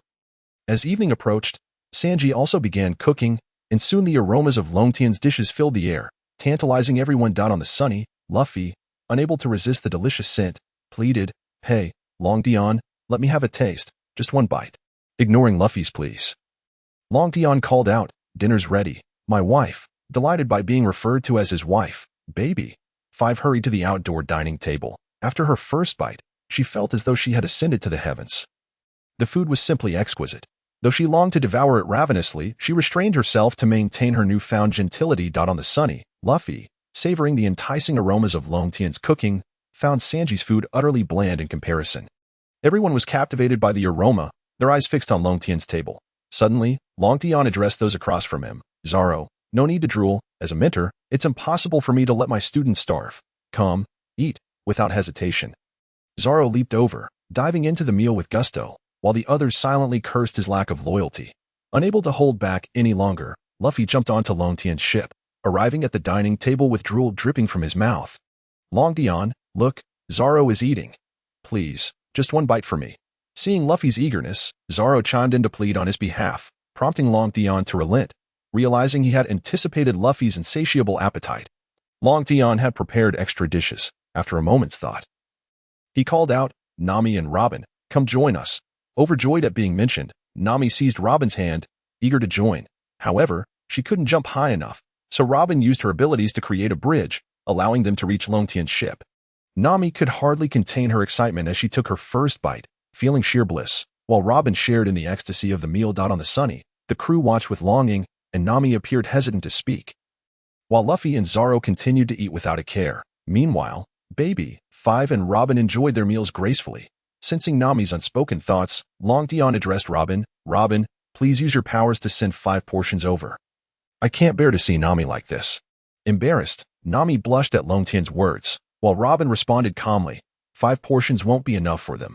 Long Tian retorted dismissively, providing food is already a generous gesture. Not everyone deserves to feast on my cooking, and you can only share with your 5 crewmates. Anyone caught sneaking a bite should beware of my greatsword. At Long Tian's domineering proclamation, Robin promptly utilized her powers to transfer food from the dining table to Sanji and the others. The 4 of them eagerly dug in, and Sanji quickly recognized his defeat. With a stoic expression, Law's swollen visage resembled that of a pig, rendering him incapable of displaying any emotion. Jinmonwai and Momonosuke gazed at him with drooling anticipation. Once everyone had satiated their hunger, Long Tian instructed Luffy and the others to return to their respective ships, while he asked Robin to remain. Naturally, Luffy acquiesced. as he was eager to indulge in the culinary delights prepared by Long Tian. Robin, observing Long Tian, inquired, "Ah, are you keeping me here for a specific purpose?" Long Tian glanced towards the ship, where Nami had already escorted Momonosuke inside, then turned to Robin and stated, "There is an exceedingly dangerous individual aboard your vessel. Henceforth, you shall sleep on my ship." After uttering this, Long Tian retreated to the kitchen, brewed a cup of coffee, and presented it to Robin. He then accompanied Baby 5 into the cabin. Robin took a sip of the coffee and, with a look of mild ecstasy, remarked, "Delicious." Long Tian led Baby 5 into his quarters, where he invited her to sit on the bed. Baby 5, feeling bashful, lowered her head, lost in her thoughts. The system chimed, questioning whether Baby 5's presence in the room qualified as reaching a designated checkpoint. Ding. Host, please refrain from daydreaming. Long Tian had already anticipated this, yet he remained hopeful. Sighing, he conceded, "Alas, it seems I must journey to Dressrosa Island." Regaining his composure, Long Tian noticed Baby 5 had closed her eyes, indicating she was ready for whatever came next, which stirred something within him. However, he ultimately suppressed his impulses, instructing Baby 5 to remain in the room and exited. Upon returning to the deck, Long Tian was met with a cacophony from across the way. Instantly recognizing that the lecherous Momonosuke had begun to exhibit his irksome abilities, Robin, seeing Long Tian emerge from the cabin, remarked, "I didn't expect you to return so swiftly. I was about to seek out the bathroom myself." Long Tian, slightly miffed, replied, "Is it customary to jest at others like this? You could easily test and see just how fast I am." Robin merely smiled in response, nearly provoking Long Tian to take action against her. Reluctantly, he led her to the bathroom and arranged a room for her. Returning to his chamber, he found Baby 5 sitting obediently on the bed. Long Tian simply embraced her and drifted off to sleep. Not out of a lack of desire for intimacy, but because he wished to avoid commanding her in such a manner. Baby 5, already prepared for his embrace, found herself confused by his actions. Yet, she did not dwell on it. Quietly observing the slumbering Long Tian, gently caressing his face before succumbing to sleep herself. In the morning, Long Tian gazed at the still sleeping Baby 5, carefully took her hand, and stealthily exited the room. He intended to prepare breakfast for her, not wanting to disturb her rest. After completing the meal, he returned to find Baby 5 still asleep. He softly called, "Darling, it's time to eat." Baby 5 opened her eyes and promptly got out of bed, upon seeing the breakfast Long Tian had prepared. Her heart raced, as it dawned on her that she had always been the one to prepare meals for others, and this was the first time someone had made breakfast for her. Observing Baby 5's stunned expression, Long Tian recognized she was lost in her thoughts again, akin to the Empress herself, prone to overthinking even the smallest gestures. Noticing her dazed demeanor, he remarked, "Baby 5, do you find my cooking unappetizing? Why not eat?" Snapping back to reality, Baby 5 responded, "That is impossible, husband. Your cooking is the best." With that, she began to eat, prompting Long Tian to exclaim internally at her endearingly earnest reaction. She had already begun to call him husband. Looking at the tender-hearted Baby 5, he declared, "From now on, I shall prepare breakfast for you every day. You, my dear, are my wife and need not worry about such matters." Upon hearing this, Baby 5 could no longer hold back her tears, exclaiming, "Yes, I will always listen to you, husband." Long Tian wiped her tears away, feeling a pang of compassion for her. Baby 5 had grown up in an environment where survival depended solely on being needed by others, fostering her willingness to do anything, even to the point of self-sacrifice, simply to be of use, all while wearing a cheerful facade. As Long Tian gently wiped her tears, Baby 5 could no longer restrain herself and enveloped him in a heartfelt embrace. Sobbing uncontrollably, Long Tian merely stroked her hair, promising, "From now on, you need not be solely dependent on others. You can need me as well." Ceasing her tears, Baby 5 met his gaze and smiled, "All right, husband, I will always need you." Long Tian, captivated, leaned in and kissed her lips, leaving Baby 5 blushing furiously. Ignoring her bashfulness, he took her to the deck. The crew aboard the sunny ship eagerly watched as Long Tian emerged from the cabin, their eyes wide with anticipation, for the breakfast he had prepared was exclusively for Baby 5 and Robin. Long Tian sensed the collective gaze of expectation and, with a hint of impatience, stated, "Stop staring at me like that. I'll cook for you again tonight." With Luffy and Zoro around, if I were to prepare every meal, I would surely perish from exhaustion. This, Sanji resigned himself to preparing breakfast. Once everyone had finished their meal, the sky darkened, and hail began to fall. Nami, spotting the ominous clouds, rushed to the observation deck and instructed Frankie to prepare the wind cannon. Meanwhile, Long Tian continued to leisurely converse with Robin, unable to contain herself. Nami shouted, "Long Tian, hurry and secure the ship, come to the Sunny." Ignoring her, Long Tian simply drew his blade, addressing Zoro. "Zoro, I trust you haven't forgotten what I taught you. Why all the fuss over such a trivial matter?" As he spoke, he began to tremble with anticipation. Zoro, mimicking him, also began to shake. Suddenly, a massive ice block plummeted from the sky, causing everyone aboard the Sunny to tense up. In unison, Zoro and Long Tian conjured a barrier of wind around the ship, encasing it instantly. The ice block collided with the wind wall and was shredded to pieces. Long Tian sheathed his sword and returned to his seat, sipping coffee while the crew stared in astonishment at him and Zoro. Luffy exclaimed, "That was amazing, Zoro." The others sighed in relief, while Nami, slightly annoyed, smacked Zoro on the head, scolding, "Why didn't you use your abilities sooner? You made me worry for nothing." Zoro feigned ignorance, sitting on the ground as they swiftly sailed out of the storm's reach. The ice blocks being torn apart by the wind barrier. As Luffy and Long Tian's crew made their way to Dressrosa Island, the waters around their ship began to churn violently. The crew aboard the Sunny struggled to maintain their footing, and Long Tian's ship also swayed precariously. Frustrated, he thought, associating with Luffy was a constant source of trouble. With a sigh, he unleashed his Conqueror's Haki, stabilizing the vessel as various animal forms surfaced from beneath the waves. Spotting an individual atop the Sunny sails, Long Tian drew his great sword and soared towards them. Bread, initially intent on ambushing the Straw Hat crew and capturing Caesar, was caught off guard by Long Tian's presence. As he attempted to flee, Long Tian swiftly cleaved him in two, sending him plummeting into the sea. Long Tian yearned to reach Dressrosa Island quickly, considering Bread's reckless actions to be fittingly foolish. Returning to his ship, he announced, "All taken care of, let us proceed." Luffy and his crew were left speechless, having witnessed Bread's swift defeat.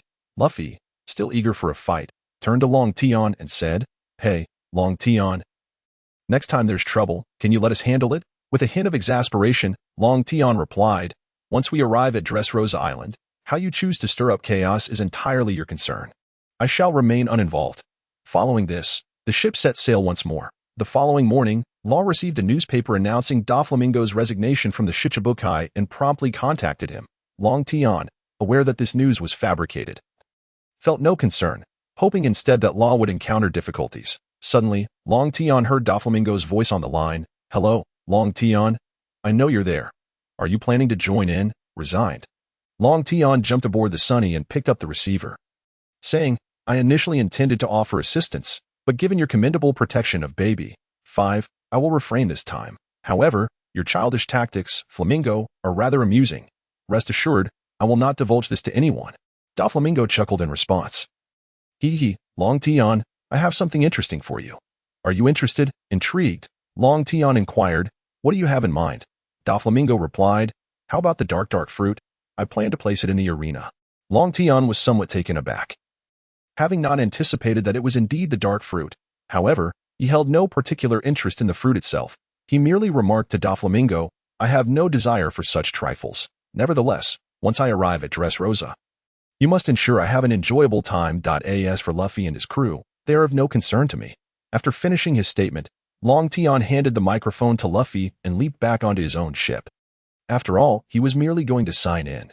Yet, the words of Rayleigh and the memory of Ace lingered in his mind, causing him to shake his head helplessly.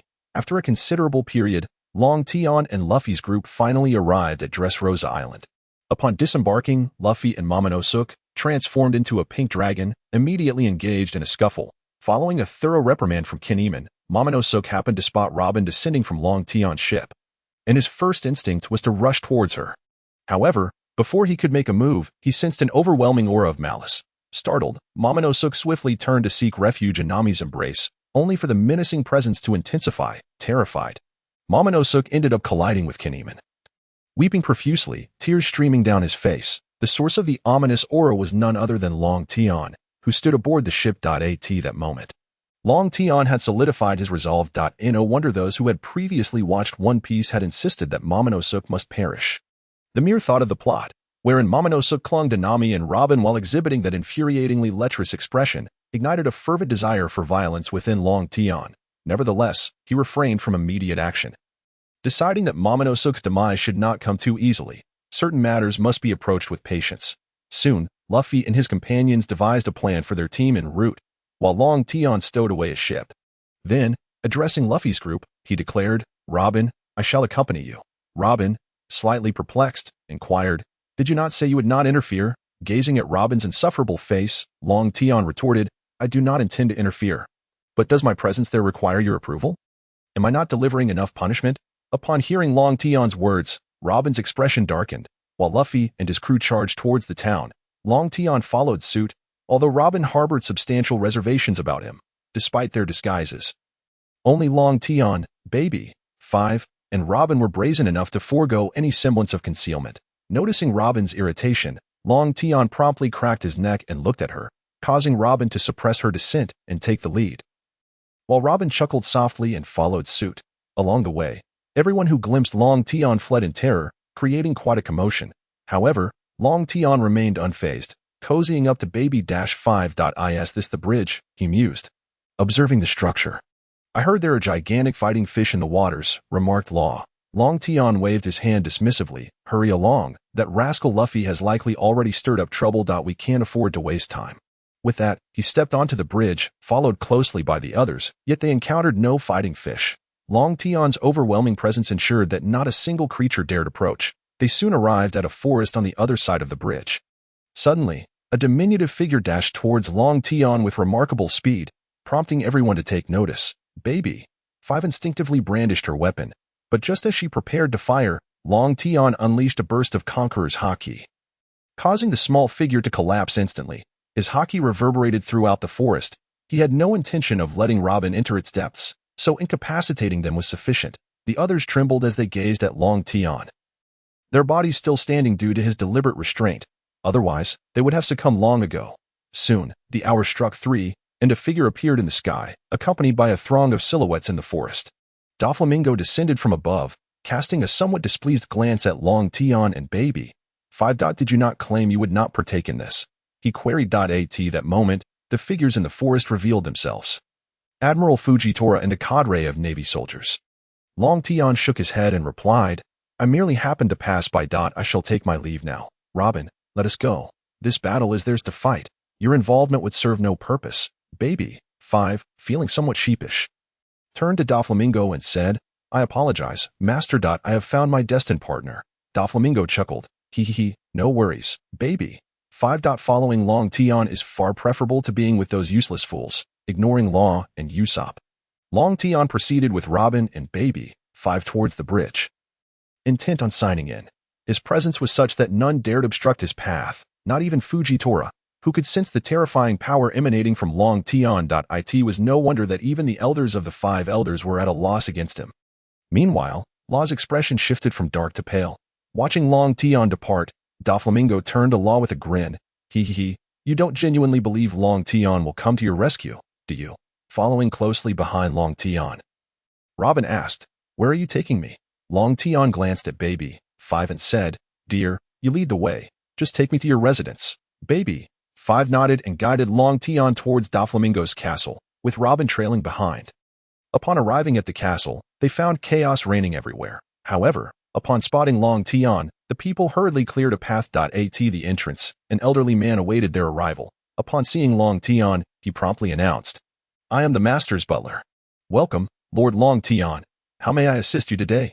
Long Tian replied, "No need for formalities. With Baby-5 guiding me, that will suffice. Come, my dear, lead me to the garden." The butler, not daring to protest, stepped aside, allowing Baby-5 to usher Long Tian and Robin through the grand entrance. Inside lay a sprawling garden, at which point Long Tian instructed, "Robin, please wait here for a moment. Once Luffy causes a ruckus, you can assist him." Robin nodded in agreement, settling into a chair in a flower pavilion, where she retrieved a transponder snail to communicate, while Long Tian paid her no mind, allowing Baby-5 to escort him to her quarters. Upon entering the room, Long Tian observed the pink walls and mused to himself about how every girl possesses a sense of girlish whimsy. Baby-5, feeling a bit shy, remarked, "Darling, please don't look at me like that. It makes me blush." Long Tian chuckled heartily, pulling Baby-5 onto the bed. He then addressed the system, "I have arrived at the designated sign-in location. May I proceed with the sign-in?" Ding. The host has reached the sign-in location. Sign-in successful. Ding. Congratulations, host. You have successfully signed in and received 1 everlasting elixir, 1 random teleportation talisman, and 10 protective charms. Is this all the reward I receive this time? What purpose do these protective charms serve? Long Tian inquired of the system. Ding. Upon use, the protective charm will form a shield to withstand damage, but it can only resist damage at the level of an admiral and last for only 10 minutes. This trinket is of little use to me. Admirals are merely playthings to me, but it could be beneficial for Vivi and the others. Snapping back to reality, Long Tian noticed Baby 5 blushing and staring intently at his face. Realizing she had misinterpreted his actions, likely concocting some inappropriate fantasies. At that moment, Long Tian retrieved a spatial ring from his system backpack and said to Baby 5, "My dear, this is a gift for you. Do you like it?" Upon seeing the ring, Baby 5's heart raced wildly.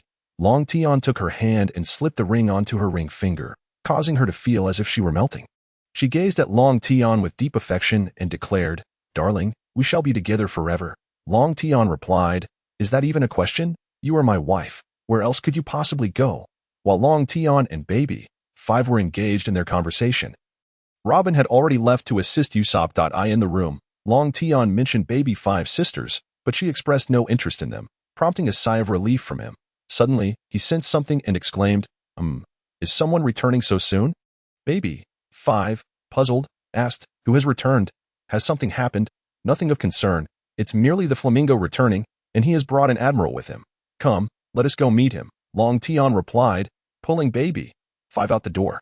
Doflamingo and Fujitora, sipping wine and listening to the cacophony emanating from the transponder snail, heard Doflamingo remark, "You see, those fools have begun their rampage. Isn't it your responsibility to save the allied nations of the world government?"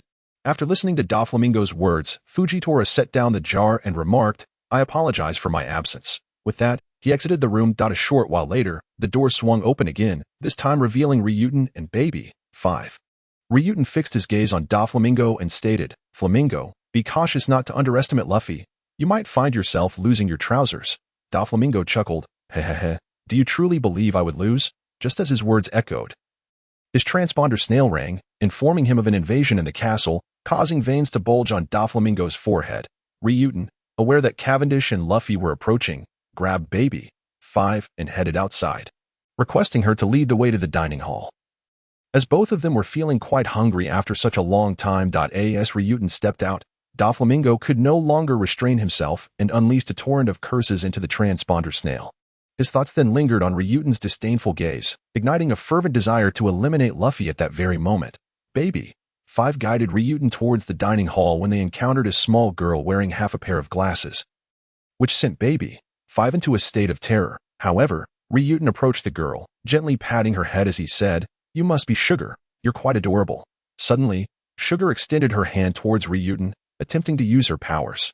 Observing Sugar's hand touching Ryuten, Baby 5 shouted, "Ryuten, get away." Yet, regardless of Sugar's efforts, Ryuten remained unchanged, smiling as he said, "Little sister, there's no need to waste your efforts. Your fruit's ability has no effect on me."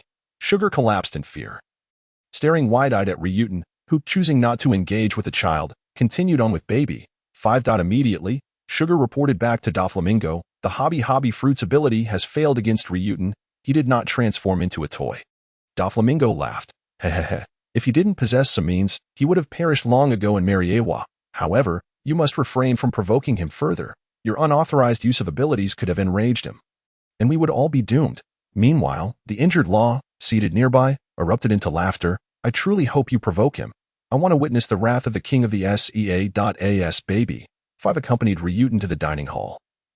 The entire castle trembled, leaving Ryuten exasperated. He simply wished for a meal, wondering why it had to be so difficult, lamenting that Luffy was indeed a reckless fool. Once they reached the dining table, Ryuten instructed Baby 5 to sit down while he ventured into the kitchen to prepare a meal. At that moment, chaos erupted outside. Sugar fainted from Usopp's fright, and all the toys began reverting back to their human forms.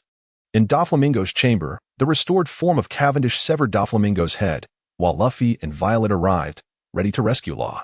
Just as they were about to liberate him, a burst of laughter echoed throughout the room, scattering them from the elevated ground. The remaining head of Doflamingo suddenly spoke.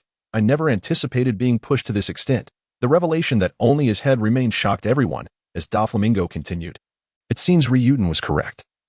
I underestimated you, Straw Hat Luffy. However, the situation is dire. I have no choice but to employ the birdcage. Only Law comprehended the terror of the birdcage. At that moment, Cavendish lunged towards Doflamingo's body, prepared to strike with his sword. When the real Doflamingo suddenly appeared behind him, the decapitated head was merely a clone created from his strings. Doflamingo, materializing behind Cavendish, taunted, "Do you require me to teach you how to kill?" Following his words, Doflamingo delivered a kick towards Cavendish. In a split second, Luffy intervened, rescuing Cavendish. Doflamingo and his clone simultaneously unleashed a barrage of colorful strings upon Luffy, who deftly rolled to evade the attack. Entering gear second, Luffy retaliated with a Gum Gatling, yet Doflamingo blocked with Hakai. In that moment, the string clone struck Luffy from behind, forcing him forward as Doflamingo's fist slammed him into the wall. Doflamingo then commanded Pika, "Remove those bothersome individuals from the premises." Responding to Doflamingo's order, Pika immediately utilized his powers to eject Luffy and the others outside. Fortunately, Luffy employed a Gum Balloon to save a few, or else everyone, save for Law, would have met their demise. Doflamingo subsequently unleashed the birdcage, ensnaring the entire island as if it were confined within a cage. He released countless parasitic strings, inciting chaos among the populace. While Pika commenced maneuvering the castle. In the dining hall, Ryuten and Baby 5 were feeding each other, and just as Ryuten was nearing fullness, the castle began to shift, causing soup to spill onto his clothes. He exclaimed in frustration, "Good grief, knowing I was dining here, you dare to move the castle." Annoyed, he swiftly retrieved a new outfit from his system space, changing before Baby 5's gaze, which struggled to contain her admiration for his perfect physique. However, she recognized that this was not the moment for such thoughts, especially with Ryuten visibly upset.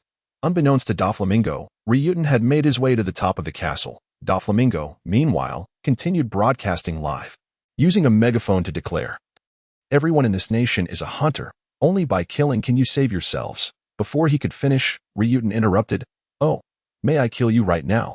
Upon hearing the voice, Doflamingo turned in shock to see Ryuten wielding the blade of the Gale, a surge of anger bubbling within him. Nevertheless, he responded, "Did you not claim you wouldn't interfere?" Ryuten gestured to his clothes. "I'm merely trying to enjoy a meal in your castle, and you shake the very ground beneath me, spilling soup all over my attire. Shouldn't you provide me with an explanation? Or shall I demonstrate whether this sword of mine is truly sharp?" Doflamingo was broadcasting to all, and the audience trembled at Ryuten's words, realizing they were witnessing the might of the strongest emperor's subordinate. What a fool, provoking him, they thought. In the toy factory, Sabo watched the confrontation unfold on the live broadcast, bursting into laughter. "Ha ha ha. Doflamingo is finished. He chose to provoke Ryuten." Hearing Sabo, Robin remarked, "It seems Ryuten had already infiltrated Doflamingo's castle. He was merely here to dine." Sabo, puzzled, inquired, "How do you know he entered the castle so early?" "Because he came to this island with us, and he even took me to Doflamingo's castle," Robin explained, leaving Bartolomeo astounded. Bartolomeo turned to Robin, asking, "Robin-senpai, do you and Luffy-senpai know the strongest emperor's subordinate?" His question drew the attention of the entire crowd, prompting Robin to reply, "Well, I suppose we are acquainted. After all, he is quite familiar with Luffy." The audience gasped in disbelief, realizing that the Straw Hat crew knew this legendary figure. Had Ryuten been present, he would have asserted, "I am acquainted with Robin. As for the others, they are of no concern to me, just a bunch of reckless fools." Rebecca, equally astonished, exclaimed, "So Luffy knows someone this formidable?" Bartolomeo suddenly chimed in, "No wonder Robin-senpai and Luffy-senpai are such remarkable individuals. They associate with such great figures." Meanwhile, Doflamingo observed Ryuten, beads of sweat trickling down his brow. He understood that his only option was to sacrifice someone, or he would meet his demise. Thus, he shouted, "Pika!" A colossal figure materialized before Doflamingo. Recognizing Pika's presence, Ryuten surmised Doflamingo's intention to provide an explanation, admiring his cunning. At that moment, Doflamingo declared, "The explanation you seek, Ryuten, lies with him. It is he who moved the castle, not I. So you may deal with him as you wish." Upon hearing this, Pika realized he would have to sacrifice himself. However, before his sacrifice, he protested, "It was I who moved the castle. It has nothing to do with Doflamingo." Upon hearing Pika's voice, Ryuten burst into laughter. "Is that voice natural? No way, ha ha ha. That's too amusing." Unable to tolerate mockery of his voice, Pika sank into the ground, causing the earth to rise, revealing a gigantic rock giant. The crowd gazed in awe at the enormous figure as the rock giant spoke, "Come, let me witness the strength of the strongest emperor's subordinate." Although Pika had grown in size, his voice remained unchanged, and the amplification only made it more comedic. Luffy laughed so hard that tears streamed down his face. As Ryuten stifled his laughter, he addressed Doflamingo. With such a large figure, dealing with it shouldn't be too difficult. However, what if I inadvertently damage your birdcage, Doflamingo? Doflamingo grinned. Hehehe, feel free. I can always use the birdcage once more. Upon hearing the words of Doflamingo, Long Tian smiled at him, yet felt his strength draining rapidly. Doflamingo, observing Long Tian, remained oblivious to his intentions. At that moment, Long Tian exhaled, and a colossal phantom of an elephant, roughly twice the size of a rock giant, materialized behind him. This magnificent creature bore enormous, fearsome tusks, a dragon coiled around its body, and was adorned with peculiar runes. Instantly, Doflamingo's strings severed completely. The ordinary inhabitants of the island, upon glimpsing the elephant phantom, dared not look again, while those with greater strength gazed at it in terror, yet none dared to meet its gaze. Bartolomeo trembled as he asked Robin, "Senior Robin, do you truly know such a terrifying individual as Luffy?" Rebecca, slumped on the ground, remarked, "Does Luffy really know such an invincible figure?" Robin found herself at a loss for words, her mouth agape in shock, unaware of her own lapse in composure. Not only Robin, but the entire Straw Hat Pirates were equally astonished and trembling, realizing they had been acquainted with such a fearsome person. Fortunately, Momonosuke was on his way to Zou. Had he been present, he would likely have been scared to death or rendered utterly speechless. Doflamingo felt fortunate that he had sold Pika, for otherwise, he might have met his end. However, he addressed Long Tian, saying, "He, what a terrifying power. Long Tian, this ability must be one you recently acquired, correct? Had you unleashed this move during the Summit War? I believe no one would have dared to oppose you." Meanwhile, Pika, upon seeing the elephant's eyes, was gripped by even greater fear. Suddenly, the elephant let out an ancient trumpet, causing all but the stronger individuals on the island to faint. Foaming at the mouth, it then swung its enormous trunk towards the rock giant, which stood frozen in place. Being hurled into the sea by the force of the trunk, the rock giant shattered into pieces, sinking into the depths, and the elephant phantom gradually dissipated. Long Tian had expended 90% of his stamina to summon such an immense ancient dragon elephant. He retrieved a rejuvenating pill from his system bag and consumed it, regaining half of his strength. This item was primarily intended for healing, and using it to restore stamina felt somewhat extravagant, yet the situation warranted such measures. Nearby, Baby 5 gradually regained her senses after the giant elephant vanished. Looking at Long Tian with immense pride, this was the man she had fallen in love with. She remarked, "Darling, you were truly impressive." Long Tian, feeling a surge of pride, tossed his hair nonchalantly. After regaining his strength, he turned to Doflamingo and declared, "Before you commence your game, let me advise you not to involve Robin. The others are at your discretion." With that, Long Tian took Baby 5's hand and walked away. Once Long Tian had distanced himself, Doflamingo let out a sigh of relief. The so-called Kaido likely paled in comparison before Long Tian. He then released another birdcage and continued to explain his game rules and bounties to everyone. As Long Tian and Baby 5 prepared to seek out Robin, Long Tian swiftly located her position using his observation haki, then said to Baby 5, "Wife, hold on tight." Baby 5 nodded in agreement, and with a grand sword in hand, Long Tian embraced her, spreading his wings as they soared towards Robin's location. After being astounded by Long Tian's might, Robin and her companions were further surprised when Doflamingo announced the bounties of everyone present. Yet Robin was conspicuously absent from the list, leaving everyone puzzled. Almost immediately, some pirates cast envious glances at the injured Usopp, who was worth a staggering 500 million berries. As Robin and her group hurriedly assisted Usopp in the arena. The outer wall of the arena had merged with the royal plateau due to Pika's use of the rock giant, and they prepared to climb up to regroup with the others. At that moment, the pursuing pirates caught up, their eyes glinting with greed as they eyed Usopp, the bounty of 500 million berries, just as Robin and her companions were about to take action. A blade of energy descended from the heavens, obliterating the band of pirates in an instant. Long Tian descended from above, sheathing his great sword, and addressed Robin, "What's going on? Is my name no longer effective? How is it that there are still people pursuing you?" Robin was taken aback by Long Tian's unexpected arrival, while Bartolomeo and Rebecca looked on in terror. Finally, Robin replied, "I've warned them, but they refuse to believe me. After all, you are a significant figure." Long Tian felt a twinge of embarrassment, realizing they were all naive fools. With a resigned tone, he suggested, "Then I shall remain by your side. Surely, that will lend credence to my words." Bartolomeo trembled as he stammered, "Long Tian, sir, You wish to accompany us? Long Tian regarded the green-haired fellow and quipped, You must be that fool Luffy's fan, right? Upon hearing this, Bartolomeo exclaimed, Yes, I am a fan of Luffy. As well as yours. Long Tian shook his head in exasperation at the fervent admiration, then turned to Rebecca, unable to suppress his thoughts of her beauty. Noticing Long Tian's gaze upon her, Rebecca grew flustered and asked, Is there something wrong, Long Tian? Do I have an issue? Long Tian snapped back to reality and replied, No, I merely couldn't help but admire At's words. Rebecca flushed with embarrassment. During their conversation, they had reached the connection between the royal plateau and the arena.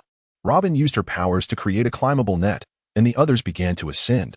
Long Tian, holding baby, 5, effortlessly soared up the net in a flash, only to find King Riku and Violet awaiting them. Violet, who had been searching for the key to the sea stone handcuffs, nervously announced to King Riku, Father, Long Tian has arrived. Upon hearing Violet's words, King Riku looked up, trembling at the sight of Long Tian and baby, 5. For the power before him was astonishingly formidable. Suddenly, King Riku knelt before Long Tian, pleading, Long Tian, please save our nation. Violet followed suit, kneeling before Long Tian, leaving him somewhat speechless. I do not know you both. Why do you kneel before me, expecting my aid? Do you truly believe that is feasible? Hearing this, Violet felt a wave of shame wash over her.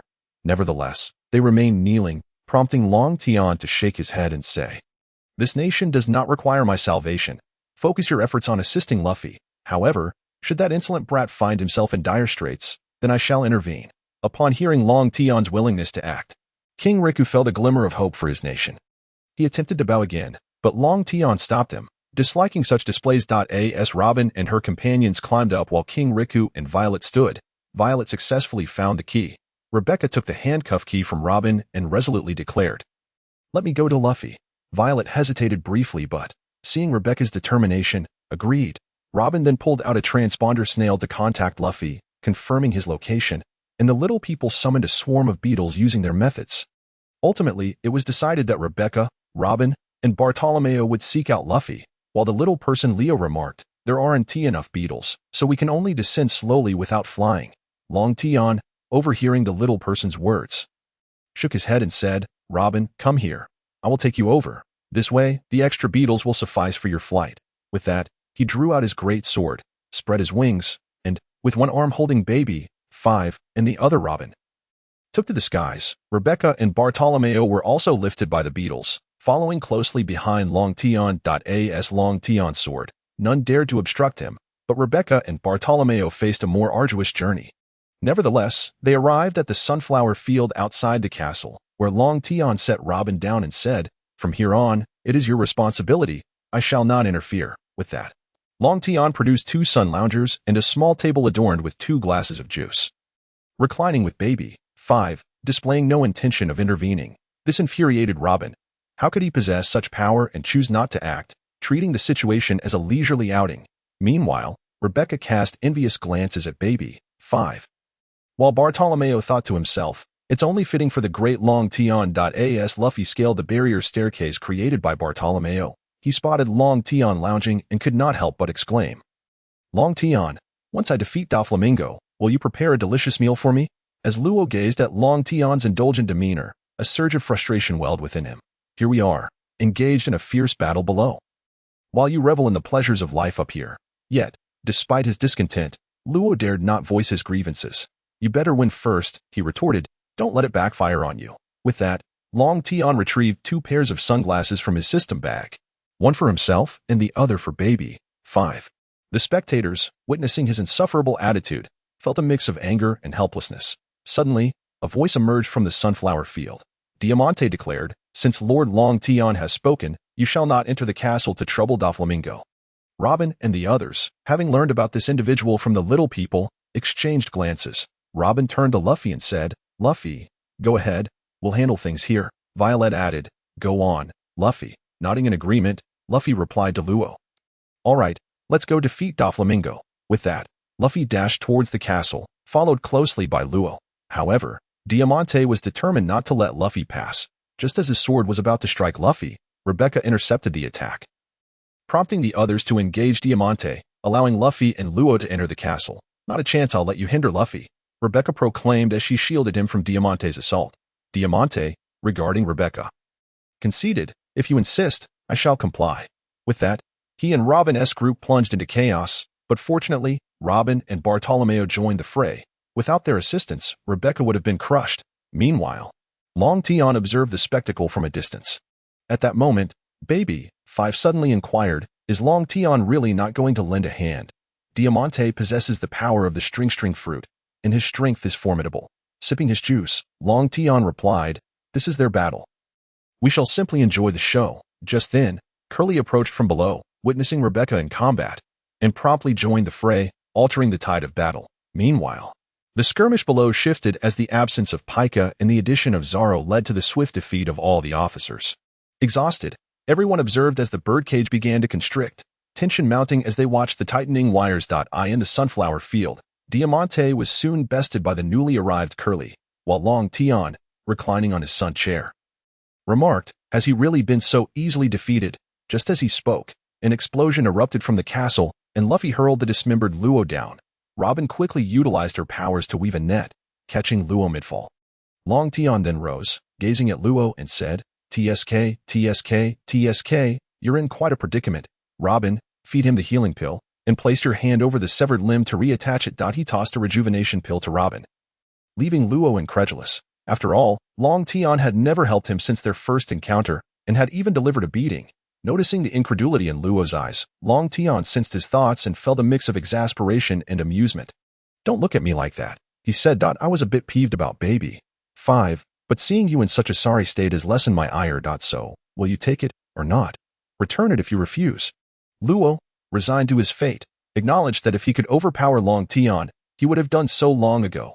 Reluctantly, he ingested the rejuvenation pill.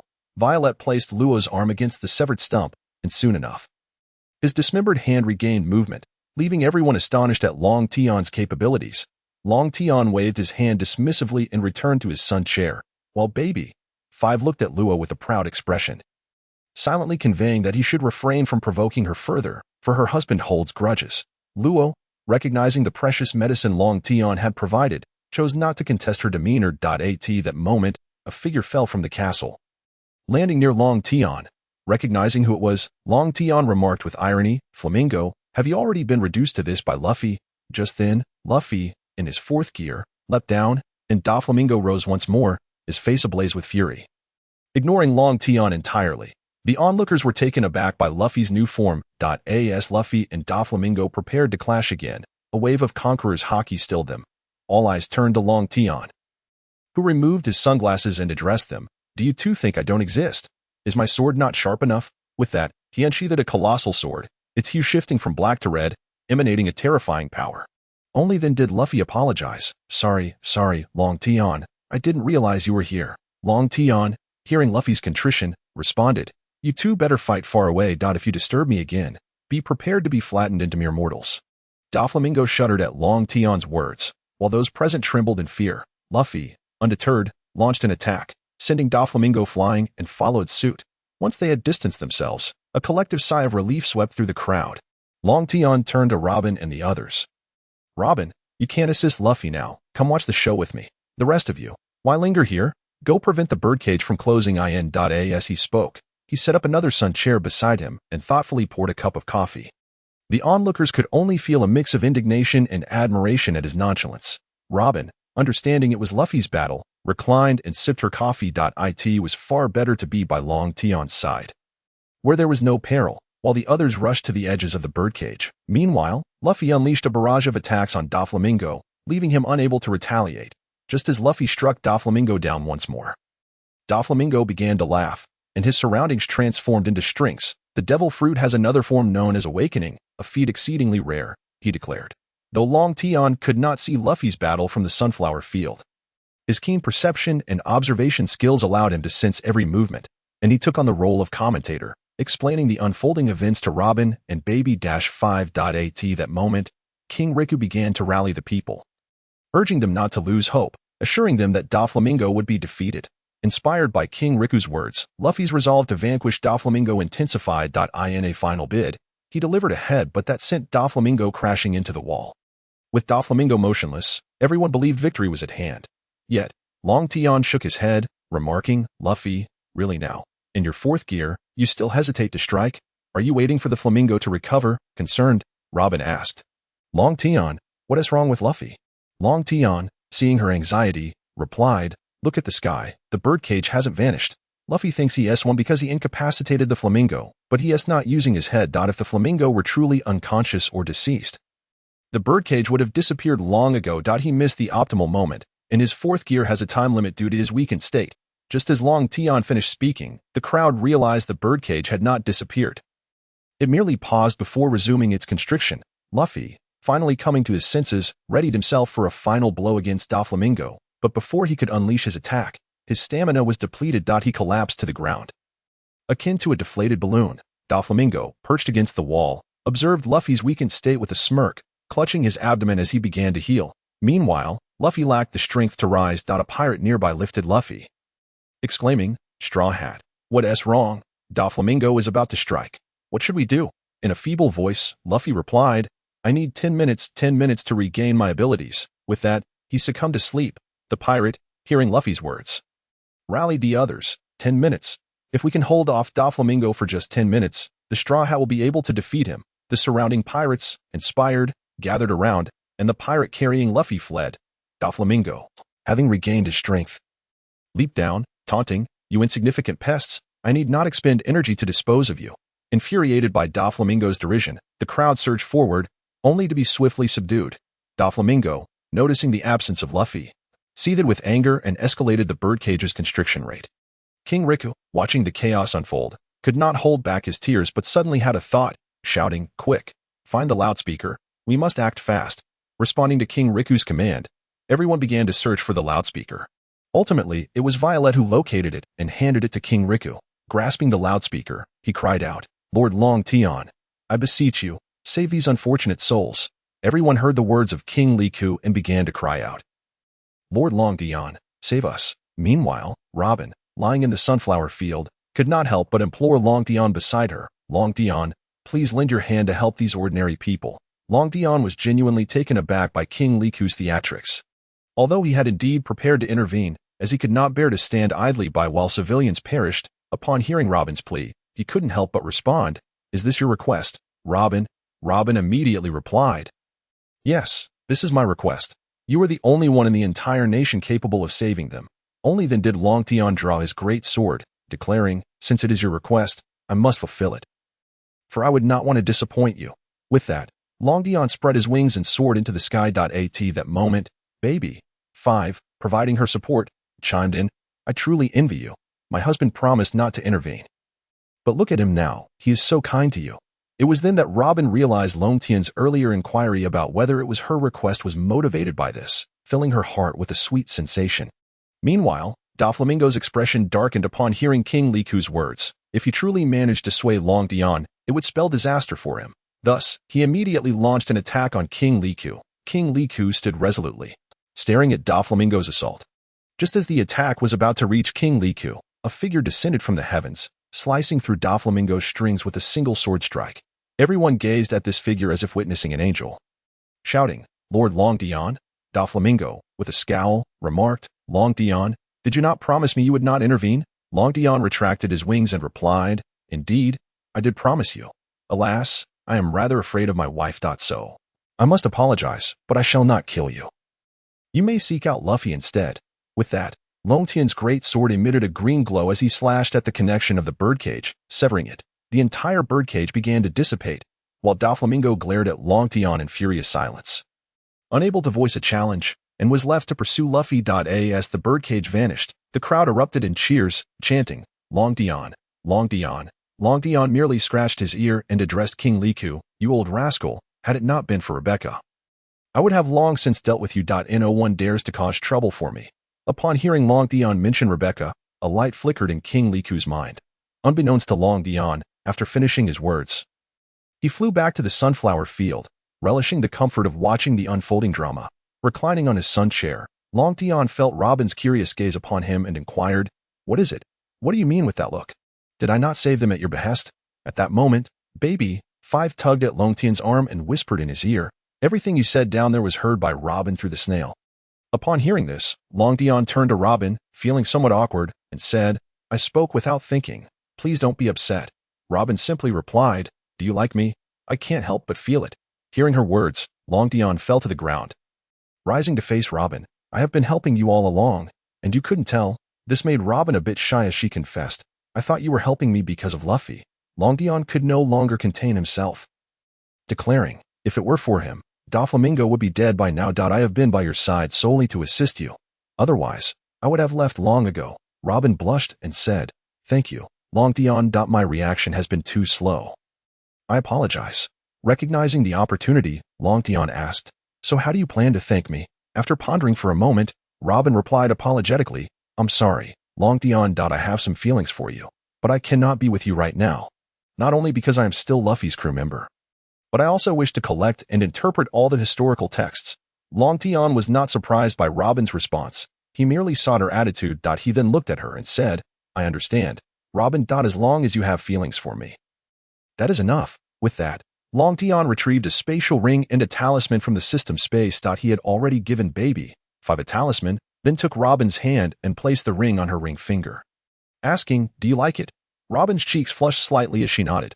Long Tian then handed her the talisman, stating, This talisman can block the attacks of an admiral. It should also withstand the blows from Kaido or Big Mom, but it only lasts for 10 minutes. Additionally, the ring has the ability to store items you hold, though it cannot contain living beings. Robin gazed in astonishment at the peculiar paper adorned with strange runes, unable to fathom how such a small piece could withstand an admiral's attack.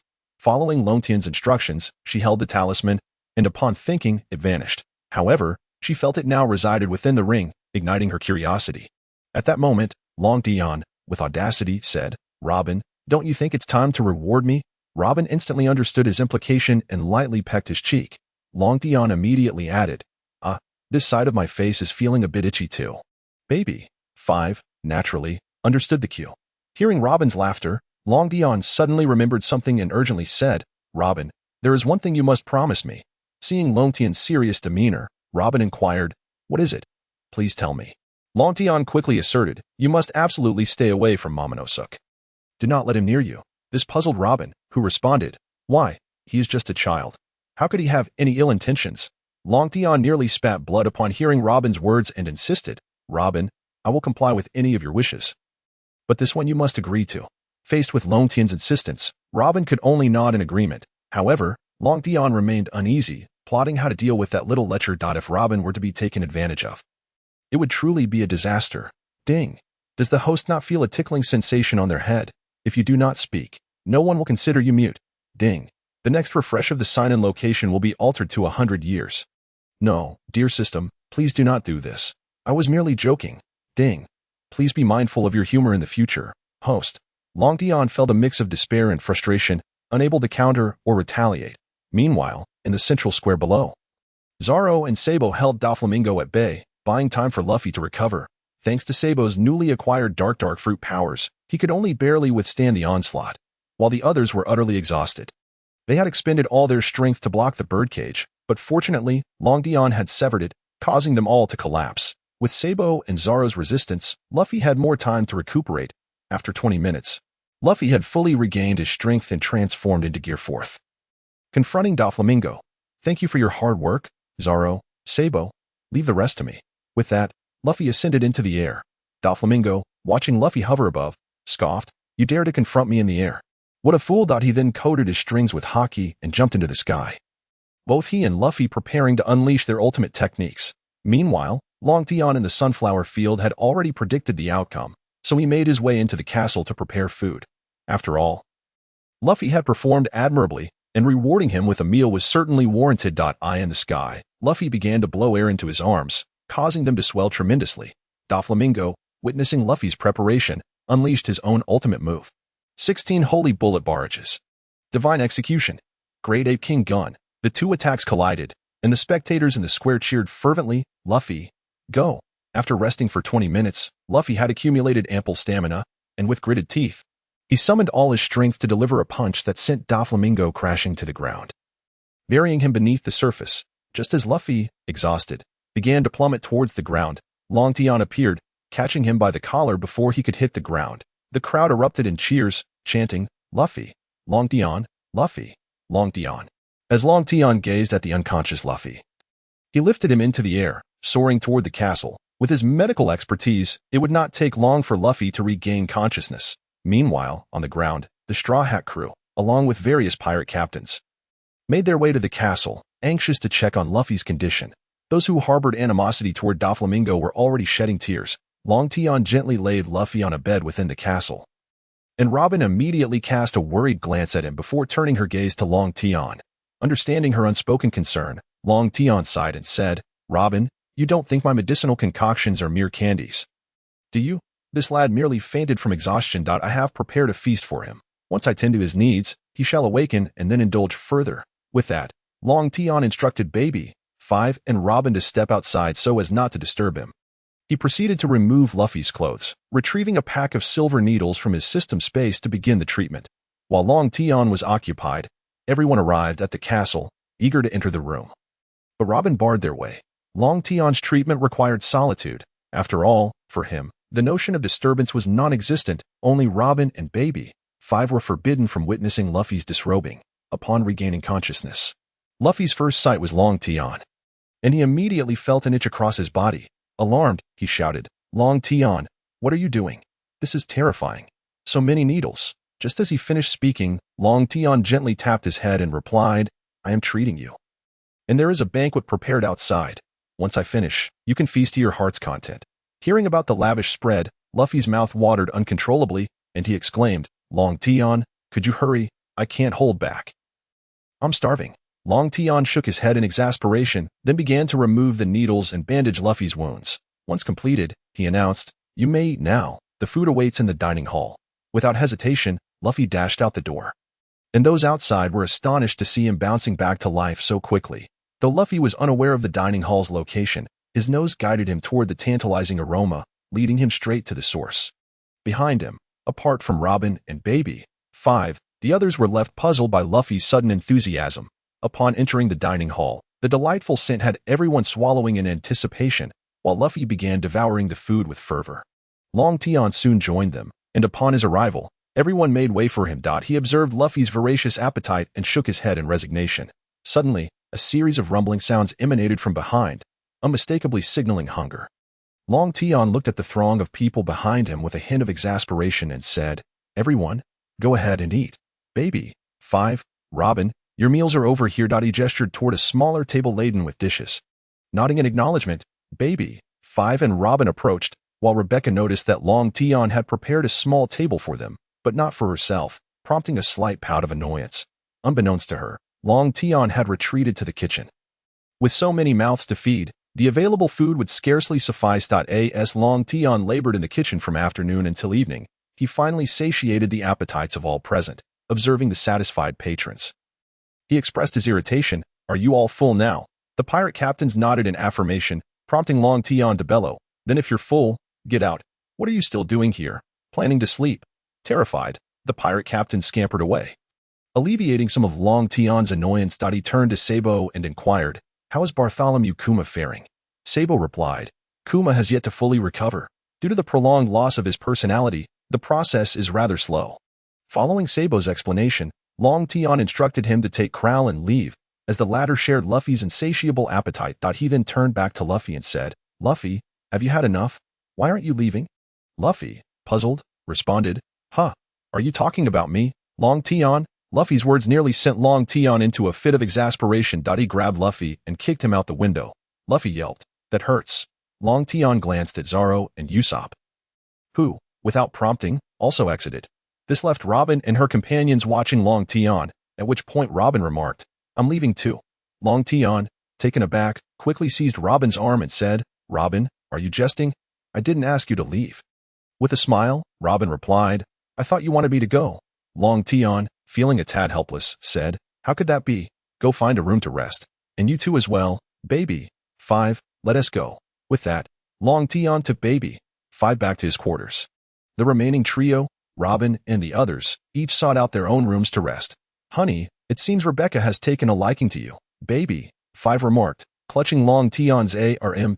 In truth, Long Tian was already aware of Rebecca's affections, though he found her attire less than commendable. "Enough of that. Let us just get some sleep," he said, opting to avoid further discussion on the matter and embracing Baby, 5 as he settled in for the night. However, Baby 5 was not inclined to sleep. The following morning, Long Tian awoke with a stretch before rising to leave the room. Upon stepping outside, he fortuitously encountered Robin and the others. At that moment, Robin and her companion sported heavy bags under their eyes, regarding Long Tian with peculiar expressions. Seeing this, a smile crept onto Long Tian's face. What's the matter? Did you not sleep well last night? This prompted Robin and her friends to roll their eyes at him. Fully aware of the reason behind their restless night, Long Tian laughed heartily and strode toward the kitchen. Before long, he had prepared an extravagant breakfast. However, he did not linger to eat with them, but instead took a bowl of chicken soup and breakfast back to his room. Upon his return, Baby 5 had already risen and tidied the room. When she saw Long Tian carrying the soup and breakfast, her heart swelled with gratitude. Moments later, as Baby 5 savored the meal Long Tian had prepared, a knock echoed at the door. Long Tian opened it to find Robin, who immediately urged, "Long Tian, we must leave. Admiral Sengoku and Tsuru are on their way." Long Tian, bewildered, replied, "It's just two old folks. What is the fuss? If they arrive, they arrive. What can they do to me?" Robin, aware of Long Tian's strength, knew that while he might not fear them, Luffy could be in danger. She implored, "Aren't you coming with us?" Realizing her intent, Long Tian contemplated before responding, "No, I'll first escort Baby 5 back to Amazon Lily. We've been away for too long. Vivi and the others must be worried." "Very well, we'll prepare to head to Zou. Please hold off Sengoku and the others," Robin instructed before departing. Long Tian then sensed a naval vessel approaching the harbor, where Fujitora waited. Once Baby 5 finished her meal, Long Tian led her outside toward the port. Upon their arrival, Tsuru, Fujitora, and the other Navy personnel regarded Long Tian with wary eyes. Fujitora merely sensed Long Tian's presence, while Sengoku chuckled. "Long Tian, I've retired. You're not still planning to kill me, are you?" Amused by Sengoku's jest, Long Tian shook his head. "I'm no murderer. As long as you don't attack me, I'm quite amicable." This revelation eased the tension among the Navy, though Tsuru interjected, "Then what brings you here?" Long Tian shrugged and replied, "I'm here to keep an eye on you. Should you attempt to prevent Luffy from setting sail, this sword may just find itself acting on its own accord." Long Tian, after finishing his words, drew forth a colossal sword, while Sengoku merely chuckled heartily before approaching Long Tian's side, saying, "Rest assured, I have already retired. These matters are now the headache of a kainu. I am merely an innocuous old man." Long Tian gazed at Sengoku with some surprise, realizing that the retired Sengoku resembled Carp in demeanor. Sengoku's nonchalant attitude irked Tsuru. Nonetheless, she stated, "We will not impede the Straw Hat crew's departure. We are merely here to retrieve Don Quixote Doflamingo and to help maintain order in this nation." It was then that Long Tian recalled Doflamingo and turned to Tsuru, asking, "Where is he now? I wish to see him." This request put Tsuru in a difficult position, but considering the safety of the naval soldiers, she reluctantly replied, "Very well, he is currently aboard the warship." Following this, Tsuru instructed a nearby female soldier to escort Long Tian to Doflamingo. In the Seastone prison, Long Tian encountered Doflamingo lying on the ground. Upon hearing footsteps, Doflamingo lifted his head only to see Long Tian and Baby 5 at the prison door. He spoke calmly, "Are you here to witness my humiliation?" Long Tian shook his head, replying, "No, I am not that bored. I merely came to see you." Suddenly, Doflamingo turned to Baby 5, saying, "Baby 5, have Long Tian saved me." Baby 5 shook her head, responding, "I'm sorry, sir, but from now on, I am no longer merely someone who is needed. I will also need my husband." This revelation caused veins to bulge on Doflamingo's forehead. He had not anticipated that Baby 5 would be swayed by Long Tian.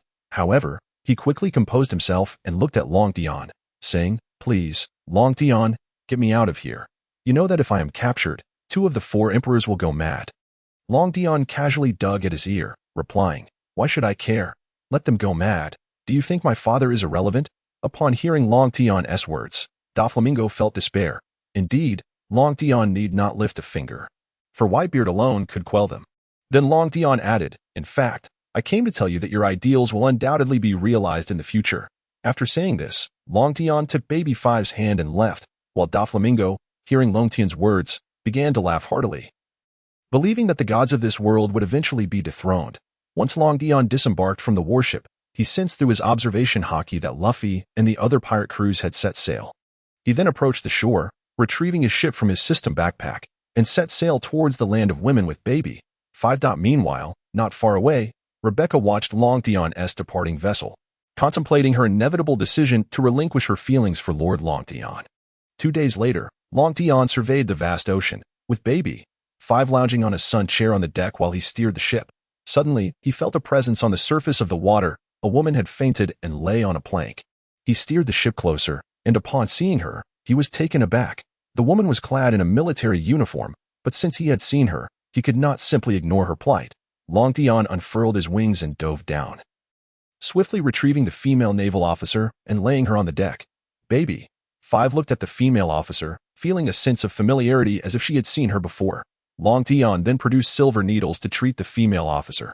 After a while, she awoke, and upon opening her eyes, she was met with Long Tian's gaze. Instinctively, her hand reached out to touch him. At that moment, Baby 5 recognized her and exclaimed, "Long Tian, quickly dodge. She intends to use her devil fruit ability on you."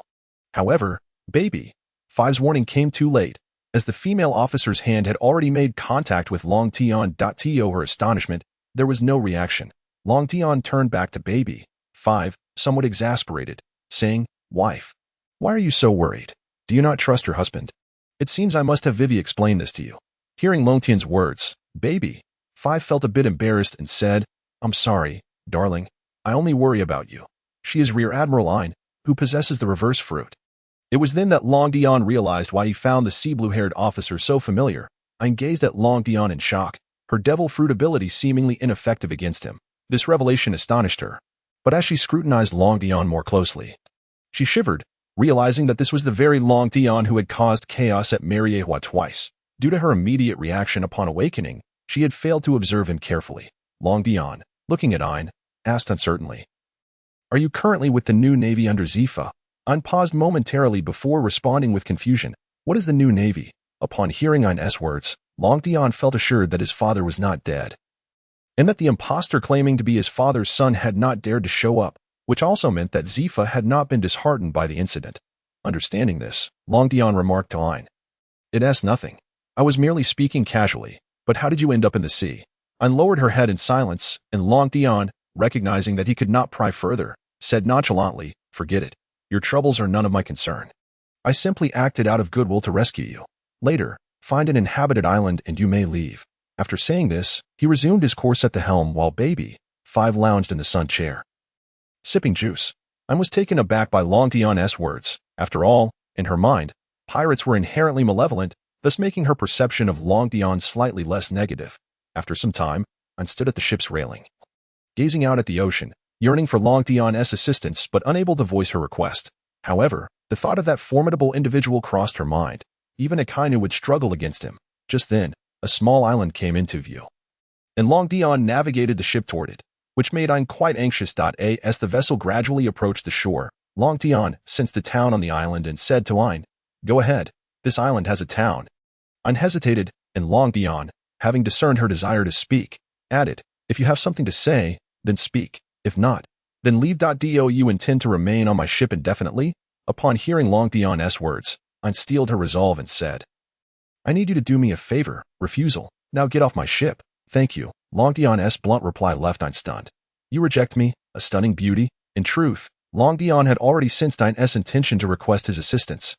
But helping her was not so simple. "Why are you like this? Do you think I'm unattractive?" To which Long Tian responded, "Not unattractive, in fact, quite beautiful. However, what does that have to do with me? You're not my wife." Ein felt conflicted, yet recalling her mentor Zifa, she resolutely declared, "If you help me with this favor, I will become your woman." This declaration brought immense joy to Long Tian, who immediately replied, "Then I accept." Ein was momentarily taken aback before asking, "Aren't you going to inquire about what the task is?" Long Tian waved his hand, resuming the ship's voyage, and said, "As long as it pertains to my wife, I would traverse mountains of blades and seas of fire." This piqued Ein's curiosity about Long Tian. As a formidable figure on the seas, he was unlike others who treated women as mere possessions, which slightly reassured her. At that moment, Long Tian inquired, "Now, dear wife, what is the matter?" This made Ein blush shyly, for it was her first time being addressed as such. She lowered her head and said, "Please, do not call me that. Wait until you have completed my request." "Very well." "Ein, what do you need?" Ein suddenly fixed her serious gaze upon Long Tian and stated, "My teacher, Admiral Zifa, has been captured by Douglas Bullet. and I wish for you to rescue him. At this revelation, Long Tian finally understood why Ein, who despised pirates, was compelled to seek his aid and even promised to become his wife. Admiral Zifa, observing Long Tian lost in thought, Ein assumed he was hesitant and expressed her disappointment. If you are unwilling, then please take me back to the island we just passed. Long Tian, hearing her words, snapped back to reality and said, do you have so little faith in me? I'm merely contemplating how to locate Bullet. Ein, feeling a bit embarrassed, replied, I'm sorry, Long Tian, but you need not worry. I know where he is. We can simply follow this. With that, Ein produced a piece of life paper, and Long Tian began to steer the ship in the direction indicated. As they sailed, Long Tian curiously asked, how did you encounter Bullet, and why did he capture Zifa? Ein replied, somewhat irately, we were on our way back to base after completing a mission when we crossed paths with Bullet. Without a word, he engaged in battle with teacher Zifa, and ultimately, the teacher was overpowered and captured. He let me go to inform the other admirals. After hearing Ein's explanation, Long Tian understood Bullet's intentions. However, it was clear he possessed the strength to defeat other admirals. Following the guidance of the life paper, a landmass soon appeared on the horizon, and Long Tian's observation hockey detected the presence of individuals upon it. The ship soon docked, and Long Tian, Baby, 5, and Ein disembarked. Long Tian then secured the ship and addressed Ein and Baby, 5, I suspect a confrontation may occur shortly. Please be cautious. Long Tian's words elicited nods from the two women, prompting him to lead them into the depths of the island. The island was sparsely dotted with trees, and Long Tian sensed Barrett's presence as soon as he set foot on the island, making a beeline for his location. At that moment, Barrett also detected the arrival of intruders, causing a surge of excitement within him. This was his opportunity to surpass the Pirate King by eliminating all formidable foes at sea. Just then, Long Tian arrived with the two women in tow. Ein immediately spotted the unconscious Zephyr and rushed forward, only to be restrained by Long Tian. Looking at Barrett, Long Tian implored, Barrett, grant me this favor and release Zephyr. Barrett, surprised to see Long Tian, thought it a fine opportunity to first eliminate a vice admiral for a warm-up. Hearing Long Tian's request for leniency, he burst into laughter, saying, boy, while I ruled the seas, you were still in diapers. Do you think you deserve my consideration? Long Tian shook his head, replying, you refuse to listen to reason. It seems I must teach you a lesson. Before he could finish, Barrett unleashed his Conqueror's Haki. Simultaneously, Long Tian employed his own, the two forces colliding with a cataclysmic effect, as if the sky itself were about to shatter. Ein watched in astonishment as the sheer power of their Haki clashed, creating a terrifying spectacle. At that moment, the two energies ceased, with Barrett gazing at Long Tian in surprise. This formidable Conqueror's Haki seemed to rival that of the four emperors. Yet Long Tian was merely a vice admiral. Long Tian swiftly drew his Blade of the Gale and executed a steel flash aimed at Barrett. Barrett fortified his fist with armament Haki, successfully blocking Long Tian's attack. The collision generated a tremendous shockwave, while Ein and Baby, 5 rushed to Zephyr's side, witnessing the epic confrontation between Long Tian and Barrett. Seeing Barrett block his attack did not surprise Long Tian. Instead, he activated the Infinite Sword Dao, enveloping the Blade of the Gale in a vibrant green sword aura. He then unleashed a Tempest slash upon Barrett. Although Barrett sensed a dangerous aura, he was confident in his physical resilience and attempted to defend with his fist. He was gravely mistaken. Long Tian observed Barrett's reckless determination to withstand his sword and couldn't help but chuckle. The Blade of the Gale cleaved through Barrett's fist like a hot knife through butter, severing his entire arm. Ein, witnessing Barrett's dismemberment, exclaimed in disbelief, how could he be so strong? That is the fearsome Barrett. Baby, 5, having witnessed Long Tian summon the ancient giant elephant's phantom before, remarked, you haven't seen Long Tian unleash his full power yet. This revelation only deepened Ein's astonishment. If he could sever Barrett's arm, what would happen when Long Tian truly unleashed his might? Long Tian taunted Barrett, TSK TSK TSK, even the 5 elders wouldn't dare take my sword head on. How do you presume to do so? Infuriated by Long Tian's words, Barrett summoned a rocky hand using his devil fruit powers and dragged a submarine from the ground. Leaping inside, he declared, you've successfully provoked me. Boy, I will shred you to pieces. With that, Barrett began to merge the ground around the submarine, causing it to grow in size. Long Tian merely shook his head, saying, why do you all have such an affinity for large forms? Don't you realize that being big makes you an easy target? As he spoke, Long Tian sheathed the Blade of the Gale and drew forth a colossal sword, its blade shifting from black to crimson. Barrett transformed into a monstrous behemoth, now the size of half an island. Ein, gazing at the gargantuan creature, thought it was over, but baby, 5 reassured, don't worry. Size means little against Long Tian.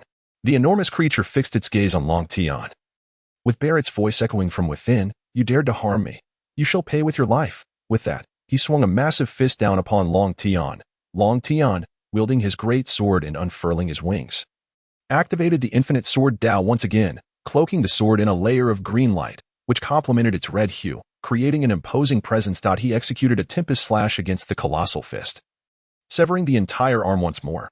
Yet Barrett, undeterred, formed a new arm using his powers, laughing, it's futile, boy. No matter how many arms you sever, I shall always regenerate. Long Tian, unimpressed, retorted, such arrogance. I'll simply cleave you in two and see how you recover. With that, he summoned all his strength and delivered a mighty tempest slash aimed at Barrett's head. Barrett, utilizing his armament hockey, attempted to block with his massive rocky arms, but it proved utterly ineffective. As Long Tian's great sword struck, it shattered Barrett's defenses, cleaving through his massive form and splitting the monstrous body in half. The ground trembled violently as Long Tian's attack struck the earth, causing the entire island to quake and split apart. Ein, mouth agape, gazed at Long Tian, who stood with the great sword, unable to contain his astonishment. Is he truly human? Even baby 5 was taken aback. She had expected Long Tian to utilize the ancient elephant's phantom to crush the giant monster. Yet he displayed astonishing strength once more. At that moment, Zephyr regained consciousness, witnessing the colossal creature and the island fracturing, murmuring, Whitebeard has taken on an extraordinary son, just as the three believed Barrett to be defeated. Long Tian remained fixated on the submarine and consumed a rejuvenating pill. Suddenly, Barrett leaped from within the vessel, excitement gleaming in his eyes as he declared, boy, you must be exhausted. It's time for you to surpass Roger. Long Tian had anticipated Barrett's resilience. He had surely used his devil fruit powers to evade demise. However, having ingested the rejuvenating pill, Long Tian's stamina was partially restored. Baby 5 and Ein rushed forward upon hearing Barrett's words. Baby 5 transformed her feet into machine guns, unleashing a barrage upon Barrett, while Ein positioned himself with his sword ready to defend against Barrett. Meanwhile, a revived Zephyr sought to join the fray from a distance. Barrett, however, transformed into his devil form. Ein strikes and Baby 5's gunfire felt like mere tickles against him. Long Tian interjected, stand down. You cannot breach his defenses. Trust me and wait aside. Nodding in agreement, the two retreated as Barrett chuckled. Partnerships are useless. True strength lies in individual power. Long Tian, sheathing his great sword, replied, everyone has their own perspective. I believe that love is the greatest strength. With that, he activated the dragon elephant body, summoning an ancient giant elephant's phantom behind him. Though his stamina was insufficient to summon the full size, it was still formidable, enough to instill terror in Ein and Zephyr, who beheld the creature adorned with massive tusks, covered in runes, and entwined with a lifelike dragon. Barrett, while astonished, met the giant elephant's gaze, provoking it. The elephant bellowed an ancient sound and stomped toward Barrett. In response, Barrett unleashed his ultimate technique, the strongest fist. His punch collided with the elephant's foot, momentarily halting its advance. However, it was of no consequence. The giant elephant roared again and stomped down, crushing Barrett into the earth. Barrett felt his bones shatter and subsequently lost consciousness. The phantom of the giant elephant gradually faded as Long Tian knelt on the ground. Ein and Baby 5 rushed to support him, with Ein tearfully expressing, thank you, Long Tian. Long Tian, lifting his weary eyelids, reassured, I am fine, do not worry, my dear. This time, Ein did not protest. At that moment, Baby 5 transformed her hand into a weapon, aiming it at Zephyr, who approached Long Tian. Ein found herself in a dilemma caught between her teacher and Long Tian, who fought for the promise he made to her. Long Tian recognized Ein's conflict and, summoning his strength, reached for the great sword, preparing to consume another rejuvenating pill. However, Zephyr stepped in front of Ein, stating, Ein, remember what your teacher taught you about gratitude. If I were to take advantage of this situation, I would no longer be a just marine, and he is my savior. Long Tian's assistance had moved Zephyr. Having lost his family to pirates, he had once harbored a deep-seated hatred for them. However, he now feels he was mistaken. Pirates can indeed be categorized into good and bad. Just moments ago, Ein had clarified to him why Long Tian had come to his rescue. How could someone who dares to risk everything for a promise be compared to those ruthless pirates who slaughter the innocent? Of course, had it not been for Long Tian's intervention during the Summit War, Zifo would now be utterly disillusioned with the Navy and would harbor a deep-seated hatred for all pirates. Upon hearing Zifa's words, Long Tian sheathed his great sword back into his system backpack and slumped to the ground, while I looked at Zifa with gratitude. Baby. 5 also put away her weapon, and after a while, Long Tian regained some strength and began to prepare a meal from the supplies in the system space. After tasting the dish Long Tian had made, Zifa felt as if he had ascended to heaven, while Ayn was starry-eyed, utterly amazed at Long Tian's culinary skills. Meanwhile, Long Tian was grumbling to the system. System, could you please refresh the sign and location more quickly? Do you see how hard I fought with Barrett? I'm completely exhausted. Ding. The refresh time is random. Please be patient. Post. I don't believe you. Last time you said you'd refresh my time to 100 years later. Ding. Refreshing sign in time now. Oh, have you finally found your conscience? Ding. The next refresh time will be changed to 1,000 years later. Long Tian, who had just been sipping soup, suddenly sputtered and sprayed it everywhere. No, System Daddy, I was wrong, truly wrong. If you set it to 1,000 years later, I will have turned to dust. Ding. The refresh time is random. Please be patient. Post. At this point, Long Tian fell completely silent. I just wanted to vent a little. And you immediately set it to 1,000 years later. I really want to smash this wretched system. Just then, Zifa turned to Long Tian and asked, that fellow Barrett is still alive. I've already notified the Navy. They're preparing to imprison him again and Impel down. Long Tian replied nonchalantly, whatever, I'm here for Ayn anyway. But old man, don't stir up trouble.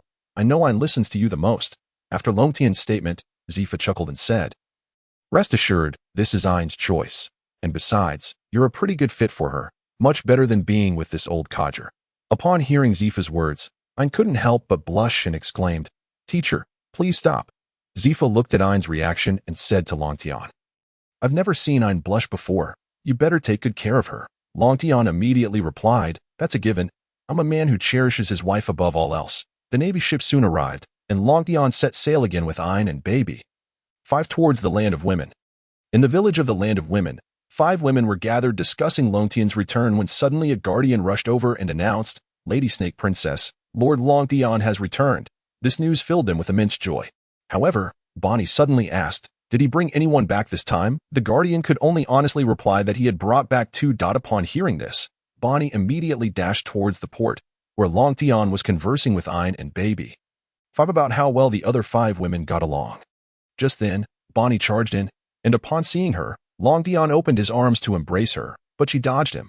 Seizing Long Tian by the ear, Bonnie demanded, is this what you call a business affair? This surprised both Ayn and baby. 5. While Vivi and the others also arrived at the port, witnessing Long Tian being yanked by his ear, Shirahoshi felt compelled to intervene but was stopped by Perona. They all wanted Long Tian to learn a lesson. Long Tian knew he had to restore his family authority, so he pried Bonnie's hand away, lifted her up, and soared towards the village, declaring to Vivi and the others, I must enforce family law. Vivi, please welcome our new sisters. Aside from the newly arrived Ayn, Vivi and the others rolled their eyes. They were all too aware of what this rascal was about to do. After successfully reinstating his authority, Bonnie turned as gentle as a pet. And Long Tian brought her to the hall where everyone awaited them, observing Ayn and baby. 5 quickly establishing friendly relations with Vivi and the others, Long Tian felt the need to compensate Vivi well tonight. He approached the table with Bonnie and announced, Wives, I've brought you a gift this time. With that, Long Tian retrieved a ring and 6 talismans from the system, distributing 1 to each of them and placing a ring on Ayn's finger. At this moment, Bonnie, holding the talisman, looked at Long Tian in confusion and asked, is this the gift you mentioned? Long Tian quickly clarified, don't underestimate it. This talisman can block an admiral's attack, but it only lasts for 10 minutes. Upon hearing Long Tian's words, everyone regarded the talisman with intrigue, perplexed that such a small piece of paper could withstand an admiral's assault, yet they still stored it in their spatial rings. Long Tian then entered the kitchen to prepare the meal while baby. 5 and 9 recounted Long Tian's recent adventures to the other sisters. Naturally, after a hearty meal, entertainment was a must. However, with 2 new members, things would surely be livelier. The following morning, at breakfast, a bowl of chicken soup appeared before Ayn. A month later, Long Tian received a call from Marco, stating that their father had something to discuss. Initially, Long Tian intended to take his wives along, but Marco advised against it, so he decided not to bring them. At the port, Long Tian addressed his 7 wives. Father must have something important. I'll be back shortly. Vivi stepped forward to adjust Long Tian's attire and said, as long as you return safely, that's all that matters. Meanwhile, Hancock and the others were filled with concern. Long Tian could only offer them some comfort before boarding the ship to set sail. On board the Moby Dick, Marco reported to Whitebeard, Father, Long Tian has arrived. Should I speak, or will you? Whitebeard took a swig of his drink and said, La la la, let me handle this. I can't deal with that brat Ace. Just then, Long Tian stepped onto the ship and approached their father, somewhat puzzled, and asked, Father, where's that rascal Ace? He usually causes a ruckus when I arrive. Whitebeard replied, The reason I called you here is because of that troublesome kid. Oh, what happened to Ace? Whitebeard, sounding somewhat helpless, said, La la la. He was captured by the Big Mom pirates. Marco went to negotiate for his release. But they presented a condition. Long Tian was truly speechless. Ace was just like Luffy, always getting into trouble. However, as a brother, he still inquired, what condition did the Big Mom pirates propose? The demand from Lin Lin was that Long Tian go to Cake Island to meet her and agree to a marriage alliance. Upon hearing this, Long Tian was taken aback. Good heavens, is this a marriage proposal? If it were with someone beautiful, it would be one thing. But I know that Big Mom has many daughters who are incredibly ugly. This thought filled Long Tian with dread, prompting him to ask, Did Big Mom specify which daughter I should marry? She said that as long as you take a liking to one, you will marry her. After hearing their father's words, Long Tian finally breathed a sigh of relief. With a somewhat pompous demeanor, he declared, All right then, for the sake of Ace, I shall reluctantly sacrifice my good looks. Ding. Please remove the word reluctantly from your statement. Oh, by the way, system, how about assign an event? Ding. The refresh time is random. Please be patient. Post. Long Tian felt a mix of anger and helplessness, fearing another 1,000-year wait would spell his doom. Suddenly, he recalled something and asked Marco, Isn't Big Mom's tea party about to begin? Marco pondered for a moment and replied, It seems like it's starting soon. Marco's statement made Long Tian's scalp tingle. This was precisely the moment when Luffy, that reckless fool, would attack Big Mom. With a resigned expression, Long Tian said to their father, In that case, I shall set off immediately. Whitebeard observed Long Tian's troubled expression and remarked, I heard you took 2 more wives. Why are you so unhappy about it? How can you still have more wives? Long Tian was at a loss for words. Upon reaching Cake Island, he would have to deal with Luffy and Ace. 2 reckless idiots. Nevertheless, he replied to his father, It's nothing, father. I'm quite happy. Really. I'm off now. With that, Long Tian returned to his ship and set sail for Cake Island. Although he anticipated encountering Luffy, at least Big Mom hadn't arranged a wife for him, allowing him to make his own choice. This thought made Long Tian fantasize about the most beautiful of Big Mom's daughters. Meanwhile, on Cake Island, Sparrow reported to Big Mom, Mama, the Whitebeard pirates have agreed to the marriage alliance. Long Tian is almost here. Upon hearing this, Big Mom joyfully exclaimed, Mama, Mama, Mama, this is truly a double blessing. Sparrow, remember to treat Ace well. Otherwise, our entire pirate crew will face ruin. Hearing Big Mom's words, Sparrow quickly replied, Yes, Mama, and the Straw Hat Kid has already reached the Seduction Forest. Cracker is currently battling him. Mama, I'm a bit worried. After all, the Straw Hat Kid is Ace's brother. As Sparrow was still speaking, Big Mom waved her hand to interrupt him, saying, It's all right, let Katakuri spare his life and keep him around to join us, and the wedding cake must be prepared promptly. No sooner had she finished speaking than 2 little beings rushed in, announcing, Mama, Lord Smoker and Lord Katakuri from the 3 Sweet Commanders have arrived. Upon hearing this report, Big Mom's face lit up with joy, exclaiming, It has been ages since the 3 of us gathered together. We just need Katakuri now. Meanwhile, Luffy had transformed into Tankman form, delivering the final blow to Katakuri. On another front, Ryoten had already reached Cake Island. Sensing from the port that Luffy had arrived and even defeated one of the Sweet Commanders, he shook his head as he addressed those who came to welcome him, saying, Let us proceed. Take me to see Big Mom. Among those awaiting him was Big Mom's 3rd son, Daifuku, who immediately summoned a carriage upon hearing Ryoten's request. Ryoten boarded the carriage, and they set off towards Big Mom's castle. Just as Ryoten departed, another ship approached the port, carrying Sanji and the Vinsmoke family. Sanji reluctantly climbed into the carriage alongside his family, and they too headed for Big Mom's castle. As Ryoten's carriage passed through a grove, he glanced in a certain direction where he spotted Nami on a homie called King Bam. However, she could not fathom that the person in the carriage was Ryoten. Ryoten merely cast a fleeting glance at Nami before closing his eyes to rest, prioritizing the search for Ace. He figured that Luffy, in his reckless manner, would likely be dealt with by Sanji. After Ryoten's departure, another carriage slowly approached. Upon arriving at the castle, Ryoten sensed Big Mom's fury, as someone had reported to her that Katakuri had been defeated.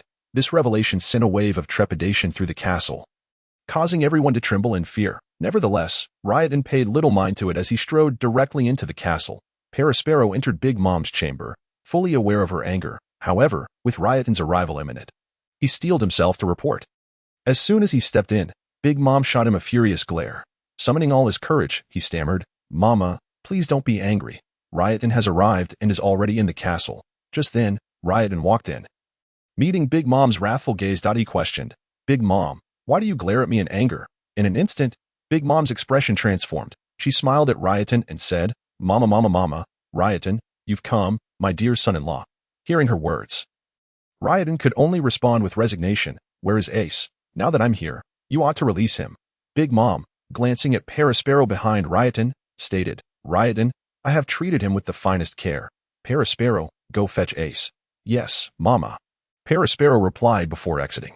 At that moment, another soldier entered, announcing, "Mama, the Vinsmoke family has arrived." Upon hearing this, Big Mom's spirits lifted significantly, her earlier fury dissipating entirely. However, the forces surrounding Luffy had already set off, and Big Mom declared, "Come, Ryotan, let us go meet my other son-in-law and his family." With that, she strode out, leaving Ryotan no choice but to follow her. Big Mom led Ryotan to a dining hall. Addressing the guests at the table, "Mama, mama, mama, welcome to Germa 66 from afar. I apologize for my tardiness." The members of the Vinsmoke family rose to their feet, while Sanji merely looked on in astonishment. As Big Mom approached the table, they realized there was another person behind her. Upon seeing Ryotan, everyone was taken aback, and Ryotan, unfazed by their astonishment, casually found a seat. Observing the Vinsmoke family's shocked expressions, Big Mom felt a swell of pride within her. After all, Ryotan would soon become her son-in-law. Sanji, however, was not surprised to see Ryotan, though he did harbor some confusion about his purpose for being there. Big Mom's words soon answered his unspoken thoughts. She took her seat and addressed the Vinsmoke family. "There is no need for further introduction. This is Ryotan, who has come for a marriage alliance. Thus, this union brings double joy." The Vinsmoke family accepted the news with composure, though Sanji found it somewhat peculiar. Nevertheless, he refrained from voicing his thoughts, knowing that Ryotan's strength would not allow him to be threatened like himself. At that moment, Big Mom's daughter, Brle, entered, taking a seat beside Sanji and apologizing. "I am terribly sorry for my lateness." Big Mom then declared, "Mama, mama, mama, let the feast begin." With her words, the food-shaped homie sprang to life, but Ryotan found them utterly unappetizing, despite the food being laid out before him. He had no desire to partake, and Big Mom paid him no mind. However, the cacophony of singing homies surrounding Ryotan became increasingly bothersome. He turned to Big Mom, exclaiming, "Hey, Big Mom, can you get rid of these things? They're unbearable." Everyone stared at Ryotan in shock, but Big Mom merely chuckled as the homies scurried to her dining table. The Vinsmoke family thought to themselves that only Ryotan would dare speak to Big Mom in such a manner. Once Big Mom and the Vinsmoke family had eaten their fill, Parasparrow entered with Ace. Spotting Ryotan, Ace rushed over, looking somewhat sheepish as he said, "Sorry, Ryotan, for causing you trouble by coming to rescue me." Ace was evidently aware of the cost Ryotan would incur for his assistance, and thus he refrained from uttering a word. Big Mom had already taken the Vinsmoke family out, leaving only Ryotan and Ace in the dining hall. Noticing Ace's demeanor, Ryotan found it hard to remain angry. He asked, "How did you get caught? With your strength, how could you be captured?" This caused Ace to feel even more embarrassed as he lowered his head and mumbled, "I was hungry and fell asleep while eating at a restaurant." Unable to contain himself, Ryotan playfully punched Ace on the head, shaking his head at Ace's gluttonous foolishness. "You let yourself be drugged just to eat a meal. I am truly amazed by you." Ace yelped in pain, clutching his head, but Ryotan ignored him. Knowing the conversation would require more effort, he continued, "Luffy has arrived at Cake Island." Upon hearing this, Ace could not help but inquire, "Where is he now?" Ryotan delivered another light punch to Ace's head, causing Ace to wince and tear up as he protested, "What are you doing? I was just asking where he is." However, Ryotan had seen through Ace's intentions. He knew Ace was likely planning to find Luffy. Resigned, Ryotan warned, "Are you trying to stir up trouble? You know I have to pay a price to rescue you." At this point, Ace muttered under his breath, "Is it really a price? I think it suits you just fine." Ace assumed Ryotan couldn't hear him, but that was unlikely. Ryotan could no longer contain his frustration and began to rain blows on Ace's face. Before long, Ace had become a swollen mess, gazing at Ryotan in fear.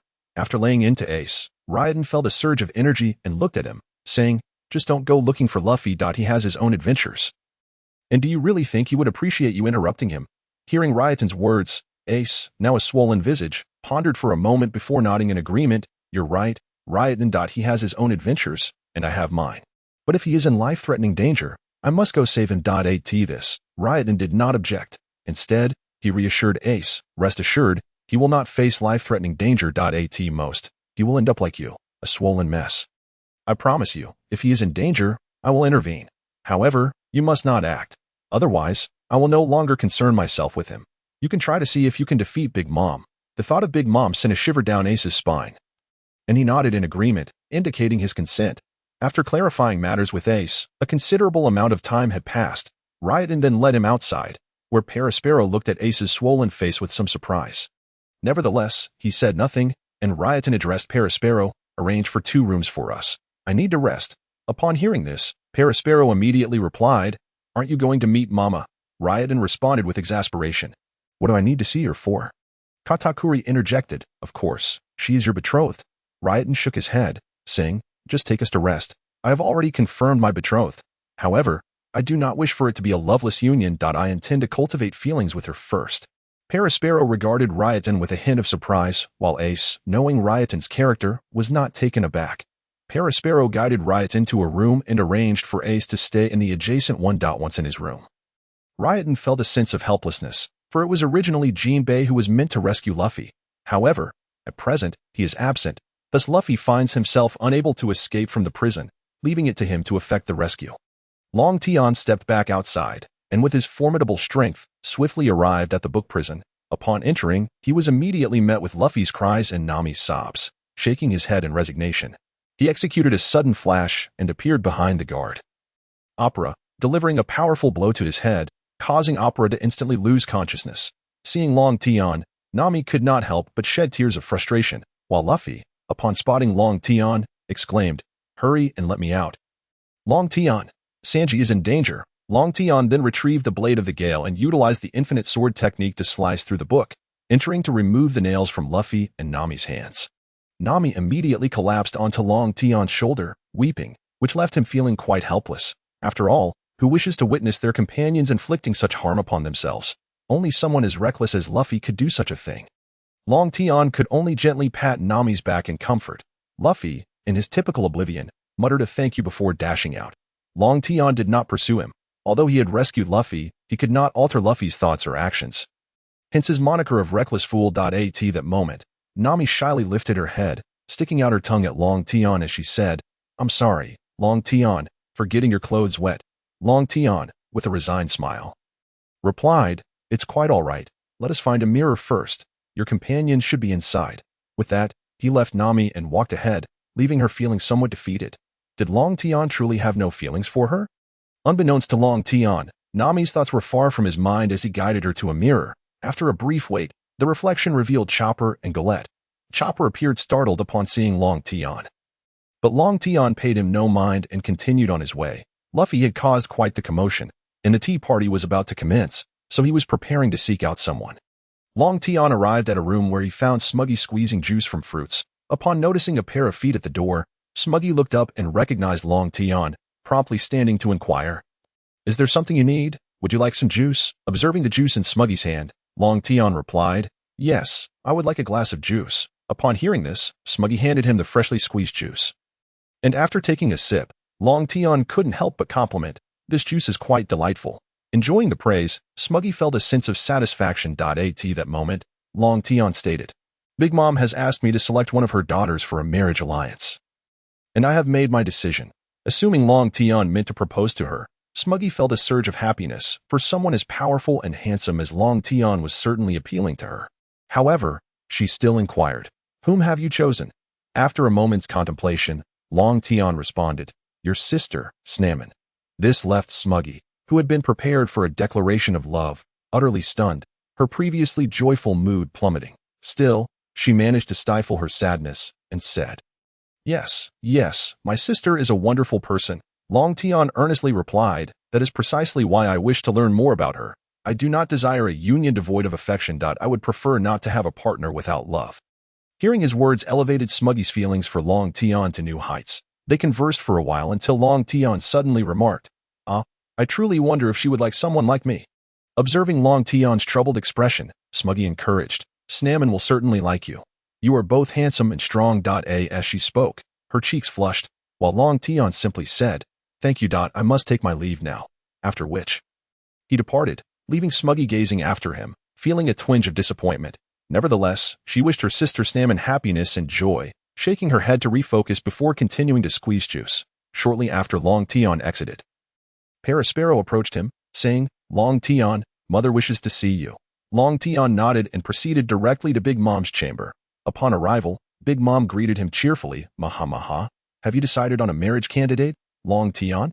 Noticing Brooke in Big Mom's grasp, Long Tian could only feel exasperation. Truly, one need not provoke fate. Brooke, seeing Long Tian, appeared surprised. Long Tian addressed Big Mom. Yes, I have made my decision, but I intend to wait until your tea party begins to announce it. Also, there is no need to prepare wedding attire. I merely wish to be her partner. Upon hearing this, Big Mom chuckled. Maha maha. As you wish. I am merely curious to know which of my daughters will become your partner. Long Tian shrugged and exited, making his way towards Ace's room. Upon entering, he found Ace in deep slumber and could not resist delivering a punch to his head. Ace groaned, cradling his head. That hurts. Long Tian, what are you doing? Long Tian found amusement in this and replied, It's not my fault. That reckless fool Luffy got himself imprisoned in the book prison. While you were fast asleep, I rescued him, only for him to cause chaos in the castle afterward. Ace, filled with pride, declared, Of course, he is my brother. Long Tian, unable to resist, delivered another blow, causing Ace to suffer a few bumps on his head. Ding, the system suggested, Host, it may be wise to refrain from further strikes, as he may become even more reckless. Upon hearing the system's words, Long Tian shivered. How curious that the more one strikes, the more foolish one becomes. Suddenly, it dawned on him. No wonder Luffy was more foolish than Ace. Perhaps it was due to Garp's upbringing. Exiting Ace's room, Long Tian instructed a soldier to lead him to the kitchen, as he intended to prepare a wedding cake for Big Mom. Failure to do so could lead to dire consequences when she became enraged. Meanwhile, Luffy's group had gathered at Baggy's stronghold, preparing to discuss their plans to assassinate Big Mom, while Nami had taken Galette to bathe. In the bathroom, Galette asked Nami, who was that person with you earlier? Chopper seemed quite surprised. Nami fell silent under the shower, which puzzled Galette. Was there something particularly special about that person? Finally, Nami responded. He's Long Tian, the vice captain of the Whitebeard pirates. Galette, somewhat confused, asked, Who is Whitebeard? Is his name really Long Tian? Being new to the seas, she had no knowledge of him, but Chiefing was taken aback that Nami knew Long Tian, especially since her husband Baggy had only recently learned that Long Tian was also attending the tea party. At that moment, Nami submerged into the bathtub and asked Galette, Do you think I am ugly? This left Galette even more perplexed, yet she answered, Of course not. Nami, you are very beautiful. Galette's words restored Nami's confidence. After they finished bathing, Chiefing led them to change into new clothes. Upon seeing the wardrobe filled with new garments, Galette joyfully inquired of Chiefing, Can we wear these? Chiefing nodded, and Galette eagerly picked out an outfit to try on in front of the mirror, while Nami changed from one dress to another, determined to find the most beautiful attire, hoping for Long Tian's praise. Once they had donned their new clothing, Nami and Galette were escorted to the hall by Chiefing, where everyone awaited their plans for assassinating Big Mom. The moment they entered, all eyes were drawn to Nami, who felt a swell of pride, thinking, Surely, Long Tian will commend me now. Baggy, lounging on the sofa, turned to Luffy and asked, Do you all know Long Tian? Luffy responded enthusiastically, How do you know Long Tian? We are very good friends, and he just rescued me and Nami. Baggy sighed in relief. That's good. This way, he won't interfere with our plans to assassinate Big Mom. Just then, Brooke remarked, When I was captured by Big Mom, Long Tian came to meet her, and it seemed they were preparing for a marriage alliance. Upon hearing the mention of a marriage alliance, Nami anxiously asked, What is going on? Long Tian shouldn't be contemplating such a thing. Baggy explained, He was forced into it, because Fire Fist Ace was captured by Big Mom's crew. The condition for Ace's release was that Long Tian would enter into a marriage alliance. Upon hearing Ace's name, Luffy exclaimed, Ace was captured. Where is he now? Long Tian had already arrived, so Fire Fist Ace was subsequently released and was currently within Big Mom's castle. Upon hearing this, Luffy pondered whether he should go and see Ace. While Nami seethed with anger. In the kitchen, as Long Tian prepared the cake, he suddenly sneezed, puzzled by the occurrence. This is strange. With my constitution, I shouldn't catch a cold. Could it be that someone is speaking ill of me? Though suspicious, Long Tian continued his cake preparation, muttering to himself about the impending tea party. One after another, none of them allow me a moment of peace. As the ship docked at the port, All the underground kings of the world began to board their carriages, making their way to Big Mom's Cake City. Meanwhile, Long Tian had prepared a cake and placed it into the system's backpack. Once ready, Long Tian stepped outside, for the tea party was about to commence. He first arrived at Ace's room and, noticing Ace lost in thought on the bed, said, "Come on, Ace, soon Luffy will cause quite a ruckus. But you, my friend, must hold your temper, or else you shall witness Luffy being pummeled by Big Mom." Upon hearing Long Tian's words, Ace nodded and replied, "Rest assured, Long Tian, I merely wish to see Luffy." Long Tian then led Ace to the entrance of the tea party, where they found Smoothie attending to a crowd of underground kings. Upon their arrival, all the kings trembled at the sight of Long Tian, who paid them no mind, instead turning to Smoothie and saying, "Let us proceed inside together." Smoothie, somewhat taken aback, apologized to the esteemed guests before following Long Tian into the tea party venue. At that moment, Katakuri, one of the three sweet commanders, also entered. Long Tian cast a glance at him, causing beads of cold sweat to trickle down Katakuri's forehead. Sensing something amiss, Smoothie pointed in a direction and said, "Long Tian, my sister Snakeman is over there." Long Tian nodded in acknowledgement. Just then, Big Mom made her entrance, her face lighting up as she exclaimed, "Mama, mama, mama, Long Tian, come over here, this is your seat." "And Ace's too." She gestured towards two chairs beside her. Upon hearing Long Tian's name, the entire assembly turned to gaze at him, each person shivering at his presence. However, Long Tian disregarded Big Mom's invitation and addressed Smoothie. "Let us find a place to sit next to your sister." With that, he strode towards the table Smoothie had indicated, while Big Mom merely laughed, not chastising Long Tian for ignoring her. As Long Tian, Ace, and Smoothie approached their seats, those seated at the table with Snakeman immediately vacated their spots. Once settled, Smoothie leaned towards Snakeman and whispered, "Sister, your fortune has arrived. Long Tian came to see me and mentioned that he intends to form a union with you." Snakeman gasped in surprise, her cheeks flushing as she glanced at Long Tian, while Smoothie silently wished her sister well. Long Tian, however, did not spare Snakeman a glance, his attention drawn instead to the already arrived beach. At that moment, Sanji and Pudding entered, clad in wedding attire and riding a cloud-shaped homie, eliciting cheers from the crowd. The head chef of Big Mom then brought forth an enormous wedding cake using his powers. Big Mom chuckled, "Mama, mama, mama, Long Tian, you can now declare your intentions to marry my daughter, can't you?" The audience erupted in shock at her words, for if Long Tian truly intended to marry, it would signify Big Mom gaining the support of the Whitebeard pirates, along with Long Tian as the strongest vice-emperor's son-in-law. Nervously, Snakeman watched Long Tian, who remained indifferent to her gaze, instead addressing Big Mom. "All right, I shall speak. I am prepared to marry," all eyes fixated on Long Tian, Ace stifling a laugh beside him. Long Tian turned towards Smoothie and declared, "Smoothie, I wish to take you as my partner." The crowd gasped in astonishment. Long Tian was about to become engaged to one of the sweet commanders that it was uncertain whether Big Mom would approve, while Smoothie stared at Long Tian, bewildered. Snakeman felt a tinge of disappointment, but still wished her sister well. Big Mom burst into laughter, exclaiming, "Mama, mama, mama, how greedy of you, Long Tian. Smoothie is one of my sweet commanders." Long Tian met Big Mom's gaze and replied, "You yourself agreed that I could choose freely. Do you wish to go back on your word?" Upon hearing this, Big Mom laughed heartily, "Ha ha ha, do not worry, I will not go back on my word. So, Smoothie, do you wish to be Long Tian's partner?" At that moment, Smoothie regained her composure, realizing she had been tricked by Long Tian. Blushing, she turned to Big Mom and said, "Mother, I am willing." Long Tian watched as Smoothie retrieved a spatial ring from the system, taking her hand to place it upon her finger. The audience erupted in jubilant applause. Big Mom, thoroughly satisfied, remarked, "Mama, mama, mama, Long Tian, you must treat Smoothie well." Long Tian nodded, and the crowd's attention shifted back to the wedding cake, where Sanji and Pudding were completing the ceremony under the officiant's guidance. As all eyes were on the cake, Ace turned to Long Tian and said, "See, I told you this would be good for you." This prompted Long Tian to instinctively raise his fist to strike Ace, causing Ace to quickly shield his head.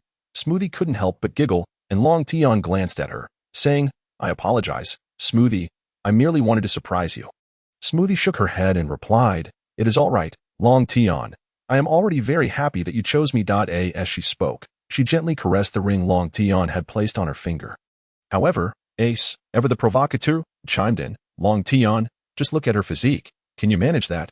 In a flash, Long Tian delivered a swift blow to Ace's head before Smoothie, hearing Ace's comment, used her powers to shrink herself to match Long Tian's height.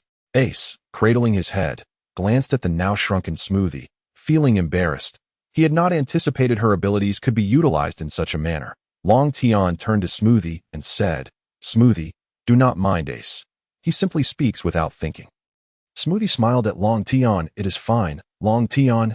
Ace speaks the truth. However, I can use my powers to remain this height, so I shall continue like this." Long Tian felt a wave of emotion wash over him as he held Smoothie's hand, assuring her, "Rest assured, Smoothie, I will ensure your happiness." Smoothie blushed and nodded. At that moment, on top of the wedding cake, Sanji was gently lifting Pudding's veil. The members of the Big Mom pirates tightened their grips on their weapons, while Long Tian leaned towards Smoothie and said, "Smoothie, I am aware of Big Mom's plans. I may need to intervene, so do not blame me." Smoothie was taken aback that Long Tian knew of her mother's intentions. However, now as Long Tian's partner, she felt conflicted. Long Tian, perceiving her unease, added, "Do not worry. After all, Big Mom is my mother-in-law. I will do my utmost to avoid harming her." Upon hearing Long Tian's comforting words, Smoothie nodded. "Long Tian, I trust you." Just as Smoothie finished speaking, gunfire erupted from the wedding cake, sending everyone into a state of alarm as they turned to the source of the commotion, from within the cake.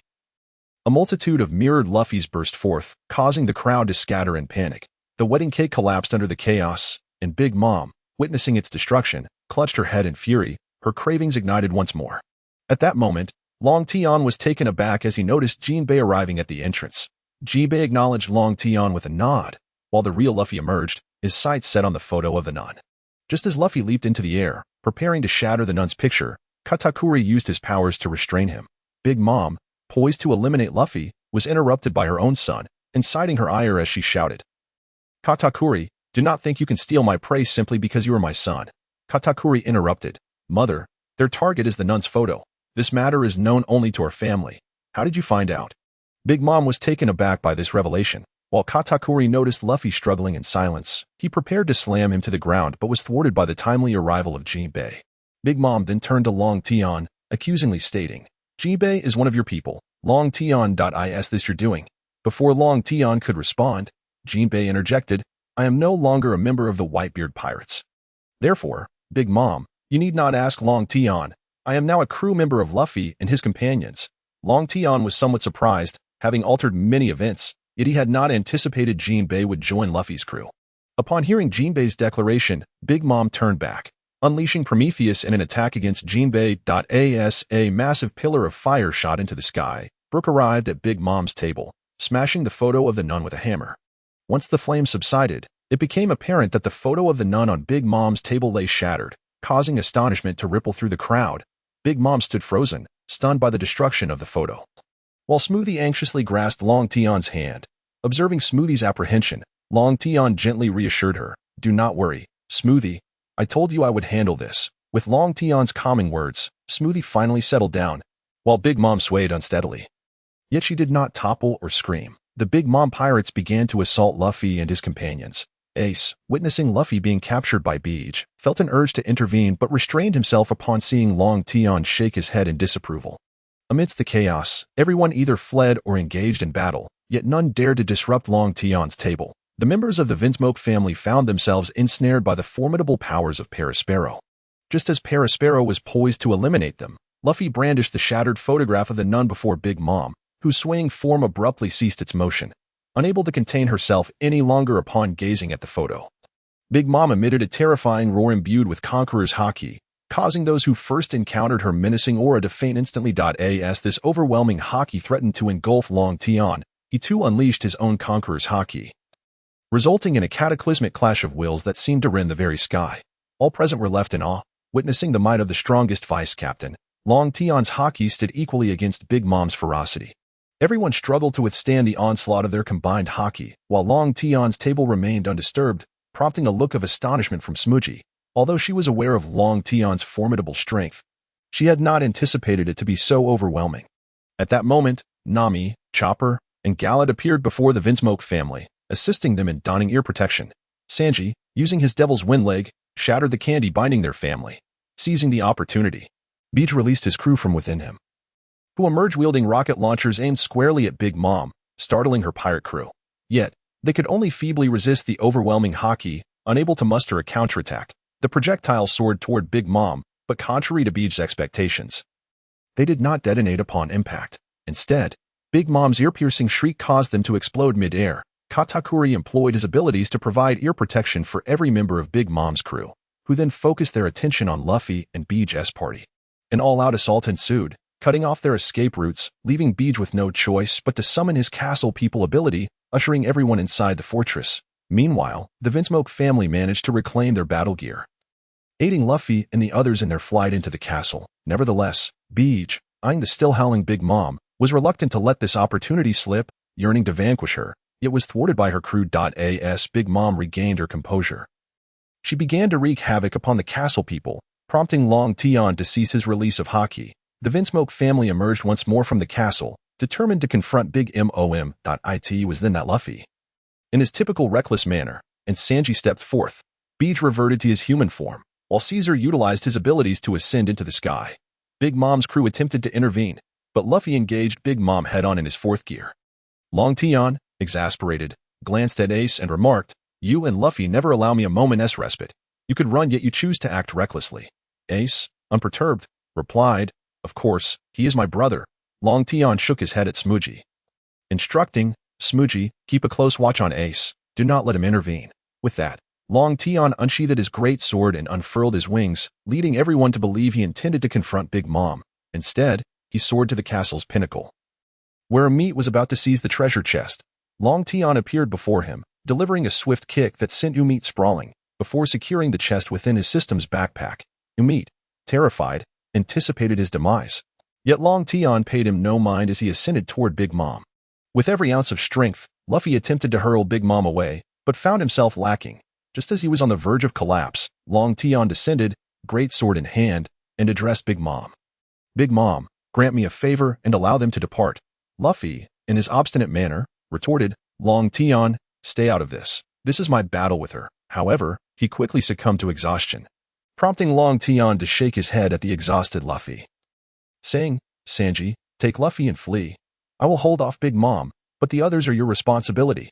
Upon hearing Long Tian's words, Sanji dashed away, while Big Mom exclaimed, "Long Tian, you little brat, are you having second thoughts?" Long Tian glanced back at a visibly anxious Smoochie and declared, "I am not having second thoughts. After all, he is Ace's brother, and I cannot abandon him. My apologies, Big Mom." Big Mom laughed, "Maha maha. Then let me see just how strong you, the strongest vice captain, really are, Napoleon." Upon uttering this command, her pirate hat sprouted sword blades, and she struck at Long Tian. In response, Long Tian unleashed a cutting strike, their swords clashing with immense pressure, leaving all spectators agape. Ultimately, it was Big Mom who took a step back, while Long Tian stood firm, inciting further astonishment among onlookers. Big Mom merely chuckled, "Maha maha. Not bad at all, little brat. Wano." With that, she unleashed a wave of sword energy, while Long Tian's hand trembled slightly on the sword's hilt. Just as the energy was about to reach him, he summoned forth a barrier of wind to deflect it, surprised by the thwarting of her attack. Big Mom pressed on with another strike, prompting Long Tian to counter with his ultimate move, the Gale's Breath Slash. The collision of their attacks sent shockwaves that blew away those in proximity. While the sky appeared to shatter, both combatants infused their haki into their strikes, leaving all witnesses in awe of this monumental confrontation. Meanwhile, Luffy and the others, having retreated back into Biji, watched in shock at this epic duel. Big Mom regarded Long Tian with surprise. The entwining of Conqueror's haki was a trait of only the truest of kings, and she had not anticipated Long Tian to possess such power. After a brief moment of retreat, they resumed their relentless exchange of blows. As the skirmish escalated, Big Mom unleashed her homies, commanding Prometheus to summon heavenly flames and Zeus to unleash thunderbolts. "Big Mom, do you not realize that these tricks are futile against me?" Long Tian declared, effortlessly erecting a wind barrier to nullify their assault, leaving Big Mom at a loss for how to counter him. In retaliation, Long Tian invoked the boundless sword path, his great sword radiating a verdant glow as he cleaved Prometheus in two, then delivered a similar fate to Zeus. The destruction of her homies incited Big Mom's fury. Yet Long Tian pressed on, summoning a colossal elephant spirit with half of his remaining strength. All gazed in terror at the ancient dragon-like elephant, while Big Mom, too, was taken aback. The massive beast trumpeted a primordial sound before charging toward her. As the colossal foot descended, Big Mom enveloped Napoleon in her conqueror's haki, slashing at the elephant's foot, yet it proved utterly ineffective, resulting in her being crushed into the ground. Witnessing this spectacle, Smudgy could not help but shout. Long Tian. Without turning back, Long Tian reassured her, do not worry, Smudgy, I am merely rendering Big Mom unconscious. As the elephant's foot was lifted, Big Mom lay sprawled and unconscious, with the battlefield mostly cleared of participants. Only Smudgy and Ace remained, as the rest of Big Mom's crew pursued Luffy and the others. Smudgy, wait for my return.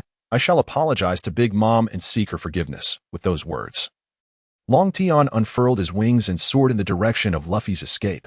Meanwhile, Luffy had already entered the mirror world, while the Thousand Sunny found itself ensnared by Parasparrow's fruit powers. Pedro leapt from the ship to attack Parasparrow but was swiftly subdued.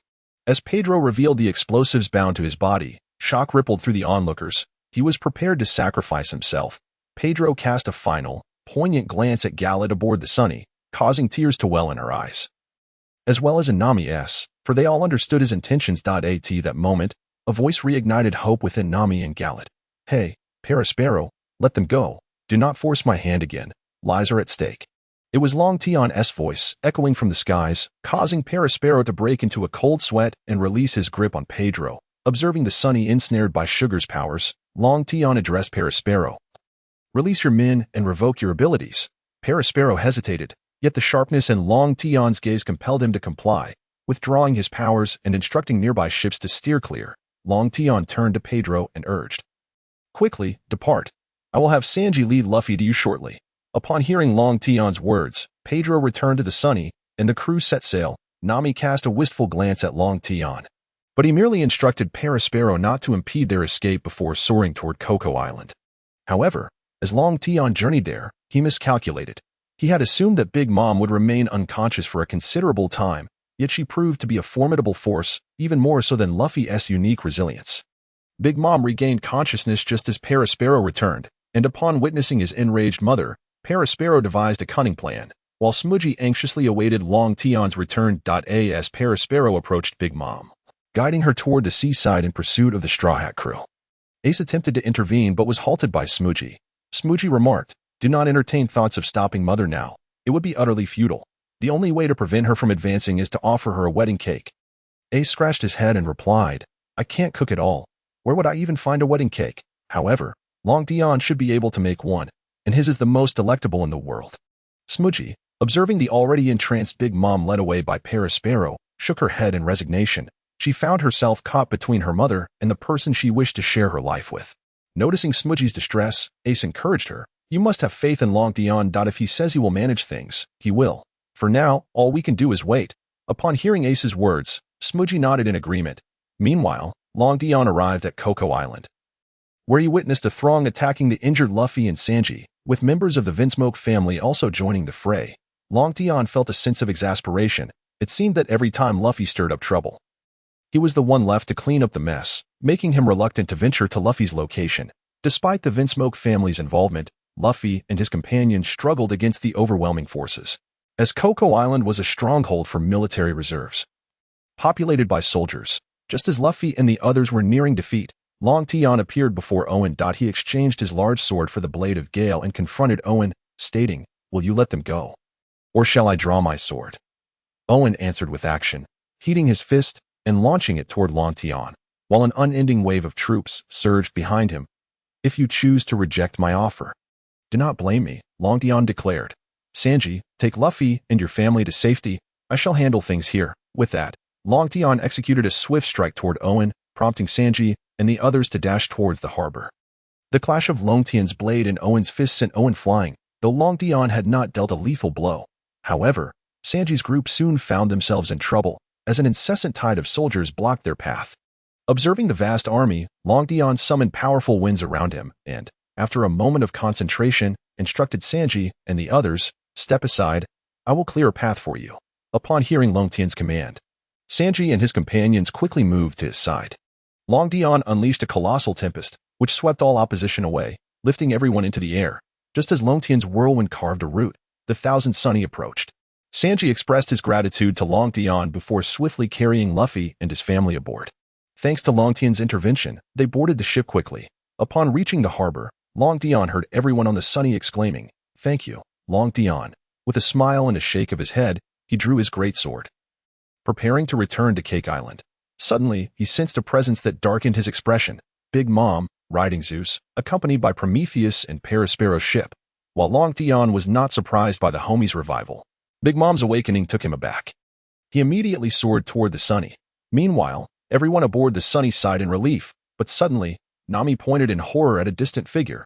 Everyone turned to see Big Mom in pursuit. At that moment, they heard Long Tian's voice from above. Jinbei, just steer the ship. Leave the rest to me. Upon hearing Long Tian's words, Jinbei accelerated the ship. Cake. I want cake. Big Mom called out as she drew closer, and Long Tian immediately recognized that her hunger pangs had struck. He swiftly retrieved a cake from his system and flew in the opposite direction. Upon seeing the cake, Big Mom chased after Long Tian. Observing Big Mom's change in direction, Perospero restrained himself from pursuing the Sunny. Fearing Long Tian's wrath, Long Tian reached the harbor of Cake Island. Just as Big Mom caught up. As she landed, he tossed the cake to her. Big Mom took a bite and instantly regained her senses. Her eyes sparkling as she exclaimed, "Delicious, truly exquisite." She quickly finished the cake but felt it insufficient, focusing her gaze on Long Tian and declaring, "Long Tian, if you cannot provide me with a satisfactory answer, do not expect to be with Smudgy." After licking her fingers, Long Tian grasped her meaning and replied, "Let us put Luffy's matter behind us. If we return now, I shall prepare 10 cakes for you." However, Big Mom shook her head and insisted, "At the very least, make 100, and you must prepare desserts for me every month from now on." Long Tian, somewhat resigned, agreed, "Very well, I promised Smudgy I would earn your forgiveness." Satisfied, Big Mom nodded. For Long Tian's desserts surpassed all others she had tasted, and she recognized his formidable strength. She certainly did not wish to lose such an ally. While capturing the Straw Hat Boy could wait. Just then, Perospero returned, witnessing Big Mom's pleased expression, and immediately exclaimed, "Mother, Long Tian has let the Straw Hats go. You cannot simply forgive him." Without needing Long Tian to speak, Big Mom fixed an intimidating gaze on Perospero and stated, "This time, Perospero, I shall let it pass. But do not think that being my son grants you the power to alter my decisions." Perospero shivered and fell silent, while Long Tian drew his great sword and continued his flight back to Cake City. Meanwhile, amidst the chaotic tea party, Ace merrily indulged in food, while Smudgy anxiously awaited news. Finally, she spotted Long Tian's figure in the distant sky. Upon seeing Smudgy, Long Tian swiftly flew over and embraced her. Smudgy felt a twinge of shyness but still asked, "Long Tian, how's mother?" without needing Long Tian to respond. Big Mom returned to the tea party, and Smudgy nervously watched her. Big Mom, however, chuckled, Mama, Smudgy, do not be anxious. Long Tian has provided me with a satisfactory answer." Her words relieved Smudgy. For had Big Mom not forgiven Long Tian, she would have faced a difficult choice.